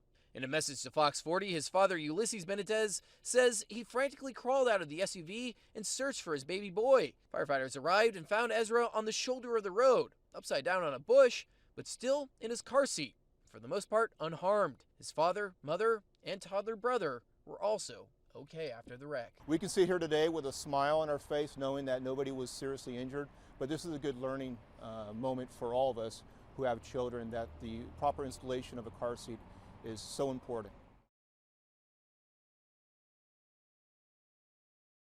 All right, continuing on with our top stories, here's a live look right here at Phoenix, Arizona from our South Mountain Tower cam. Several more top stories ready to go for you. This next one about a Kentucky school district suing Juul. That's that e-cigarette manufacturer. E-cigarettes have been around for over a decade, and we didn't have a child or teen use problem until the last 3 years. Well, that correlates directly with Juul's release. Troy LeBlanc is president of Derby Cigs and part of a coalition of vaping retailers, but he has been calling out Juul for at least a year. We hold all of our members of the Kentucky Smoke Free Association to very stringent guidelines, so zero tolerance for selling to a minor, and we take that very seriously. Right now, Juul is facing lawsuits from school districts across the country. Whereas JCPS desires to stop Juul and similar companies from marketing vaping products to its students. On Tuesday night, JCPS board member Chris Brady read the motion to file suit against the vaping giant. All those in favor of the motion, please let us know. It's unanimous. With that vote, JCPS joins Fayette County and Bullitt County Public Schools in pursuing litigation against Juul. I'm very proud of our Board of Education for taking this big step to going after the manufacturers of what's really a nicotine delivery device. The suit accuses Juul of ignoring potential health risk and marketing to young people. It's kind of an insidious device at that is really intent on hooking young users and creating them and creating addicts so they'll have consumers into their adulthood. JCPS hopes to recoup costs associated with counseling, educating, and disciplining students in vaping-related matters. We are very upset with what Juul has done. It is his livelihood, but Troy LeBlanc supports anything that will reduce or eliminate teen vaping. We see it as a growing problem as well, and to be honest with you, like I said before, our products are meant only for adult vapors. Don't worry, everybody. You are not missing a thing in terms of Markup Day 2 continuation. The House Judiciary Committee, look, they're still on break. A bunch of empty seats there in that hearing room. Just wanted to show you so you all know that you're not missing a thing right here on Fox News Now. As soon as it resumes, I'll bring it back to you here. Well, it's a disaster this time of year that you never want to hear about. You try to be festive, try to be in the holiday spirit, put up a Christmas tree, and then that Christmas tree unfortunately lights a fire, destroying a home. This sound isn't comforting like a Christmas song, but fire officials say this fire alarm is a big reason the family who lives here will be together this holiday season. It's bad what happened to him. Eugene Frazier lives next door to this home that's a total loss after a fire burned through it in the early morning hours. It was unreal what I'd seen. Bad time of year for something like that. Walker County spokesperson Joe Legee says a family of 6 was inside when the fire broke out. He says a 60-year-old man is being treated for second and third degree burns, and 4 others were taken to the hospital for smoke inhalation. According to the fire marshal, an electrical issue near the front living room wall caused this. That's where residents tell investigators they left their Christmas tree with its lights on. Yeah, we don't think about it a lot, but this time of year is actually one of the most dangerous times of year because of Christmas trees, whether they're live or artificial. Between 2013 and 2017, the National Fire Protection Association reports each year U.S. fire departments responded to an average of 160 fires caused by Christmas trees. Be safe during the holidays because we want you here for the holidays. Thankfully, in the holiday spirit, this community is giving back. Nearby residents Christine and David Flake worked with their church to raise $500 for this family. Everybody should have a nice Christmas and know there's people out there that love you, no matter if they really don't know you. You know, that love is important. They're not the only residents acting like Santa's helpers. County officials tell us several people are offering money, clothing, and more to make this a Christmas the family will remember more for the good than for the bad. Oh man, that people love you line in that top story, so incredible. Taking a live look now at Phoenix, Arizona traffic. This is the I-10 at the 60 in the East Valley, and plenty of cars heading both east and westbound.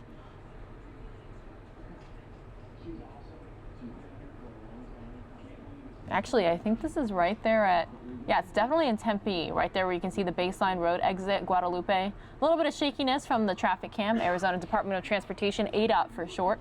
Remember, all this information I repeat to you all, you can see right there in the middle, top middle of the screen. Please be safe if you are on the roadways, whether you're headed to Phoenix, you're heading south to Tucson. Regardless, please drive safe, buckle up, pack your patience. This time of year, lots of people are trying to head lots of places. All right, this next top story, it appears that a major retailer here in the U.S. is blaming the opioid crisis for thefts.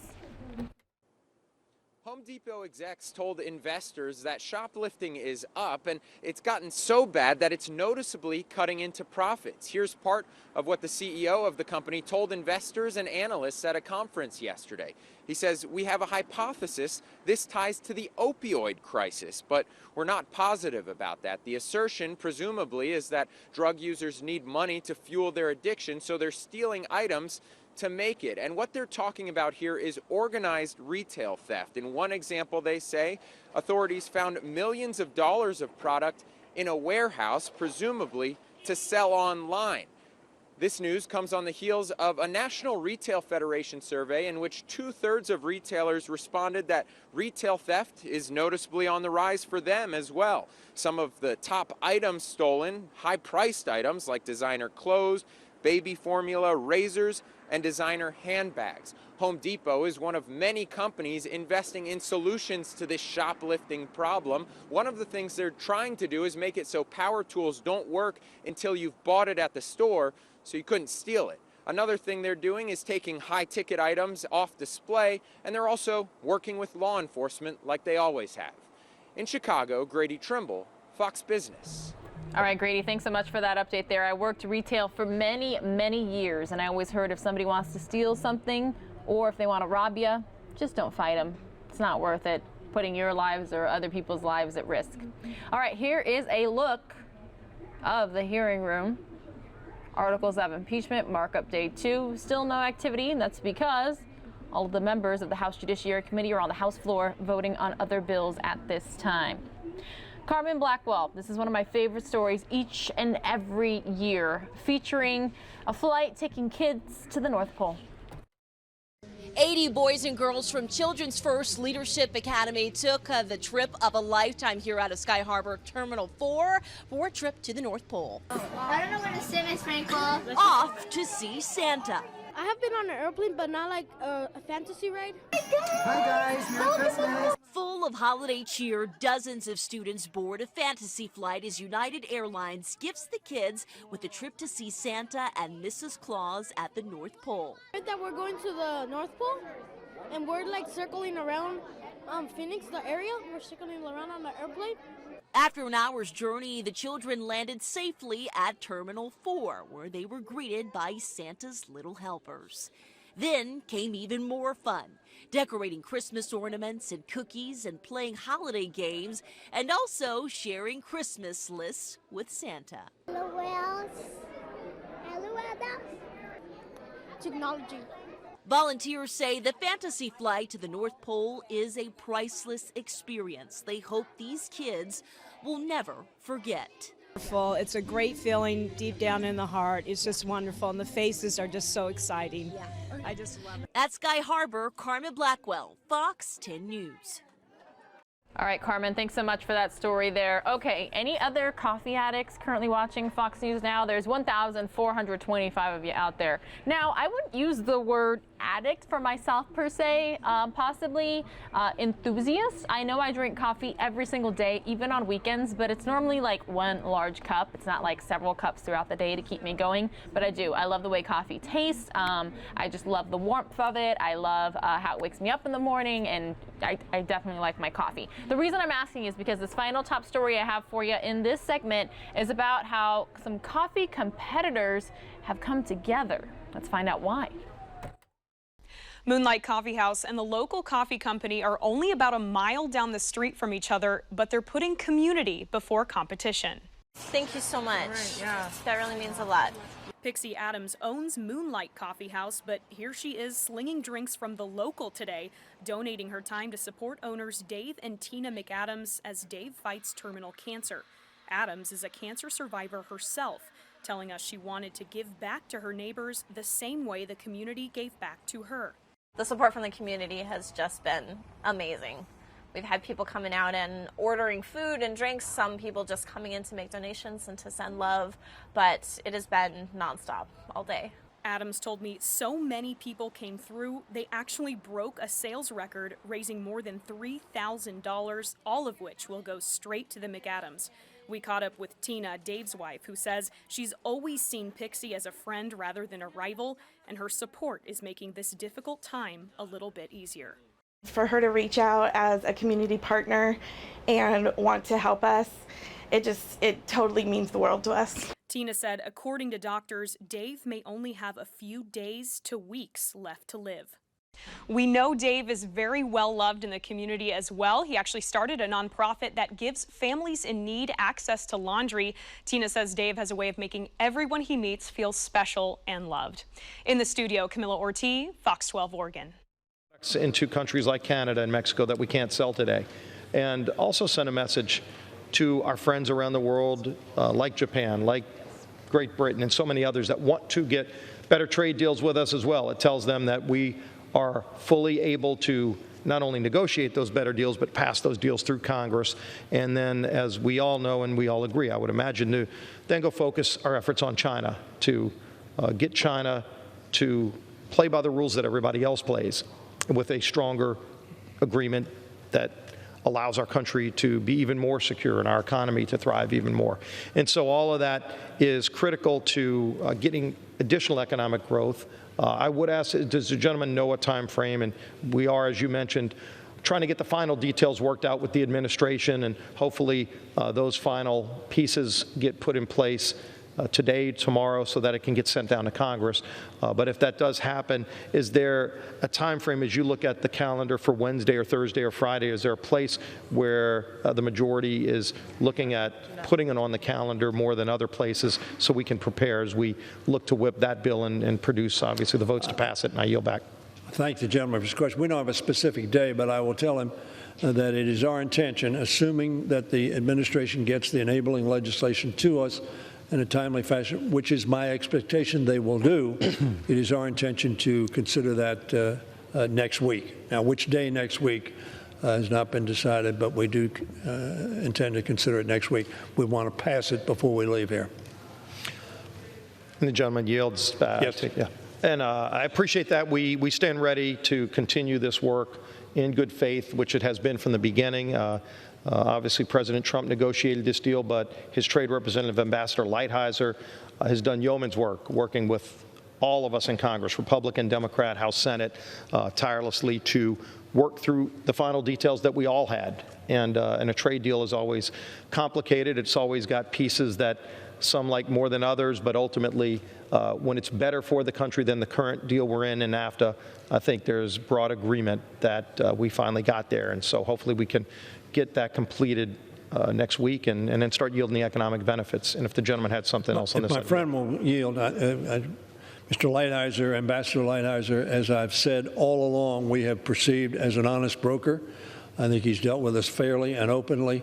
And very frankly, we believe that the agreement that has now been finalized is substantially stronger and better than it was when it was first given to us for consideration. And I say that in the sense that we took the position, and I've taken this position on the floor. The gentleman knows that enforcement was critical. The Chamber of Commerce has said if you have a trade agreement without effective enforcement, you don't have a real agreement. What we were able to achieve was, we think, real enforcement, which protects workers, which protects the environment, which protects other aspects of the agreement. We also are pleased that some of the things that were in the bill that we thought were harmful to consumers in particular were dropped in the bill. But it was an honest negotiation, as the whip has pointed out. It was a hard negotiation, not so much between Mr. Lighthizer and ourselves, but I mean Mr. Lighthizer and some of the other interest group, including our friends in Mexico. So we have now reached that agreement. Hopefully we can pass this next week. Our friends in labor have endorsed this agreement.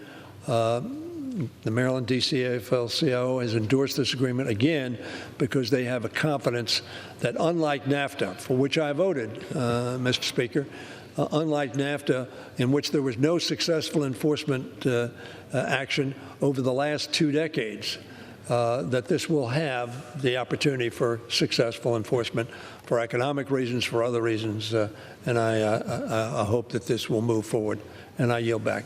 Thank the gentleman. Yeah, anytime we can make an agreement better for the hardworking families of this country, it'll be a Christmas gift well received by families all across the nation. And I look forward to getting this done and then hopefully, like I said, getting others done with other countries. And we definitely have that opportunity and we'll seek it. Do want to shift gears and talk about impeachment and where we are, where the committee is right now.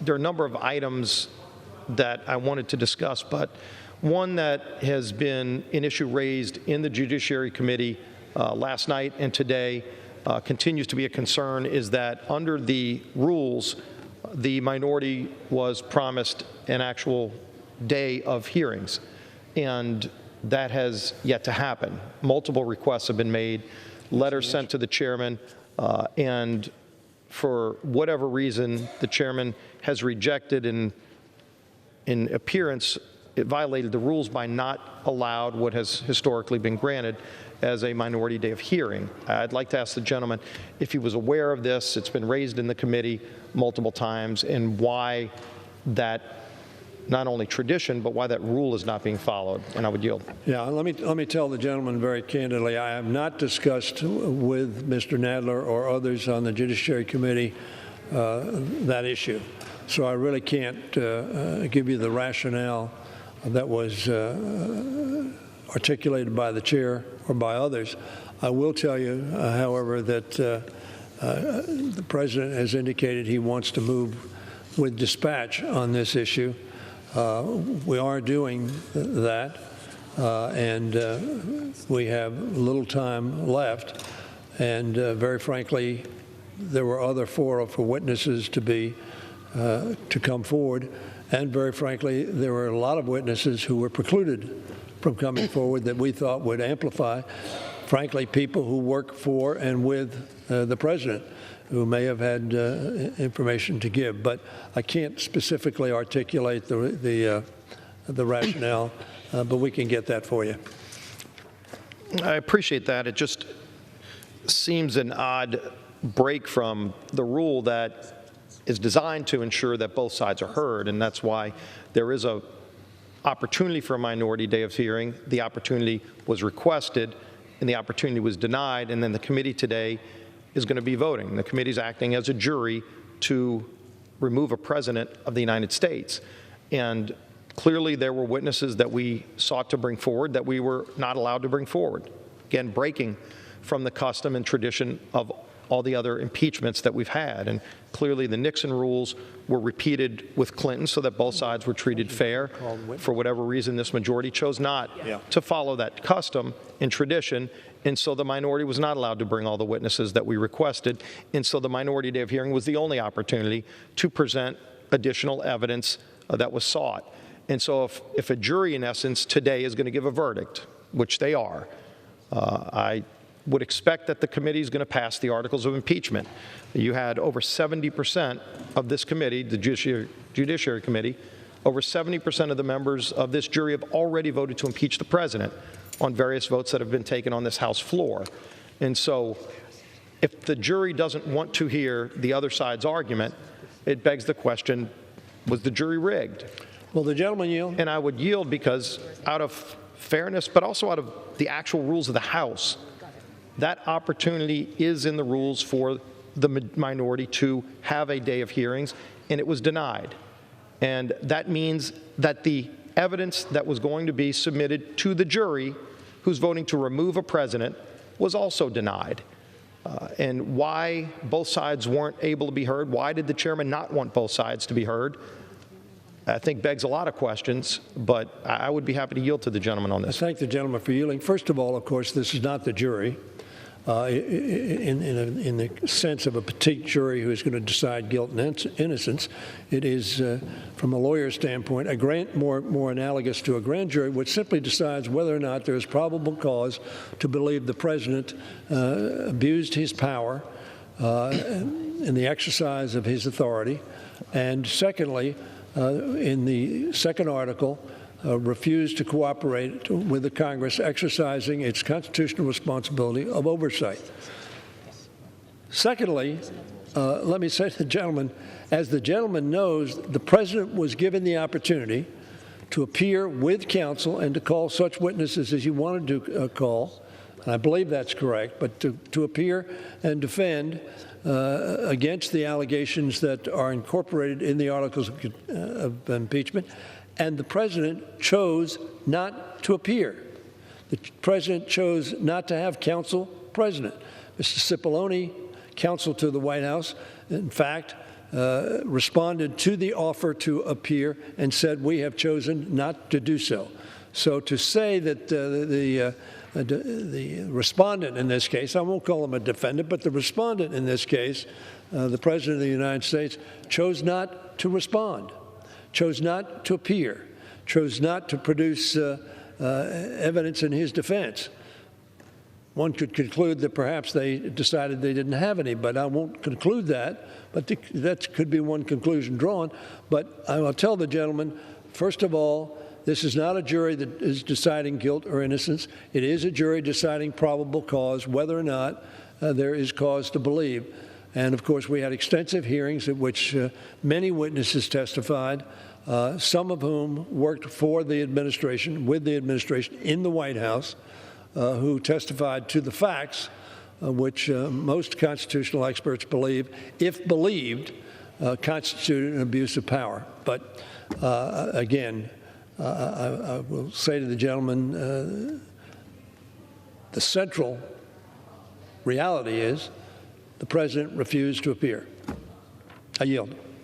Now, thank the gentleman for yielding. And the president, like any other person who was requested to provide information, did comply. When you look at the articles of impeachment at the beginning of all of this, of course, there was the Mueller investigation for 22 months, which alleged many things, and ultimately the results turned out that there were no crimes committed by the president, as we had looked into when we were in the majority and knew that years ago, but for whatever reason, others wanted to continue making assertions. Those assertions turned out to be false.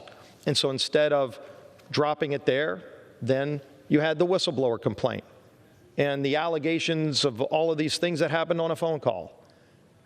Only problem is the president then released the transcript of the phone call. And not only did those things not get reflected in the transcript, but the two people who actually participated, who should be listened to the most, both said there was nothing wrong with the call. President Zelensky was asked, was there any pressure applied? He said no. He got the money. He got the money, and he also got the Javelin missiles. He thanked President Trump on the phone call for the aid that allowed him to push back Russia. And as I'll point out, President Trump sold 360 Javelin missiles to Ukraine so they could defend themselves pushing back against Russia. President Obama and Vice President Joe Biden sold 0 Javelin missiles to Ukraine to help them push back from Russia. So all of this assertion that one president's not allowing Ukraine to get the aid they need to stand up to Russia has turned out to be true.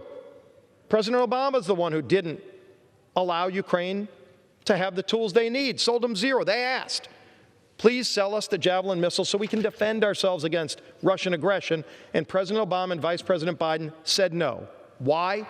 That's a good question. And maybe somebody wants to open an investigation into that. But in the meantime, President Trump said yes. He actually sold them 360 Javelins. President Zelensky on the call thanked him. Was there pressure applied? Actually, there were thanks involved. President Zelensky thanking President Trump for allowing him the tools to stand up to Russia. He said we may buy more, but he thanked him for the ones that he sold. No quick. All right, everyone, as you can tell, the House Judiciary Committee about to reconvene. They switched the live picture on us, but that's A-okay, because that's why many of the 1,523 of you are here.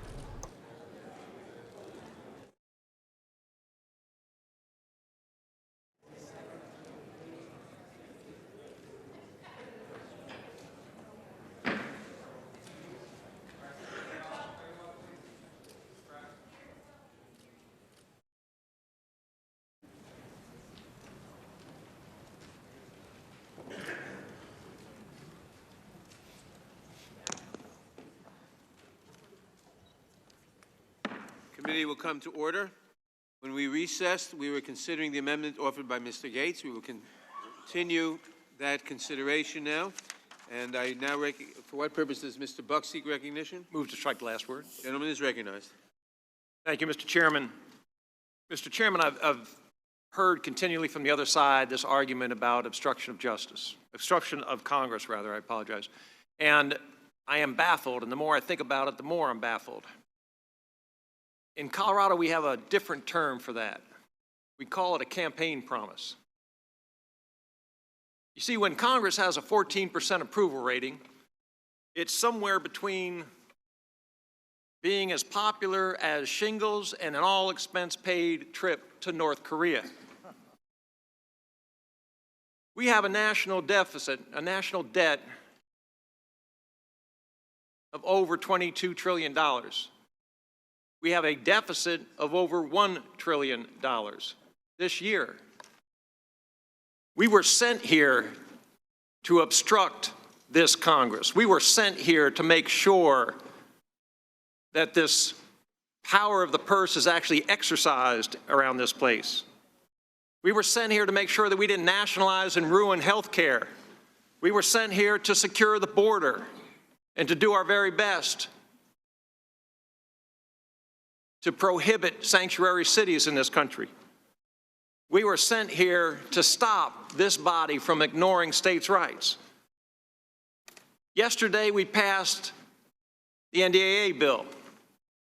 Somehow, someone slipped in a provision that every federal employee, every federal, not just Defense Department employees, but every federal employee will be given 3 months of paid family leave.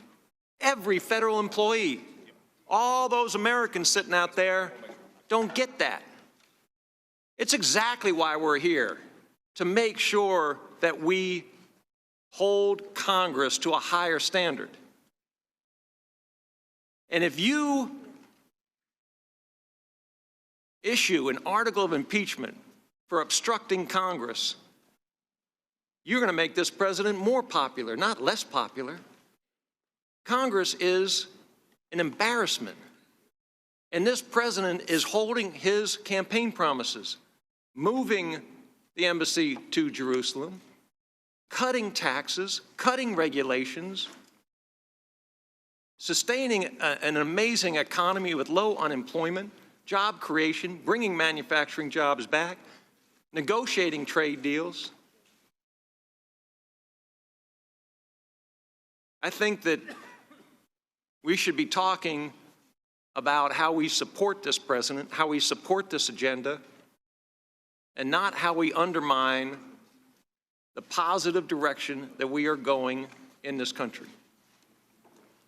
And with that, I yield back. Will the gentleman yield for a question? No.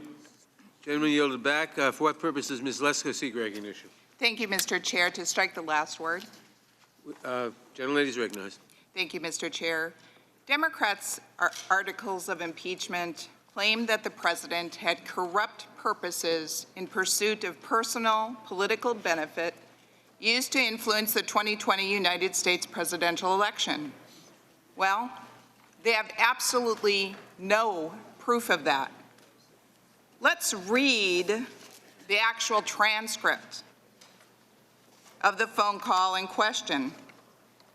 And I want to remind you, for the people that read it, there's only one section in this entire transcript, and it's not till page 4 out of 5, that President Trump brings up Biden, which was well into the July 25th call. President Trump said to the Ukrainian president, and I quote, "The other thing, there's a lot of talk about Biden's son, that Biden stopped the prosecution, and a lot of people want to find out about that, so whatever you can do with the Attorney General would be great." Biden went around bragging that he stopped the prosecution, so if you can look into it, it sounds horrible to me. To anyone who hasn't seen the video of Joe Biden bragging that he got a prosecutor fired, I recommend you watch it. It's very telling. Biden brags about how he got the Ukrainian prosecutor fired who had been investigating Burisma. Burisma, to remind you, is the corrupt Ukrainian company that hired Hunter Biden, Joe Biden's son, to serve on their board at the very same time that Vice President Biden was the point man to Ukraine. Joe Biden says he told Ukraine he wouldn't give them $1 billion if they didn't fire the prosecutor. He said, and I quote, "If the prosecutor is not fired, you're not getting the money." Put yourself in President Trump's shoes. He has seen or heard about the video of Joe Biden bragging about how he got the prosecutor fired. The same prosecutor that had been investigating the same corrupt company where Biden's son got a cushy spot on the board getting paid at least $50,000 a month at the same time that Joe Biden, while serving as vice president, was the point man to Ukraine. My Democratic colleagues seem convinced that the president was targeting Biden to influence the 2020 election. That is their main premise of these articles of impeachment. But it is just as likely, and I would say more likely, that President Trump wanted to get to the bottom of possible corruption with the Bidens, Burisma, and Ukraine. And with that, I yield back.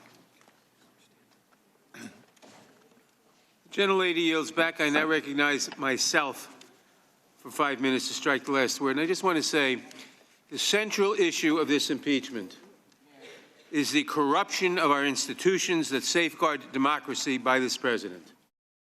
Those are two basic protections we have for our democracy: free and fair elections, and the president, in Article 1, is charged with trying to subvert the free and fair elections by extorting a foreign power into interfering in that elections to give him help in his campaign.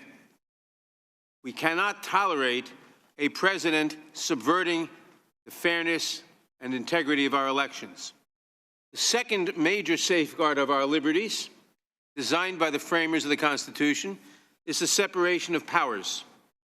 That power is not united in one dictator, but is spread out through the executive, represented by the President, the Congress, and the Judiciary.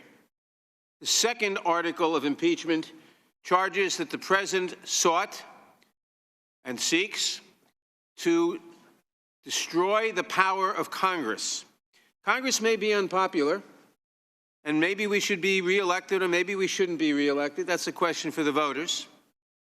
But the institutional power of Congress to safeguard our liberties by providing a check and a balance on the executive is absolutely crucial to the constitutional scheme to protect our liberties. Central to that is the ability to investigate the actions of the executive branch, to see what's going on, and to hold the executive, the President, or people working for him accountable.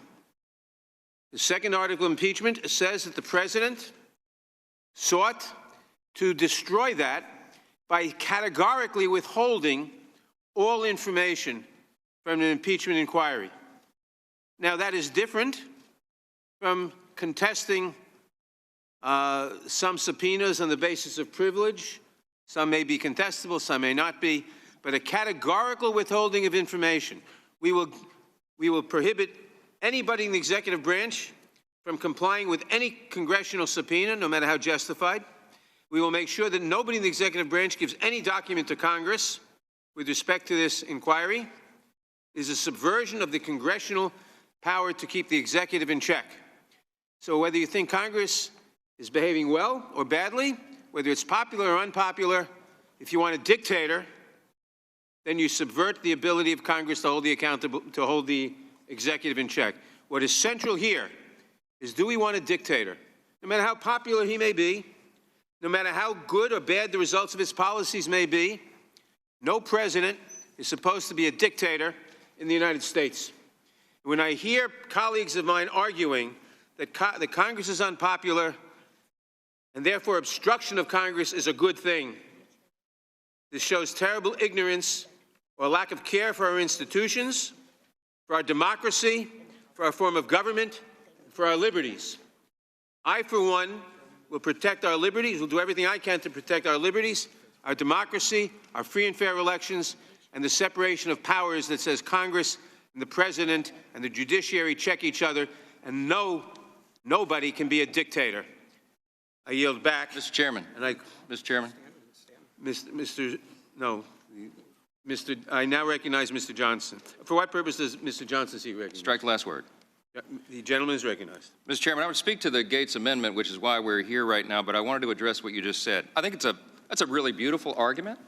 I think you should make it in court, because that's what you're supposed to do under our system. If you want to make that argument, you're supposed to go to a federal court, the third branch of government, to resolve a dispute between the executive and the legislative. That's what's always happened before, but you guys won't do it. You could go make that argument, but you're not going to do it. You know why? Because you guaranteed your base you'd get an impeachment by December, by Christmas. This is ridiculous. It's a travesty of justice and all due process, and that's why we're so concerned. Now, I do love the Gates Amendment, and to reset the table, because we just had a break, it's a really good one. I think the people back home aren't able to follow it because they don't have all the handouts, but this is all he wants to do. So on page 3, at lines 10 through 11, it currently reads that President Trump suggested an investigation of, quote, a political opponent, former Vice President Joseph R. Biden Jr., unquote. So Mr. Gates' amendment's real simple. It's just 3 lines. He wants to replace that with, quote, a well-known corrupt company, Burisma, and its corrupt hiring of Hunter Biden, unquote. Now, that's such a logical amendment because it comports with the facts and everything we've been saying here that a lot of people back home are probably scratching their heads right now and saying, well, I wonder why the Democrats would oppose that. Well, here's why. A constituent sent me a note during our break for the vote series, and he said this, quote, let me get this straight. President Trump's phone call amounts to an abuse of power, but Vice President Biden's actions do not? Let's review what we know. I pulled those facts. Let me go through them here real quick. First, in Biden's case, he personally withheld U.S. aid until the prosecutor he wanted fired was actually fired. Biden received a personal benefit for his official act, namely the ability of his son to continue to collect money from a corrupt Ukrainian company. Hunter and Joe Biden had a direct financial stake and avoiding an investigation of Burisma that might lead to the company's demise. Then his gravy train would stop. Of course, this is just obvious. Everybody can see it. There was an article in the New York Times that was published in May 1st, 2019, stated the following about the Ukrainian prosecutor's ouster, quote, among those who had a stake in the outcome was Hunter Biden, Mr. Biden's younger son, who at the time was on the board of an energy company owned by a Ukrainian oligarch who had been in the sights of the fired prosecutor general, unquote. And of course, Joe Biden had a personal interest in avoiding a political scandal involving his son. Clearly, a requested informational investigation into Biden's dealings was justified as an informational investigation into an abuse of power by the previous administration. But of course, if President Trump's requested informational investigation was justified, then no impeachment charge against him is justified. It can't be an abuse of power by President Trump to inquire about an abuse of power that's so painfully obvious by Vice President Biden. In other words, any theory of impeachment on these facts has to collapse on itself, and it ends up exonerating President Donald J. Trump. That's the reason they won't accept the amendment, but it's why every single one of us who is looking at these facts objectively really has an obligation to do it. Now, I have a minute and a half left. Let me correct something else here was in a record. We have a lot of facts to correct, and we may be here a while doing that. My good friend and trusted friend, Ms. Loughran, said before the break at some point that the Ukrainians knew about the hold on the aid. But the fact is that senior Ukrainian government officials did not know about the delay in funding until August 28th. Ukrainian embassy officials who contacted State Department and DOD officials were reportedly acting rogue with the then Ukraine ambassador to the U.S. and working to withhold information from Kiev to undermine the new Zelensky administration, the swamp drainer, the guy who was going to clean up the corruption that President Trump affirmed later. Andrei Yermak has publicly confirmed that the president's close advisors, President Zelensky's close advisors, had no knowledge of the hold until it was made public by the Politico article on August 28th. Look, that is the fact.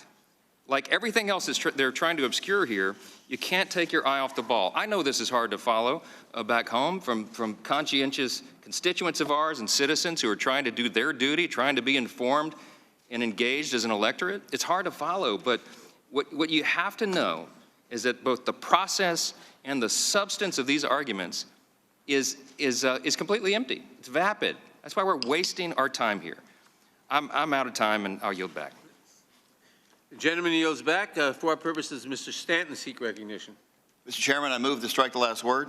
Gentleman is recognized. There's been some discussion today as to what is the reason why we are here.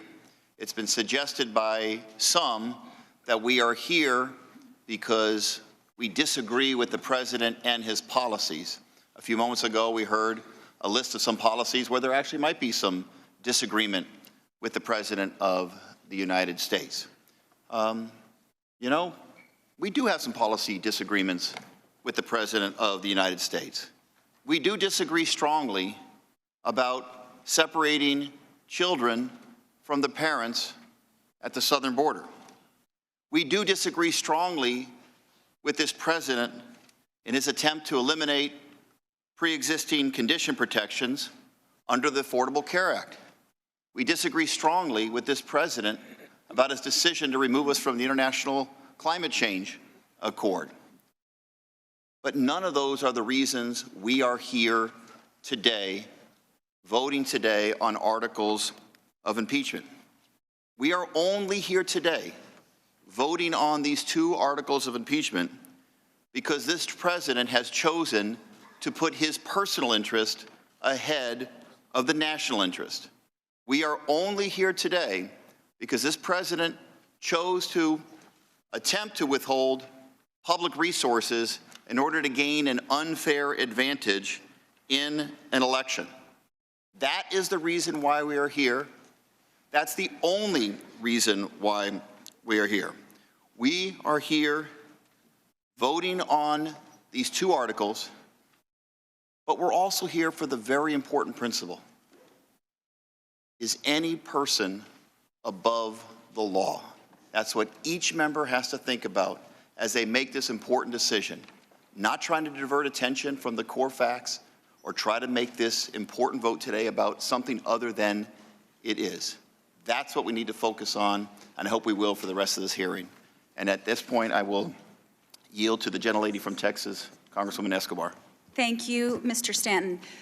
There is much reference, has been much reference made to the transcript, and I use air quotes because it's not an official transcript. I want to remind everyone that this was a document provided to us by the White House with ellipses in the document, and we don't know exactly what was stated because it is not an official document.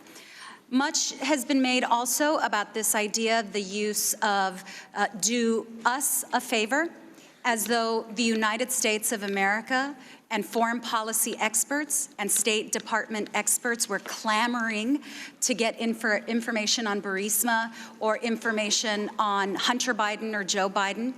We heard from Mr. Goldman last week, and I asked him specifically if his committees had investigated that claim, that there was some legitimate concern by the government about corruption regarding Burisma. And he said they thoroughly investigated it and found absolutely no evidence.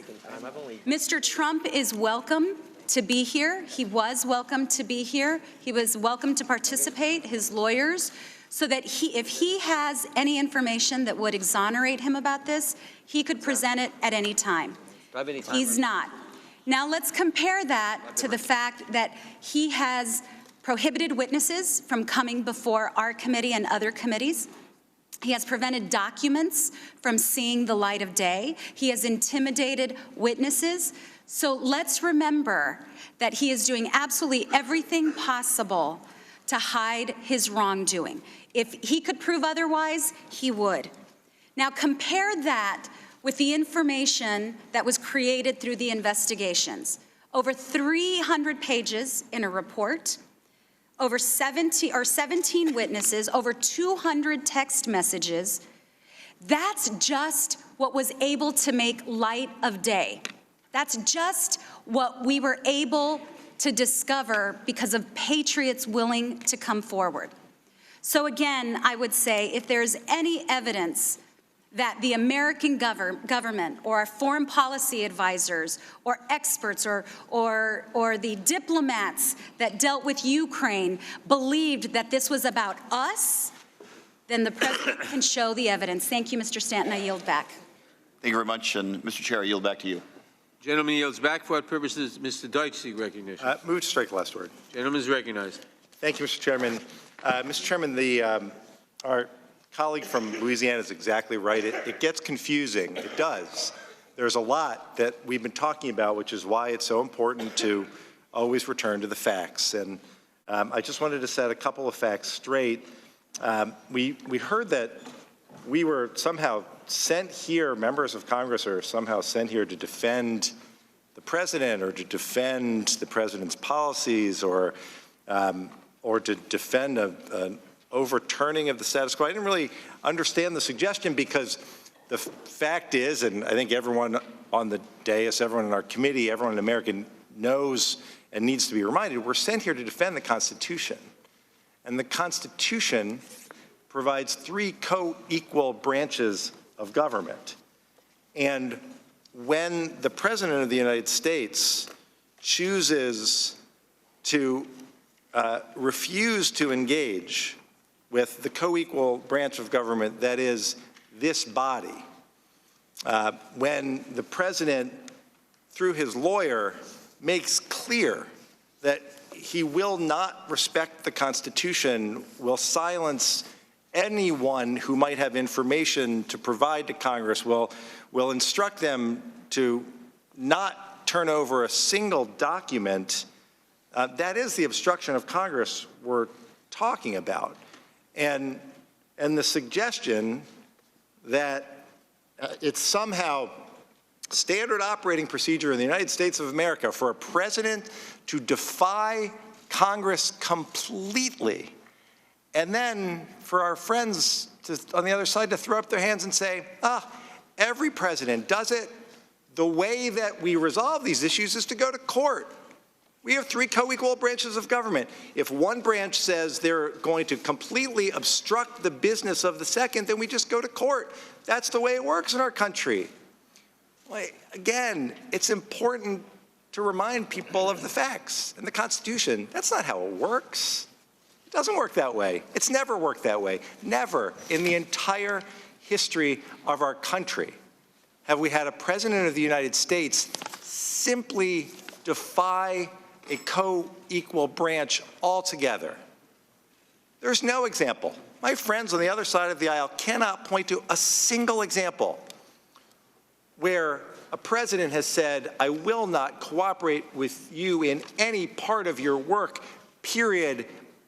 This is not a legitimate effort. You are not a co-equal branch of government. And then simply says, but you can go to court because that's how things always work. Again, it's just important to remember the facts are clear. No president has ever, ever, ever obstructed Congress in the manner that we've seen from President Trump. Will the gentleman yield?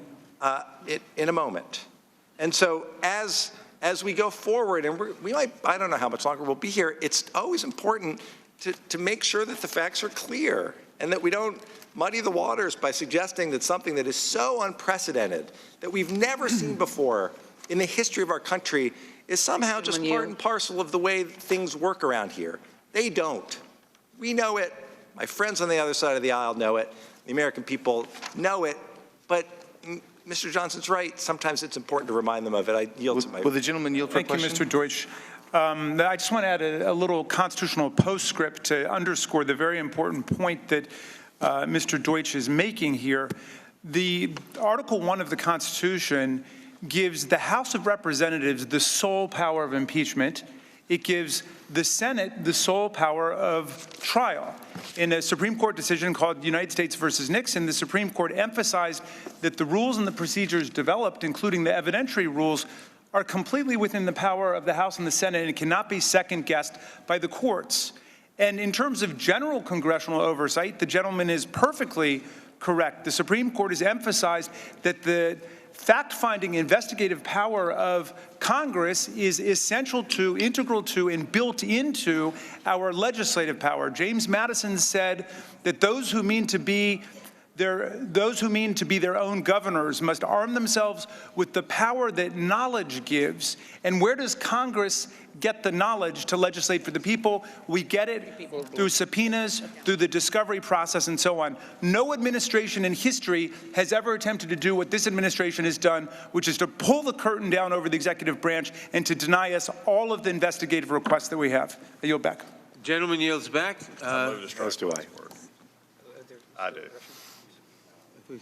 I mean, it's me. For what purpose does the gentleman seek recognition? Move strike last word. Gentleman is recognized. Thank you. Look, we're going to be here a long time tonight, and don't let anybody worry. There's plenty of balls we can go to, so if anybody thinks that might be in our midst, don't worry about it. Keep asking, because if we have to fact check y'all all night, we will, because this is all that's been happening right now. Let's go back to the transcript. The transcript, every witness testified that the transcript was fine, that the transcript was accurate, the transcript reflected the call. Everyone who testified to that, they were able to make additions, they were able to make a process. Talk about ellipses. You want to talk about ellipses? Look at, they should have put the ellipses in the articles of impeachment. The wide gaps here of fact and logic are amazing in this. So, I mean, this is, let's go back to the facts. Let's get back to what we're saying. I do appreciate the fact that my friend from Florida, Mr. Deutsch, said that we're muddying the waters. The way that we have tried to get these facts out today, and what I've heard from my majority colleagues over the last 6 hours, if this was a muddying the waters, y'all are an EPA hazardous waste site at this point. This is muddying the waters because you don't have the facts to get to where you need to get to, and you just want to continue to say, well, it was. We just don't like him. Even the chairman. This is about an issue of when we go back that we're trying to get a dictator. I love how we throw these words in. We're trying to stop a dictator. We're trying to stop a dictator. That's not what you're trying to do. You're using inflammatory language because you want to make a better point, because right now your facts are failing. And you put 2 articles of impeachment that you really don't want to defend. Because either you defend them passionately and you look sort of silly doing it, or you don't defend it and you look even worse for bringing them. So again, we can fact check this all night. We're here to do this. It is just amazing, though, that after 3.5 hours earlier, laying out everything that happened, looking at what went forward, these actually going forward are not what is happening here. So again, let's get it one thing clearly. For those who may have tuned back in after lunch, maybe after nap, the transcripts were accurate. You know how I know that? Because everybody testified that they were. Even Fiona Hill said the ellipses didn't mean that was not even an issue for them. The transcript was accurate. So let's quit perpetrating that discussion point out there, that talking point. Let's mark off our list. Let's discuss the fact of us is accuracy. It's actually called reading. You read the transcript as it is put in. It said us, not me. These are the kind of things that are simple as we go forward. With that, I yield to Mr. Jordan. I thank the ranking member for yielding. I just wanted to go back to something the gentlelady from Texas mentioned a few minutes ago. She questioned whether the transcript was complete. Remember what Colonel Vindman testified to. He said it was complete and accurate. Lieutenant Colonel Vindman said that in his deposition, in the testimony in the hearing, complete and accurate transcript. So to suggest that it's not is just not consistent with the testimony we received from your witnesses. Remember, Lieutenant Colonel Vindman's the same guy who wouldn't tell us all the folks he talked to about the call. Wouldn't tell us. He said he shared the call with 5 people, but would only tell us 4 of those individuals. But that's the guy who told us that the transcript was complete and accurate. I yield back to the ranking member. I yield to the gentleman from Louisiana, Mr. Johnson. Thank you very much. I just want to respond to my colleague over here, Mr. Raskin. He was a constitutional law professor. I was a constitutional law litigator for 20 years. We could debate this all day long, but you just misstated U.S. v. Nixon, okay? And I don't want to get too deep in the weeds for the folks back home, but this is really important. In that case, in 1974, the Supreme Court recognized the existence of executive privilege, which is a protection that requires a balance of interests between the legislative and executive branches by the judicial branch. But here's the important thing. They said in that case there's not an absolute unqualified presidential privilege of immunity from judicial process under all circumstances. That's the quote from the court. But the other side of that is true as well. Congress doesn't have an absolute unqualified authority to demand evidence from the president either. That's the whole reason that you have to go to the third branch of the judiciary. This is a legitimate claim of privilege. It is a legitimate issue that the courts could decide. It is a case of first impression, as my colleague knows, because this specific set of facts has not been addressed yet, and it should be resolved by the courts. Professor Turley addressed this in his testimony to this committee, and he said, quote, he wrote in his submission, the answer is obvious. A president cannot substitute his judgment for Congress on what they're entitled to see, and likewise, Congress cannot substitute its judgment as to what the president can withhold. The balance of those interests is performed by the third branch that is constitutionally invested with the authority to review and resolve such disputes. Would my friend yield? Wait a minute, that's the answer. So if we're going to cite Supreme Court cases, let's put it in the appropriate context and let's acknowledge, my friend, that this is an issue. I'll yield 20 seconds. Thank you. We're citing different cases. I'm talking about the 1993 Judge Walter Nixon case, which went. Well, as I'll remind the gentleman from the constitutional scholars on both sides of this argument, it's my time, not yours. I'm sorry. Yield back. Fair enough. We had two different Nixon cases. No, Mr. Raskin, we're done with this. I yield back my time. All right. Gentleman yields back. For what purpose does Ms. Dean seek recognition? I move to strike the last word. Gentlelady is recognized. Let's go back. As has been stated today, the Constitution devotes only a few sentences to impeachment. So I'm going to read one. It's Article 1, Section 2, the very last sentence. The House of Representatives shall choose their Speaker and other officers and shall have the sole power of impeachment. As Professor Raskin just told us, properly, the Constitution uses the word sole only twice. Sole, not shared. Not shared with the judiciary, not shared with the executive. This means that we have the sole opportunity and obligation, frankly, to determine what evidence is necessary for impeachment. Sole, not shared with the executive. Think back. Judiciary Chairman Peter Rodino warned President Nixon about his failure to comply with subpoenas issued in the Watergate impeachment inquiry. Under the Constitution, it is not within the power of the president to conduct an inquiry into his own impeachment to determine which evidence and what version or portion of that evidence is relevant and necessary to such an inquiry. These are matters which, under the Constitution, Rodino wrote, the House has the sole power to determine. Sole, not shared with the executive. Sole, not shared with the courts. It's a civics lesson. Don't let the other side, who have such talented constitutional attorneys over there, distract you. This is not an ordinary dispute, folks. This is a very rare, thankfully, very rare dispute. It is not an ordinary dispute where you go to the court. We don't need permission to use our constitutional rules. If President Trump is allowed to refuse to comply with requests for information, it would gut the House impeachment power and undermine our bedrock principle of separation of powers. Last night as we left here, I wanted to just tell you this. I went outside and there was a team of about 12 high school students from Ohio with their teacher. And they said, would you mind stopping for a minute? Could we just talk to you for a minute? It was so interesting to watch and to listen and to hear what was going on at this important historic time. We loved learning about our Constitution and how much you prize this Constitution. Thank you for protecting it for us. And you know what they said to me? We didn't understand this before, but I do now. It's your job. It is the House's job to determine what evidence comes in. We do not need permission from the President. We do not need permission from the courts. In fact, we have an obligation to do our job under this simple, smart document. Today, December the 12th, marks the anniversary of Pennsylvania coming into the Union. I think about those framers in my city of Philadelphia, so wisely thinking through these words. Today marks 232 years since those wise men thought through how would we conceive of our government and how would we maintain self-government. Do not be confused by the lawyers on the other side who would teach the wrong civics lesson and distract you with the notion we need to go to court. We need permission of a president. We need permission of a court. We do not. With that, I yield. I'd like to yield to the gentlelady from Texas. I thank the gentlelady and for her very forceful response. And might I just say to the obstruction of Congress, neither Mr. Nixon or Mr. Clinton obstructed Congress in the manner that this president is doing.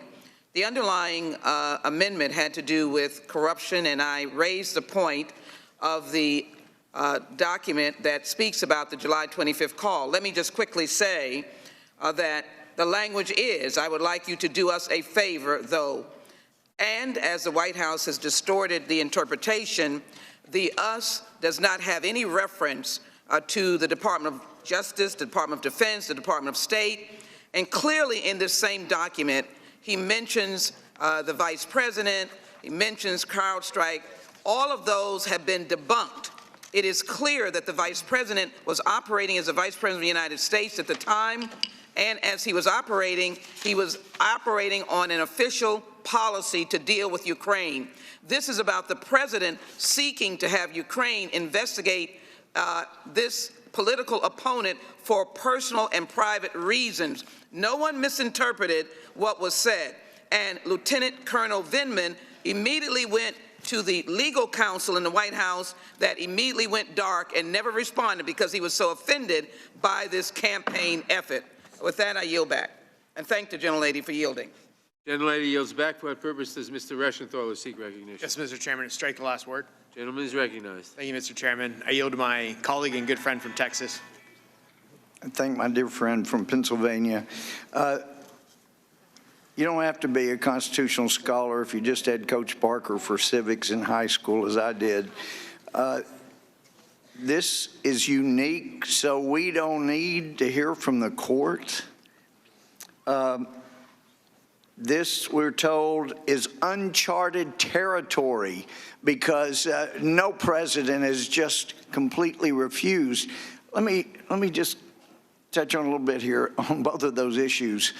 This is uncharted territory. Never in the history of this country have we had an impeachment proceeding begun by lies that got a warrant from a secret court that turned out and had been documented to be lies, and then kept getting warrants 3 after that based on lies, and not one person on the other side of the aisle is the least bit embarrassed that they went to a secret court and got warrants based on lies, first to investigate or spy on a campaign or surveil, electronically surveil, as Horowitz says, but this is uncharted territory. Nobody wants to apologize on the other side. Okay, I get that. It might be politically embarrassing. But to say we don't need to go to court, I mean, the Obama administration was just incredible at getting subpoenas, doing document dumps of stuff that we really weren't looking for, asking for, especially from Judiciary. But the other stuff that we demanded, we couldn't get it. And we tried to get Boehner to go to court. Let's get a court order requiring it so that we can hold him in contempt. That's the only way we'll ever get this done. And he wouldn't do it. And so those of us that understand the Constitution and that understand they're not just two articles, we understood we needed to get that court order to back us up so it wasn't us abusing the offices of Congress. We had, as Turley and Dershowitz and others pointed out, you have the court, you go. And another thing that's uncharted territory, we started this impeachment proceeding about the Russia hoax and the Russia collusion and demanding all these documents about the Russia collusion. And it kept changing. And then it went to bribery and extortion and emoluments and all these other things. Never in history has a president been accused of crimes with the target constantly changing. Now, when you subpoena documents, there has to be a reasonable basis for requesting information or subpoenaing witnesses. You got to have a reasonable basis. And when you keep changing the allegations against the party from whom you're demanding information, then they have the reasonable expectation to advise them of what the new charge is today, what the new evidence is today, but they couldn't get any of those, and I would have been very surprised if you would have. Now, you'd find some Obama appointees that might have upheld subpoenas, but not the Supreme Court, because this is so unreasonable. And to the earlier allegation that, gee, even though nobody in the Ukrainian government has said they were a victim, well, it's because the president had a gun to their head. Well, that's not the case. The reason that they are not saying that is because they knew this is the most helpful president they have had since the Steel Curtain fell. Because this is a president, unlike the Obama administration when they were being under attack and Ukrainians really were dying, we offered up blankets, some meals ready to eat for the military stuff, but this is a president that's really helping them defend themselves. This is a president that's really made a difference from Ukraine. So it wasn't a gun to their head. They see this as a helpful president. And another thing, if a victim does not admit to be a victim, anybody that's been a prosecutor surely knows this. You can go to court, force it to court, and the victim says, I wasn't a victim. You don't get a conviction, and if you do, that is not sustained because that's what courts and Congress call a no evidence point. You have a no evidence point. That's why you had to drop bribery, although it does apply to Vice President Biden. You smartly dropped the bribery, and now you have this elusive abuse of power. This is outrageous, and it needs to come to an end. The gentleman's time has expired. For what purpose does Mr. Jeffries seek recognition? Move to strike the last word. Gentleman is recognized. The gentleman from Texas talked about reasonable basis. The reasonable basis here is that there's uncontroverted evidence that the president pressured a foreign government, Ukraine, to target an American citizen, Joe Biden, for political gain, and at the same time withheld, without explanation, $391 million in military aid that had been allocated on a bipartisan basis. Ambassador Taylor, West Point graduate, Vietnam War veteran, appointed by Reagan, Bush, Trump to the diplomatic corps, said the following about the withholding of that military aid. No legitimate public policy basis, no legitimate national security basis, no legitimate substantive basis. That's why Congress proceeded. We had more than 200 national security professionals Democrats and Republicans who expressed concern with the president's wrongdoing and said this undermines American national security. And that's a basis for the impeachment inquiry. But what the president has done is said, unlike the Madisonian vision of democracy, where there are checks and balances, separate and co-equal branches of government, I alone can determine what the representatives of the people see in connection with a legitimate investigation. And at the same time, this is a president that attacks everybody to distract, attacks everybody who won't bend the knee to Donald J. Trump. He's attacked John McCain, a war hero. He's attacked Mitt Romney, 2012 Republican nominee. He's attacked Bob Mueller, a Marine, a distinguished professional in law enforcement. He's attacked your former Speaker, Paul Ryan. He attacks Gold Star families. He even attacked today a 16-year-old teenage activist, Greta Thunberg. Are you here to defend that as well? And so what's happened is that instead of addressing the substance of the allegation, you want to attack Joe Biden and his family. Elijah Cummings is no longer with us. He's in heaven just like the prophet Elijah, but his spirit is with us. Teenage activist Greta Thunberg. Are you here to defend that as well? And so what's happened is that instead of addressing the substance of the allegation,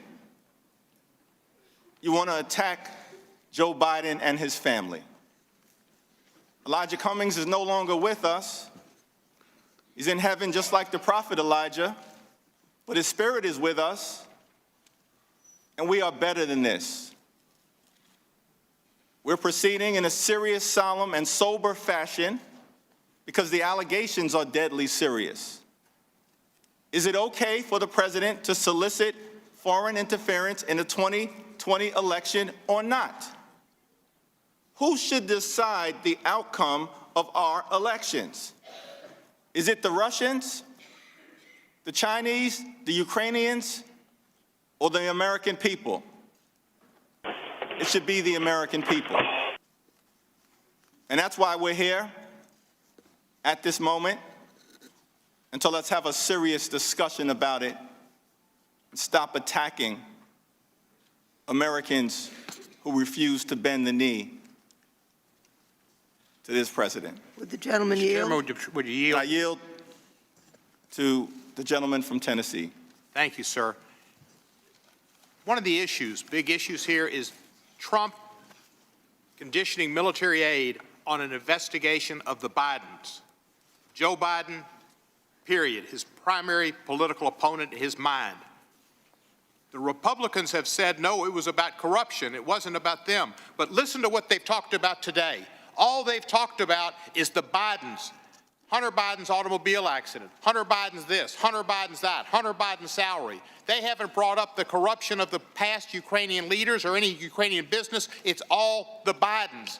Their defense speaks to the truth of the allegations in this article that it was all about the Bidens. They're all about the Bidens, and that's what it's about. Would the gentleman yield? I yield. Yeah, I did bring up. Yield back to Mr. Jeffries. Okay, I shouldn't have tried to correct you then, I guess. Foreign interference in an American election solicited by the president is not okay. That is an abuse of power. It undermined our national security. The president should be held accountable because no one is above the law. The gentleman yields back. For what purpose does Mr. Nagu seek recognition? Move to strike the last word. Gentleman is recognized. Thank you, Mr. Chairman. I think the gentleman from New York laid out in such an articulate way the basis and the justification for both Article 1 and Article 2 before us. But I just want to touch on the debate around obstruction of Congress and explain to my colleagues and to the American people why this instance is so unprecedented. I will first just say, with much respect to my colleague from Colorado, I want to assure the American people that obstruction of Congress to Coloradans means the same thing that it does to everyone else in this country. It means the defiance of lawfully issued subpoenas by the United States House of Representatives. It means impeding the ability of the United States House of Representatives to perform its constitutional duty. And unlike the obstruction of Congress that has taken place in the past, this president's obstruction of Congress has been total, has been absolute, and has been categorical. In 1999 and 98, when President Clinton was the subject of an impeachment inquiry, this committee propounded 81 interrogatories to his administration, and he responded. In 1974, during the Watergate investigation, Nixon's chief of staff testified. Nixon's counsel testified. In this instance, the president has taken steps to ensure that this committee does not receive, and the Intelligence Committee as well, key testimony from any host of officials in our government. And just to give you a historical context, I will read to you a quote. All members of the White House staff will appear voluntarily when requested by the committee. They will testify under oath, and they will answer fully all proper questions. That's from Richard Nixon's administration. So I hope, again, as we consider the gravity of the articles before us, that we can stay true to the facts and recognize that when we say that no president in the history of this republic has ever completely defied an impeachment inquiry as this one has, we mean it. And with that, would the gentleman yield? I would yield to the distinguished gentlewoman from California. I enjoyed listening to you. You're absolutely correct in your reporting of what occurred during both the Nixon and Clinton impeachment. But I wanted to address the issue from a slightly different point of view. Not only has President Trump refused to provide information that he should have provided, he didn't assert a privilege. He just said no. I actually have just reread the letter from Mr. Cipolliti, the president's lawyer, dated October 8th, 2019. It's page after page after page of complaining about how the House is proceeding, but the Constitution says Congress shall have the sole authority to impeach. We decide how to proceed, not the White House. And in the end, without asserting any privilege whatsoever, he just announces they're not going to cooperate, provide any information. This isn't something that needs to be adjudicated by the third branch, the judicial branch, because there's no privilege being asserted here. It's simply no. That's never happened before. Never happened before in the history of the United States. And I'll tell you, in addition to being improper, a valid Article 2 that we're of country that we have enjoyed for over 200 years, and it is not a piece of good news for freedom in the United States. And I yield back to Mr. Neguse with thanks for recognizing me. And I yield back the balance of my time. Gentleman yields back. For what purpose does Mr. McClintock seek recognition? To strike the last word, Mr. Chairman. Gentleman is recognized. Mr. Chairman, I have to offer a different perspective on this. The doctrine of executive privilege actually began with a subpoena that the House issued to President George Washington in 1796, demanding all the papers relating to the Jay Treaty. President Washington refused that subpoena because he said that the powers of the House did not extend to treaties. He ultimately only provided that information to the Senate as a function of its treaty approval process. So the doctrine that dates back to those days is derived from the separation of powers between the executive and legislative branches. Congress can no more intrude into the policy discussions of the president than the president can intrude into our own policy discussions. That is essential to the separation of powers. Now, there is a natural tension between the branches.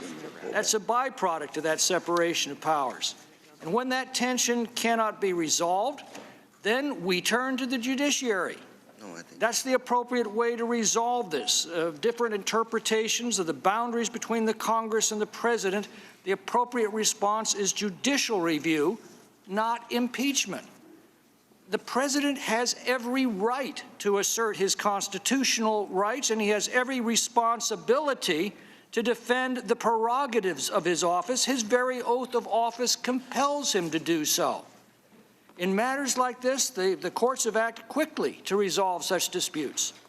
But the Democrats aren't willing to go to the courts. What Article 2 says is, we're not willing to go to court. We'll take the law into our own hands. These are the same people who tell us that no one is above the law, of course, except for themselves. What they're saying is Congress alone will decide the limits of our own power. This is the essence of despotism. The reason why we separate powers of government is so that one branch alone cannot unilaterally define its own power. And yet this is the power that the Democrats are now arrogating to themselves. It's true, we have the sole power of impeachment under the Constitution. But that power does not exceed the bounds that are established by that very Constitution. Those bounds include the grounds for impeachment, which this committee has ignored, and they include the separation of powers that protect one branch from intrusion of the other.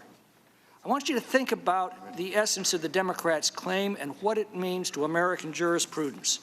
If you face an abusive prosecutor who's making false accusations, well, you have constitutional rights that you're guaranteed to use to protect yourself. You've got the right to confront your accuser. You've got the right to call witnesses in your defense. You have the right to be protected from unreasonable searches and seizures. But this article says, if you go to court to defend your rights, that's automatically an obstruction of justice, or in this case, an obstruction of Congress. And the very fact that you tried to defend your constitutional rights is evidence of guilt. These are the tools of tyrants. And we've already seen these tools used against college students in Title IX prosecutions, and they produced a frightening litany of injustices. Now these tools are being brought into this attempt to nullify the 2016 national election that the left has refused to accept. And that should scare the hell out of every person in this country. I yield back. The gentleman yields back. For what purpose does Mr. Correa seek recognition? Move to strike the last word. Gentleman is recognized.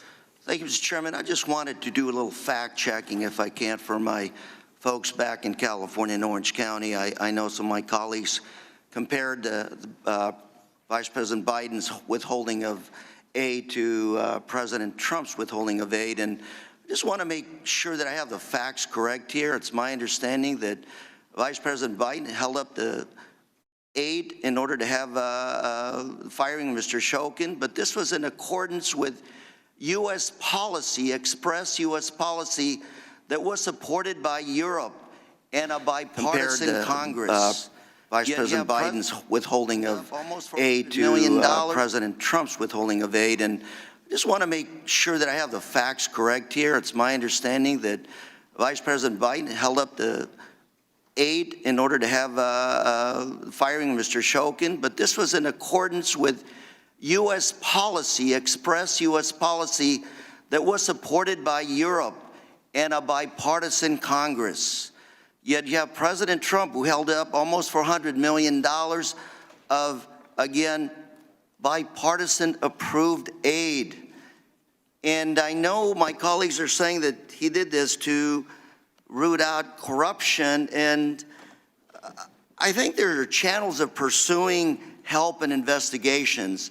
On September 25th, there was a public press release put out by the DOJ saying that President Trump never asked them to investigate this matter. So I'm led to conclude that this must have been for the president's personal gain. President interjected his personal lawyer, Rudy Giuliani, who told us, and I quote, "This is not about foreign policy," close quote. Rudy Giuliani went on to say, "This information," open quote, "this information will be very, very helpful to my client," close quote. And again, he said, open quote, "I guarantee you Joe Biden will not get to Election Day without being investigated." Again, comparing and contrasting, holding up foreign aid to support U.S. public policy versus holding up foreign aid against U.S. stated policy. Mr. Chair, I yield. Would the gentleman yield back? Yield? Yes. Thank you. I thank the gentleman for yielding. You know, I know there's been an effort to try to suggest that the Trump administration or the president was interested in corruption, and that's why he held up the aid. The evidence is absolutely to the contrary. All of the evidence. And in fact, sometimes you have to go back to the source. If you look at the report completed by the Intelligence Committee, a 300-page report, 17 witnesses, over 100 hours of testimony, they make findings of fact. Now, there's fact and there's make-believe. The findings of fact, and I'm going to read right from the report. The president solicited the interference of a foreign government in Ukraine in the 2020 U.S. presidential election. In furtherance of this scheme, President Trump, directly and acting through his agents within and outside the U.S. government, sought to pressure and induce Ukraine's newly elected President Zelensky to publicly announce unfounded allegations that would benefit President Trump's personal political interests and re-election effort. As part of the scheme, President Trump, this again, findings of fact, personally and directly requested for the President of Ukraine that the government of Ukraine publicly announce the investigation into the Vice President and his son. President Trump ordered the suspension of $391 million in vital military assistance urgently needed by Ukraine to resist Russian aggression. And here's the important part. In directing and orchestrating this scheme to advance his personal political interests, President Trump did not implement, promote, or advance U.S. anti-corruption policies. In fact, the president sought to pressure and induce the government of Ukraine to announce politically motivated investigations lacking legitimate prediction that the United States government otherwise discourages and opposes as a matter of policy in that country and around the world. In so doing, the president undermined U.S. policy supporting anti-corruption reform and rule of law in Ukraine and undermined U.S. national security. So the findings of fact that are detailed in the report completely refute that claim. And again, I return to the most important fact. The President of the United States abused the power of his office, the enormous power of the presidency, not to advance the public good, but to advance the political interests of Donald Trump. He used taxpayer funds, nearly $400 million, to leverage that, and in doing so, undermined the national security of the United States. He must be held accountable because no one in this country, no one, including the President of the United States, is above the law. And the one body that is charged with making certain that we vindicate the power of the people to hold the President accountable is the Congress of the United States. If you're not up to the job, you don't belong in Congress.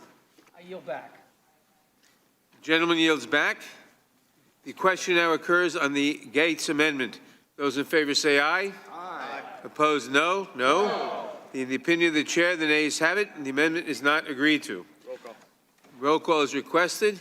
The clerk will call the roll. Mr. Nadler? No. Mr. Nadler votes no. Ms. Lofgren? No. Ms. Lofgren votes no. Ms. Jackson-Lee? No. Ms. Jackson-Lee votes no. Mr. Cohen? Mr. Cohen votes no. Mr. Johnson of Georgia? Mr. Johnson of Georgia votes no. Mr. Deutsch? Mr. Deutsch votes no. Ms. Bass? Ms. Bass votes no. Mr. Richmond? No. Mr. Richmond votes no. Mr. Jeffries? No. Mr. Jeffries votes no. Mr. Cicilline? No. Mr. Cicilline votes no. Mr. Swalwell? No. Mr. Swalwell votes no. Mr. Liu? Mr. Raskin? Mr. Raskin votes no. Ms. Jayapal? No. Ms. Jayapal votes no. Ms. Demings? No. Ms. Demings votes no. Mr. Correa? No. Mr. Correa votes no. Ms. Scanlon? No. Ms. Scanlon votes no. Ms. Garcia? No. Ms. Garcia votes no. Mr. Neguse? No. Mr. Neguse votes no. Ms. McBath? No. Ms. McBath votes no. Mr. Stanton? No. Mr. Stanton votes no. Ms. Steen? No. Ms. Dean votes no. Ms. Mucarsel-Powell? No. Ms. Mucarsel-Powell votes no. Ms. Escobar? No. Ms. Escobar votes no. Mr. Collins? Aye. Mr. Collins votes aye. Mr. Sensenbrenner? Mr. Sensenbrenner votes aye. Mr. Shabbat? Mr. Shabbat votes aye. Mr. Gomert? Mr. Gomert votes aye. Mr. Jordan? Mr. Jordan votes yes. Mr. Buck? Mr. Buck votes aye. Mr. Radcliffe? Mr. Radcliffe votes yes. Ms. Roby? Aye. Ms. Roby votes aye. Mr. Gates? Aye. Mr. Gates votes aye. Mr. Johnson of Louisiana? Mr. Johnson of Louisiana votes aye. Mr. Biggs? Mr. Biggs votes aye. Mr. McClintock? Aye. Mr. McClintock votes aye. Ms. Lesko? Aye. Ms. Lesko votes aye. Mr. Reschenthaler? Mr. Reschenthaler votes aye. Mr. Klein? Mr. Klein votes aye. Mr. Armstrong? Mr. Armstrong votes yes. Mr. Stube? Mr. Stube votes yes. Vote. The clerk will report. Mr. Chairman, there are 17 ayes and 23 noes. The amendment is not agreed to. Are there any further amendments to the amendment in the nature of a substitute? Mr. Chairman. Who seeks recognition? For what purpose does Mr. Biggs seek recognition? I have an amendment at the desk. The gentleman has an amendment at the desk. The clerk will report the amendment. Amendment to the amendment in the nature of a substitute to H.Res. 755, I reserve offered a by point of Mr. order. Biggs of Arizona. Gentlelady reserves a point of order. The gentleman is recognized to explain his amendment. Is she going to read the amendment, sir? The clerk will read the amendment. Page 4, strike line 8 and all that follows through line 13 and insert the following. 3, the aid was released within days of Ukrainian President Zelensky signing 2 major anti-corruption measures into law, convincing President Trump that the new Ukrainian administration was serious about reform measures and consistent with administration policy to ensure foreign aid is not used for corrupt purposes. The gentleman will explain his amendment. I withdraw my point of order. Thank you, Mr. Chairman. I draw my colleagues' attention to a letter sent yesterday from the Office of Management and Budget regarding the temporary pause on aid to Ukraine. The letter is addressed to Mr. Tom Armstrong, General Counsel of the GAO, and I ask unanimous consent that it be included in the record. Object. The entire reason we're here today is because Democrats have accused the President of conditioning aid to Ukraine on investigations into his political opponent. Today, Democrats have continued to claim President Trump withheld or froze foreign aid to Ukraine, but the OMB letter walks through the entire process behind this temporary delay. First, the money was paused, but DOD was permitted to engage in all of the activities short of obligation necessary to ensure that DOD would not be precluded from obligating the funds prior to the expiration. The money was paused according to the letter pending a policy decision. And what was the policy decision? Your 2 witnesses, Fiona Hill and David Hale, testified that there was an ongoing global review of foreign assistance generally to ensure any program receiving funds were actually worthy beneficiaries of our assistance, that the programs made sense, etc. Mr. Hale further testified that the President's skeptical views on foreign assistance guided the Foreign Affairs Review. In fact, the only direct evidence for the reasons for the pause comes from OMB official Mark Sandy, who testified that he learned in September that the pause was related to, quote, the President's concern about other countries contributing more to Ukraine, close quote. He explained how OMB received requests for information on what other countries were contributing to Ukraine, which OMB provided in the first week of September. The aid was released, of course, on September 11. So Democrats want to impeach the President for trying to ensure that taxpayer funds are spent efficiently and responsibly. Democrats have accused his President of a myriad of things, including violation of the Impoundment Control Act, which prohibits the executive from essentially pocket vetoing funds appropriated by Congress. This letter that I'm trying to introduce shows instead that the administration never intended or actually violated the law. In fact, it shows that they always intended to disperse the funds. That is why DOD was permitted to engage in all activities in preparation for the delivery of the aid. You've not made your case again. The OMB letter walks through at great length the history behind programmatic delays. I'm sure this would be boring to my friends on the other side, since it technocratically destroys their central theory for impeachment. In the letter, the OMB General Counsel said even with the temporary withholding, the Department of Defense was able to obligate about 84% of the $250 million before the end of the fiscal year on September 30th. In the last year, the Obama administration, it was only 79%. More recently, in 2018, it was 83%, in 2017, 91%. Let's get back to it. The specific language of the Appropriations Authority says for the Ukraine Security Assistance Initiative, it's hereby, $250 million is hereby appropriated to remain available until September 30th, 2019. That's point one, to remain available until September 30th, 2019. When we authorize funds, we give the administration a deadline. The administration complied with that deadline. The administration acted completely and totally within the bounds of the law. Secondly, the OMB's letter now definitively destroys the insinuation that the President chose to delay for malicious or corrupt purposes. The bottom line is the aid was lawfully delayed and lawfully delivered. And that means that this entire process has been a sham. And with that, I'm going to address a couple of issues that I heard. I heard one of my colleagues on the other side say not too long ago that the President should come in and prove his own innocence. Think about what that does. Come in and prove your own innocence. First of all, that is antithetical to the Anglo-American judicial process. It's antithetical to the constitutional and the Constitution, particularly the Bill of Rights. It's antithetical to what we do here. Someone said that Vindman said that was complaining about the transcript, but has been gone over today. The transcript was complete and accurate, according to Mr. Vindman. Someone said, and I would ask this of my colleagues, under the standard that was given earlier by one of my colleagues, if the President exercised executive privilege and requested a declaratory judgment from a court, if the privilege was upheld, would you undertake then to impeach the judge? I mean, think about that. Your standard, giving absolute process authority to the House, would impel you to impeach a judge who sustained a lawful exercise of the privilege of the executive. So I think, Mr. Chairman, you've overgone your bounds, and when we get back to this, my amendment, it basically covers and sets forth clearly what the holding or the pause of the Ukrainian aid was about, and they got their money and they got it on time. The gentleman yields back. Without objection, the material previously submitted by Mr. Cohen, Mr. Swalwell, and Mr. Biggs will be admitted into the record. And now, for what purpose does Ms. Bass seek recognition? Move to strike the last word. Gentlelady is recognized. Thank you, Mr. Chair. I find it interesting that the story certainly seems to be changing. You mentioned the information from OMB, but when the acting chief of staff gave his press conference, he said very clearly that the aid was being withheld because of the need to investigate the 2016 election. Now you are talking about corruption.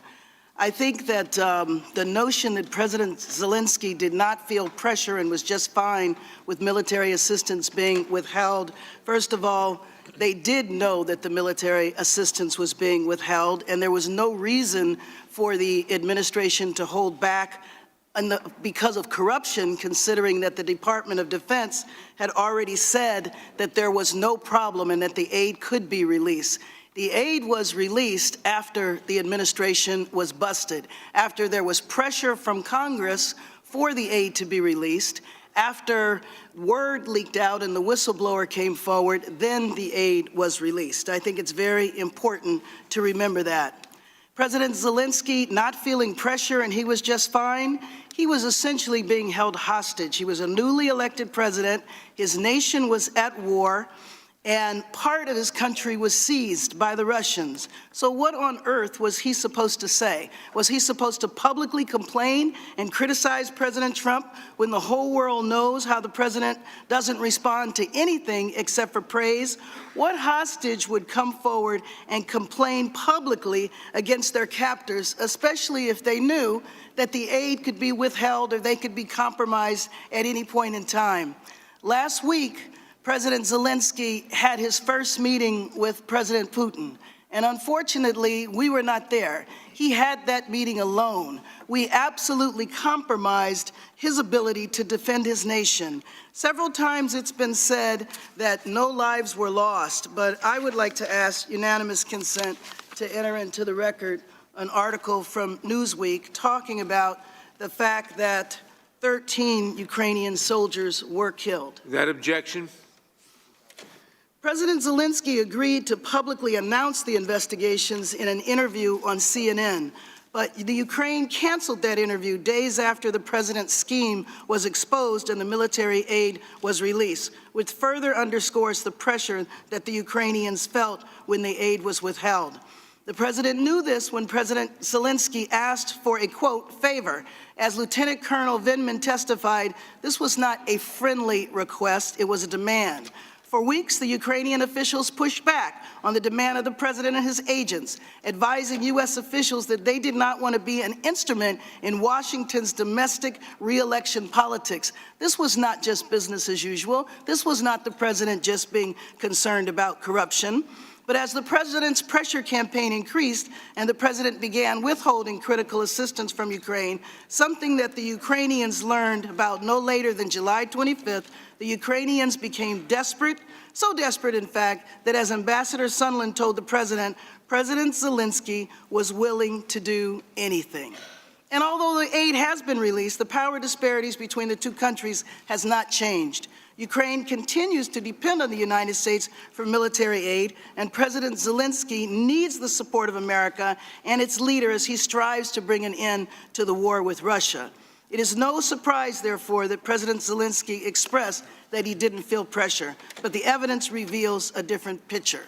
The evidence is clear that President Trump took advantage of Ukraine's vulnerability and abused the powers of his office to pressure Ukraine to help his re-election campaign. This is the highest of high crimes, and President Trump must be held accountable.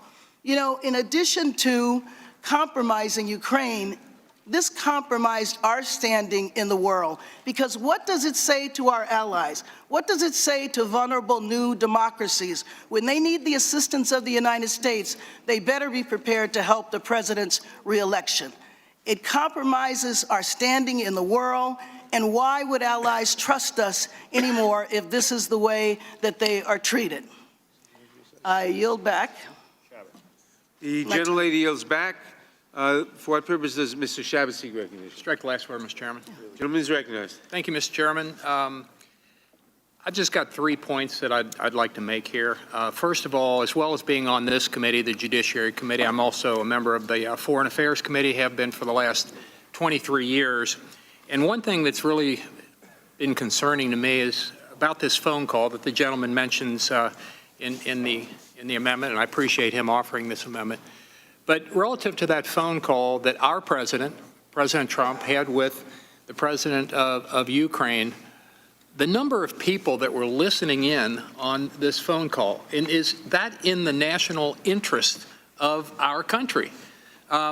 It's incredible how many people, you think our president's talking to their president, you got all these people listening in, and if they are listening in, shut up about it. You know, the president is talking frankly with another president. You know, he's going to make comments. In that call, he made some disparaging comments relative to another important ally of ours, Germany, and Angela Merkel. It's not particularly helpful to have them say, hear our president saying something like, well, they'll give you lip service about coming to your defense and giving you aid, but they really won't be there for you. We will be here, you know, talking about how important the United States is and an ally. Our presidents do that, but you know, you think you're doing that in confidence with the other country, not having everybody else listening in. So our State Department, the executive branch, and many others need to tighten up these phone calls for our national security interests, and that goes whether we have a Republican administration, as we do right now, or a Democratic administration, as we have maybe decades down the road.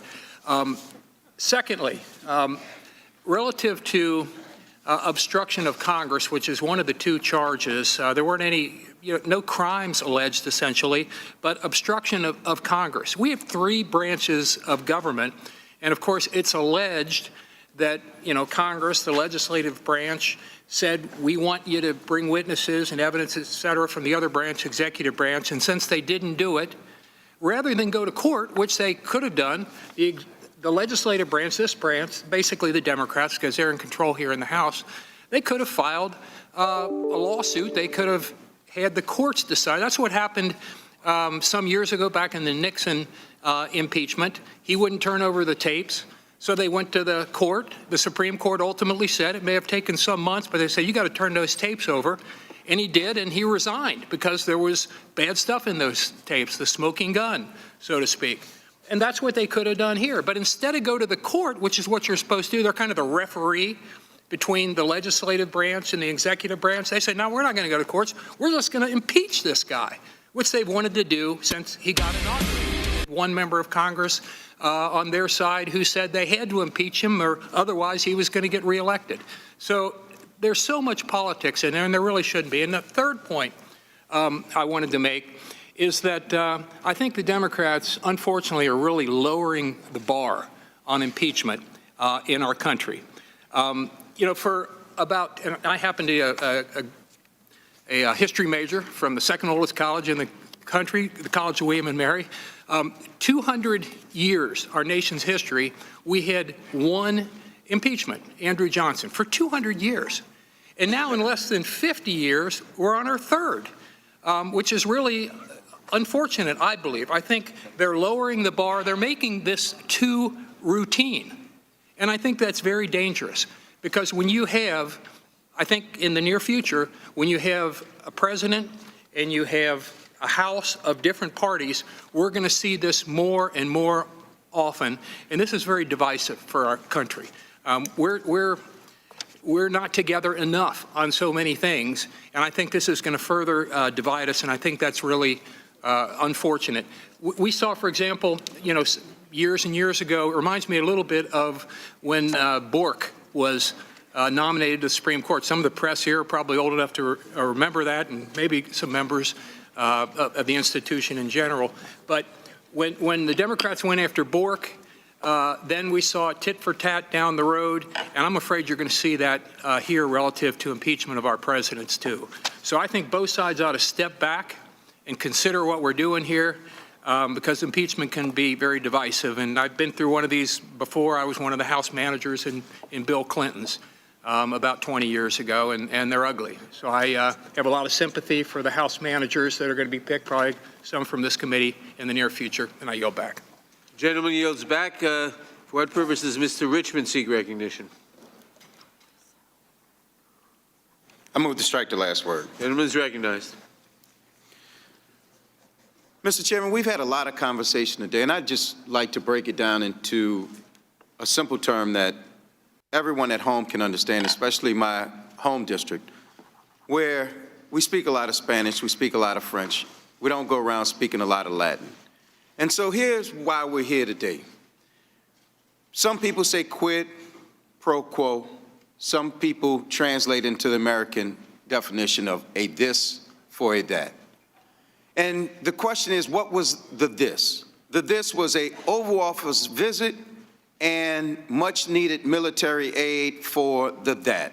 And the that was an investigation into Joe Biden, the primary political opponent. And look, when you describe a crime, you want to make sure that you tell the jury and the people listening about motive. The motive was that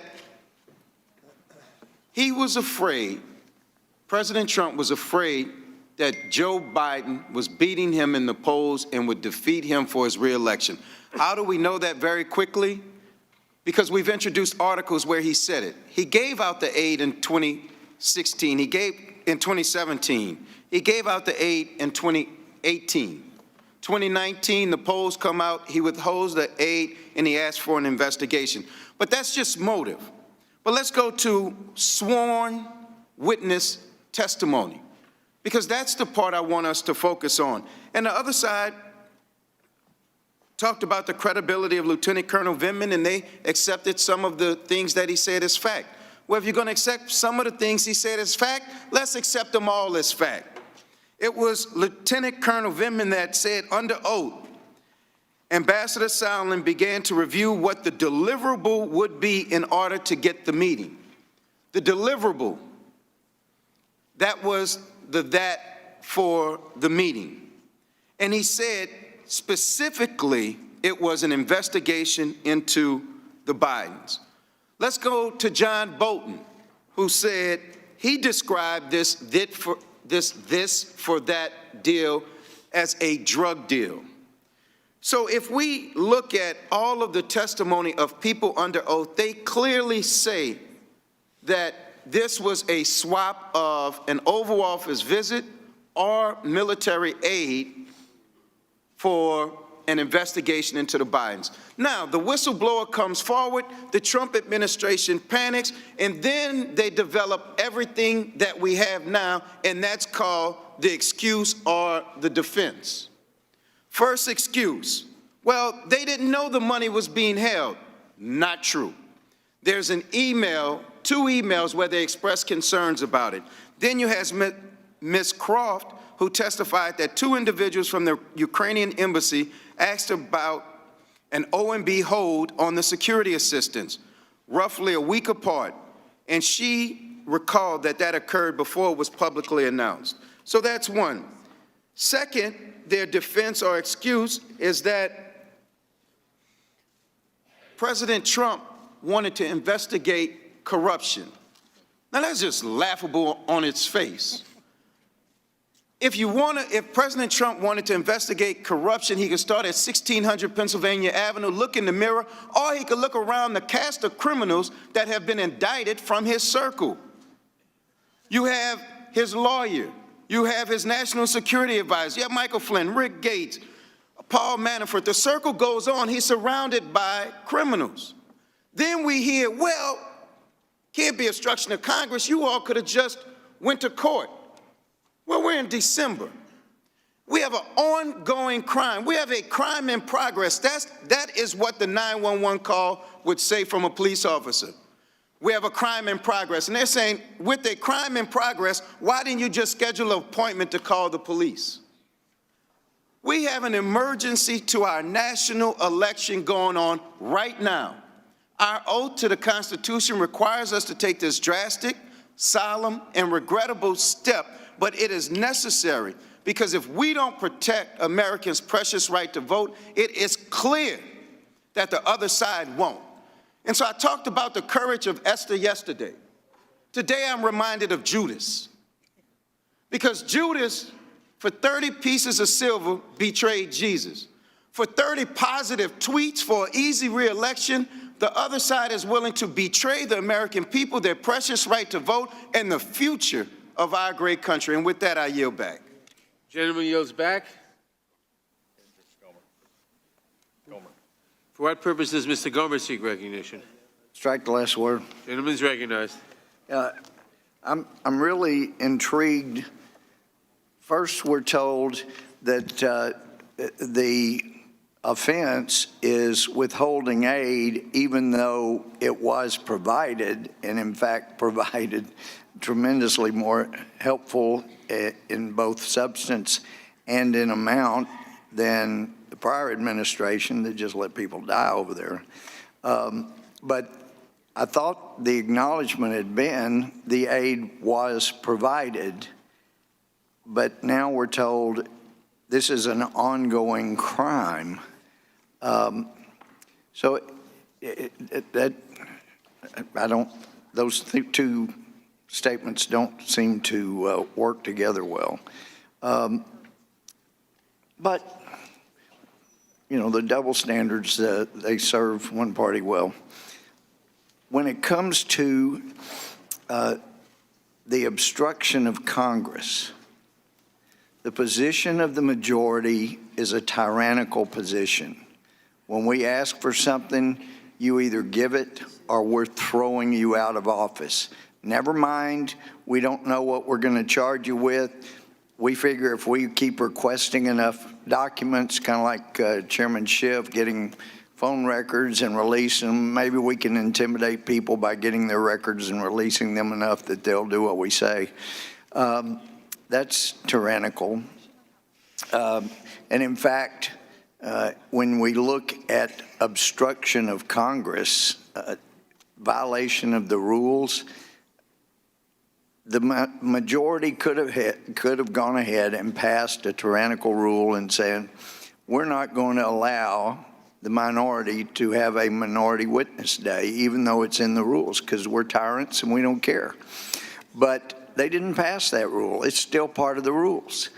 So once this thing is rushed through, probably tonight, whenever, through the Rules Committee, they'll probably come out with a rule, as Ranking Member mentioned earlier, and say, gee, all such points of order are waived. You know, all of the times that the majority violated the rules, we're going to waive those, and nobody can raise them to stop this impeachment. That really is abuse of power. It certainly is. But, and I had a document prepared to offer as an amendment in the nature of a substitute, which would just change the president's name to that of Chairman Schiff and Chairman Nadler regarding abuse of power and obstruction of Congress, because there are plenty of bases for that, but it would not have been ruled germane, so I wasn't going to waste time. But obstruction of Congress, when there is no referee, there is no adjudication, there's nothing but a majority that says, you give us what we want until we find a crime, or we're going to throw you out of office. That is so unreasonable, especially given the history of the last 3 years. When the charges came and the charges went, the president was, I think it was a huge mistake for him ever to allow Don McGahn to testify for 30 hours when it was a bogus charge to begin with. They're setting perjury traps. Thank God Don McGahn didn't fall into one. But this is even more outrageous. Give us what we demand, or we're going to throw you out of office. We can't, you know, there's another thing that could have been done besides going to court. Could have passed a bill requiring the president to do certain things, turn over certain things, and gotten the Senate to agree. President vetoes it. You override the veto. Then you, which is kind of what happened to Andrew Johnson, then you could really have a legitimate obstruction of Congress. It's not just obstruction of a majority in one half of the Congress. But that wasn't done either. And even if that had been done, either the president or the Congress would end up having to go to the Supreme Court to say, to get the courts to say this was a lawful act. But in the case of Congress and Andrew Johnson, it was an unconstitutional act to say he couldn't fire the Secretary of State. So either way, you got to end up in court at some point before it can be an obstruction of Congress. But the majority was in a hurry, and when the majority, this majority is in a hurry, then justice is undone, and so is our future. I'll yield back. Gentleman yields back. For what purpose does Ms. Scanlon seek recognition? I move to strike the last word. Gentlelady is recognized. As I understand it, the amendment before us is based on a letter that has just been issued by the White House months after the whole issue of the propriety of this July call was raised. So, you know, I think it takes us back to basics again, and the basics being if it looks like a duck and it swims like a duck and it quacks like a duck, it's probably a duck. And I'm afraid that the July 25th call is a duck. You know, we have the president's own words. I want you to do us a favor, though. And then he goes on to talk about the favors that he wants involving election assistance for him to clarify what happened in the 2016 election and then start attacking his opponent in the 2020 election. Immediately upon hearing this, national security professionals around the world say, whoa, this is wrong, okay? This quacks like a duck, okay? The president is going against all of our carefully thought out national security policy to ask for what one witness called a domestic political favor, okay? So right out of the bat, it makes no sense to the professionals here. Then we start hearing this thing that, oh, well, he's really talking about corruption. Well, no, the Department of Defense had said it was okay to release the aid here because they'd already certified that corruption wasn't an issue. The people on the ground, the ambassadors, the national security professionals who'd been appointed by this president said, no, that is not an excuse. We then hear that OMB officials, Office of Management and Budget officials are saying, whoa, who's holding up the aid? We don't have a problem with the aid. Oh, it's the president. The president is holding up the aid. Then we hear from the Department of Justice, whoa, we didn't have anything to do with any inquiries into our American citizens. That's not the DOJ's interest. So the only person who had an interest in this was the president, and it was his personal interest. The unanimous opinion of all of our agencies in the U.S. government was this was against our national security and our national interests. So it's now, only now, after the president has refused to allow us to inquire from anyone else who was in the room and was on the call, and after denying all of this evidence, only now, after articles of impeachment have been filed, only now does the White House come up with an explanation. It's way too little, it's way too late, and it smells like a duck. So with that, I'd yield back to the chair.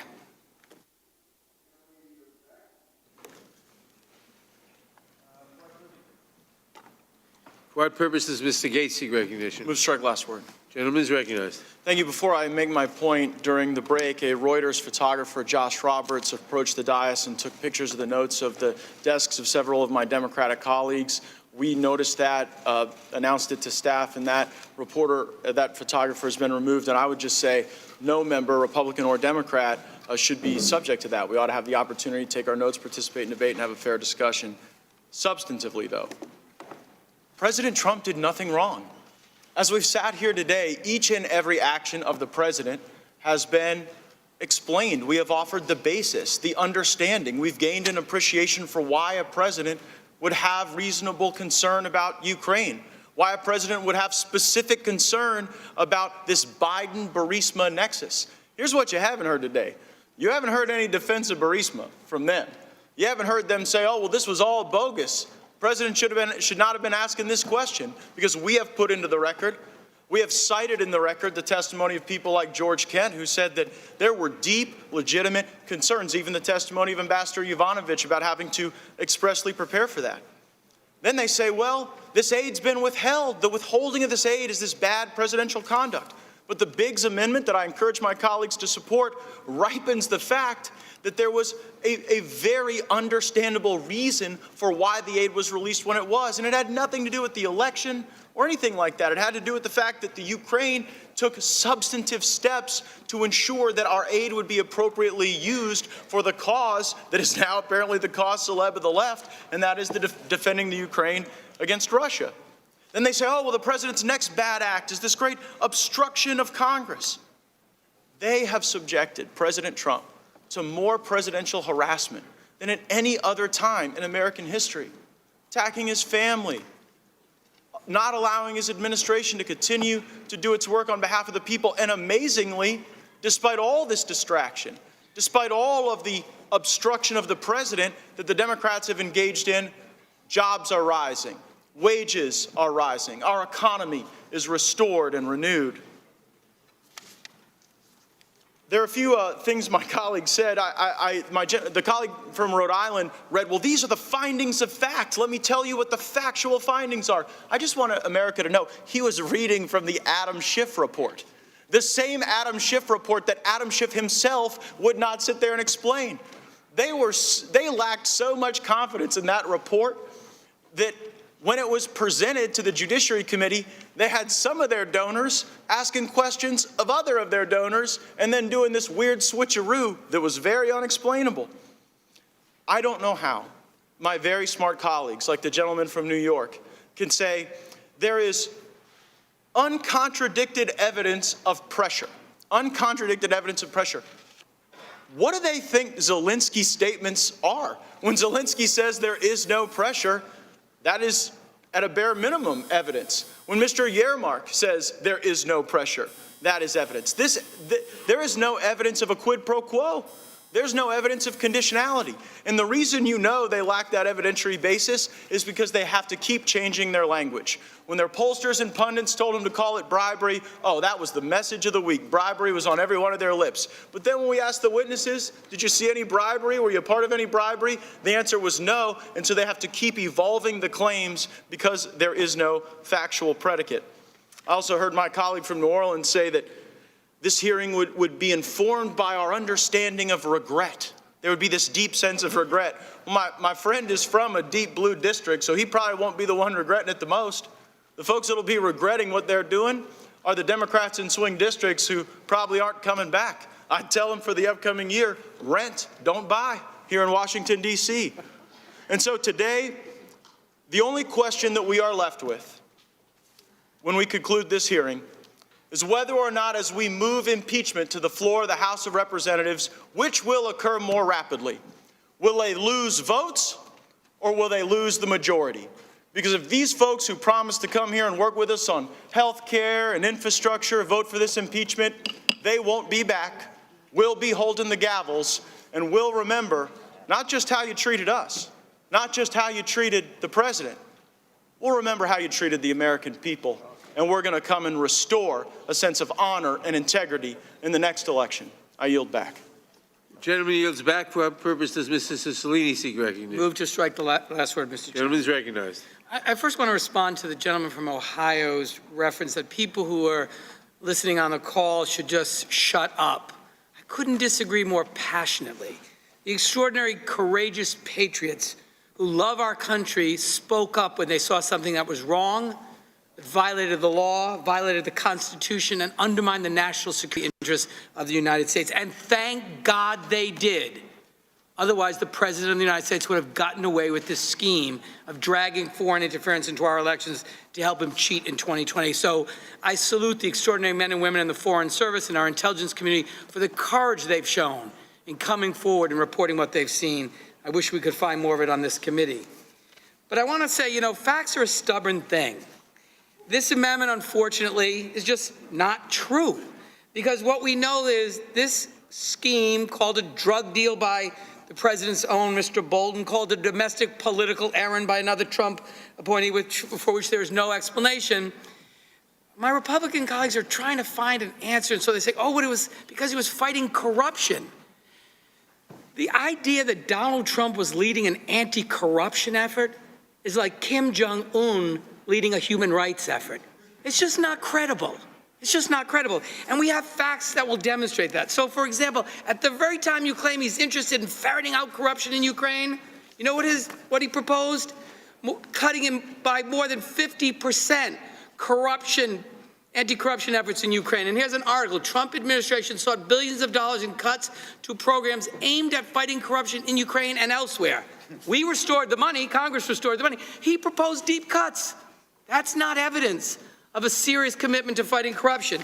In addition to that, in a letter to the chairman of the Foreign Affairs Committee, the Secretary of Defense says, on behalf of the Secretary of Defense, this is dated May 23rd, 2019, long before the July call, on behalf of the Secretary of Defense and in coordination with the Secretary of State, I have certified that the government of Ukraine has taken substantial actions to make defense institutional reforms for the purpose of decreasing corruption, increasing accountability, and sustaining improvements of combating capability enabled by U.S. assistance. There's a certification.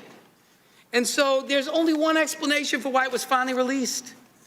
There was a report of a whistleblower report being filed. The president got caught. And so this notion that somehow this president was concerned about corruption is defied by all the evidence collected. I know you want to believe it. It's just not supported by the evidence. And so this amendment is silly, it's inaccurate, it mischaracterizes the overwhelming body of evidence that was collected in this investigation. The President of the United States attempted to drag a foreign power into our elections, to corrupt the 2020 election, to cheat, undermined our national security, betrayed the national interest of this country, and he must be held accountable. Move the gentleman. The balance of my time to Mr. Swalwell from California. I thank the gentleman, and I just want to have a reset of the facts here, because my colleagues claim that so many of these facts are in dispute, but I want to hear someone dispute the fact that Rudy Giuliani was Donald Trump's personal lawyer. I want to hear someone dispute the fact that when Rudy was hired, the anti-corruption ambassador, Marie Yovanovitch, was fired. I want to hear someone dispute the fact that Donald Trump told Vice President Pence to not go to President Zelensky's inauguration.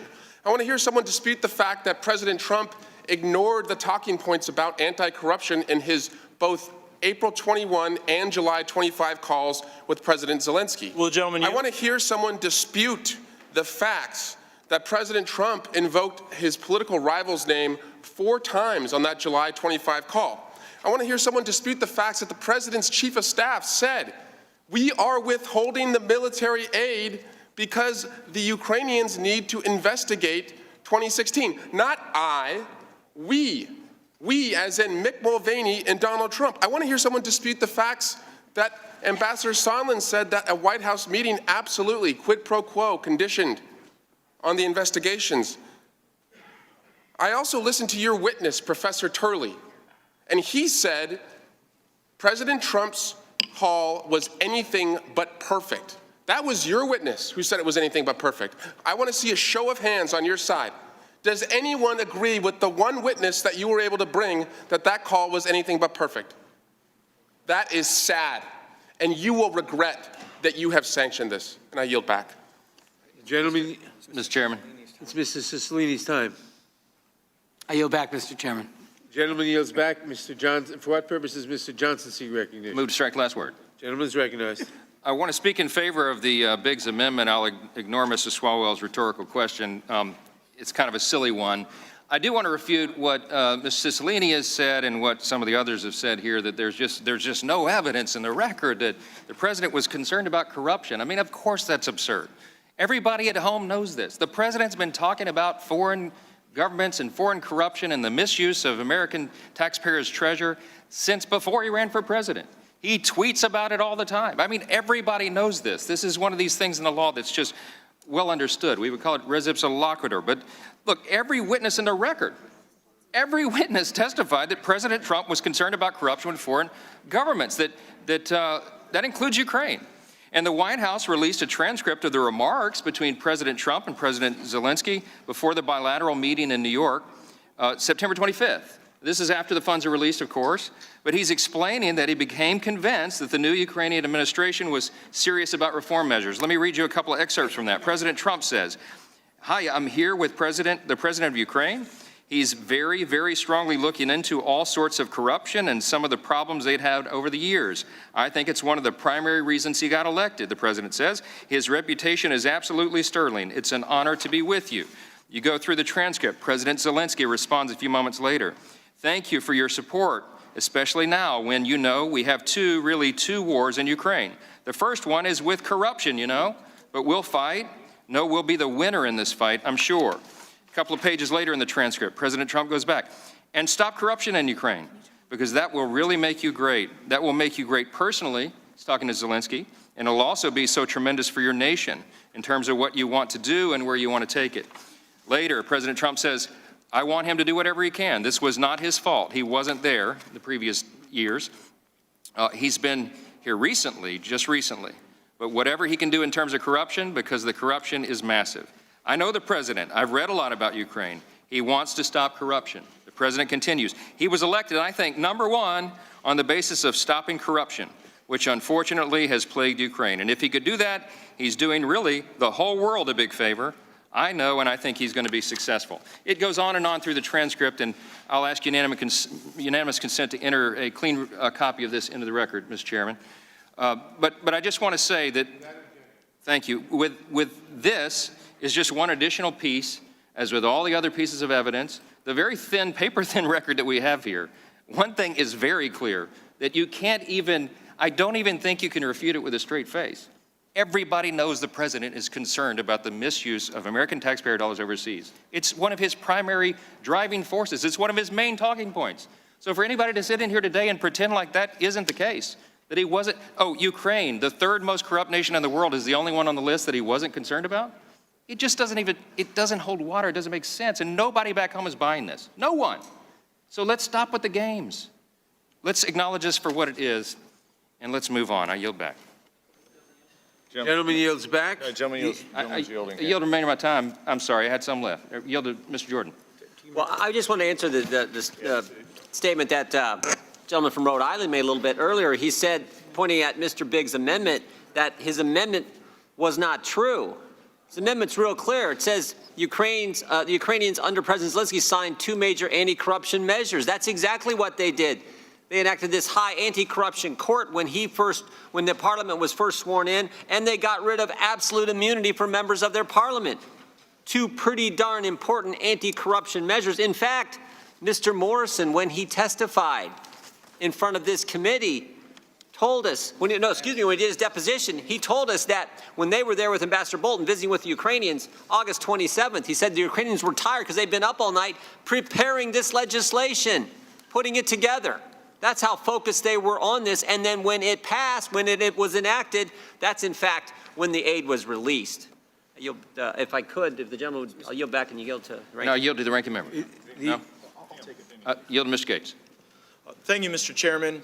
I think House Democrats would have you believe that somehow this impeachment effort is the outgrowth of organic activity from the president, when the reality is they have intended to impeach this president from the very beginning. And it was actually the chairman, when campaigning to be the head of the Judiciary Committee, who said that he'd be best on the impeachment issue. This is a New York Times article, December 18th, 2017.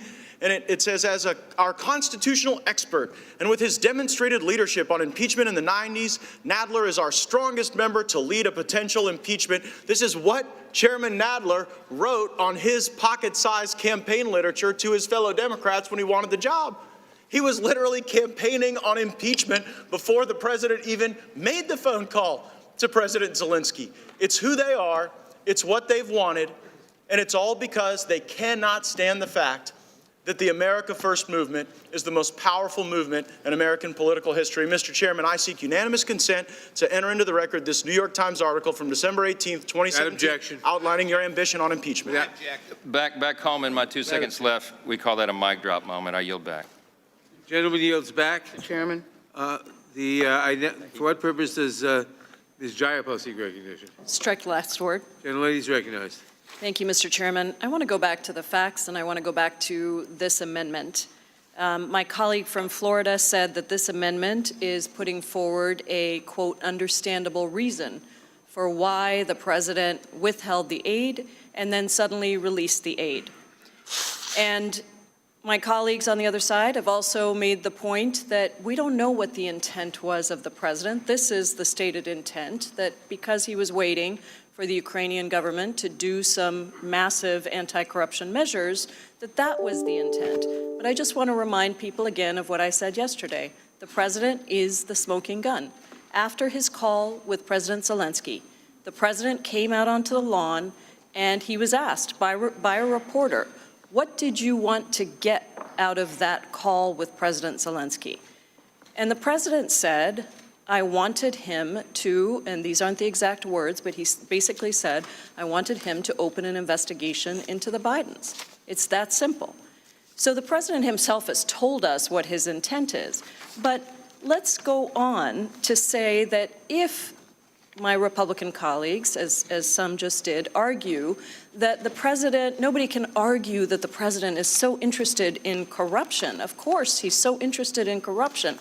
I would go back again to the facts that are on the table, which is that in 2017 and in 2018, the president released aid, not just to any country, but to Ukraine.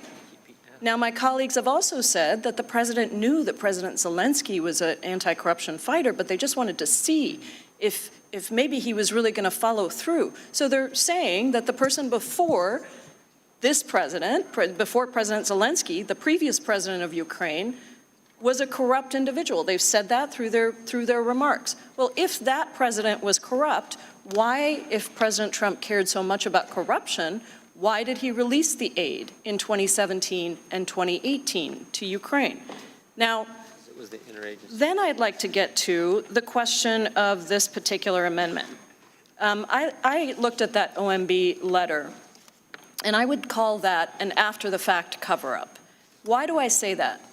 I say that because if you look at the timeline, and some of my colleagues have laid out pieces of this, but let me lay out a few more. On June 18th, we already know about the May letter that the Department of Defense sent saying that Ukraine had passed all of its anti-corruption requirements. On June 18th, the Department of Defense publicly announced that it would release the military aid to Ukraine.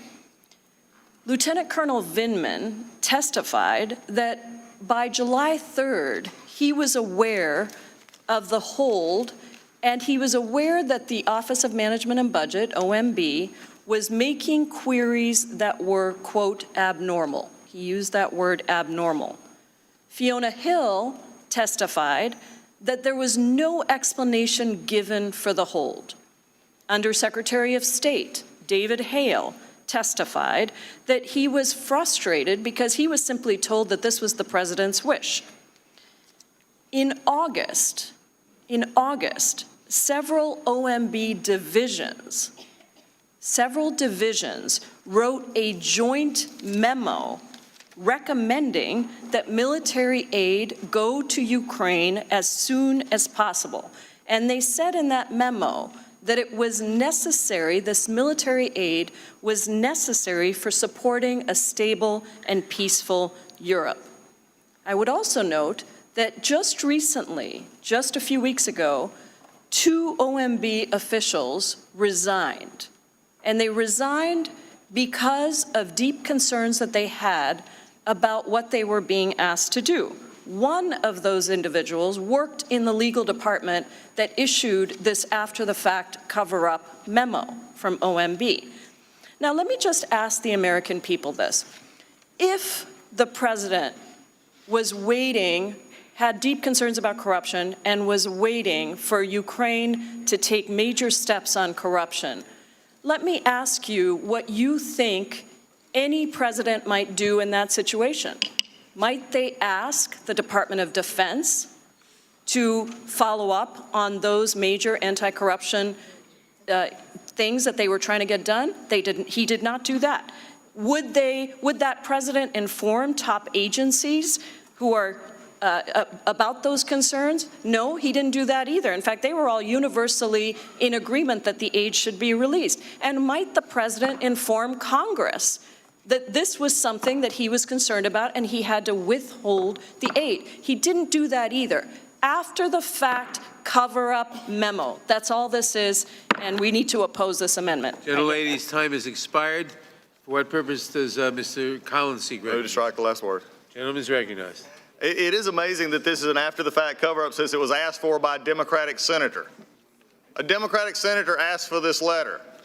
So that's an after-the-fact cover-up when a Democratic senator asks for a letter explaining the process on how this happens, an after-the-fact cover-up. This is exactly what I thought would happen when we come back from lunch and come back from our break.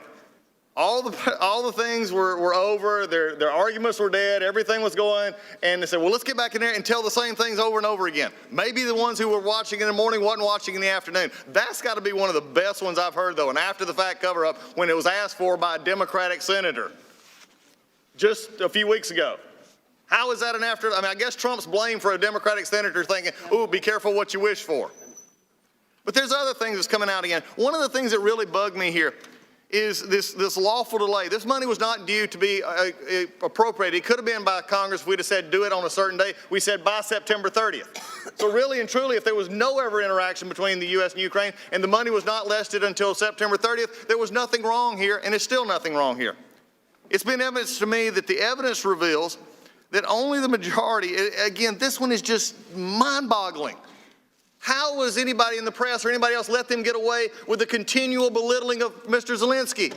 They've called him a politician derogatorily. They've called him an actor. They've called him weak. They've called him everything else in the world. He's cowering. I mean, use the adjectives, and I'll go back to their adjective. You know, if they don't believe me here, if it looks like a duck, acts like a duck, walks like a duck, well, this is what they're doing. They're tearing him down in the eyes of the public, and they keep doing it over and over again to try and get at the president.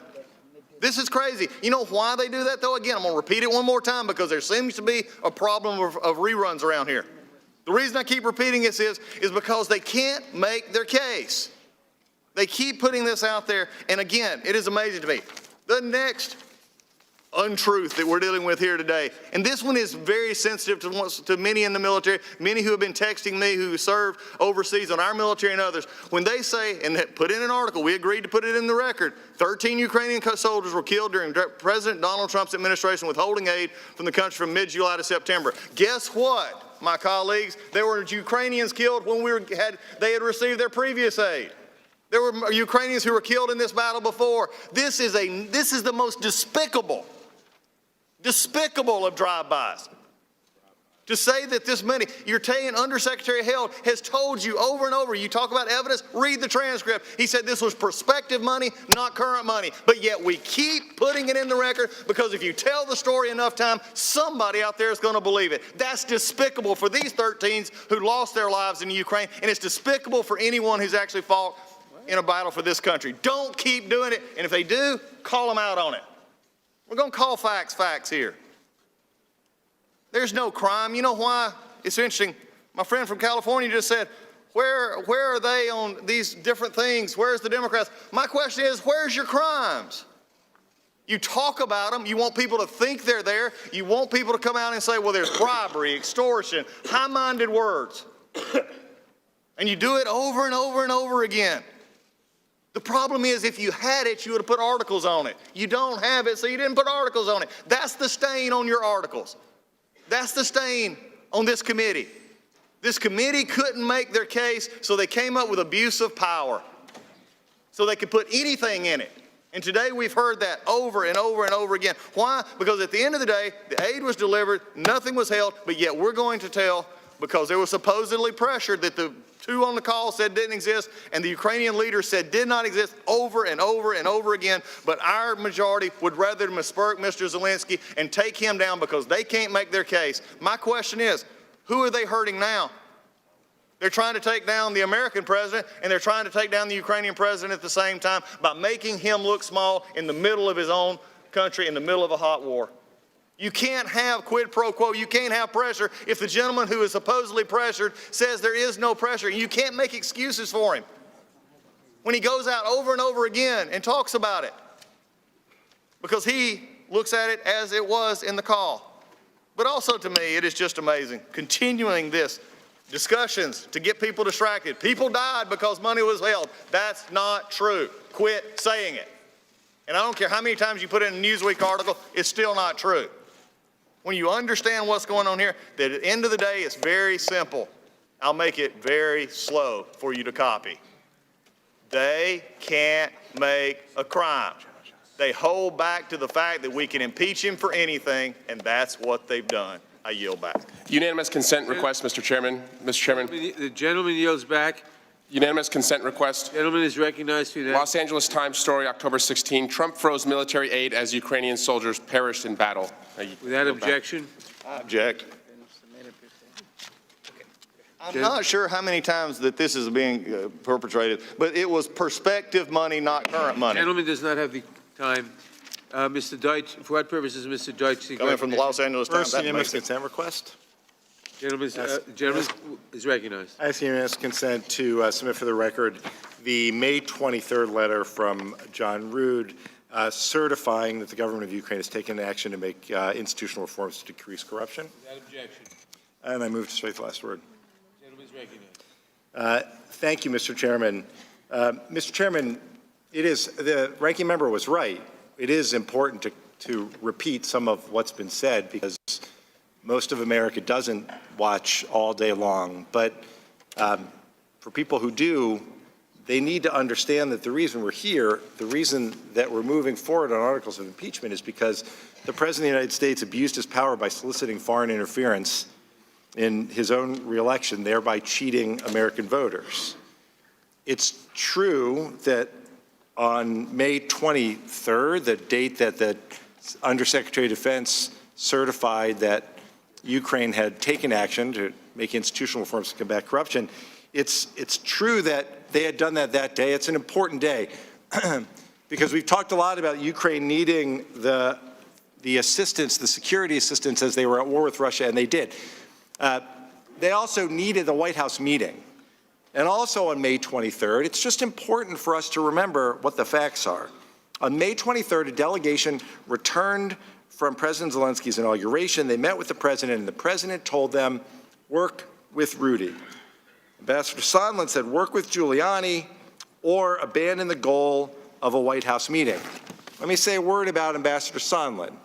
My colleagues have challenged Ambassador Sondland's credibility, but it's important to pay attention to what he and others have testified to under oath. And if you think that $1 million donor to President Trump is not credible, then we should look at all of the testimony and the text messages and the emails to others and examine it closely. So they came back and they said, work with Rudy. And then on May 29th, the president invited President Zelensky to the White House. So President Zelensky expected that he would be coming. And Sondland then said that there was a prerequisite of investigations. Lieutenant Colonel Vindman said that Sondland told the Ukrainians on July 10th to treat the investigation, that the investigation of the Bidens was a deliverable necessary to get the meeting.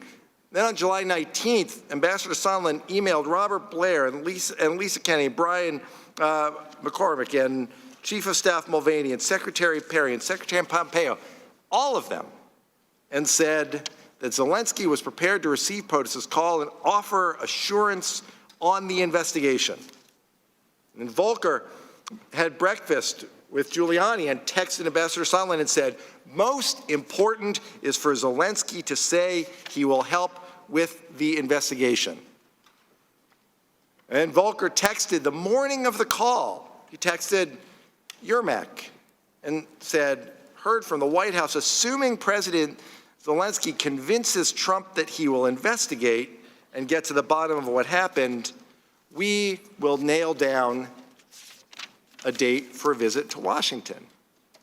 Those are the facts. That's what was provided in text messages and emails, and there's been all this focus on the call.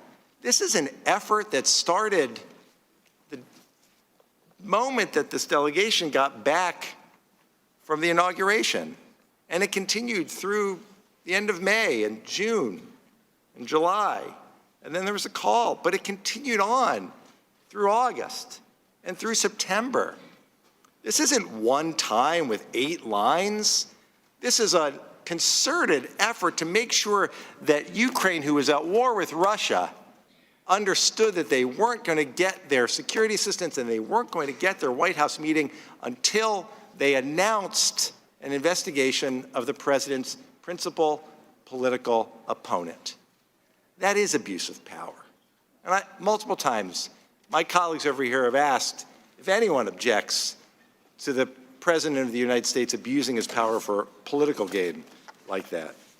But I would finish with this. Ambassador Taylor, when he came and testified under oath, he said, during our call on September 8th, Ambassador Sondland tried to explain that President Trump is a businessman. When a businessman is about to sign a check to someone who owes him something, he asks that person to pay up before signing. I argued, he said, that made no sense. Ukrainians did not owe President Trump anything. That's true. They owed him nothing to get the White House meeting. They owed him nothing to get their aid, and they owed nothing to him for his assistance in his campaign. And I yield back. Chairman. Gentleman yields back. For what purpose does Mr. Sensenbrenner seek recognition? Mr. Chairman, I move to strike the last word. Gentleman is recognized. I yield the ranking member. Thank you, Mr. Senator. It is amazing to me that, again, the things that will come out of this markup is not the simple fact that they're going to mark up this and they'll send it to the floor. It is what they will perpetrate to try to hide the weakness of their argument. I have now given the article that the gentleman from California wants admitted, again, perpetrating the falsehood that people were killed because of money. And in the own article, which is biased against the president, biased against the whole situation, it has this line: although there is no way to link Markov and the other dozen's death directly to the lack of aid. Yeah, let's keep putting stuff in here that proves your pathetic argument. The article itself, which is biased against the president, actually says there's no way to link it, but yet we're doing it every time in here. Keep giving them. I'll keep accepting them. Wonderful article. Great job. because you're making my point. I guess I could hush and just let you make my point for me. But all you want to do is to smirk the dead and go after Mr. Zelensky as weak and powerless. That's what's going to come out of this. So I guess, I would draw my objection on this. It makes my point. Y'all have any more you want to put in? Keep going. But smirking the dead is not going to get you anywhere. I yield back. Mr. Sensenbrenner's I yield back, Mr. Sensenbrenner. I yield back. Gentleman yields back. Mr. Chairman, Gentleman yields back without objection. The material will be inserted in the record. I have a unanimous consent request. Gentleladies recognized for unanimous consent request. I would like to ask unanimous consent to put a roll call article into the record entitled Ukrainian Lives Hung in the Balance as Trump Held Up Aid, quoting a National War College official about the adverse impact. Without objection. For what purpose does Mr. Johnson seek recognition? Move to strike the last word. Gentleman's recognized. Thank you, Mr. Chairman. I move in opposition to the Biggs amendment. My colleague from Georgia talks about how Democrats are trying to make President Zelensky look weak. Well, I tell you, that brings to mind the picture of President Trump and President Zelensky meeting in New York in September at the UN, and a big chair for President Trump, little chair for President Zelensky, big 6'4" President Trump, 5'11" Mr. Zelensky, President Zelensky, and they're standing there, and President Trump is holding court, and he says, "Oh, by the way, no pressure."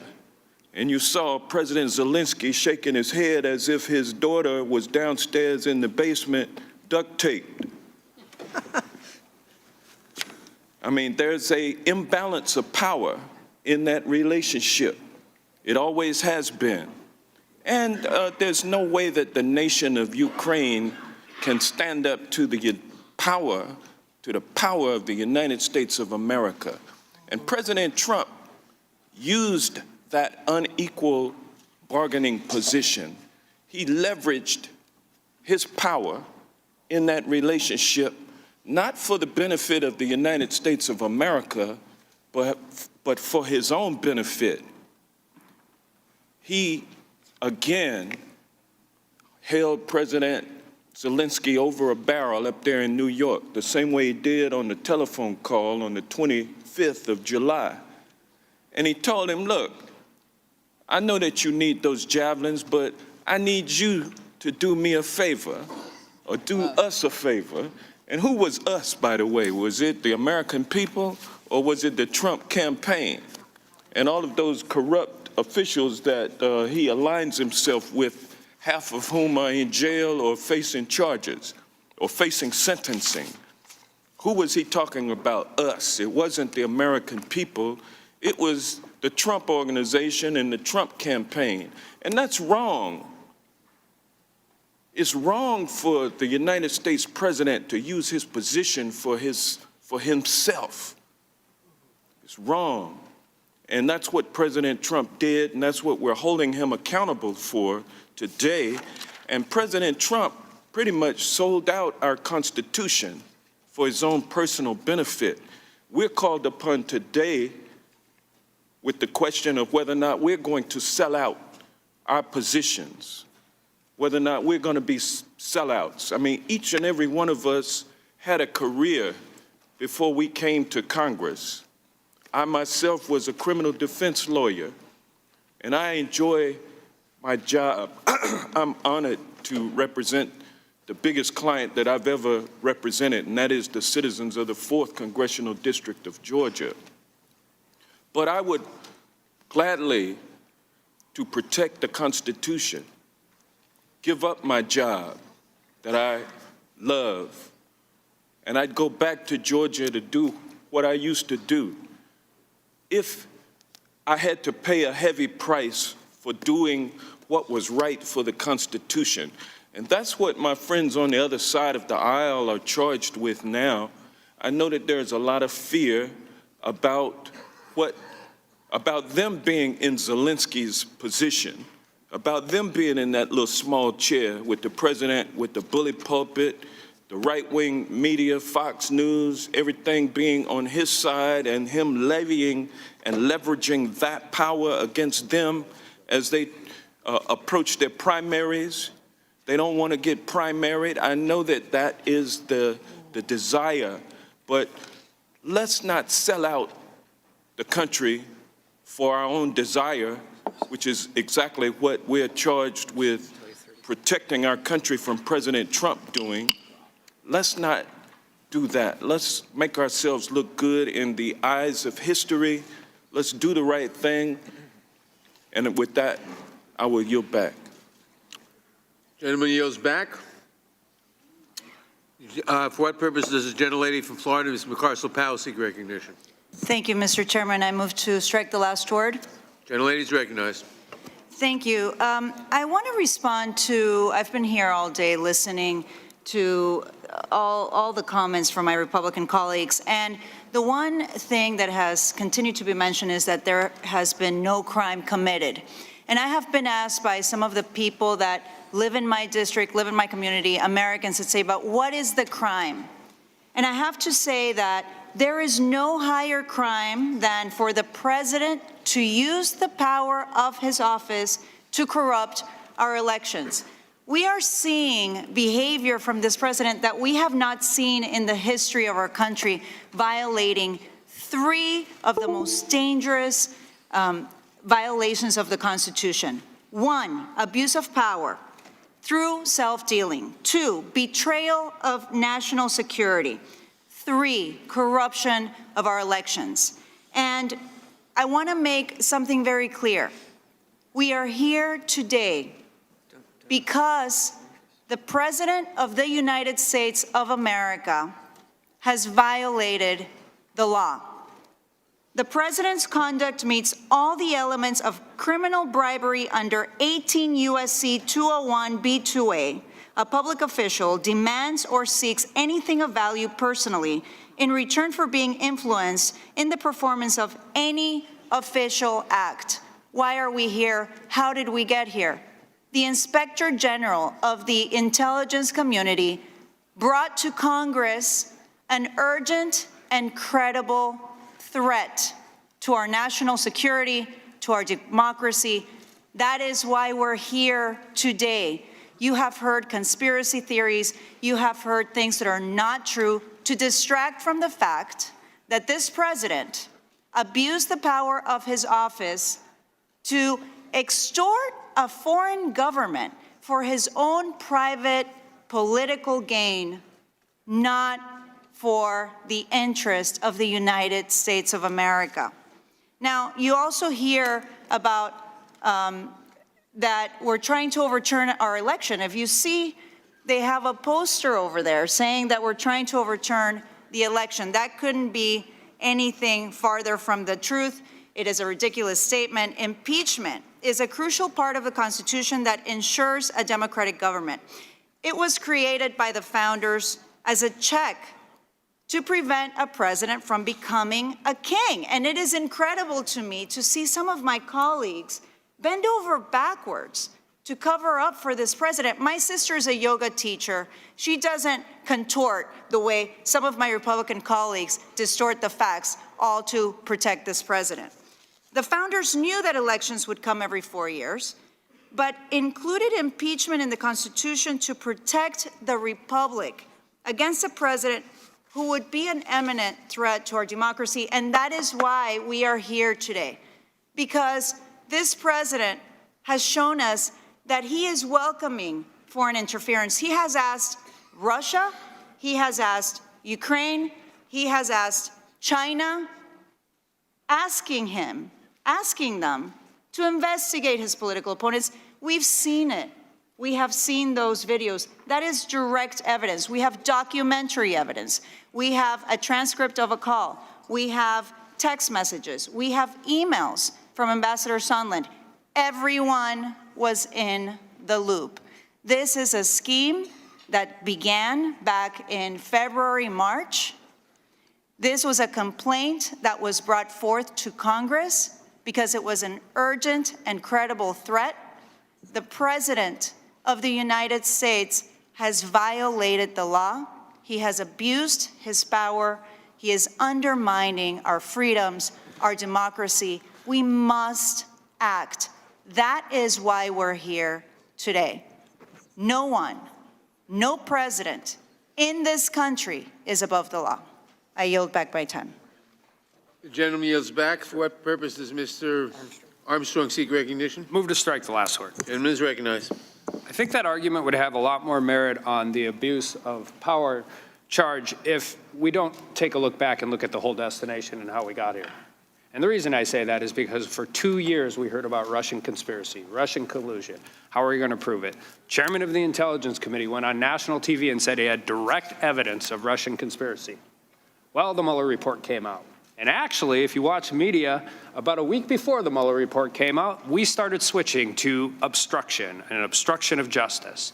And so we go through that. And the Mueller report comes out and shows there's absolutely no conspiracy, absolutely no collusion. So we're going to check that off the list. Now we go to 10 articles of obstruction of justice. And we walk through it, and we bring Bob Mueller into the Judiciary hearing, and I'm pretty certain there were people marking out statues next to the Washington Monument of gratitude and gravitas of Bob Mueller. Well, that hearing fell flat, and obstruction of justice was abandoned. So then we moved into a July 25th phone call, and we went to quid pro quo. And quid pro quo kept going and kept going, but then they decided that wasn't working really well. So we poll tested bribery. And bribery had a little bit of a problem because you cannot prove the elements of the crime. And I don't care how many different ways we say it, when the victim of the crime, alleged victim, continues to go on national TV, international press conferences every step of the way and deny that he was a victim and deny that there was a crime, we move on. So we move from things of campaign finance, which didn't even work in the Mueller report, and continue to moving forward. So instead of starting an investigation in a general way and moving towards a specific crime, we try and pick 17 different specific crimes, and when they never get there, instead of doing what any reasonable investigator would do and say there is no there, we take it all and we put it together, and then we say, well, because we can't prove any of it, we're going to use all of it. We're going to stop. I agree with my colleague from Ohio. It is never going to stop. And we will continue to move forward, but you cannot move through all of these specific crimes, use these words for weeks at a time, and the minute they fall apart, we just move on to the next thing.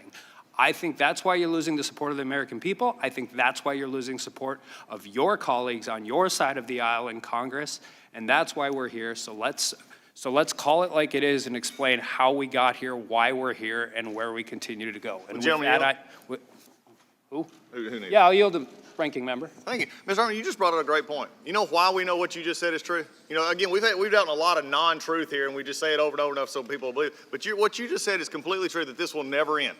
You know why we know that? Adam Schiff's own words and Al Green's own words. Adam Schiff, even the other day, giving in his one of his press conferences, which he loves dearly, he loves to testify in front of cameras, just not in front of members, where he has to actually answer questions. And he said, we're just going to keep, no matter what happens, we're going to keep investigating. We're going to start it off. I wish Mr. Ratcliffe, you're on the Intel committee, and I know others on this. Well, it'd be nice if y'all get back to oversight of the intelligence community. That'd be nice. Shocking proposition for a committee that's supposed to be doing that. But then also Mr. Green said we can impeach him over and over and over again. This is what's happening. It's a farce. We can't come up with crimes, so we say crimes. We can't put them in the articles because we can't make it happen. But yet, just like you said, I just wanted to commend you for telling the truth. You told the truth. This is not going to end no matter what.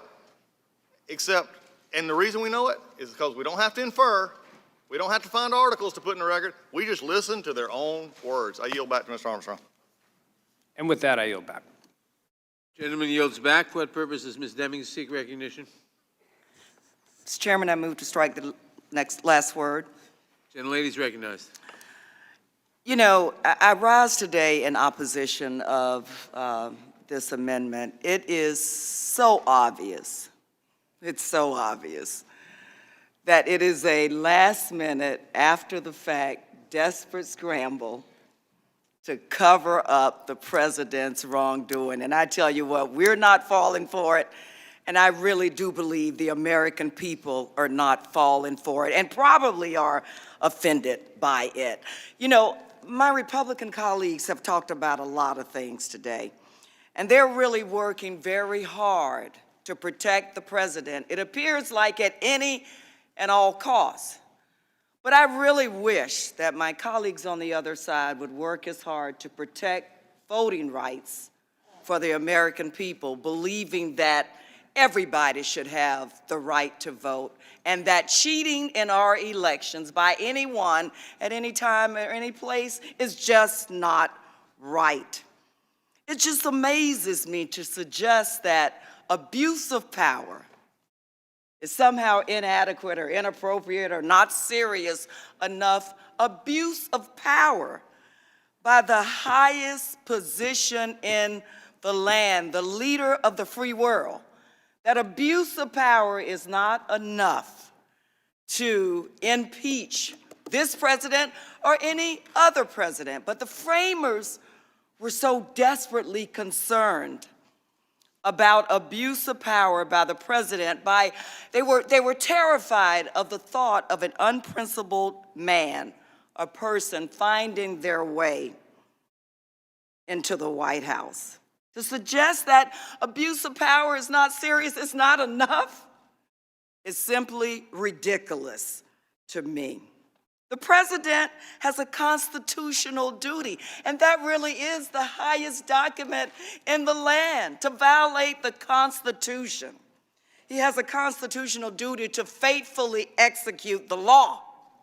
Well, that's what it says, to faithfully execute the law. Is there anybody here, I don't care what comes out of your mouth today, is there anybody here who believes that this president has faithfully executed the law and faithfully executed the duties, the sacred trust that has been put in his hands and on his shoulder? He's supposed to faithfully execute the law, not ignore it, not abuse it, and not forget it.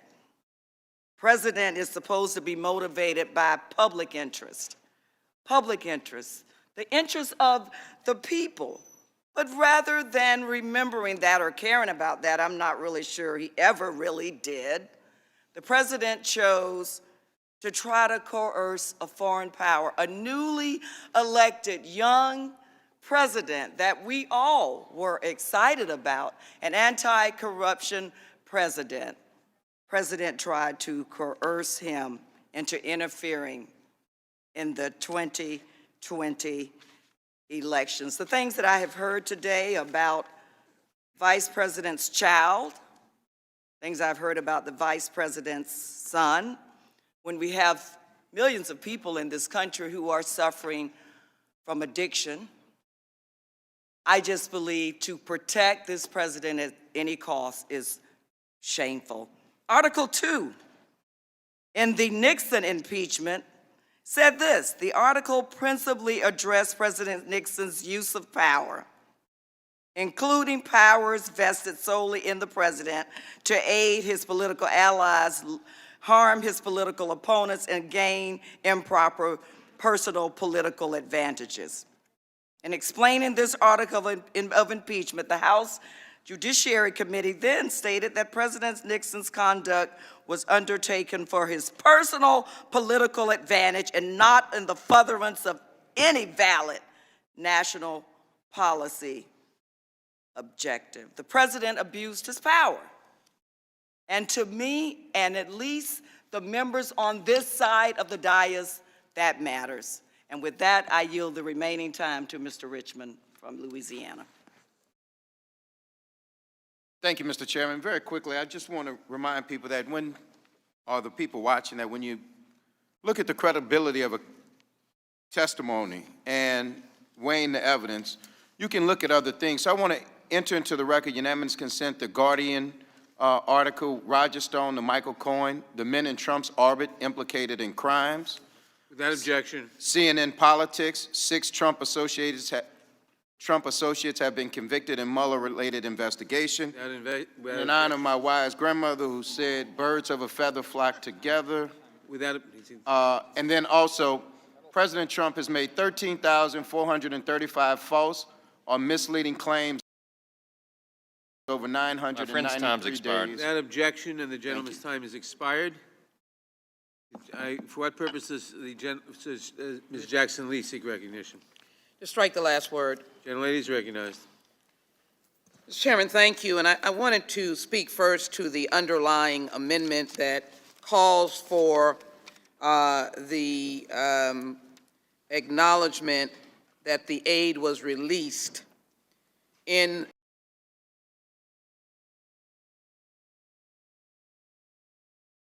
the article, first article, I believe. And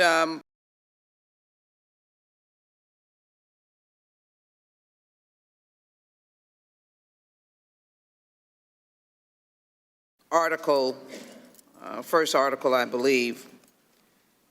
And I want to again recount not only the July 25th call, where previously I've indicated the President's language of would like you to do us a favor, though, that was not tied to the us representing the entity of a public representation, which would be the United States of America, established foreign policy by the Secretary of State, established foreign policy by the Secretary of Defense.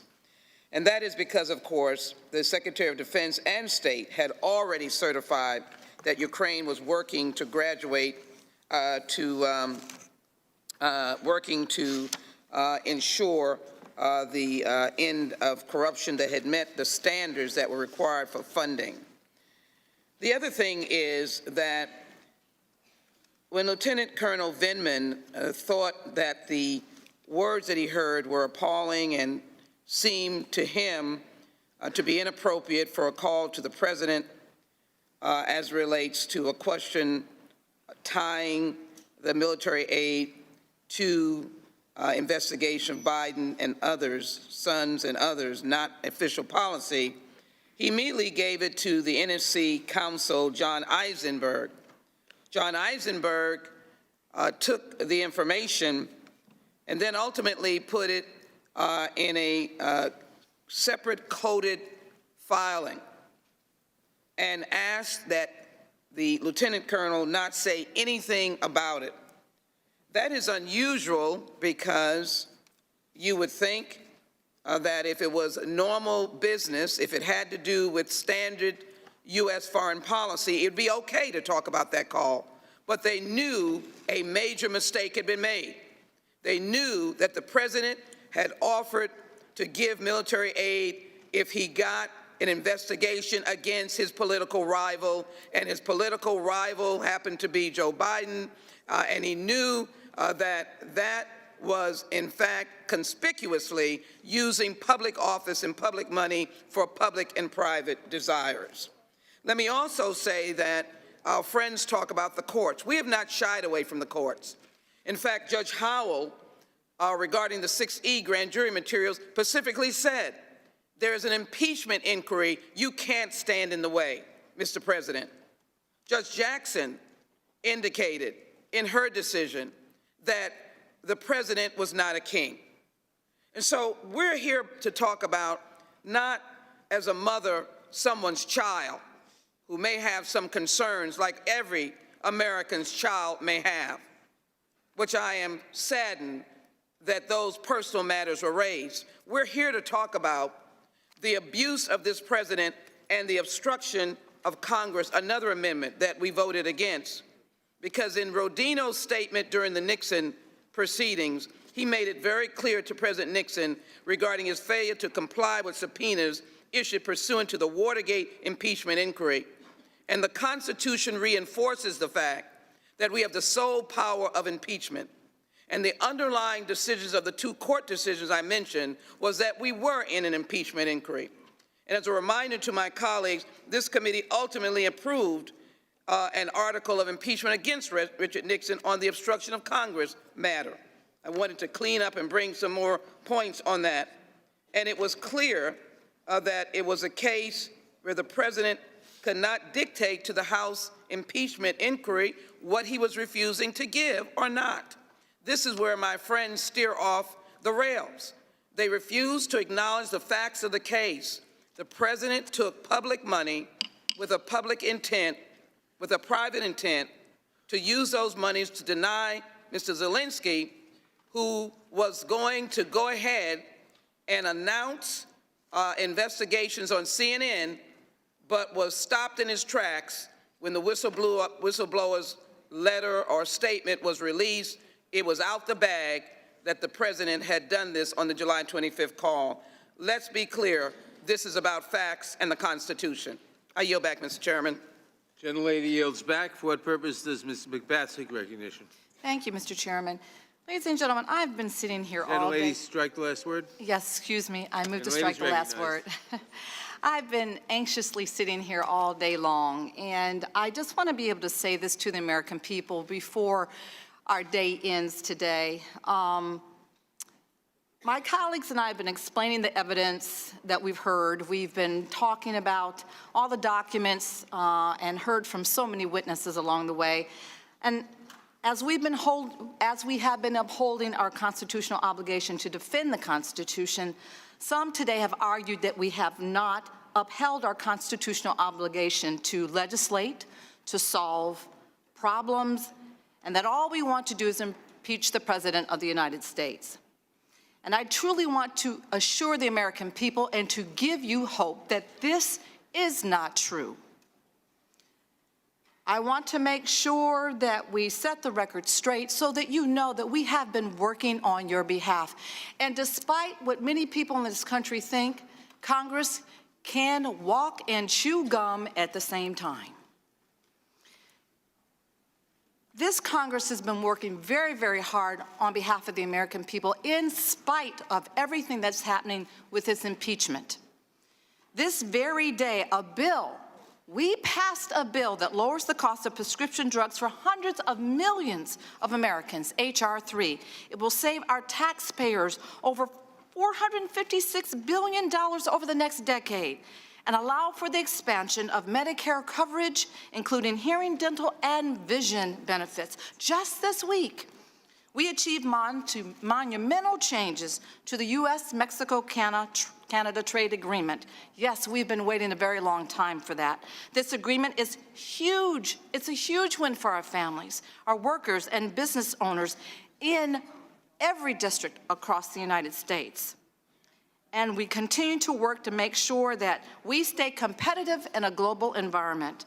Yesterday, we voted to support the NDAA, legislation that will keep our country safe and will give a raise to our service members and includes important reforms like paid parental leave for all federal employees and repealing the widow's tax. And even on this committee, we've worked together. This week, my Republican colleague, Congressman Rushenthalь, and I were among a bipartisan group of lawmakers who introduced legislation that would end online child exploitation. Since we've been sitting in this room today, a deal has been forged by our colleagues to fund our government and avoid another shutdown. Throughout this investigation, my colleagues and I have been fulfilling our duties as members of Congress. Do not be deceived. We have been working on the American public's behalf every single day, in spite of the tragedy that we're in now with this impeachment. This Congress, the House of Representatives, we have passed over 275 bills. 275 bills. And we are defending our democracy and delivering on the promises that we made to each and every one of our constituents. I want the American public to know this. We are truly disheartened by what is happening here with impeachment. but do know that we are working on your behalf each and every single day. We will continue to do what we swore an oath to do, and that is to protect and serve you. Even in this moment, in this tragedy, be rest assured we will do just that. And I yield back the balance of my time. Gentlelady yields back. For what purpose does Mr. Raskin seek recognition? Move to strike the last word. The gentleman is recognized.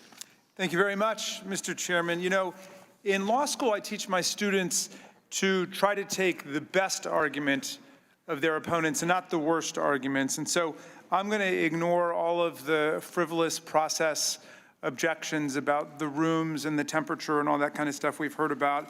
And I'm going to try to make what I think is the best argument, or reconstruct the best argument that's come out today. And I understand that our colleagues face a difficult task because 70% of the American people believe that the president has done something wrong in these actions of trying to pressure a foreign government to get involved in our election. And so they've got a problem there, and they've got another problem, which is that there is an overwhelming and uncontradicted body of evidence that the president did that. The president withheld hundreds of millions of dollars in security assistance that we had voted for a besieged foreign ally resisting Russian aggression because he was trying to get the president of that country, Zelensky, to agree to conduct a press conference in which he would say he was investigating the Bidens. And he also wanted President Zelensky to validate Vladimir Putin's favorite disinformation conspiracy theory about the 2016 campaign, which is that it was Ukraine and not Russia that engaged in a sweeping and systematic campaign to interfere in our election. So what do you do with that? Well, we can understand why they've been talking about process for months, but I think they understand this is a serious investigation with rigorous methods and serious, inescapable conclusions, and the American people are focused on it. A majority not only support the investigation, a majority would like to see the president impeached, according to Fox News anyway, one poll I saw. But in any event, huge numbers of Americans are very disturbed by this. So what have they come up with? Well, they've not found an alibi. There's no fact alibi. He can't claim somebody else did it. But they've come up with a defense which to me looks like really a mitigating factor, a plea for mercy. The president did all of these things, but his motive is misunderstood. All of us think that he was doing it because he wanted to advance his own re-election prospects. And in some sense, he wanted to help, for whatever reason, his friend Vladimir Putin. And Putin's already been on TV bragging about the fact that everybody's focused on Ukraine in the 2016 election and not Russia. Note to Mr. Putin, that's not right. We understand exactly what's going on here. But in any event, the new argument is that the president was not trying to advance his own political interests. What he was trying to do was to advance his passionately held and yet little-known campaign against corruption. And that's why so much of our discussion today has been about corruption, because they're trying to say he was waging this campaign about corruption. Now, we've noted a number of problems there, and I want to just try to catalog some of the other ones to try to put this into some order so people can understand the problem with their best argument. The first is that the president never raised the word corruption on the July 25th telephone call. Biden's name was mentioned several times. It wasn't corruption, corruption, corruption. It was Biden, Biden, Biden. And he never raised any other companies at all. It was all about Burisma, Hunter Biden's company. That's all that he mentioned. And as far as we know, he's never mentioned any other company in connection with corruption in Ukraine. In 2017 and 18, when Congress voted money for Ukraine. The president passed it along. He didn't raise corruption in Ukraine. He didn't even raise the Bidens at that point. It only became an issue in 2019. In 2019, why? Because Joe Biden had surpassed him in the public opinion polls, and now suddenly it was a big issue, and so he cared about it. Well, what's the other evidence here? The president's team, Rudy Giuliani and Parnas and Fruman, engaged in a smear campaign against the U.S. ambassador who was crusading against corruption in Ukraine, and the president got her out of the way. He pulled her back. So all the evidence shows they were promoting corruption and a corrupt scheme. They weren't trying to attack it. I yield back, Mr. Chairman. Gentleman yields back. Mr. Chairman. Who seeks recognition? For what purpose does the gentlelady seek recognition? Thank you, Mr. Chairman. I move to strike the last word. The gentlelady is recognized. And briefly, Mr. Chairman and members, Mr. Raskin, my colleague Mr. Raskin just said Biden's name was used multiple times. Well, I think that's a little misleading. Again, the only place in this whole telephone call where Biden is even brought up is in one little paragraph. And that was on page 4 of 5 pages of the transcript. I mean, most of this call was about congratulating President Zelensky and the new parliament, talking about how, a lot of these European countries aren't pitching in with the aid that was to Ukraine as much as the United States has, and, all kinds of things. It was a long phone call, and it's really disingenuous to say that the whole thing was about this, and Biden was mentioned several times. Let me read again. In fact, I know that the President Trump tweets this out. Read the transcript, and I wish people would, because everybody watches TV and they get all these comments. But I did this with my husband. I said, would you just please read the transcript? It's only 5 pages long, doesn't take that much time. And, after he read it, he's like, that's it? That's all they got? But here, this is the mention about Biden. Again, page 5. The other thing, there's a lot of talk about Biden's son, that Biden stopped the prosecution, and a lot of people want to find out about that. So whatever you can do with the Attorney General would be great. Biden went around bragging that he stopped the prosecution. So if you can look into it, it sounds horrible to me. That's it, folks. That's all there is. So, Mr. Chairman, I yield back. The gentlelady yields back. The question now occurs on the amendment. Those in favor say aye. Aye. Opposed, no. No. In the opinion of the chair, the noes have it, and the amendment is not agreed to. A roll call is requested. The clerk will call the roll. Mr. Nadler? No. Mr. Nadler votes no. Ms. Lofgren? No. Ms. Lofgren votes no. Ms. Jackson-Lee? No. Ms. Jackson-Lee votes no. Mr. Cohen? Mr. Cohen votes no. Mr. Johnson of Georgia? Mr. Johnson of Georgia votes no. Mr. Deutsch? Mr. Deutsch votes no. Ms. Bass? Ms. Bass votes no. Mr. Richmond? No. Mr. Richmond votes no. Mr. Jeffries? No. Mr. Jeffries votes no. Mr. Cicilline? No. Mr. Cicilline votes no. Mr. Swalwell? No. Mr. Swalwell votes no. Mr. Liu? Mr. Raskin? No. Mr. Raskin votes no. Ms. Jayapal? Ms. Jayapal votes no. Ms. Demings? No. Ms. Demings votes no. Mr. Correa? Ms. Scanlon? No. Ms. Scanlon votes no. Ms. Garcia? No. Ms. Garcia votes no. Mr. Neguse? Mr. Neguse votes no. Ms. McBath?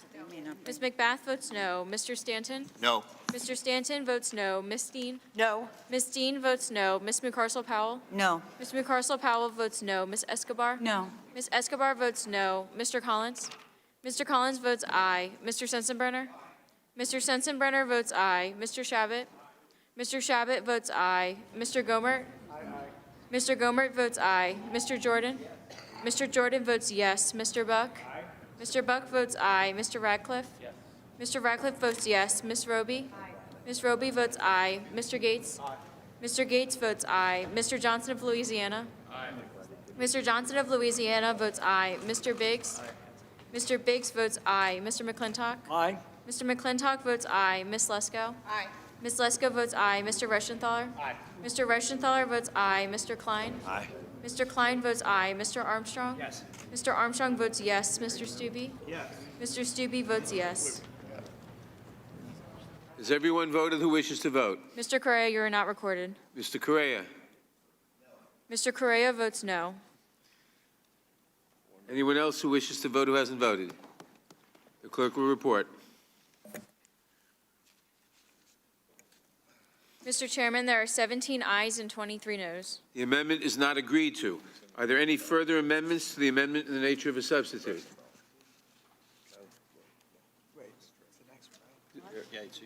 Mr. Chairman, I have an amendment at the desk.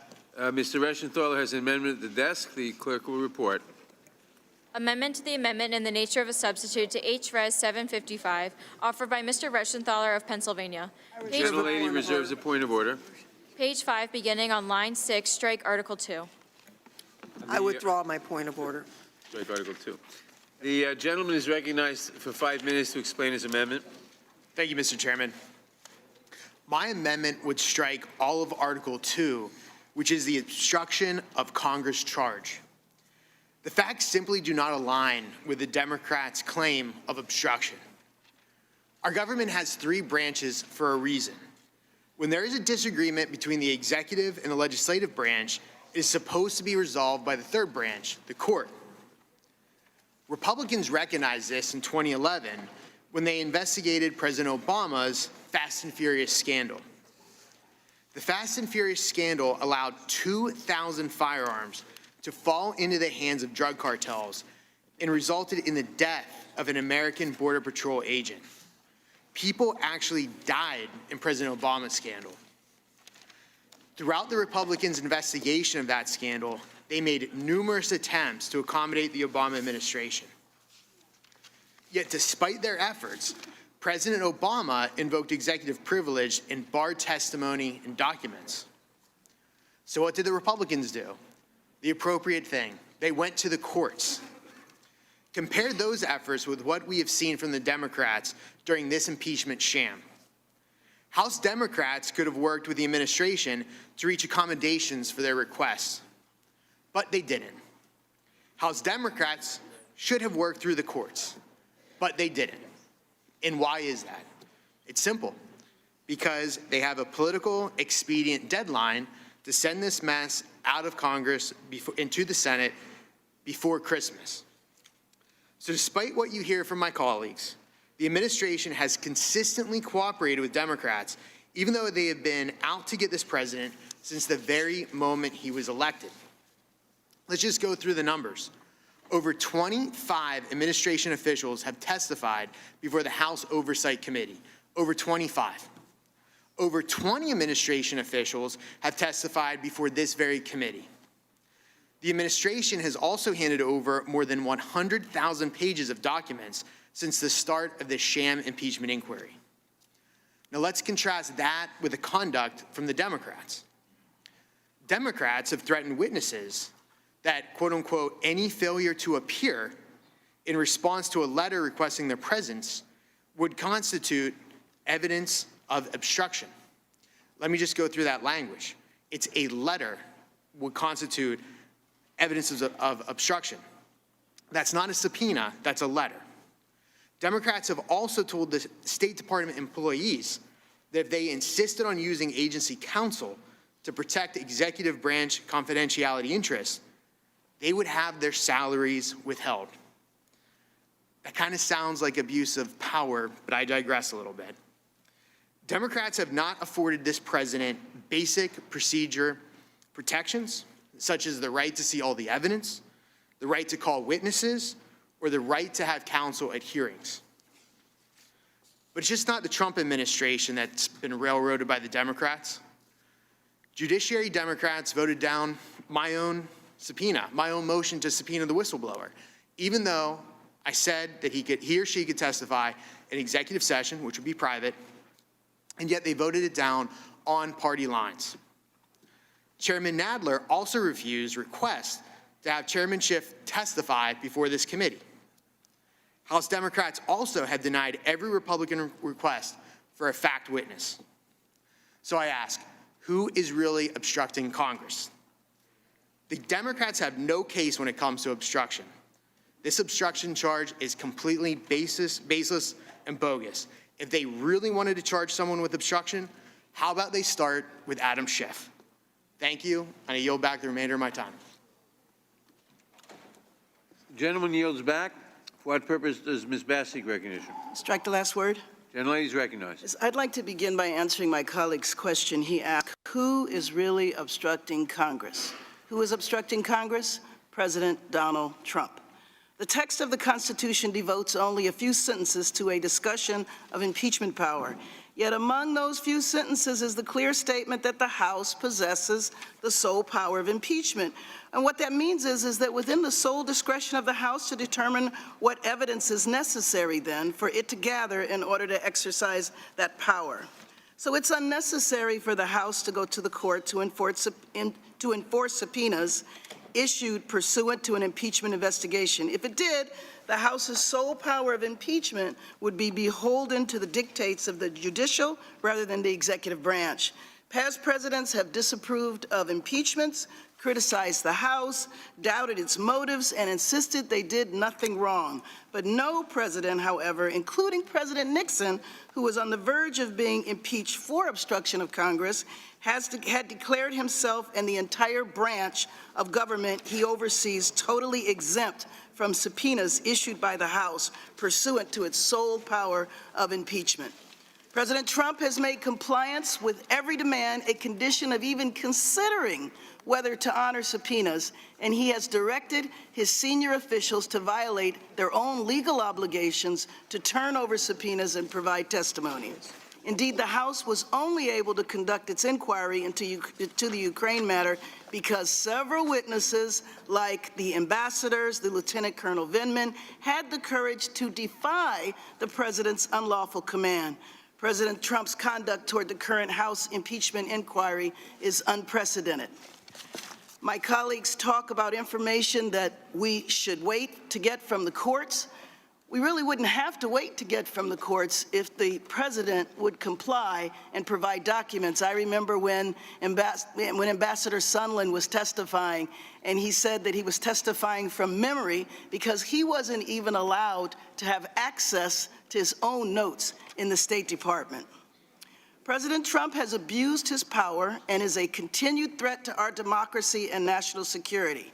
He's put himself before the country, and no one is above the law. When I think of our elections and my concern for our election next year, our election should be decided by us. Our foreign policy and national security should be based on America's interests, not the president's personal and political interests. We've talked over and over again about the real reason for all of this was his concern about corruption. But as one of my colleagues said earlier today, if he was concerned about corruption, he would be concerned about what is going on in the White House and all of the people who he has been affiliated with who are either awaiting sentences, sent to prison, serving time, or awaiting court. So it's noteworthy that members of the minority never actually defend President Trump's misconduct by disputing the facts of the case, but instead try to deflect and distract with irrelevant issues. So I just want to end. Someone asked this earlier, but I don't believe my colleagues on the other side of the aisle ever answered. Forget President Trump. Is it ever okay for a president to invite foreign interference in our election? And with that, I yield to my colleague from California. Thank you for yielding. I would like to ask unanimous consent to put into the record the letter from the President's counsel, Pat Cipollone, dated October 8th, 2019. Without objection. I just, reflecting on the comments made by my colleague from California, certainly we had a right to receive information.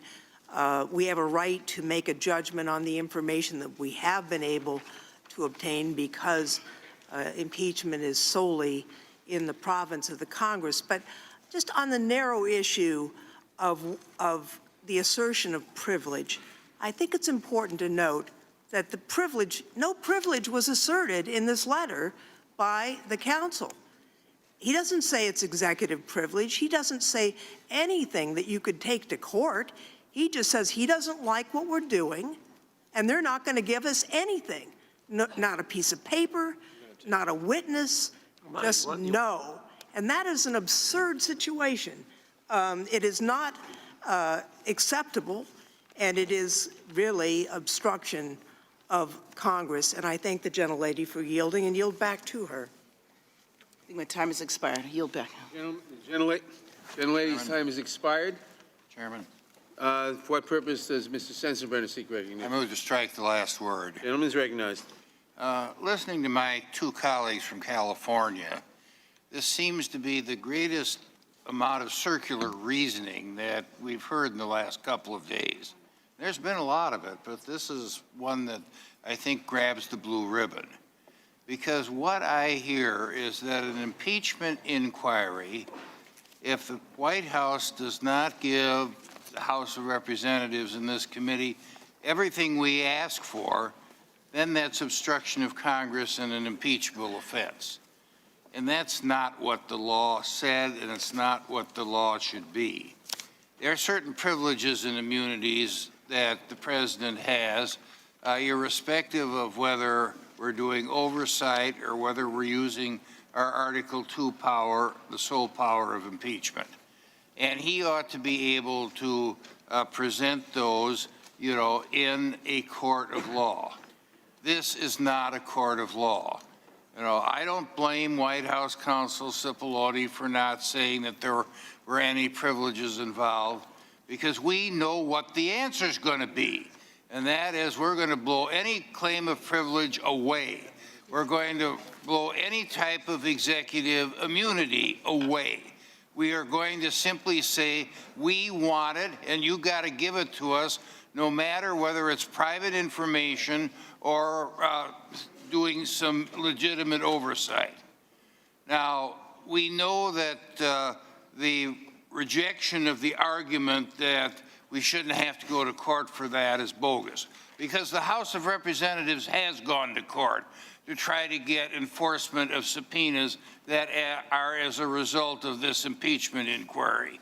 The enforcement against Don McGahn, has gotten as far as the D.C. Circuit.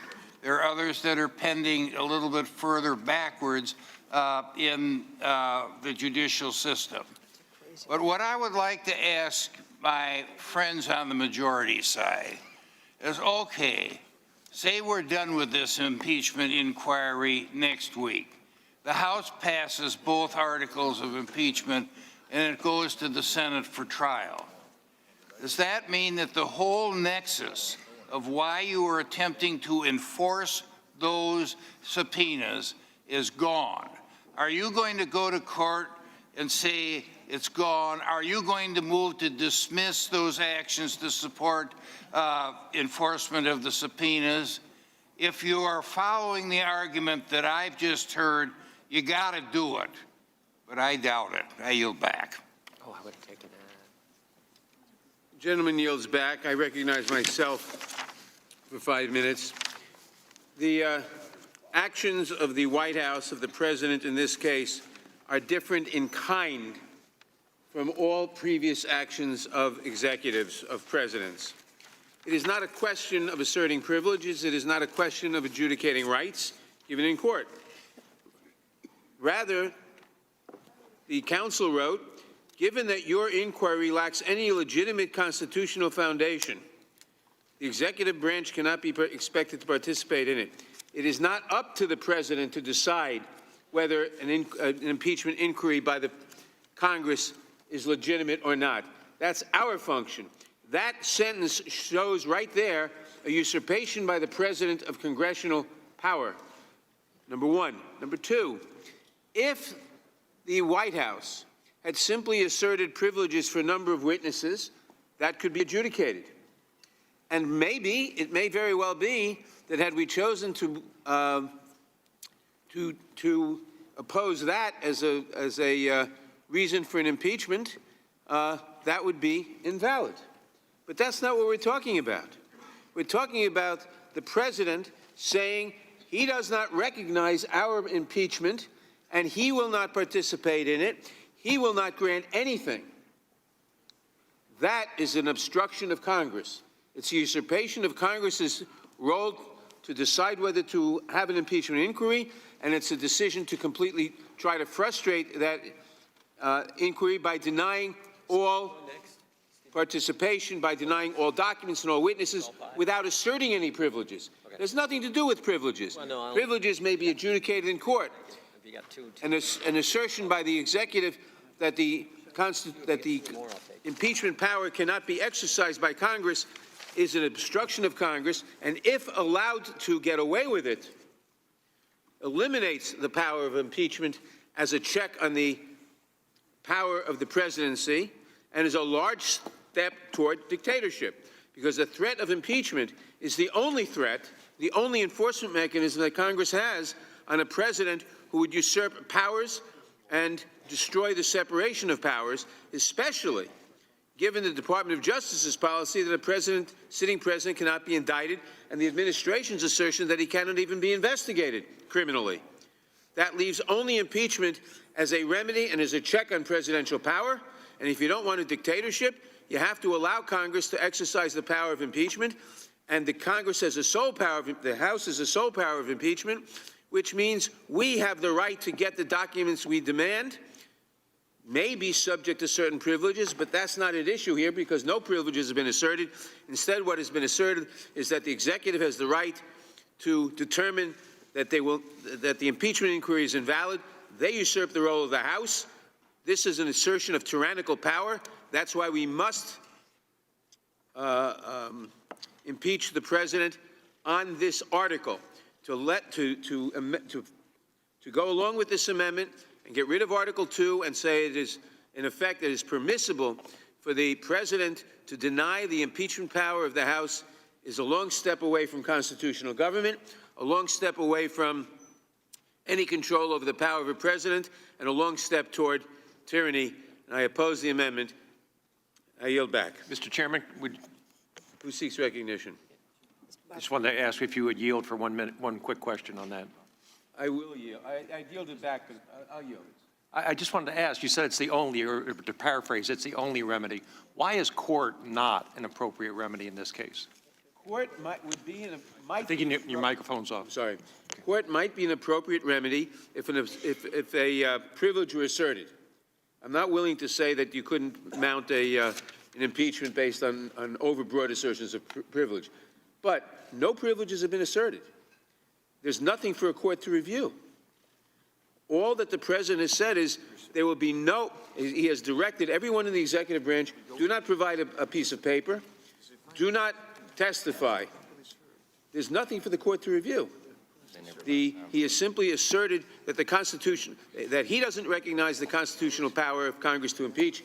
He won't recognize it. He thinks it's an invalid, and that's not his function to do. It's our function to determine whether an impeachment inquiry is valid or not. It's a valid inquiry. Isn't the next step then to hold a witness in contempt for either not producing documents or not appearing? If a privilege were asserted, yes, but it's gone beyond that. We could certainly do that, but it's not a sufficient remedy. The only remedy for a president who says the House does not have the power to determine to have an impeachment inquiry is to say that's an obstruction of Congress. My time has expired. I yield back. Mr. Chairman. Who seeks recognition? For what purpose does Mr. Shabbat seek recognition? Move strike the last word, Mr. Chairman. Gentleman is recognized. Thank you, Mr. Chairman. I appreciate the gentleman offering his amendment to strike the second article, which I think, unfortunately, is as ridiculous as the first article in this case. An obstruction charge requires a concerted effort to interfere with or impede a congressional election. What the president did, asserting executive privilege, is not in any way, shape, or form obstruction. Executive privilege is a time-honored, constitutionally protected right of each and every administration, and it's been asserted time and time again by administration after administration, both Republican and Democratic. When Congress disagrees with a particular assertion of executive privilege, the remedy is not impeachment. The remedy is to go to court and let the third branch of government, as I mentioned a little while ago, decide who is correct. That's why we have checks and balances in this country. We've got 3 branches of government. They're all supposed to keep an eye on each other.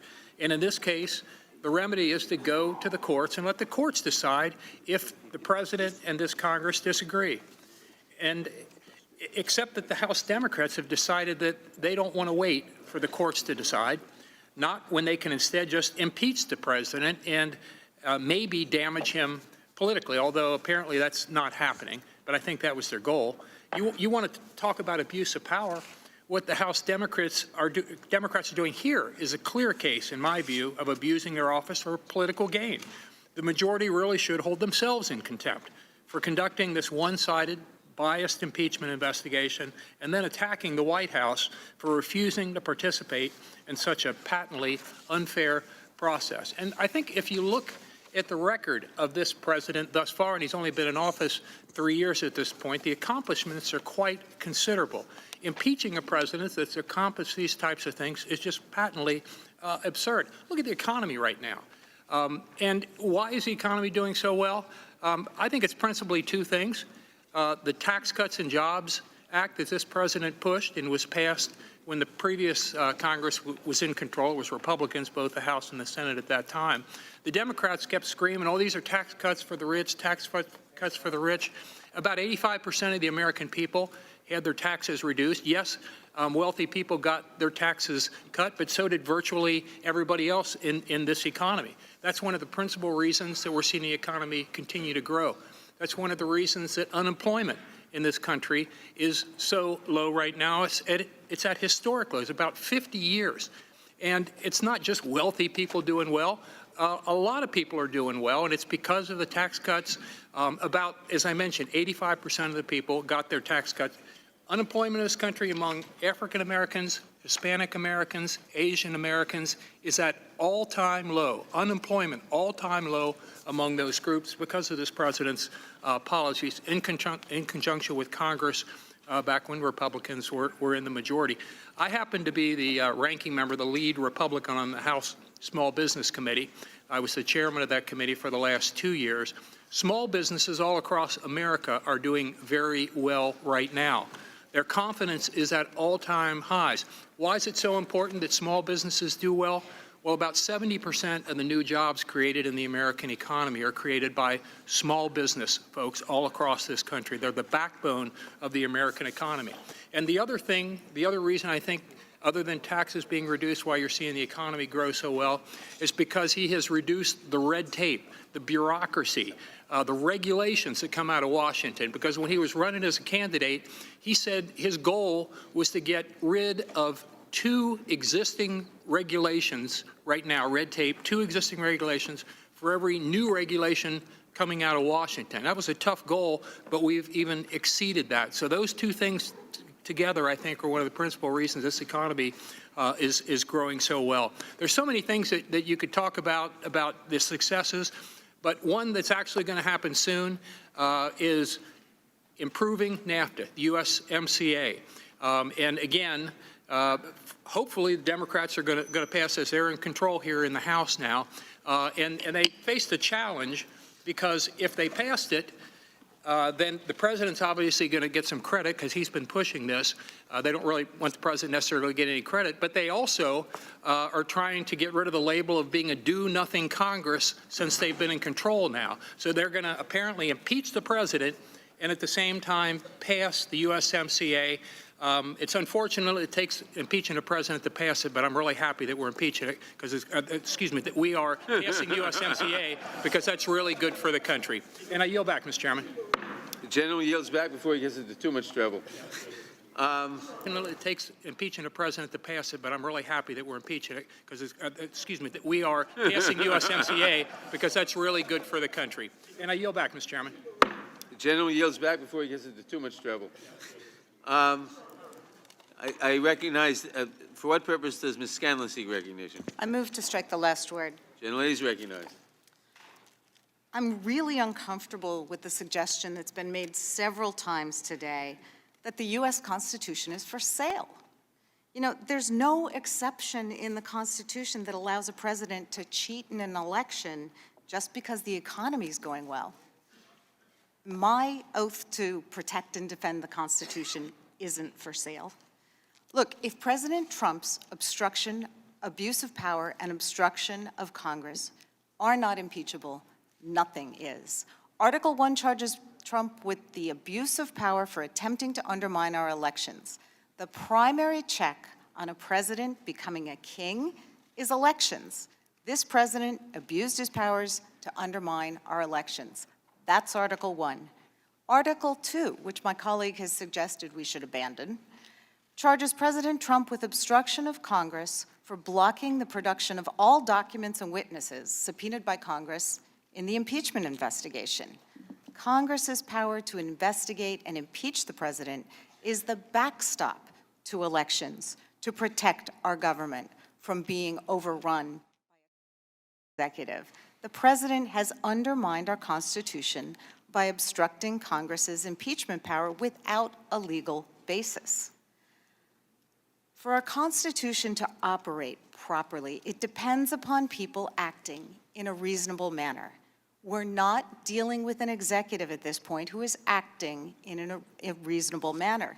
You know, often people ask lawyers, oh, can I sue? And it's an old lawyer joke that, of course you can sue. The question is, can you win?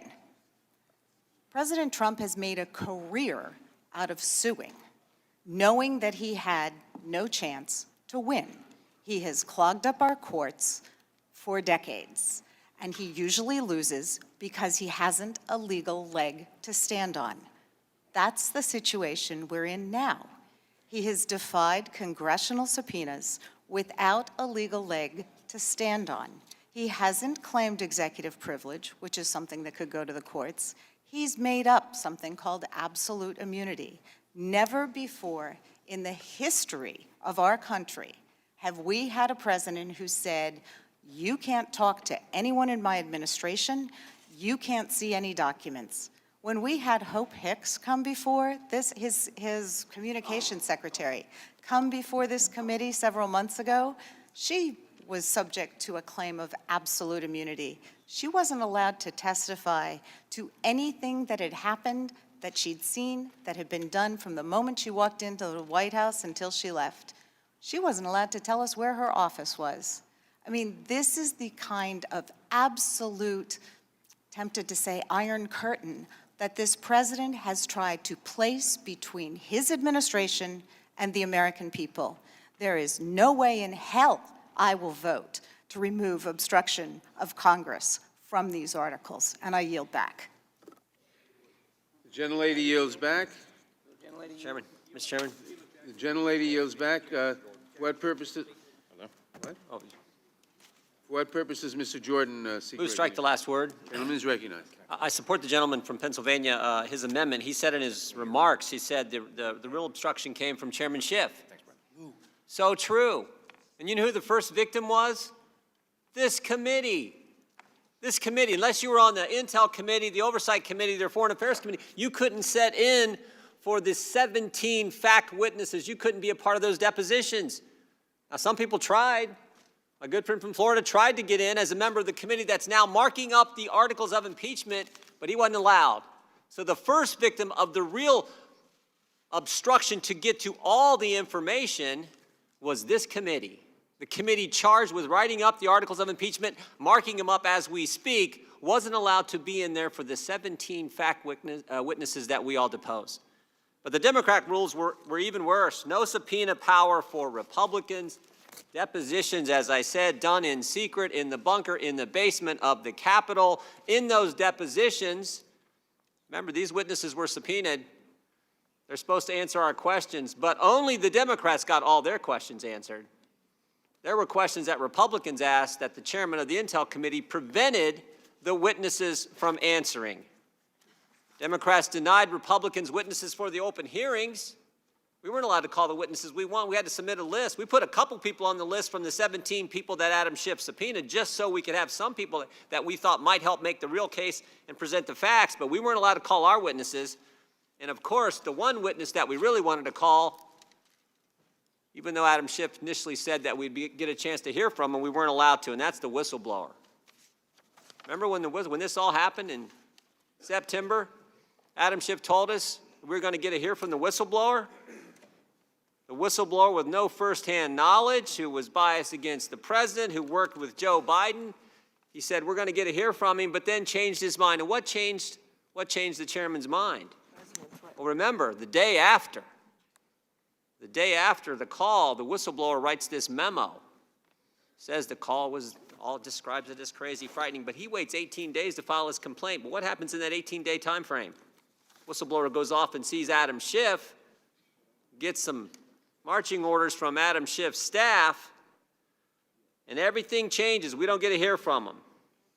We don't get to hear from the person. And because we don't get to hear from the whistleblower, remember the complaint that gets filed on August 12th? Very first point the whistleblower makes in that complaint, he says this: over the past 4 months, more than half a dozen U.S. officials informed me about this effort. We have no idea. The committee marking up articles of impeachment, we have no idea who those half a dozen U.S. officials are. We don't know if we talked to them. We don't know if they came and testified. We don't know if they're the people. My guess is Colonel Vindman was one of them, but who knows?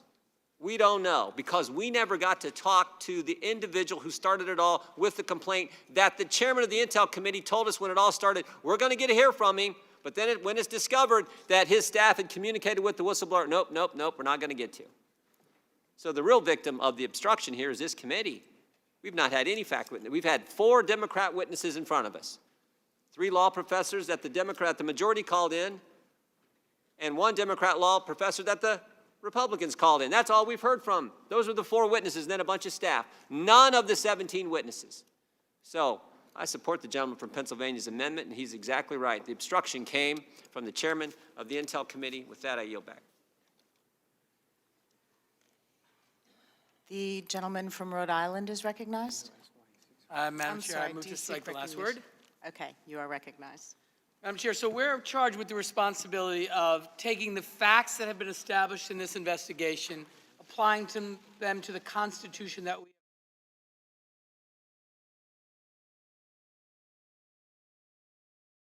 over 100 hours of testimony, 260 text messages, the transcript of the president's own words, emails between high-ranking officials of the Trump administration, and what we know, what the direct evidence is the President of the United States hired Rudy Giuliani to lead this effort.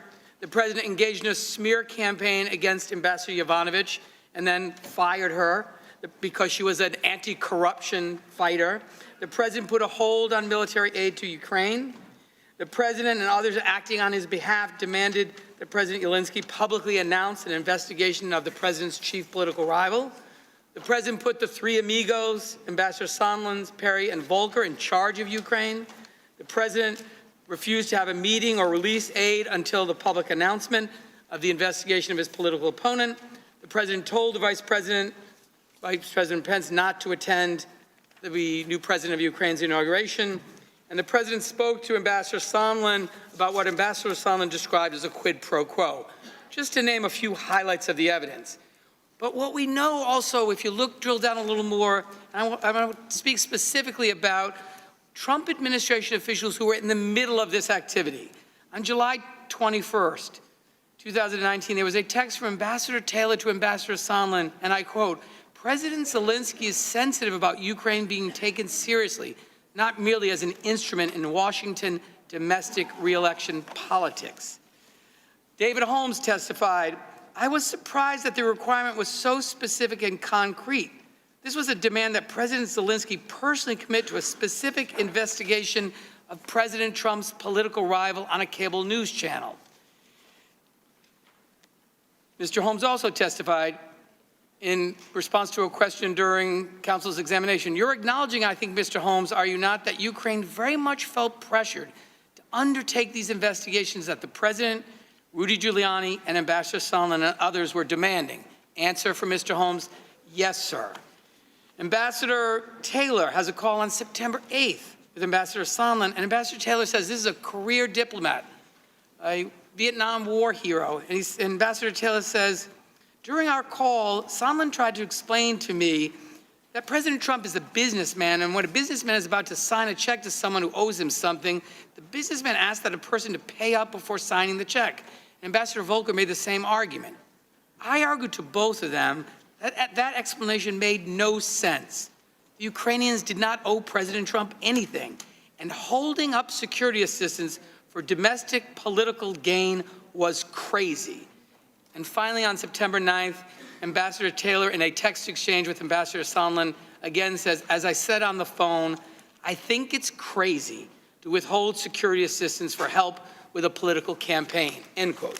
So the record is filled with evidence that, in fact, the President of the United States abused the enormous power of his office in an effort to cheat in the 2020 election, to drag foreign interference into the 2020 election, and to corrupt an American presidential election. And he used the power of his office with the help of taxpayer funds to leverage his effort to drag foreign powers into our elections. And when I hear my colleagues on the other side of the aisle say, who's the victim is American democracy. The victim is the people we represent, who expect us to honor our oath to protect and defend the Constitution. Are my Republican colleagues really saying that it is okay for a president to invite or drag or persuade or coerce foreign powers to distort an American presidential election? We have men and women who have given their lives to protect our democracy. We owe it to them to be sure that, you know who gets to decide who's going to be the American president? The American people, not some foreign power. That's a sacred right of citizens of this country. And if we allow this president to get away with this, we will have lost our democracy, and we have conveyed that right to foreign powers, and we will no longer have a democracy. So I urge my colleagues to support these articles of impeachment so we can again vindicate the right of the American people to determine their own future and to elect their own leaders. And with that, I yield back. Madam Chair. For what purpose does this gentleman seek recognition? Move to strike last word. Gentleman is recognized.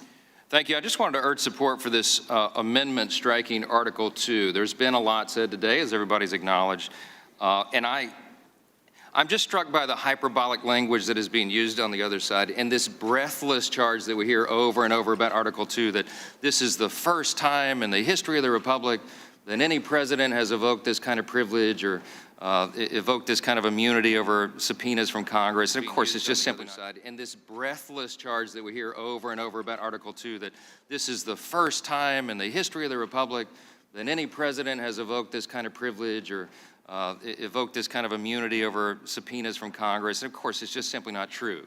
I mean, a cursory review of the history, even a review of the witness testimony that was presented in this very committee a week ago, would show you that that's just simply a baseless charge. The truth is, in the history of this republic, there's never been a single-party fraudulent impeachment process deployed against a president like the one that's being used against Donald Trump. That's what's unprecedented here. It's not the claim that a president doesn't want to turn over witnesses or documents. That, as we've said many times today, is actually quite common. And by the way, let's remember, it needs to be noted again, that President Trump has consistently cooperated with this Congress in fulfilling its oversight and investigation responsibilities. I noted the statistics this morning when we started. Over 25 administration officials have testified before the House Oversight Committee this year. Over 20 have testified before the House Judiciary Committee. At the start of the impeachment inquiry this year, the House the White House produced more than 100,000 pages of documents to the Oversight Committee. In spite of their allegation, the Democrats know that President Trump has a lawful cause to challenge these subpoenas because they involve direct communications between high-ranking advisors and a president. That's very sensitive stuff. It's always recognized to be privileged. There's a special legal protection that applies there, and we need the courts to sort through the nuances of that. And most of these individuals, by the way, that they've subpoenaed are not related to the Ukraine matter at hand. Any objective observer would regard this as a mere fishing expedition. Some would even call it presidential harassment because the administration is being used by these Democrat committee chairs to advance their political agenda. This agenda does not allow them time to proceed to a court to do this the right way, to go through the process that is historic. It comports with our custom and practice and our tradition and the Constitution. Professor Turley was our only witness, the only one we've been allowed in the Judiciary Committee on our side, and in the very, I think, exceptional testimony that he submitted to us in writing, he said this. I want to read you this excerpt because it's right on point. Quote, this is page 42 of his document. If this committee elects to seek impeachment on the president's failure to yield to congressional demands in an oversight or impeachment investigation, listen, it will have to distinguish a long line of cases where prior presidents sought the very same review while withholding witnesses and documents. Take the Obama administration position, for instance, on the investigation of Fast and Furious, which was mentioned earlier. Congress justifiably began an oversight investigation into that scandal. Some members called for impeachment proceedings, but President Obama invoked executive privilege and barred essential testimony and documents. President Obama did that. This is not unprecedented, okay? This is custom and practice. Now, Professor Turley continues, the position of the Obama administration was regarded as extreme there, and some even said absurd. But here's the important point. President Obama had every right to seek judicial review in the matter, and many members of this very committee supported that position. Based on impeachment, Professor Turley continues, on this obstruction theory would itself be an abuse of power by Congress. It would be extremely dangerous precedent to set for the future presidents and Congresses in making an appeal to the judicial branch into a high crime and misdemeanor, unquote. Here's the deal. Impeachment was never intended to be a remedy for political disagreements. It wasn't intended to be a remedy even for legal disagreements between the legislative branch and the executive branch. That's why there's a third branch of government. That's why we have the judiciary. This is a very dangerous road indeed, as Professor Turley noted. And I hope and pray that future Congresses can and will exercise greater restraint than has what's been shown by Chairman Schiff and Speaker Pelosi and Chairman Nadler and the rest. The stability of our republic is going to depend on that in the future. And I pray that we can put this genie back in the bottle. I yield back.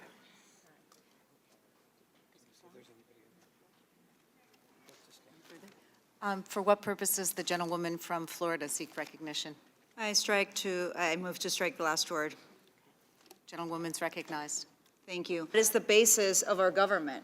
By the people, for the people.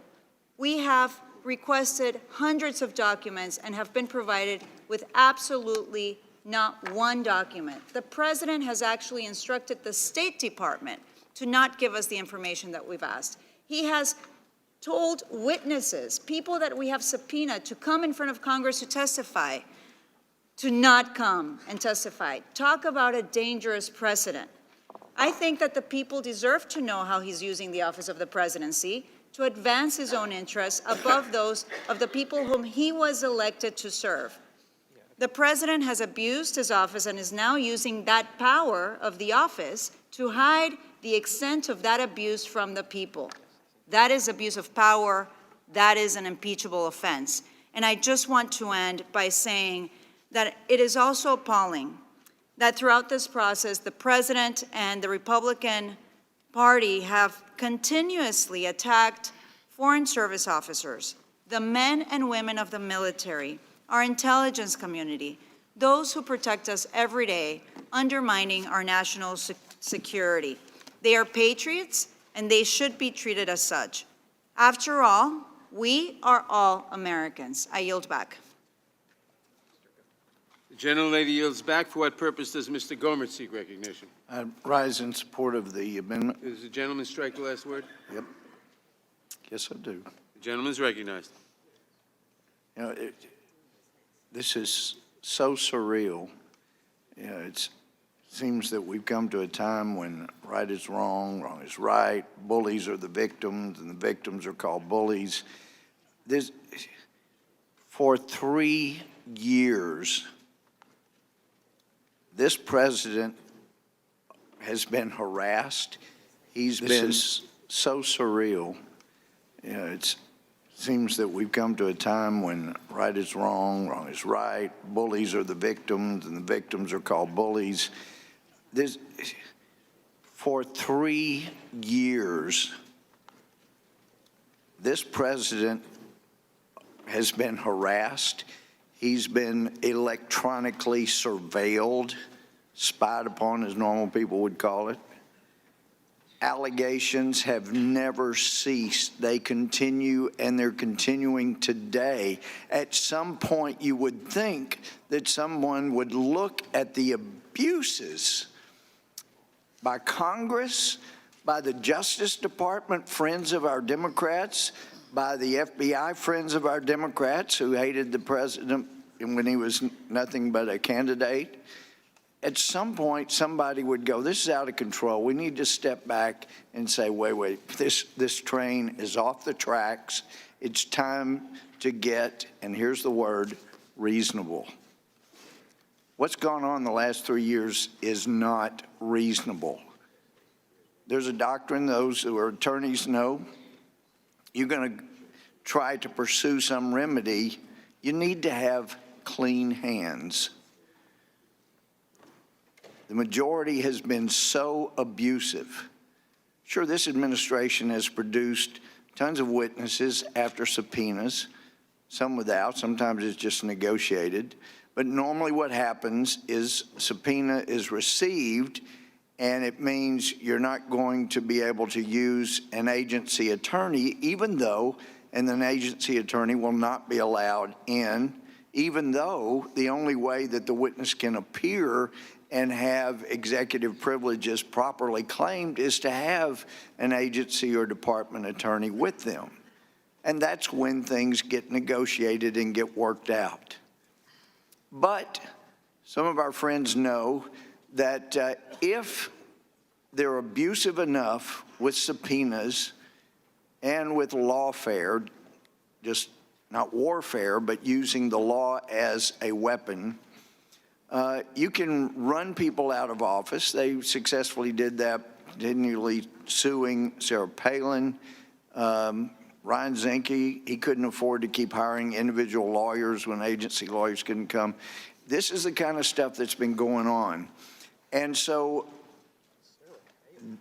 this will end up, since our friends are not being reasonable, we're not willing to negotiate with the administration so agency lawyers could come claim executive privilege, even though the target kept changing. They didn't know what they were going to come testify about. They were being accused of all kinds of different things. That kept changing, and it's changed even in the last 48 hours, total 24 hours. It's changed. How do you defend yourself when the charge keeps changing? I mean, this is like a Stalin-esque type court system. You know, you don't get to meet and cross-examine your witnesses. And in fact, we'll just have some law professor that's paid by our friends come in and explain what the witnesses probably said, did say, what it is. That's all you need to hear. If you're going to vote on guilt or innocence, impeachment or not, you don't need to hear the witnesses. We don't need no stinking witnesses. Just bring us the chance to vote, and we will vote. It is an outrage. There is nothing reasonable about what's gone on, and especially it is so ironic. This is the same week when the corruption of the Department of Justice has been shown, and there is no sorrow, no apology, no remorse whatsoever by this incredible abusive system. So the obstruction of Congress is by people in Congress. The administration has not been unreasonable.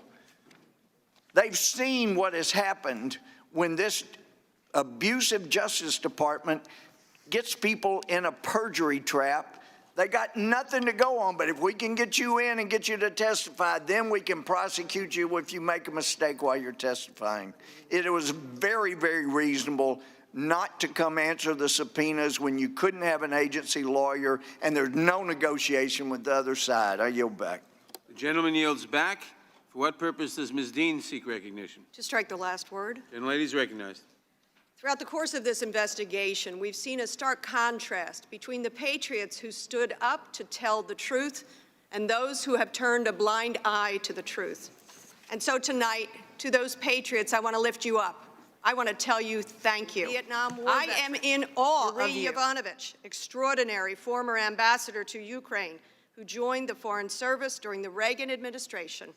Dr. Fiona Hill, former Deputy Assistant to the President and Senior Director of Europe and Russia on the National Security Council, and so many others. More than a dozen other witnesses in this administration who confirmed the details of the wrongdoing of a president. They described a president who reflexively and repeatedly abused his power for personal gain, jeopardizing our security and our own democracy. These patriots had the courage to live up to their oath. Their words mattered. Patriots. My family knows something about the sacrifice of service. 2 of my brothers served in the Navy during the Vietnam War. My brother Bob serving 2 tours in Vietnam. And I'm lucky to serve with those who have served on my own staff. First Lieutenant Colin Milon, who was recently called to service to active duty, and staffers Tim Mack and Dave Corrigan, proud Marines. Now, as members of Congress, it is our turn to stand up. Dr. King once said, the ultimate measure of a man is not where he stands in moments of comfort and convenience. It's where he stands at times of challenge and controversy. This is a time of great challenge, and some of my colleagues do not want to face the realities of a president's wrongdoings. And so I ask my colleagues tonight, what are you afraid of? This country was built by those who were brave enough to stand up against King George. We are called to stand up against Donald J. Trump. What are you afraid of? Look to our framers. Look to our patriots for courage, because this is about courage. The courage to honor our oath, my oath, your oath.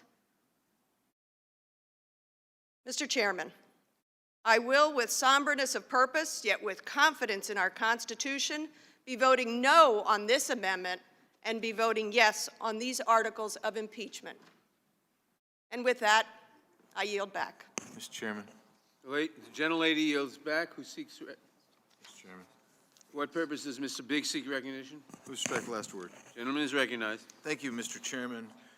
I support the Reschenthaler amendment, and I offer this to you. Charging the President with obstruction of Congress is frankly unprecedented, and in itself, it threatens our system of government.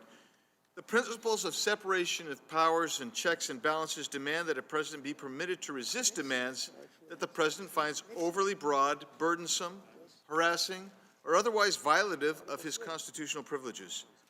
It is an absurdity to claim that the granting to Congress of the sole power of impeachment implies duties to the president to cooperate in any and all Reschenthaler amendment, and I offer this to you. Charging the President with obstruction of Congress is frankly unprecedented, and in itself, it threatens our system of government.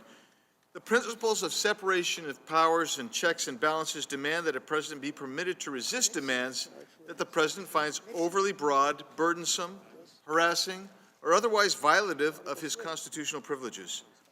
It is an absurdity to claim that the granting to Congress of the sole power of impeachment implies duties to the president to cooperate in any and all congressional requests, no matter their merit.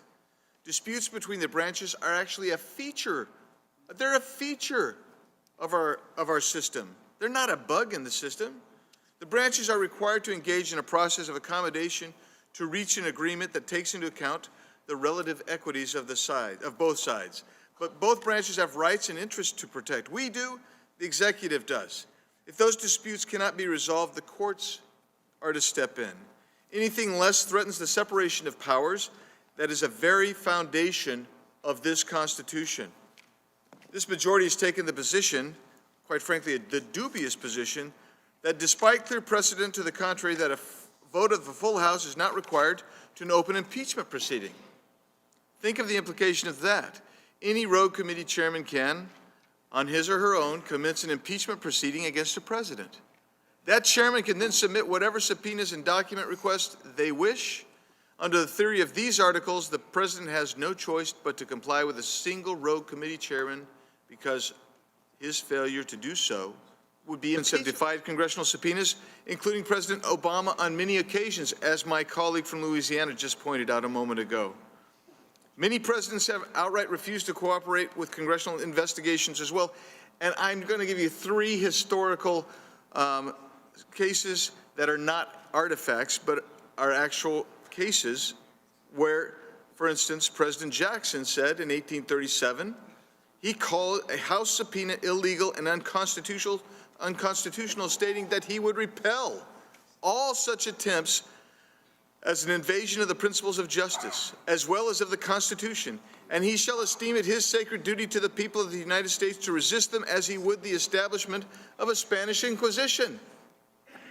That's from Andrew Jackson.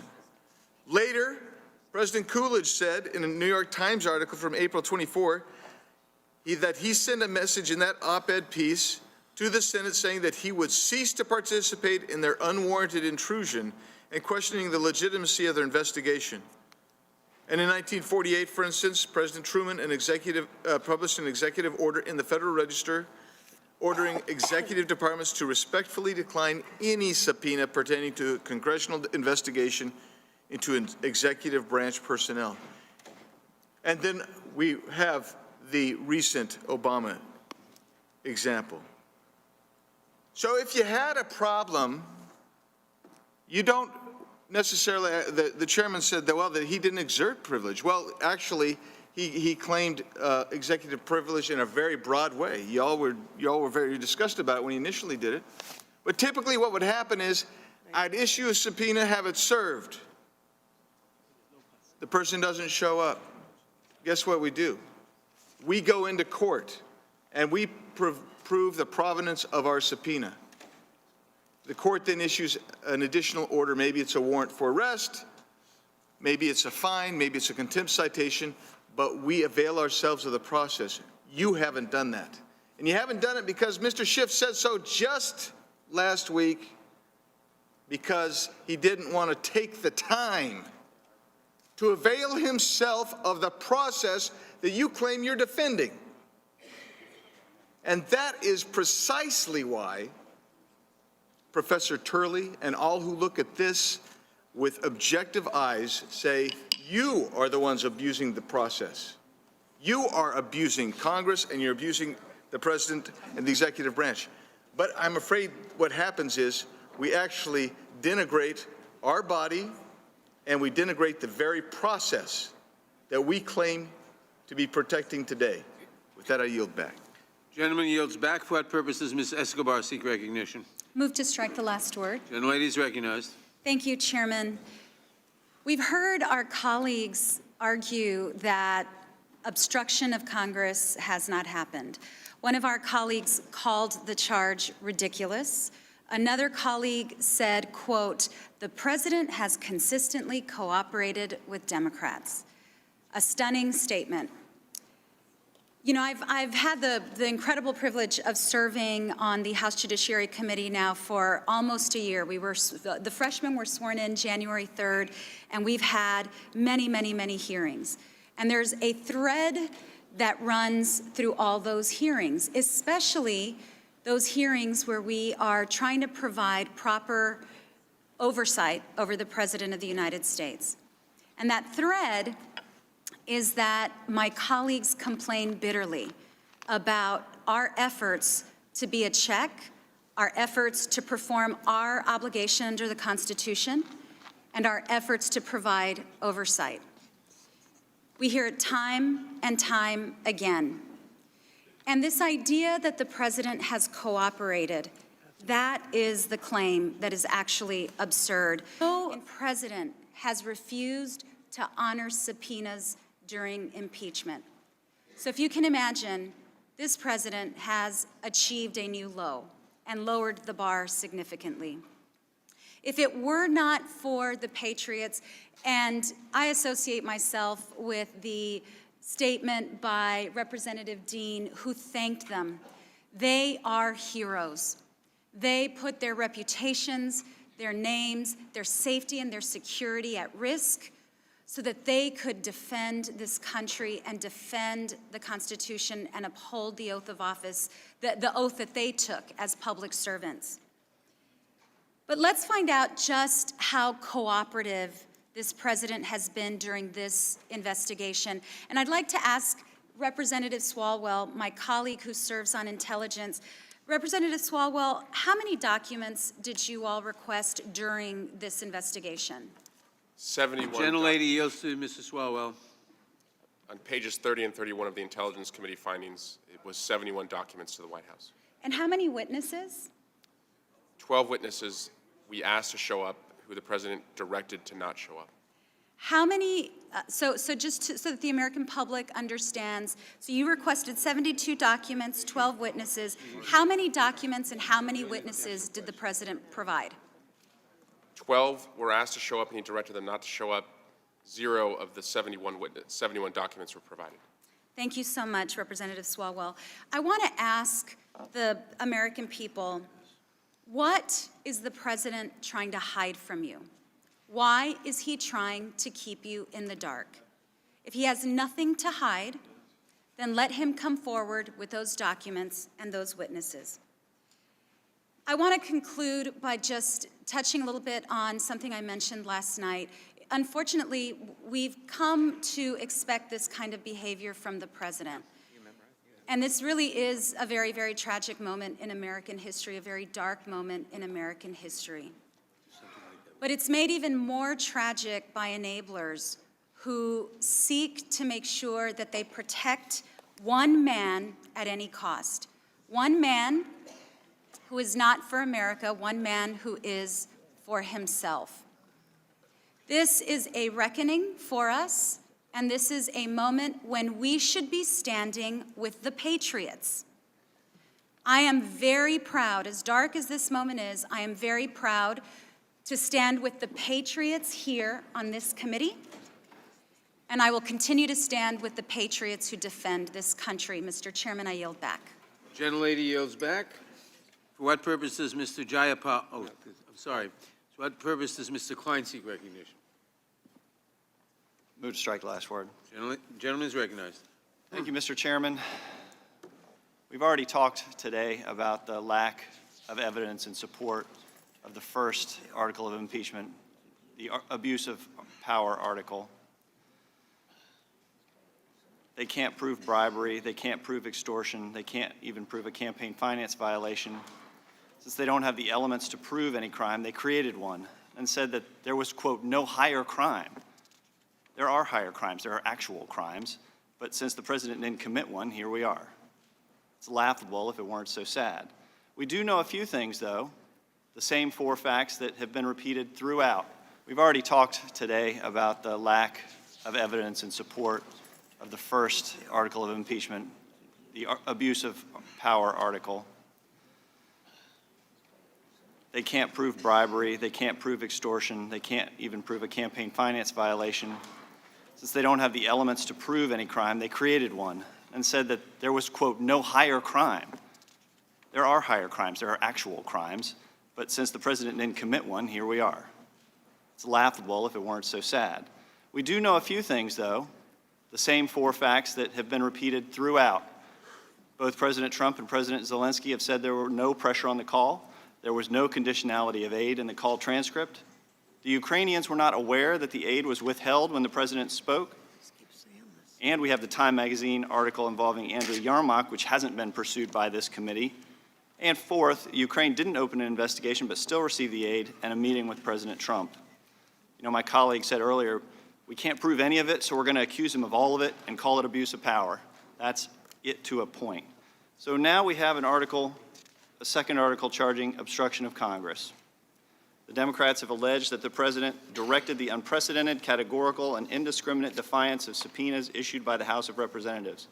But the facts don't match up with these claims. The president has legitimate constitutional privileges, and the courts can and should determine the boundaries of these privileges.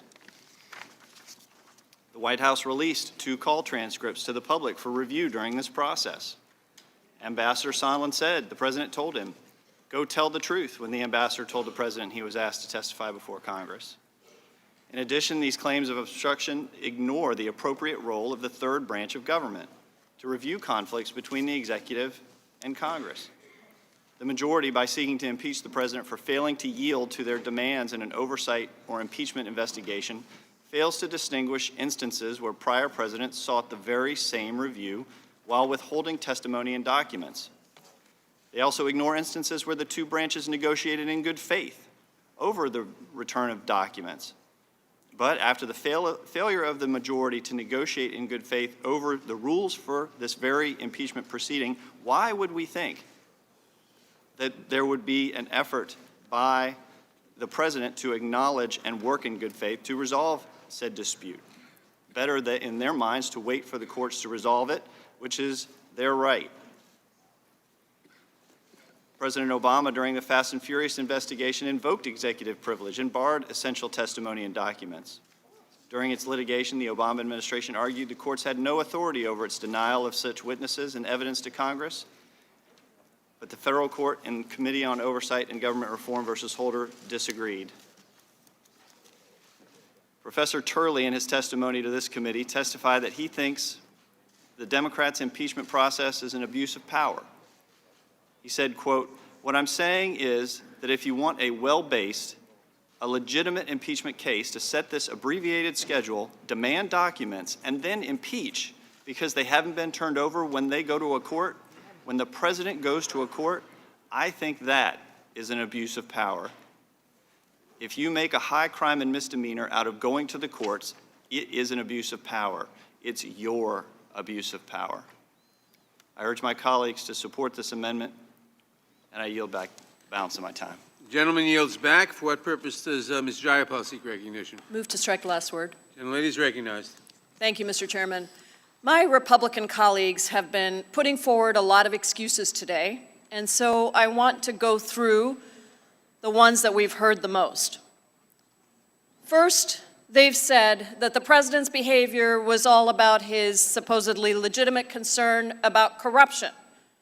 But what we know is that all of President Trump's agencies, all of his advisors, everyone unanimously told him that Ukraine had passed all the anti-corruption benchmarks. What we know is that the Department of Defense said no further review on Ukraine corruption was necessary. What we know is that President Trump's budget cut aid for Ukraine designed to fight Ukraine corruption. And what we know is that President Trump, before both the calls with President Zelensky in April and July, was given official talking points on corruption in Ukraine, and yet he never used those talking points. In fact, he never mentioned the word corruption on either call.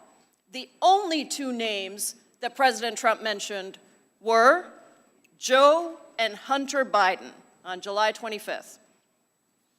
Second excuse the Republicans put forward. They suggest that this was all about the president's desire to get the European Union to share more of the burden of foreign assistance. Well, let's look at that. Mr. Holmes told us that Europe provides 4 times as much assistance, more aid to Ukraine than we do. And actually, the United States aid largely gets paid back. On top of that, Ambassador Sondland, President Trump's ambassador to the European Union, testified clearly that nobody ever told him to go to the European Union and actually ask for more military aid to be provided. That simply wasn't the case. The only thing that President Trump told Ambassador Sondland to communicate to Ukraine, what was that?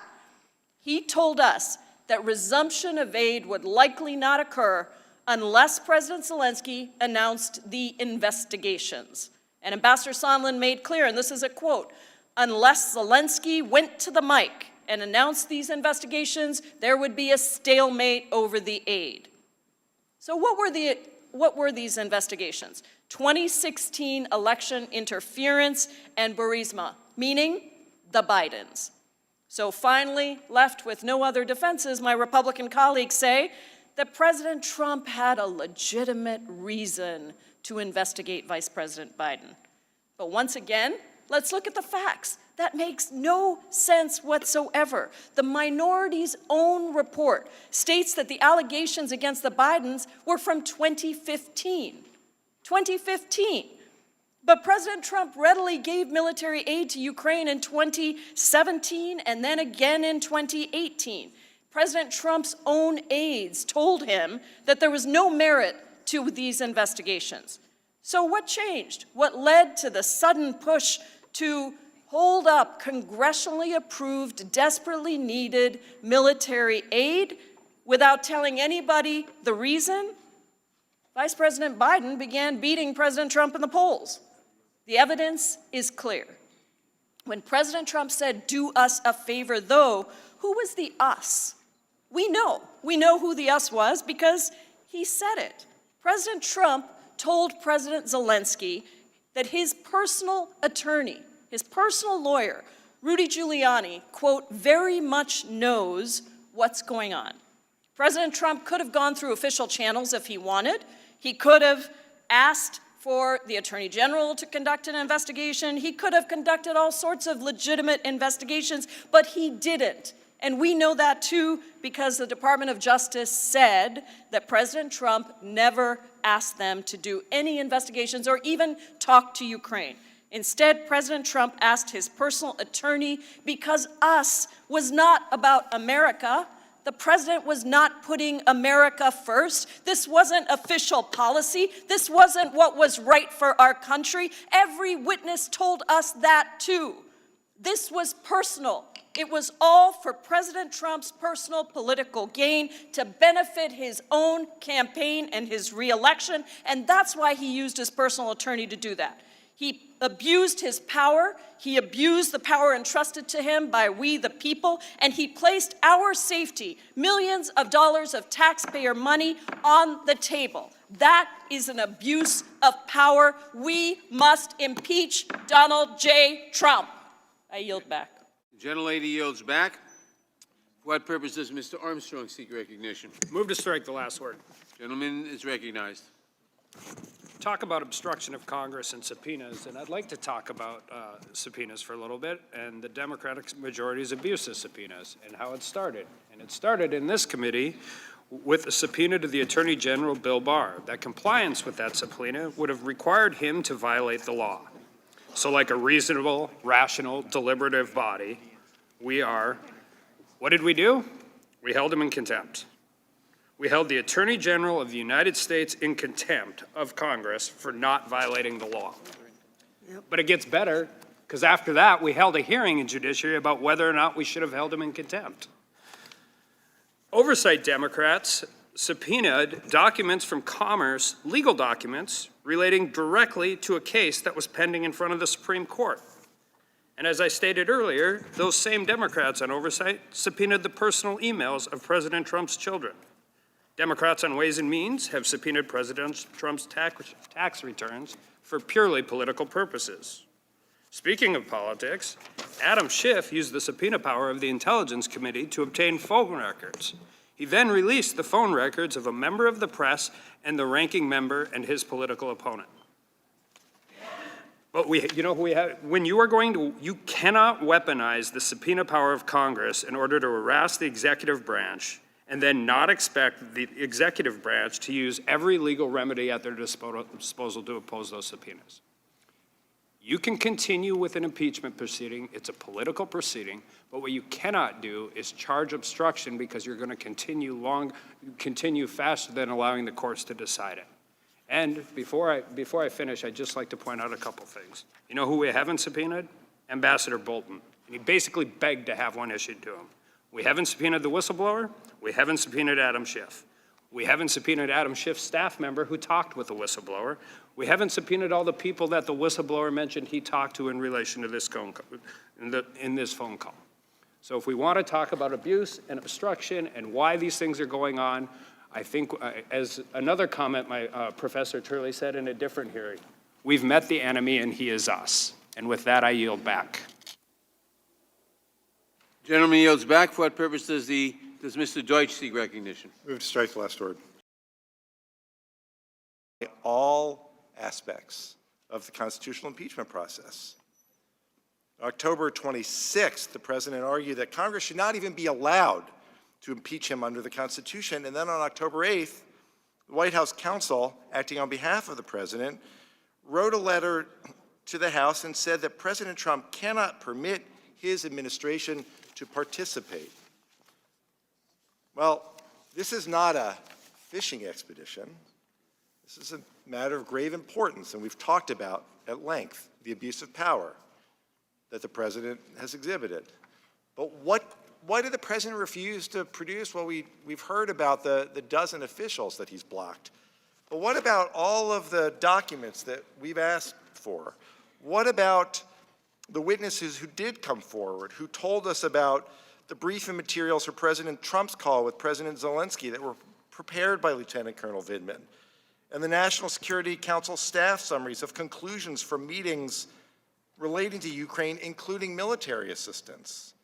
And what about the memorandum of conversation from President Trump's meeting in New York with President Zelensky on September 25th? And what of all of the additional documents from the Vice President, the notes taken by Jennifer Williams during the call between President Trump and President Zelensky, the briefing materials prepared for the Vice President's meeting with President Zelensky? And on November 24th, a news report revealed the White House conducted an internal records review and turned up hundreds of documents that reveal extensive efforts to generate after-the-fact justification for the decision. That's what we're talking about. Obstruction of Congress matters because we know what we're looking for. We know how important it is. The president has stood in the way of this House of Representatives doing its important work. The president should have allowed these officials to speak, should have allowed these documents to speak. My colleagues on the other side understand that this is not a fishing expedition. They know that these documents are there, and if they were to help the president, they would be urging the president to work with us rather than obstruct us. We have to proceed with this obstruction of Congress in article of impeachment, and I oppose this amendment. I yield the balance of my time to Mr. Johnson. Thank you, Mr. Deutsch. Tonight, we are called upon to protect the nation's core values, and I'm going to tell you, money and the economy are not our core values. Cutting regulations are not our core values. Tax cuts for the top 1%, not our core values. Withholding desperately needed security assistance from an ally desperately in need is not a core value.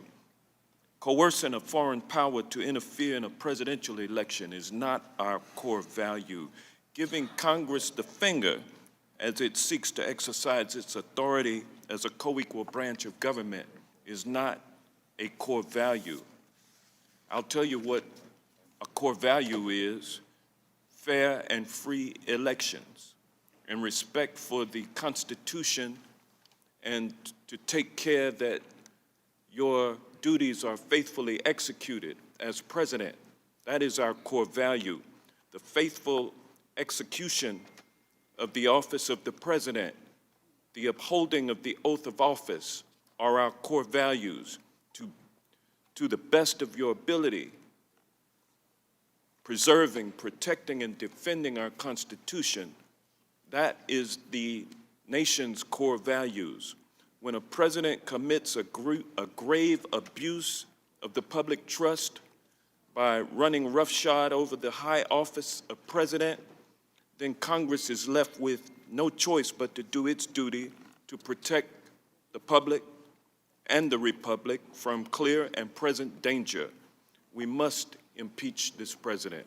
And with that, I yield back. The gentleman yields back. For what purpose does Mr. Jeffrey seek recognition? Move to strike the last word. Gentleman is recognized. Donald Trump pressured a foreign government to target an American citizen for political gain, and at the same time withheld $391 million in military aid from a vulnerable Ukraine without justification as part of a scheme to solicit foreign interference in the 2020 election. The July 25th rough transcript is a smoking gun, and Donald Trump's words pulled the trigger. 5 words: do us a favor, though. And the central question for us to resolve on this committee is whether the president sought a political favor, or is he, as my Republican colleagues suggest, an anti-corruption crusader? That notion is laughable. But let's just check the record to see what it says. Donald Trump spoke to the Ukrainian president twice. Once on April 21st, he did not use the word corruption once. He had a second call with the president of Ukraine on July 25th. He did not use the word corruption once. Donald Trump's own Department of Defense wrote a letter to the Congress on May 23rd and said that the new Ukrainian government had satisfied all necessary preconditions to receive the aid, including the implementation of anti-corruption protocols. That was Donald Trump's Department of Defense saying there are no corruption concerns that should justify the withholding of the aid. That's why so many Trump-appointed witnesses came forward and were troubled. And I just want to enter into the record 3. Lieutenant Colonel Alexander Vindman, who was on the call, reported his concern because, quote, they had significant national security implications for the country. And Lieutenant Colonel Vindman said, it is improper for the President of the United States to demand a foreign government investigate a U.S. citizen for a political opponent. That was Lieutenant Colonel Vindman, Iraq War veteran, Purple Heart recipient, 20 years of active duty. Gordon Sondland, ambassador, appointed by Donald Trump. What did he say? Everybody was in the loop. It was no secret. Was there a quid pro quo? The answer is yes. Is Sondland a never Trumper? He was appointed by Donald Trump. He gave $1 million to Trump's inauguration. And then, of course, there's Bill Taylor, West Point graduate. What did he say? To withhold that assistance for no good reason other than help with a political campaign made no sense. It was illogical. It could not be explained. It was crazy. That is the record evidence that has been established. Donald Trump did not care about alleged corruption in Ukraine. He sought a political favor. And at the same time that Donald Trump was allegedly concerned with corruption in Ukraine, he authorized $8 billion in weapons sales to the corrupt kingdom of Saudi Arabia and other Gulf states. $8 billion in April he authorized. He was supposedly concerned about corruption. This is a regime that butchered a Washington Post journalist with a bone saw and then lied about it. And at the same time he was withholding money from Ukraine, he authorized $8 billion in weapon sales over the objection of Congress. President pressured a foreign government to target an American citizen for political gain. He solicited foreign interference in the 2020 election. The record is clear. He abused his power. He must be held accountable because in America, no one is above the law. I yield back, Mr. Chair. Gentleman yields back. For what purposes Mr. Collins seek recognition? Move to strike last word. Gentleman is recognized. You know, I've listened to this and, you know, this idea of the process I fully support this amendment. Sorted all of it because, frankly, we're in a position right here where we don't need to be. But it's also been very interesting just to listen all day today to the trying to build a case out of nothing. And like I said, I've already went through the fact that the majority has already disparaged beyond belief Mr. Zelensky. I'm not sure why they chose to indulge in character assassination, but they did, and they still are. I'm not sure why they choose to continue to put out articles saying that members of the Ukraine military died because of aid that was withheld. It's just a lie. And even their own articles to prove it says, well, we can't actually say that that's true. But keep sending it out there. Believe me, the American people are watching this farce. But it is amazing to me to listen to my colleagues now talk about how we do proper process and subpoenas. Let me just take you on a little wonderland trip back through this committee this year, in which we issued more subpoenas and we did more things that were just amazingly outrageous than I could ever imagine. In fact, we've learned some stuff this year. And no offense to my chairman, he's been doing as best he could to satisfy the many demands of being the chairman who has to go over to get impeachment over. But we've learned this year that subpoenas were, they just helped you look better in court. We learned that subpoenas are a conversation starter. I'm not sure what that is about, but I know in court that they're not a conversation starter, they're compelling information. They're actually wanting us to move forward. And so when you really look at this and you start talking about how the Democrats have been denied process and denied this, it's really interesting to me that, again, 70-something days. The other day, I think the gentlelady from California said that tried to make a comparison. It was not fast, that the Ken Starr investigation was set. But that was after almost 3.5 years of investigation. In this one, we've had since September till now. The majority, frankly, is acting like petulant children who are not getting their way quick enough because Santa Claus hadn't come yet. Believe me, they're getting ready to vote for their Christmas present. I think the American people next November will remember this Christmas present. But it goes back even further. I remember in a time, and if we want to talk about the sanctity of subpoenas, then why did the majority withdraw from the Copperman suit? Why did they withdraw from that? They wanted to continue. They could have done this. They could have had this charade and still stayed in court. No, it's just a waste of time. We're not going to do it. So don't hand me these high and mighty arguments about process. This is not about obstructing Congress, which right now, it's about Congress just being petulant and saying we don't want what we don't want because we wanted it now. And I can take back to February of this year, Acting Attorney General Whitaker. You remember this? I'll remind some of the folks because many of you are here who wrote about this.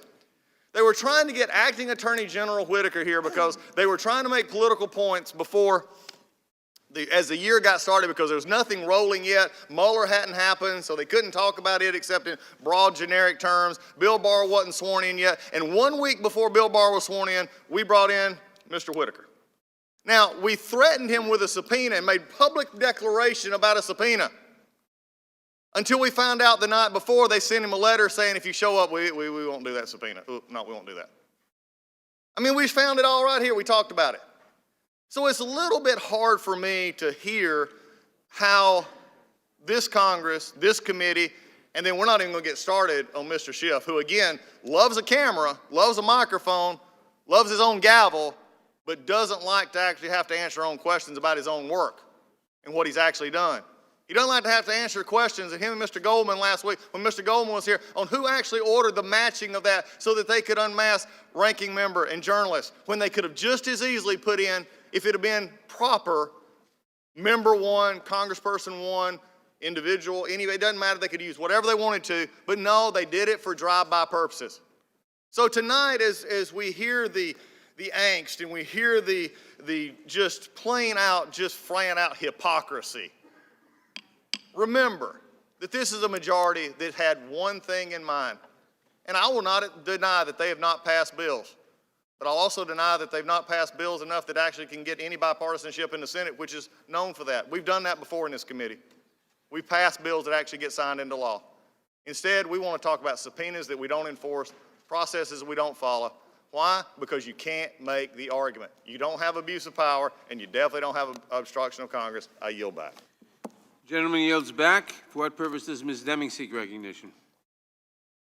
Move to strike the last word. Gentlelady is recognized. Mr. Chairman, I rise in opposition to this amendment. One of my colleagues said a minute ago that we're using the law as a weapon. Well, the law is a weapon against people who violate it, don't respect it, don't obey it. My Republican colleagues have claimed that there is not enough here to impeach a president. I have heard them previously say that this is merely about 8 lines from one phone call.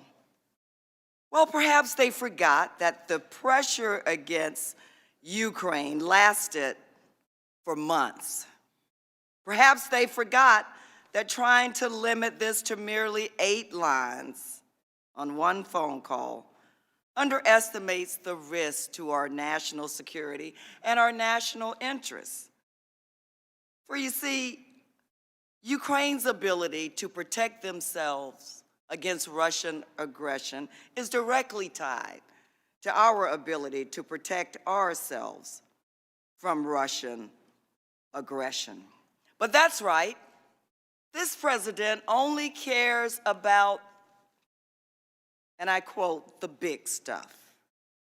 Big stuff, big things that are directly tied to his personal agenda.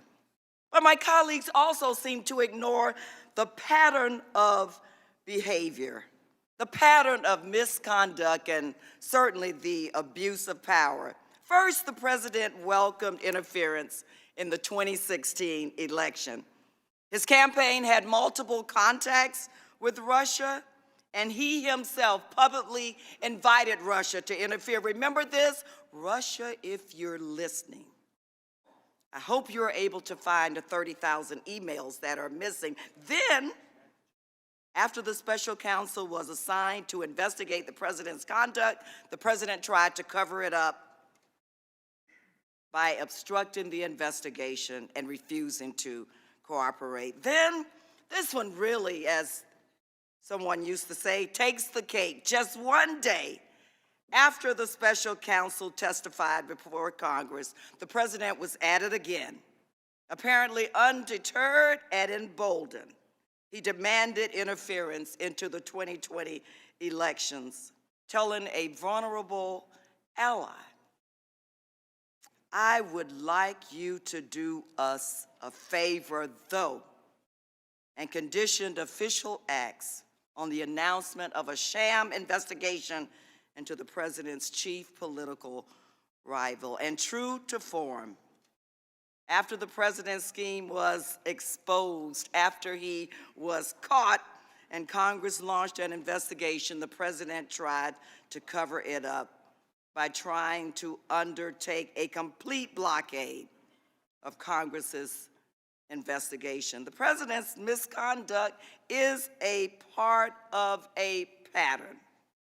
First, the president invites foreign powers to interfere in our elections, and then he obstructs lawful inquiries into his behavior, whether by Congress or by law enforcement. And then he does it again, because remember, he believes he is above the law, and he certainly has the full support of my colleagues on the other side of the aisle. Most recently, the president suggested publicly that China, why don't you come on in? The water's warm.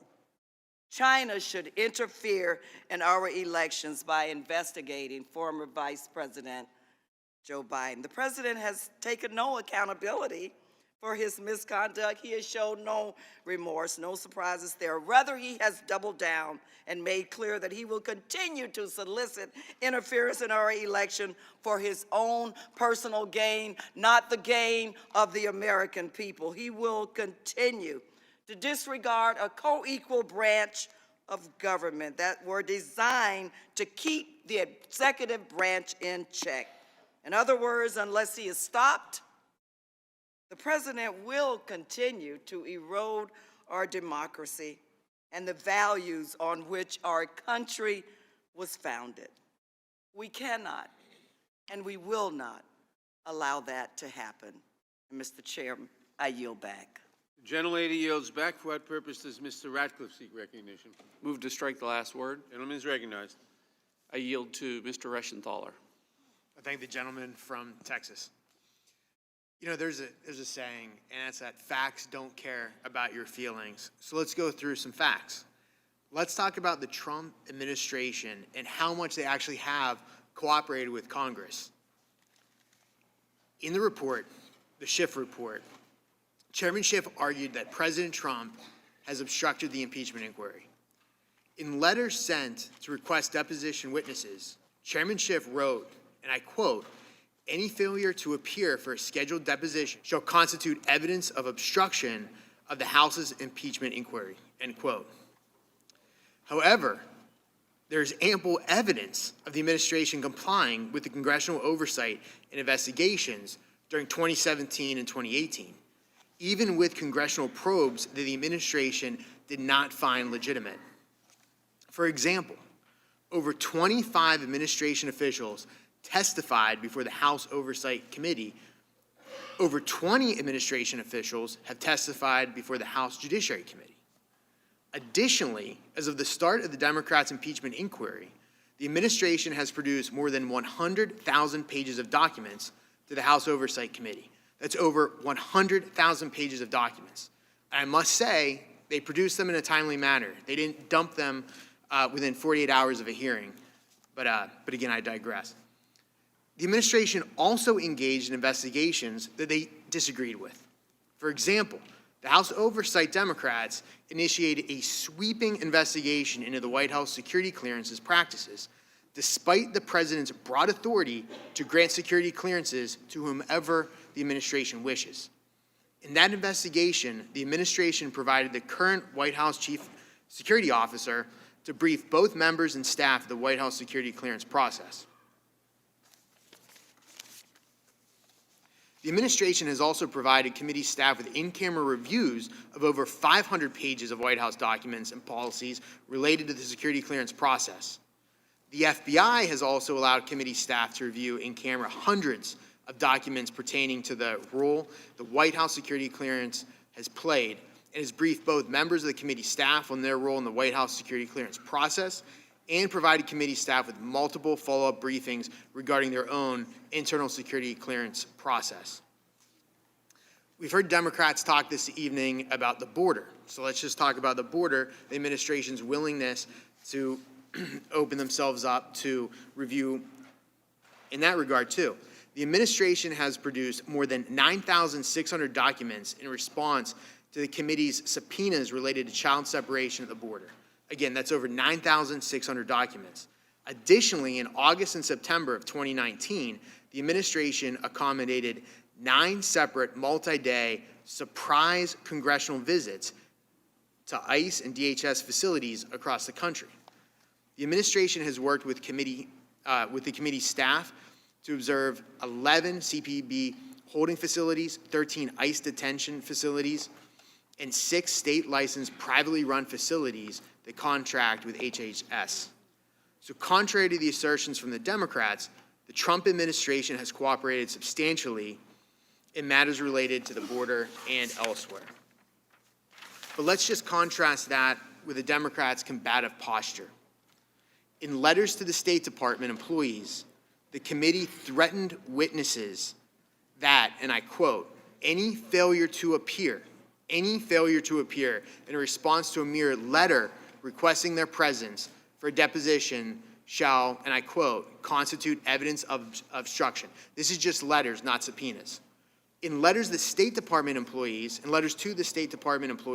the committee threatened witnesses that if they insist on having agency counsel present to protect the executive branch in their confidentiality interests, or if they make any effort to protect confidentiality interests at all, these officials will have their salaries withheld, withholding of salaries.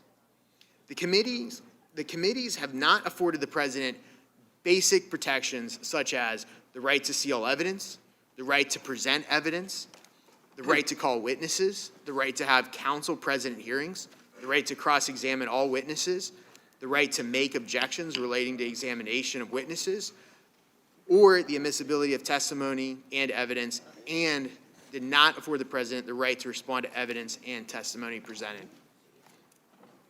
Thank you. I yield the remainder of my time. The gentleman yields back. For what purpose does Mr. Swallow seek recognition? To move to strike the last word. Gentleman is recognized. My colleagues, the urgency of this moment is the grave risk that the president will again abuse his power of the presidency to try and secure his re-election. We have reason to be concerned. The presidency gives him great powers to cause others to interfere in our elections. And the only protection we have is to act now.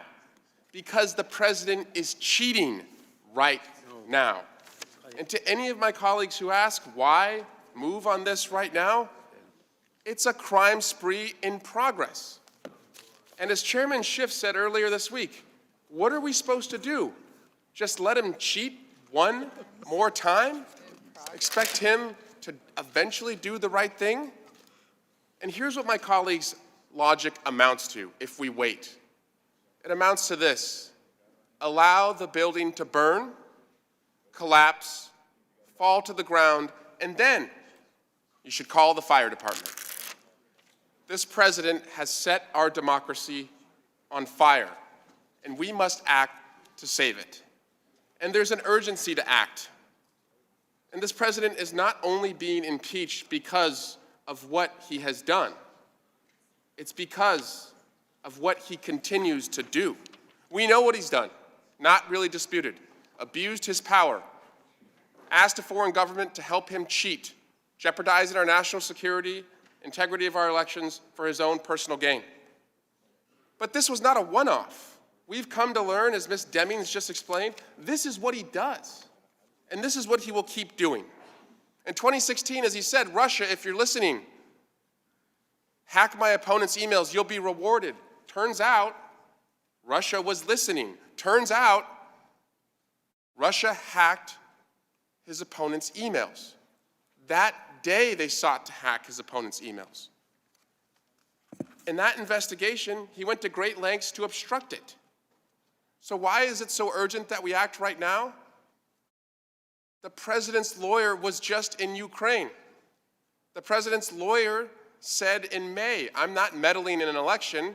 We, not I, we, Donald Trump and I, are meddling in an investigation. And that meddling continues today. But the president's own words tell us about his current intent. On October 2nd, the president said, and you know we've been investigating on a personal basis through Rudy and others corruption in the 2016 election. I think that, if we're honest about it, they should start a major investigation into the Bidens. That's simple. On October 3rd, the president stood on the White House lawn and confirmed that he wanted Ukraine to investigate the Bidens. But then he added a country, because that's what he does, Russia, Ukraine. He said China should also investigate the Bidens. My colleagues, we should not have to hope or pray that China wasn't listening when he said that. But fortunately, people on this committee are listening. Americans are listening. People who know right from wrong, our children, are listening. Are you listening? And what we hear deeply concerns us about what the president will do next. And we're not helpless. And in fact, we know that the courage to act is the only thing that has stopped this president.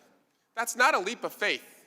You see, it was the courage of Dr. Fiona Hill and Lieutenant Colonel Vindman to, quote, go to the lawyers when they heard that the president was conditioning a White House visit for investigations. It was the courage of the whistleblower to come forward.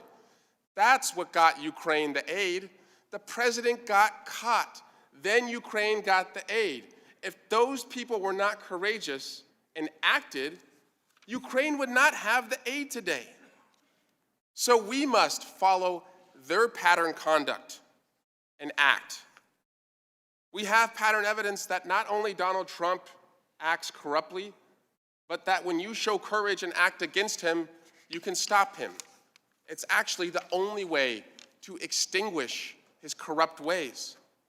If unchecked, my colleagues, Donald Trump does not get better. He gets worse. He gets more corrupt. And we can't wait till the next election to hold him accountable. Not when he is trying to rig the next election. So we must act to protect our national security, the integrity of our elections, and honor our oath to the Constitution. I yield back. Gentleman yields back. The question is on the amendment. Those in favor say aye. Mr. Chairman, we have someone asking for time. I didn't see a request. I see it right The here. question. I'm talking about it. You stopped. You've now recognized it. You've now recognized it. I recognize Mr. Gates. Thank you, Mr. Chairman. Move to strike last word. Gentleman is recognized. Well, they're right. They can't wait to the next election, but it's not the reason they say. The reason they can't wait to the next election is because they've taken a look at their candidate field and they have fundamentally changed every standard that they've set for themselves for impeachment for the American people. Whether you like President Trump or don't like President Trump, it would at least be worth acknowledging that Democrats have moved the goalposts on what it would require to bring us to this point and to harm our nation and to distract us so much from the critical needs of American people who probably wonder why we're not focused on them right now. First, they told us this has to be bipartisan. Now, I get folks watching at home might think that I'm somebody who really likes the president. I would probably be a hard vote for him to get for impeachment. But it's not just that they can't convince the president's supporters not to abandon him. They can't even convince the president's critics to abandon him. I mean, Jeff Van Drew, Colin Peterson, 2 members of Congress, 2 Democrats, they're not fans of the president, they're critics of the president. And yet they didn't vote with Democrats, they voted with Republicans.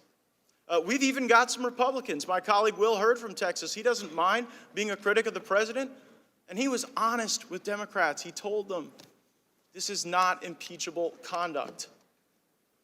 They told us that the process would be fair.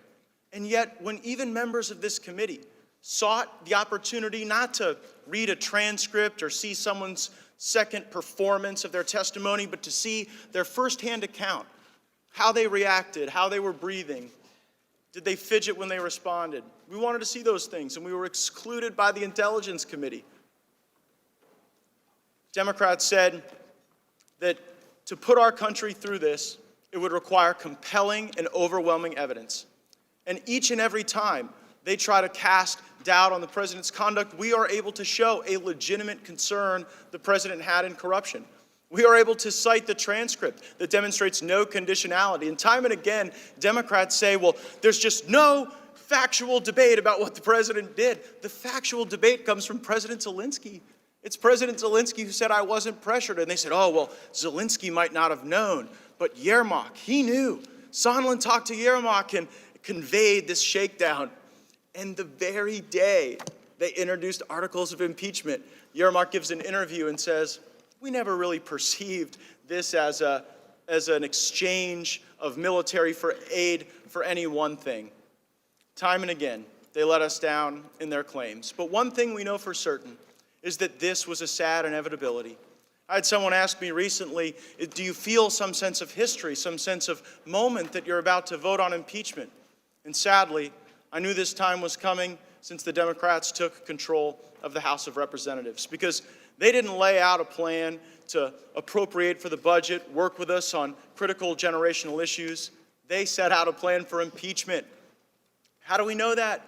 When the chairman himself campaigned for the lead Democrat role in the Judiciary Committee, he didn't say, pick me because I'm a great legislator around some particular issue set. He said, pick me because I will be the person that can best lead our caucus through a potential impeachment. They've had a bloodlust for impeachment. It has been their obsession, and it's deeply saddening to us. We take absolutely no joy in the fact that it is so consuming. But here we stand on the verge of it, and my expectation is that this new standard in this second article with just the notion of obstruction of Congress is their excuse for not being able to prove obstruction of justice. Public reporting has been out saying the chairman went to the Democratic caucus and sought support to bring an article for obstruction of justice and couldn't get their support. So now here we are with obstruction of Congress, sort of the low-energy version of the obstruction of justice claim that they wanted. They hoped they were going to be able to convict and accuse and evidence some claim on bribery. That's what their pollsters and pundits told them would be best. As they solemnly tell us, this is sad to them. They were out polling what lexicon, what word choice would help them make the case to the American public. And so they settle on bribery. You all in the media heard it. You heard them on every show talk about, oh, this is the new standard, Speaker Pelosi speaking in this new language. And then we asked the witnesses, were you a part of bribery? Did you see bribery? And the evidence wasn't there. And so instead of bribery, instead of treason, extortion, you have abuse of power, the low-energy version. I'm disappointed in my colleagues, but probably even those who don't support the president would share that disappointment in this very moment, and I yield back. Gentleman yields back. Mr. Chairman, I have a unanimous consent request. I recognize Mr. Reschenthaler for the purpose of a unanimous consent request. Thank you, Mr. Chairman. I ask unanimous consent to enter the letter I referenced, which is a letter from Chairman Engel to John Sullivan, in which Chairman Engel says that officials who insist on counsel will have their salaries Without objection. withheld. Thank you. The question now occurs on the amendment. Those in favor say aye. Those opposed, no. No. In the opinion of the chair, the noes have it, and the amendment is not agreed to. The roll call is requested. The clerk will call the roll. Mr. Nadler? No. Mr. Nadler votes no. Ms. Lofgren? No. Ms. Lofgren votes no. Ms. Jackson-Lee? No. Ms. Jackson-Lee votes no. Mr. Cohen? No. Mr. Cohen votes no. Mr. Johnson of Georgia? No. Mr. Johnson of Georgia votes no. Mr. Deutsch?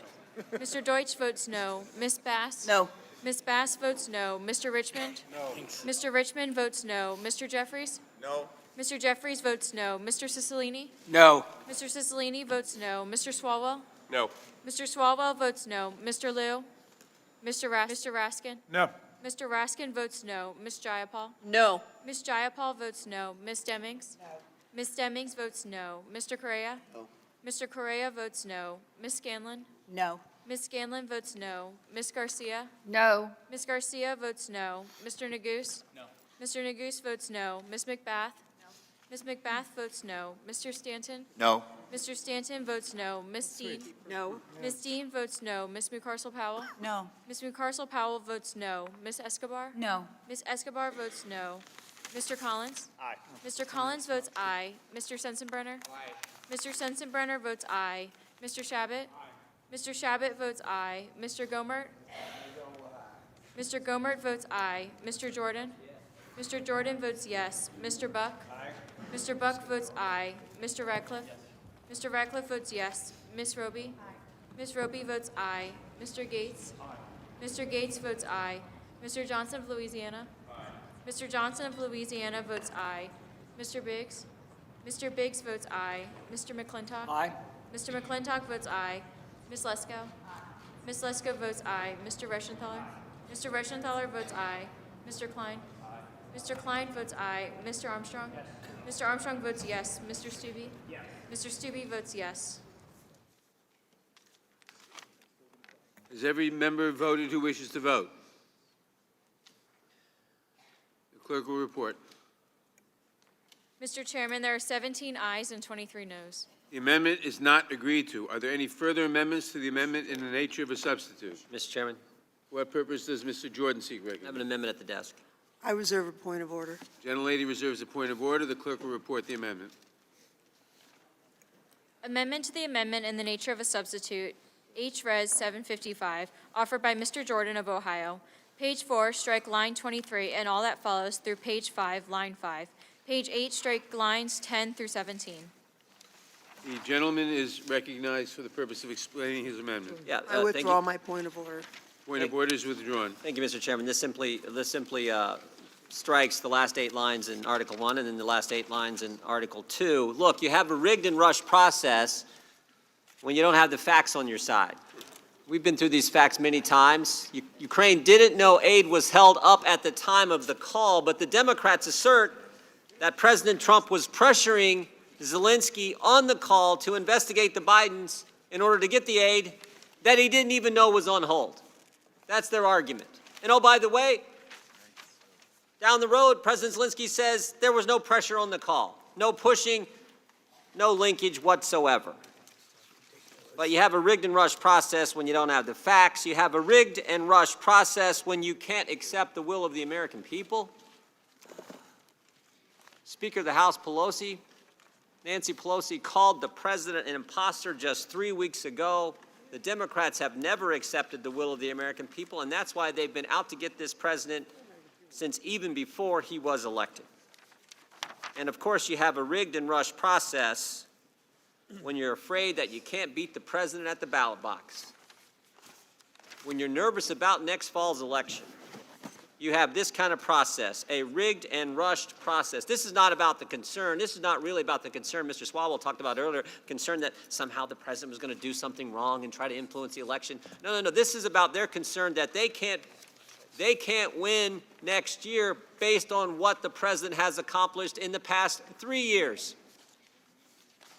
I mean, it's an amazing record. In spite of the Democrats being completely against the president, in spite of the mainstream press being against the president, frankly, in spite of a few Republicans being against the president, it's amazing what's been accomplished. Taxes have been cut, regulations reduced, the economy growing at an unbelievable rate, lowest unemployment in 50 years, 266,000 jobs added last month alone, 54,000 in the manufacturing sector.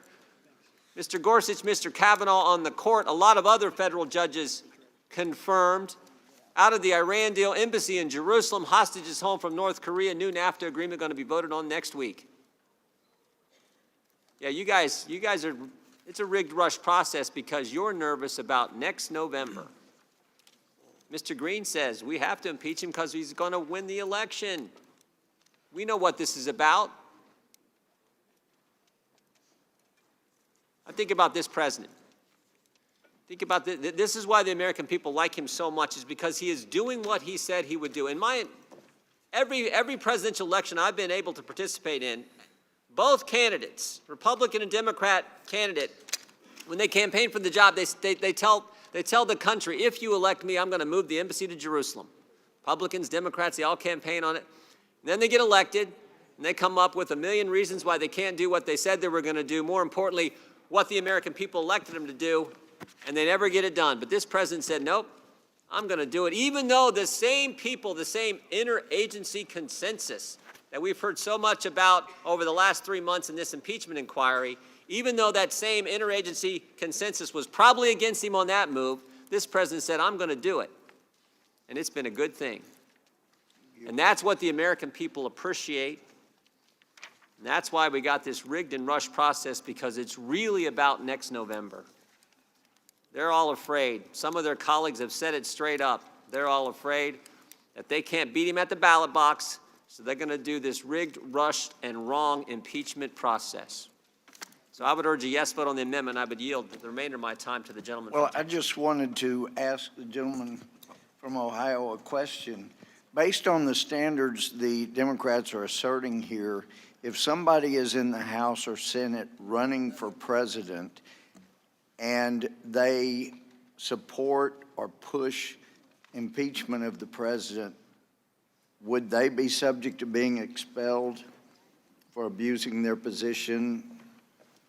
Just curious. Well, I think I'll let my colleague answer that question, but what I do know is I think my colleagues on the other side of the aisle are, as I said, nervous about their prospects next November against President Trump based on his amazing record of leadership in the last 3 years. With that, I would yield back. Thank you.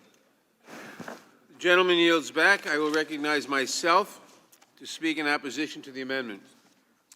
I think that the facts amply demonstrate the charges in these two articles of impeachment, namely that the president put his own interests in front of the interests of the country, that he sought to use the power of the presidency to withhold aid, military aid from an ally, and to extort that ally into making an announcement of a bogus investigation of a political opponent of his for his own personal benefit, and that he obstructed Congress by refusing all cooperation and instructing the executive branch not to cooperate with Congress and the executive in the impeachment inquiry.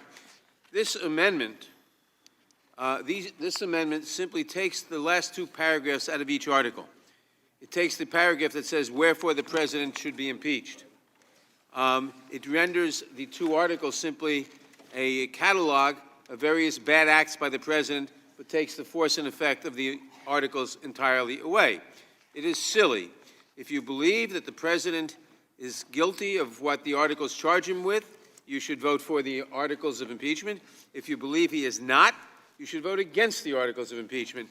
But to try to have this amendment that simply renders the articles catalogs of bad acts and takes out the effective sentences is silly. So I urge a no vote on this amendment, and I will then urge, of course, that we adopt the articles of impeachment.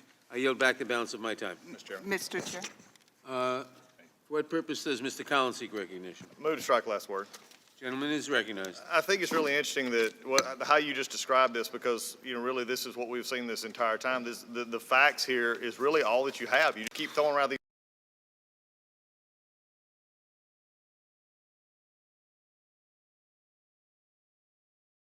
You don't like, and that this simply takes away the punishment, if you would, or what the actual end result will be. It should not surprise anyone here, though, because this is what the Democratic Party and majority have done all year. In fact, they did it one time on the floor of the House when the Speaker of the House broke the rules of the House on the floor, and instead of owning up to breaking the rules of decorum on the floor, she had everybody come back down on the majority side and vote to restore her right to speak, even though she blatantly broke the rules. So don't give me this high and mighty, oh, we're taking away the rules and just having a list of ideas here. That's what we've been doing all year. I told the audience just the other day, I told the group just the other day, that you can always judge many things by what you spend time on and what you spend money on. Spend time on, spend money on.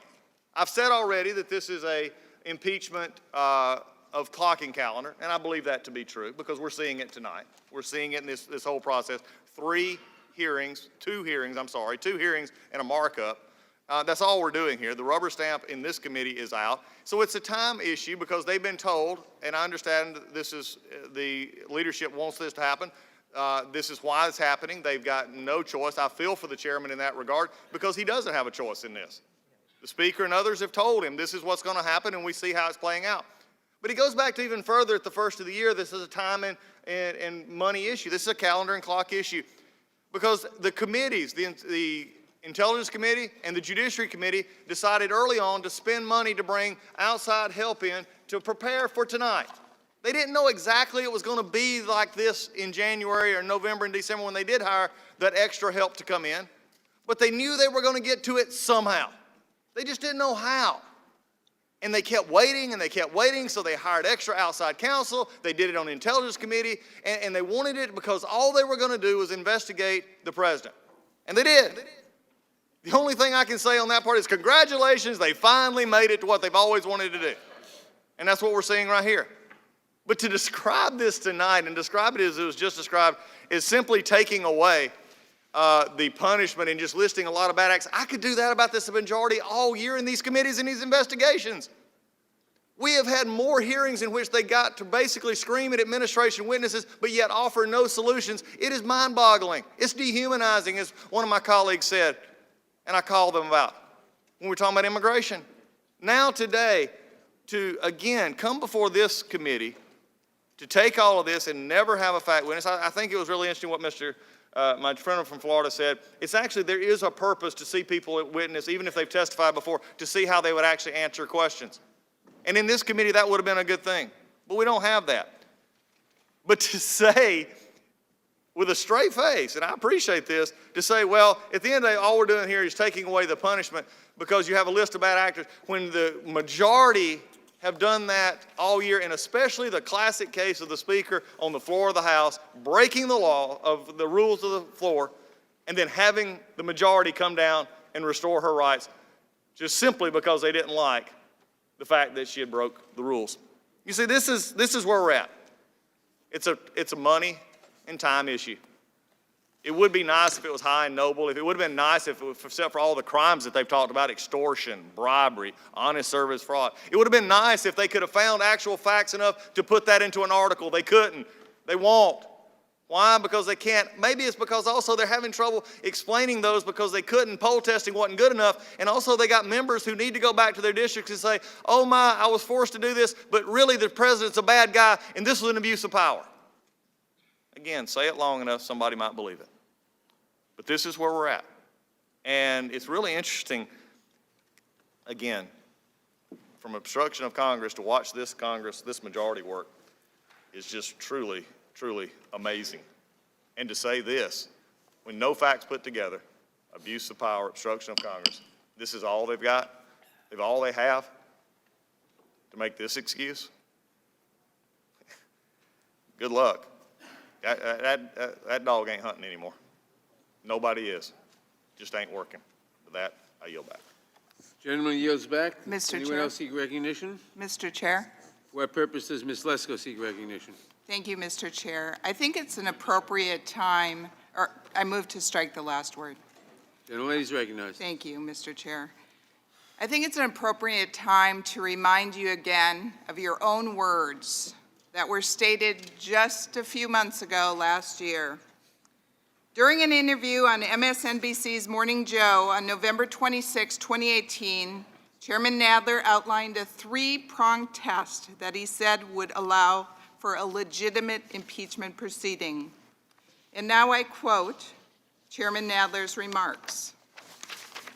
There really are three questions, I think. First, has the president committed impeachable offenses? Second, do those offenses rise to the gravity that's worth putting the country through the drama of impeachment? And number three, because you don't want to tear the country apart, you don't want half of the country to say to the other half, for the next 30 years, we won the election, you stole it from us. You have to be able to think at the beginning of the impeachment process that the evidence is so clear of offenses so grave that once you've laid out all the evidence, a good fraction of the opposition voters will reluctantly admit to themselves they had to do it. Otherwise, you have a partisan impeachment, which will tear the country apart. If you meet these three tests, then I think you do the impeachment. Now, let's see if Chairman Nadler's three-pronged test has been met. First, has the president committed an impeachable offense? No. There has been no witness, no Democrat witness, fact witness, that can prove that fact. Second, do those offenses rise to the gravity that's worth putting the country through the drama of impeachment? Absolutely not. And third, have the Democrats laid out a case so clear that even the opposition has to agree? No. You and House Democrat leadership are tearing the country apart. You said the evidence needs to be clear. It is not. You said offenses need to be grave. They are not. You said that once the evidence is laid out, that the opposition will admit they had to do it. Well, that hasn't happened. In fact, polling and the fact that not one single Republican voted on the impeachment inquiry resolution or the Schiff report, and I doubt that one single Republican will vote on these articles of impeachment tonight or on the floor of the House of Representatives, reveals that the opposite is in fact true. In fact, what you and your Democratic colleagues have done is the opposite of what you said had to be done. This is a partisan impeachment, and it is tearing the country apart. And with that, I yield back. Mr. Chairman. Gentlelady yields back. Does anyone else seek Chairman. recognition? Seek recognition. For what purpose does Mr. Johnson seek recognition? Strike last word. Gentleman is recognized. I thank you, Mr. Chairman. I am just rising to speak in support of this amendment for Mr. Jordan, and I think it's really appropriate. I don't think we're asking for anything extraordinary here because I'm reading this resolution as it's drafted, and the language just jumps off the page. I mean, this is really personal. The lines that he is seeking to strike with this amendment should be struck. I mean, the vitriol, the hatred just drips from the pleading here. I mean, it sounds like it came right out of the Peter Strzok, Lisa Page exchanges, the vitriol, the hatred for Donald Trump. Listen to what it says right here. This is right here on the page, the lines that we want to strike. It says, in part, President Trump warrants impeachment and trial, removal from office, and disqualification to hold and enjoy any office of honor or trust or profit under the United States. I mean, look, they don't just want to remove him from the Oval Office, okay? They want to crush him. They want to destroy Donald Trump. They want to banish him from the marketplace. I mean, it's just so over the top. It's so over the top. Professor Turley is, again, the only witness, remind everybody, this is the only witness that we've been allowed in the Judiciary Committee, the committee that has appropriate jurisdiction over this issue. We got one witness in the process. And he was not a Donald Trump supporter. He came in famously and said, I didn't vote for him, don't support him. But I came to give objective analysis because my allegiance is to the Constitution. That's what Professor Turley said. You know what he got for that objective analysis that he delivered to this committee? So well, so articulately. He got death threats. He had to publish an op-ed a few days later explaining that there was this outcry, call for him to be removed from his teaching position at his university, his law school. Death threats, because he gave an objective view of the Constitution, the vitriol, the DEFCON level, the political DEFCON scale is at 1 right now. And it's so crazy, and it's because of language like this in the resolution that is pushing this. I'm going to tell you what Professor Turley said, a couple of excerpts in his summary of all this. He said, quote, as I have stressed, this is in his written report that he submitted to us, as I have stressed, it is possible to establish a case for impeachment based on non-criminal allegation of abuse of power. Right. But although criminality is not required in such a case, clarity is necessary. That comes from a complete and comprehensive record that eliminates exculpatory motivations or explanations. The problem is that this is an exceptionally narrow impeachment resting on the thinnest possible evidentiary record. Even under the most flexible English impeachment model, there remained an expectation that impeachments couldn't be based on presumption or speculation on key elements. If the underlying allegation could be non-criminal, the early English impeachments followed a format similar to a criminal trial, including calling of witnesses and all the rest.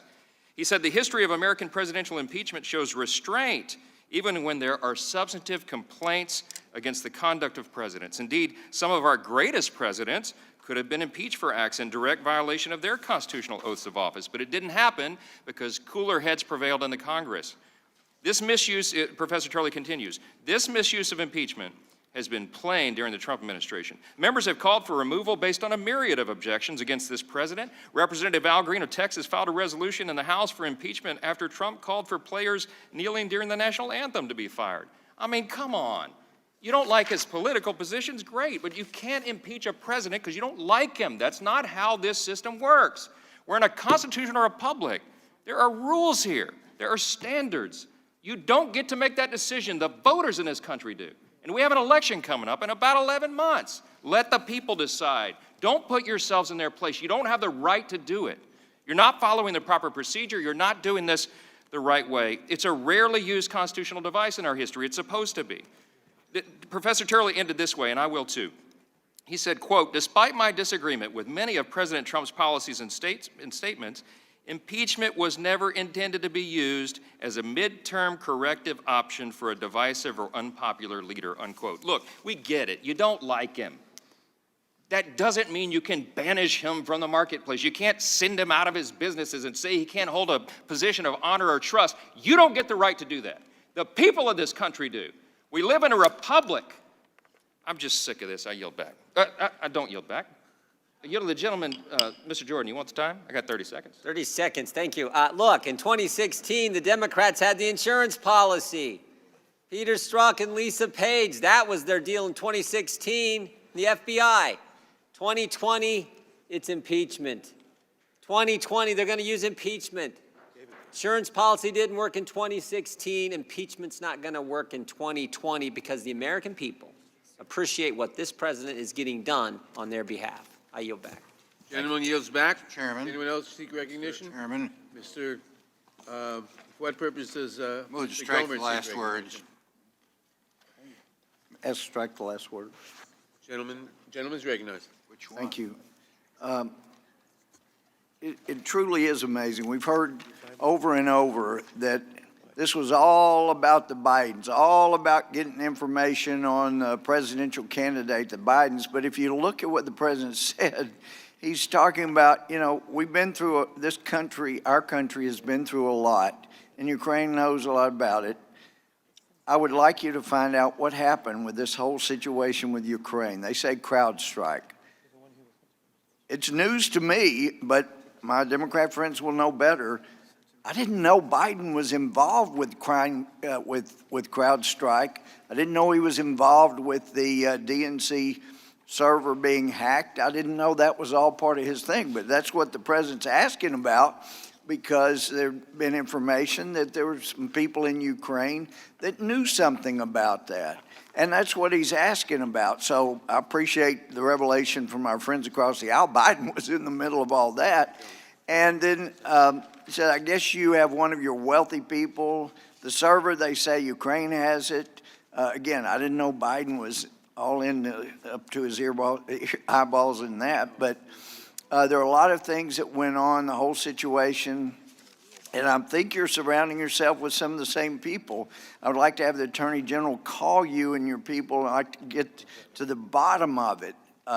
So that was the whole thing about the 2015, 2016 election. But according to our friends, Biden was in the middle of all of this mess. So anyway, it's interesting.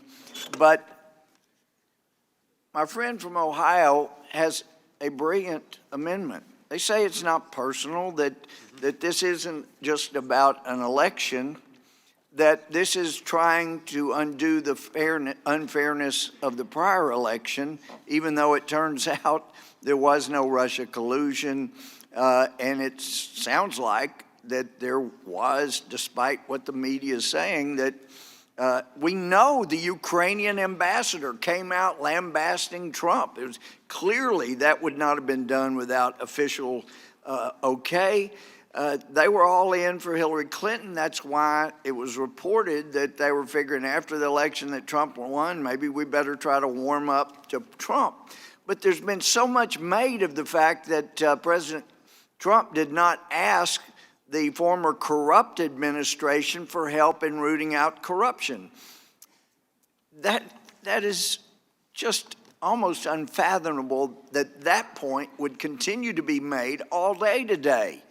In 2019, you had the election of a man in Ukraine, Zelensky, that said he was going to fight corruption. And President Trump heard from our own people, we think he's sincere. We really think he's going to try to fight corruption. So, of course, this is the first time that he talks to a Ukrainian leader because he knew he couldn't trust the other ones. They were supporting Hillary Clinton. They were corrupt. Why would he talk to them about helping root out the corruption? So to say this was all about Biden, for heaven's sake, that's ridiculous. But my friend from Ohio's amendment puts our friends to the test. Is it really about trying to correct what you say was an unfair election, which we know now from the Horowitz report, it was unfair, but it was from the Democrat side, from the Trump hater side.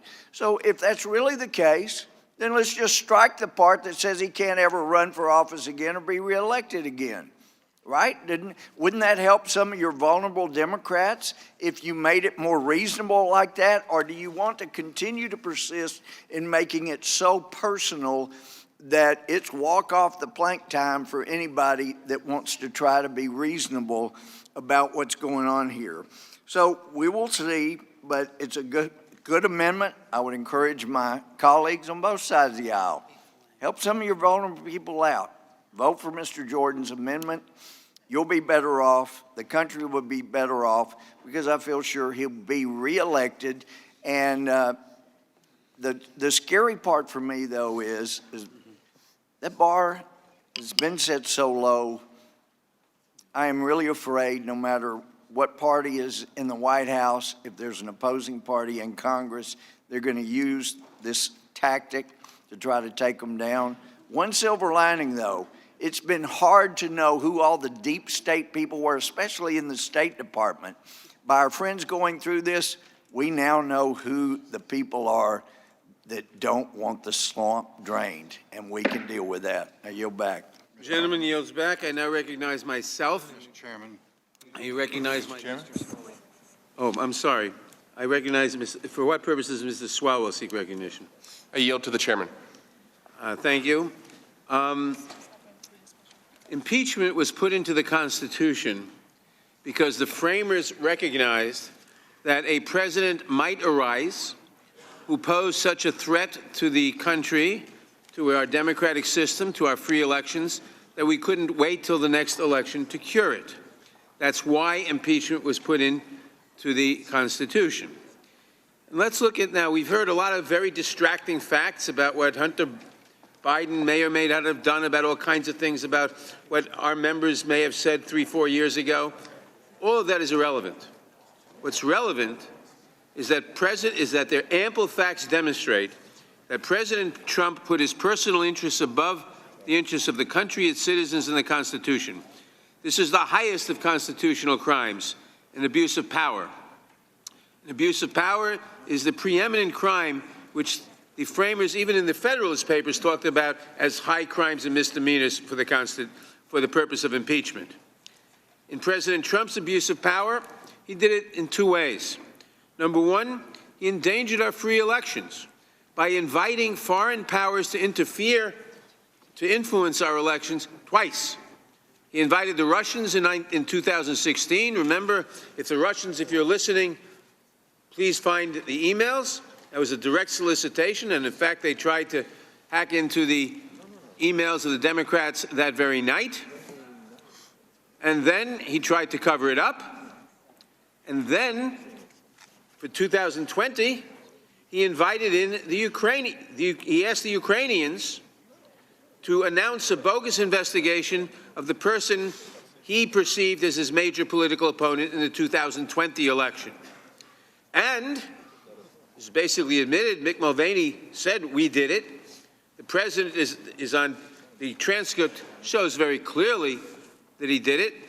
The circumstances of the withheld aid shows very clearly it was a quid pro quo. Yes, we know that eventually the aid was released, that the president said there was no quid pro quo. Both of those things happened after he was caught, and it was public. Obviously, the bank robber caught in the act afterwards says, I didn't mean to rob the bank, but he was, in fact, caught in the act. He tried to cover it up again. He obstructed Congress by directing the entire administration, everybody in the executive branch, do not answer any questions, do not testify, do not give any documents.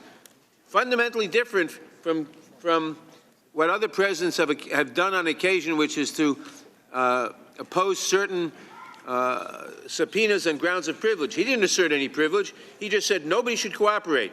I will decide whether it's a valid impeachment inquiry. I will take the function of Congress to myself because I don't recognize Congress as right. That is a threat to the separation of powers and a threat to our liberty. It's noteworthy that members of the minority speak about every other subject, but hardly bother to dispute the facts of the case, which are clear. That's why we've heard so much of today with distracting and irrelevant issues. I would say other things. It is clear that it is an abuse of power for the president, or any member of Congress for that matter, to condition official actions on their own personal gain. And I was startled. I was startled to hear Mr. Ratcliffe say, I was impressed by his honesty, but I was startled to hear him say that it is okay for a president to invite foreign interference in our elections. It is okay for a president to cheat and try to rig the election. The urgency of this impeachment, the reason why we cannot wait for the next election, is that the president has tried to rig these two last election and this one too, and he's repeating it. He goes out on the White House lawn and he says, China, why don't you come in and try to rig the election? He had Mr. Giuliani in the Ukraine this past week trying to enlist assistance to rig the election. So the president must be impeached to safeguard the security of our elections and to safeguard the separation of powers, both of which are essential to safeguard our liberties. I thank the gentleman for yielding. I yield my time back to him. Mr. Chairman, since I've been referenced, may I respond? It's Mr. I do not yield my Swalwell's time. It's Mr. Swalwell's time. I do not yield, and I yield back. The gentleman yields back. You don't want to correct the false statement? The gentleman yields back. Who else seeks recognition? Mr. Chairman. Sensenbrenner. For what purpose does Mr. Mr. Chairman, I move seek to strike the last word. The gentleman is recognized. I yield the gentleman from Texas. I appreciate my colleague yielding to correct the record where the chairman of the House Judiciary Committee just made a false statement. Said that I said that it was okay to solicit foreign interference in an election. I never used the word interference. Okay. I said as an example for that, the Obama administration. It was just a few hours ago, you may not remember. I can't believe we're sitting here at the end of this, an impeachment inquiry in the House of Representatives, and I look at how all of this started.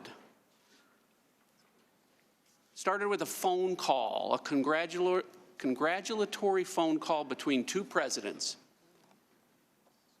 And the very next day, someone contacted someone, and a week later, someone walked into the office of Chairman Schiff. And that person walked out a week later, a whistleblower, went to the Inspector General and filed a complaint where they falsely claimed that President Trump had made a demand of President Zelensky. They made a false statement in writing, and then they made a false statement verbally in the course of what should have been an investigation. We sit here today about to vote on impeaching a president where neither the House Judiciary Committee, the House Intelligence Committee, or any House committee where the Democrats are in charge has asked a single question of a single witness about how this started. Because you go back to that phone call, and the two people that were on it, the only two people that know not just what they said, but what they meant when they said it. And they both said it was a great call. So first, let me say I'm sorry. Let me say I'm sorry to the president of Ukraine. I'm sorry that as a result of all of this, you've been labeled a pathological liar by my Democratic colleagues. And I'm sorry that they pretend to care about the Ukraine, but they've just made it incredibly hard and more difficult for your country ever to get military assistance.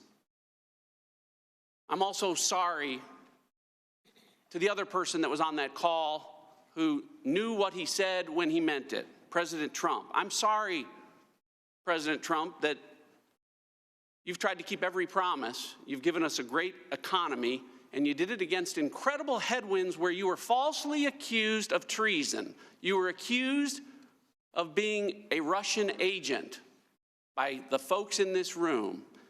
And when that failed, we sit here today because now they're framing you because you said, I'd like you to do us a favor, though, because our country has been through a lot. My last apology is to the American people. I'm sorry. I'm sorry that you've had to view this spectacle. I'm sorry to the 63 million of you that are so deplorable that as a result of this, you're being told your votes don't count. I yield back. I yield back as well. The gentleman yields back. Does anyone else seek recognition on this amendment? Mr. Chairman, I seek recognition. For what purpose does Mr. Reschenthal seek recognition? To strike the last word, Mr. Chairman. Gentleman is recognized. Thank you, Mr. Chairman. We've been here a while, and I do want it to be noted that I do have several other amendments for tonight. But speaking on this amendment, I'm speaking in support of my colleague Jim Jordan's amendment. But I think that we are getting way too caught up in the weeds in particular. So we got to just zoom out and think about why we're here. We're here because the Democrats, again, are terrified that the president is going to win re-election. Let's just go through a list of his accomplishments. Donald Trump signed the largest scale criminal justice reform legislation in decades, And I should add, if it weren't for this waste of time with impeachment, we could be working on more bipartisan criminal justice reform. Particularly, I have a criminal justice bill called Clean Slate that would expunge non-violent felony offenses for hundreds of thousands of individuals. Lisa Blunt Rochester is working with me on that. She's a Democrat, as you know. But anyhow, I digress again. Donald Trump is also ensuring our warfighters can be warfighters. I was a defense attorney in the Navy. I actually defended a Navy SEAL who's falsely accused of covering up abuse on a well-known terrorist. And I can tell you that when our warfighters are dragged into the court-martial process, they have to constantly then second-guess themselves on the battlefield. And finally, we have a president that is recognizing that warfighters should be warfighters and they should be focused on capturing and killing targets, not worrying about wrongful prosecutions back at home. Additionally, the president has placed 2 conservative justices on the Supreme Court who will uphold the Constitution. Additionally, under this administration, we are seeing a natural gas renaissance. Just come to Western Pennsylvania and just see how the economy is roaring, because we're finally taking advantage of the natural resources we have. And we can use this natural gas for energy, we can use it for manufacturing, we can use it for petrochemicals. It is fantastic that we're finally taking advantage of the natural resources we have. Additionally, this president has done a lot for manufacturing, particularly the steel industry, which is coming back. And again, just come to Western Pennsylvania, where steel manufacturing is coming back. Donald Trump is also investing and focused in our border security and building a wall. Under this president's leadership, we are enhancing our national security and going after terrorists and others who wish to do us harm. But again, we're here because the Democrats don't want to talk about the red-hot Trump economy. They don't want to talk about the lowest unemployment rates in 50 years.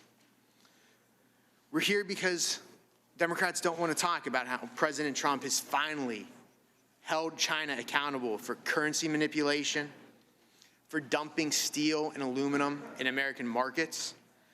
Someone is finally holding China accountable for IP theft and forced IP transfers. That's President Trump who's doing that. President Trump has also renegotiated trade deals to benefit American workers and farmers. We should have passed USMCA months ago, but again, we haven't done it because we're dealing with impeachment. The president has also worked on free trade agreements with Japan. He's worked on free trade agreements across South America. President Trump has also reduced regulations. You know, there's only one way to increase revenue, and that's to increase GDP. There's only two ways to increase GDP. You either cut taxes or you reduce regulations. You can do both, but this president supports both. That's why you have such a strong economy. But again, the Democrats don't want to talk about this, so instead we're talking about impeachment because it distracts from their real agenda, which includes such ludicrous ideas as banning airplanes, giving illegal immigrants taxpayer-funded health care, abolishing or defunding ICE, banning fracking, banning fossil fuels. Good luck making a cell phone without petrochemicals. They also don't want to talk about taking private health care away from American citizens. So again, that's really why we're here. This whole process is a distraction. It's an attempt to hide a radical far-left agenda. And it's also an attempt to hide the facts. Again, the facts indicate that there was no quid pro and there was no obstruction of Congress. With that, I yield. Gentleman yields back. For what purposes, Mr. Cicilline seek recognition? I move to strike the last word. Gentleman is recognized. It seems important to remind my Republican colleagues why we are here. While, of course, we have policy disagreements with the president, this is not about a policy disagreement. This is about an obligation we have to protect and defend the Constitution of the United States. We all began our term of office by raising our right hand and promising to protect and defend the Constitution.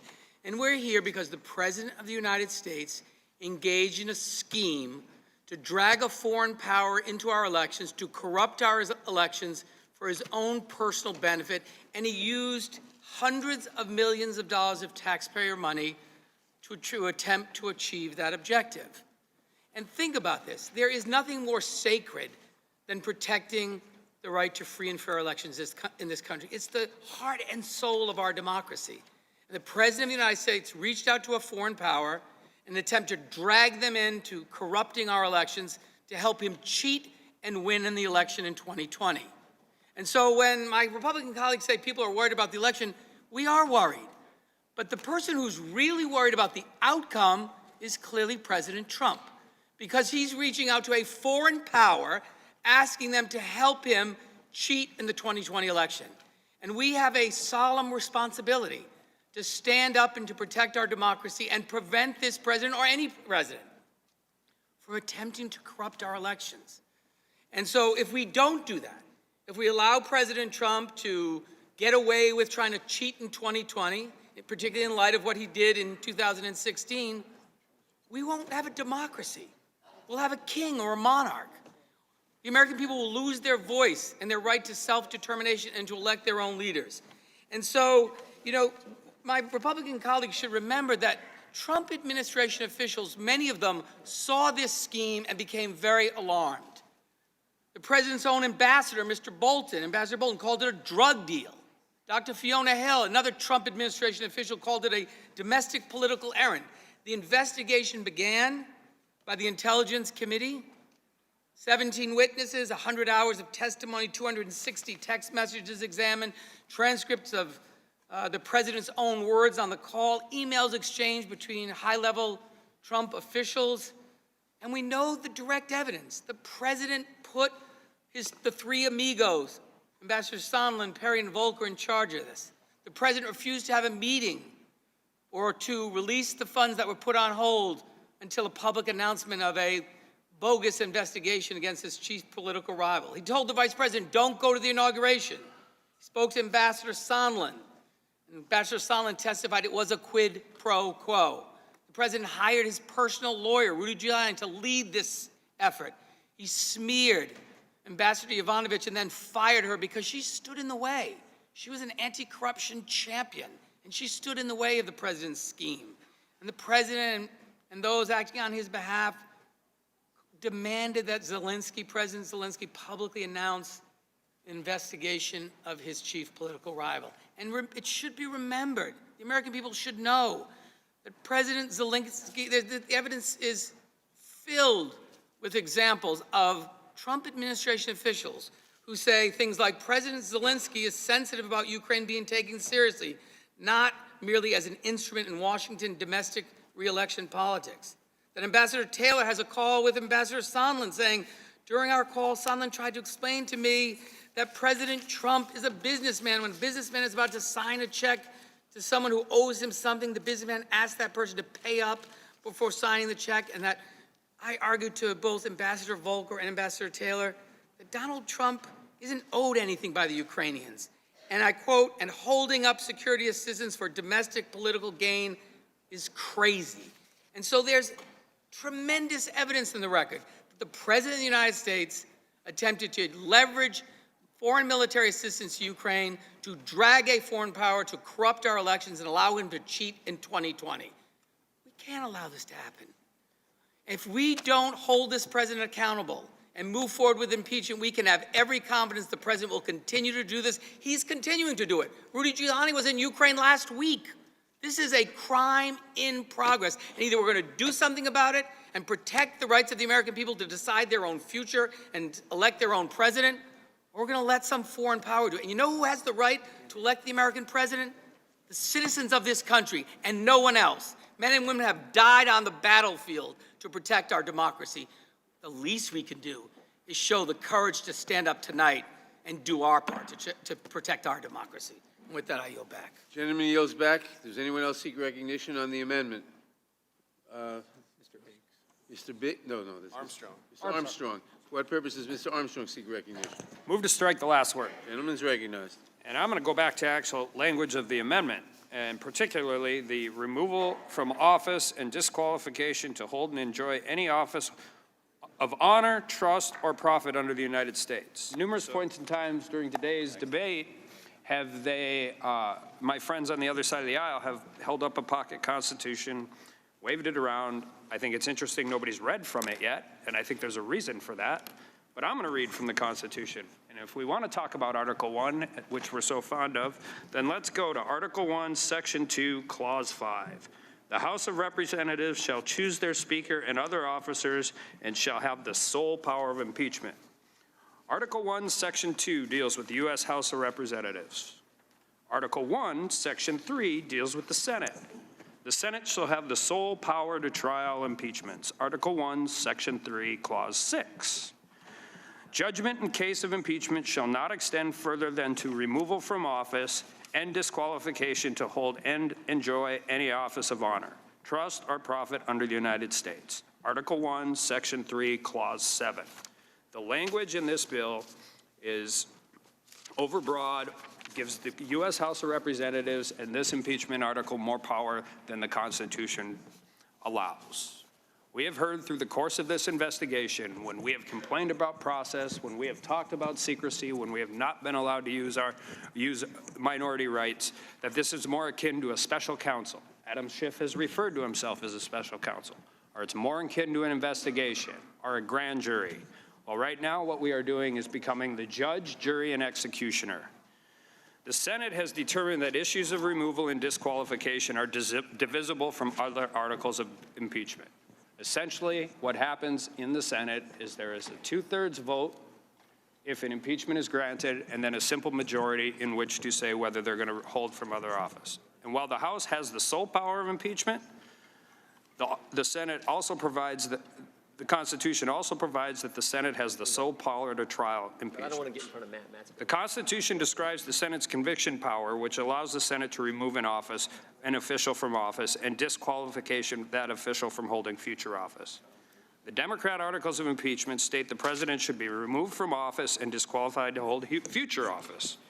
The House has no constitutional authority to include this language that suggests the president should be removed from office. At best, it's unnecessary, and at worst, it is an overbroad description of what the actual power of this body is. To include the language that the president should be disqualified from office is prejudicial to the constitutionally prescribed process that the Senate will take up. And I agree with my friend from Ohio and others on my side. It really shows the true motives of the Senate. It's circular how this has all gone. It started in 2016. Now we're back to 2020. In the middle, we had, again, collusion, conspiracy, obstruction, quid pro quo, bribery, extortion, all of these other crimes. We have come to the nebulous part of this. There have been a lot of smart lawyers on my friend's side, on the other side of this case. So I can't imagine this is an omission. And what we are truly doing is taking power away from the United States Senate, which is at their sole discretion. You have the right to proceed with this. We know this. And we've seen how this has gone. It's been fast-tracked and railroaded since day one. And you can equate yourself to a grand jury, a special counsel, an investigation, but you have no right as the U.S. House of Representatives to be judge, jury, and executioner. So while you may say taking this language out is ridiculous, I think it's actually constitutional. And with that, I yield back. Mr. Gentleman yields back. Does anyone else seek recognition on this amendment? For what purpose does Mr. Gates seek recognition? Move to strike last word. Gentleman is recognized. Thank you, Mr. Chairman. There's been much said about motive this evening from my Democratic colleagues. They seek to opine as to the president's motives rather than looking at his own words reflecting in the transcript.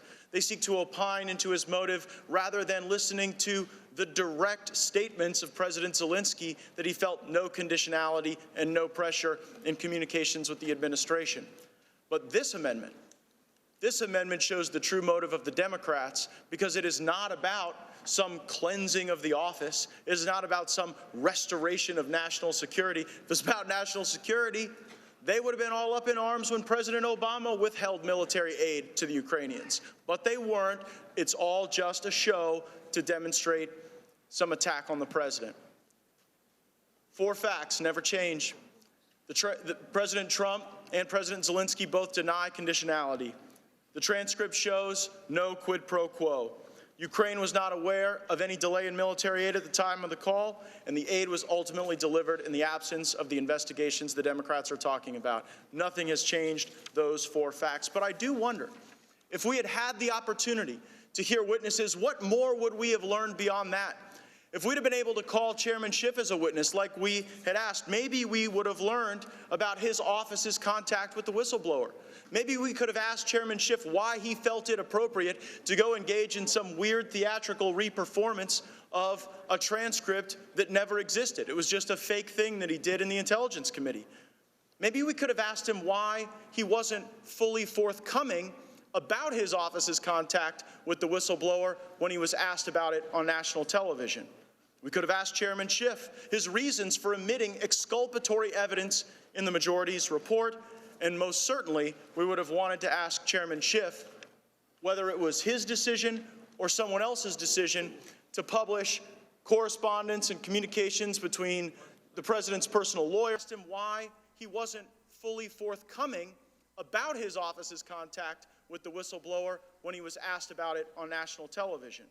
We could have asked Chairman Schiff his reasons for omitting exculpatory evidence in the majority's report, and most certainly we would have wanted to ask Chairman Schiff whether it was his decision or someone else's decision to publish correspondence and communications between the president's personal lawyer and others, journalists, and even a member of Congress.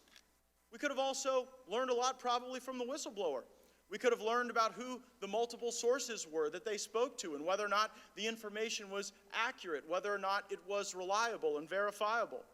We could have asked the whistleblower why the outreach to Chairman Schiff's staff in this particular way, whether or not it was truly a sincere concern or the result of some political bias. We could have asked the whistleblower about potential contacts with presidential campaigns. We could have asked Nellie Orr a lot of questions too. She was on our witness list. We probably would have wanted to know from Nellie Orr, how is it that one of the top people at the Department of Justice can have a spouse that goes and moonlights for people trying to dig up dirt on a presidential campaign and then see that very dirt shuttled into the Department of Justice, injected into the bloodstream of our intelligence community, and then used as an illegitimate basis to go and spy on American citizens. We probably would have asked Nellie Orr which Ukrainian legislators she was talking to dig up dirt on the president. What was on the thumb drive that she gave to her husband? We would have had a lot of questions for Alexandra Chalupa. Alexandra Chalupa was the intermediary between the DNC and elements of the Ukrainian government that were working against President Trump. We could have asked Alexandra Chalupa whose idea at the DNC was it to have a specific operative assigned to the Ukraine to impair our elections. Whose idea was that? Who funded it? Was it some specific donor? Was it some elected official that was out there trying to bring Ukraine into our elections? We could have asked Alexandra Chalupa, who at the Ukrainian embassy were you talking to? What elements of the Ukrainian government were engaged in trying to see President Trump defeated? I mean, we already saw Ukraine engaging in our elections in plain view when you have the ambassador from Ukraine writing op-eds criticizing the president, animating the president's legitimate concern that, hey, maybe we ought to ask a few questions of these folks. Maybe we ought to verify that Zelensky is the real deal that he in fact turned out to be. I don't know that we've learned a great deal at these hearings other than the fact that the Democrats have been hell-bent on impeachment since they first took the majority, that they've been unfair in their process, that they've been unable to evidence accusations against the president with anything other than hearsay and conjecture, but I would have liked to have known a lot more. And that's why the rules of the House allow it. That's why no matter who's in charge, the minority gets to call witnesses and bring forward evidence. Because you know what? It's clear to the American people watching that the president did not do something to justify this impeachment, but I think we could have done a lot more to fulfill the president's promise to drain the swamp if we would have actually followed the rules. Gentleman yields back.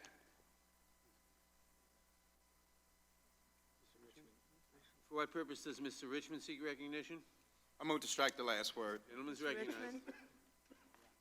Mr. Chairman, I'd start by yielding time to my colleague from California, Ms. Lofgren. Thank you. You know, there's a doctrine where you don't, if you can't argue the facts, you can't argue the law, argue a lot. You know, in the Constitution, it has the very language that's in the article, and I'd just like to read this. Wherefore, William Jefferson Clinton, by such conduct, warrants impeachment and trial and removal from office and disqualification to hold and enjoy any office of honor, trust, or profit under the United States. The exact same language that is being complained about this evening with Mr. Trump was put into the articles by the Republicans relative to Mr. Clinton, and I reeled back with thanks. Thank you to my colleague from California. And I would just remind, because it was brought up by my colleague from Louisiana, that this was some extraordinary language designed to go after Donald Trump. This committee, the Judiciary Committee in the House, when it impeached Judge Thomas Porteous from Louisiana, which my colleague is very aware of, and it went over to the Senate and was voted on unanimously 96-0, had the same exact language in it. There is nothing extraordinary about the language in this. What is extraordinary is the gymnastics and hurdles that my colleagues on the other side are going through to make sure that they just throw a whole bunch of stuff at the wall, hope that they confuse the American people, hope that something sticks. My friend on the other side just mentioned that this president wanted to make sure that this new Ukrainian administration was not corrupt like the last one. Well, he gave the last corrupt administration $550 million. Again, what a judge will tell you when you're on a jury is you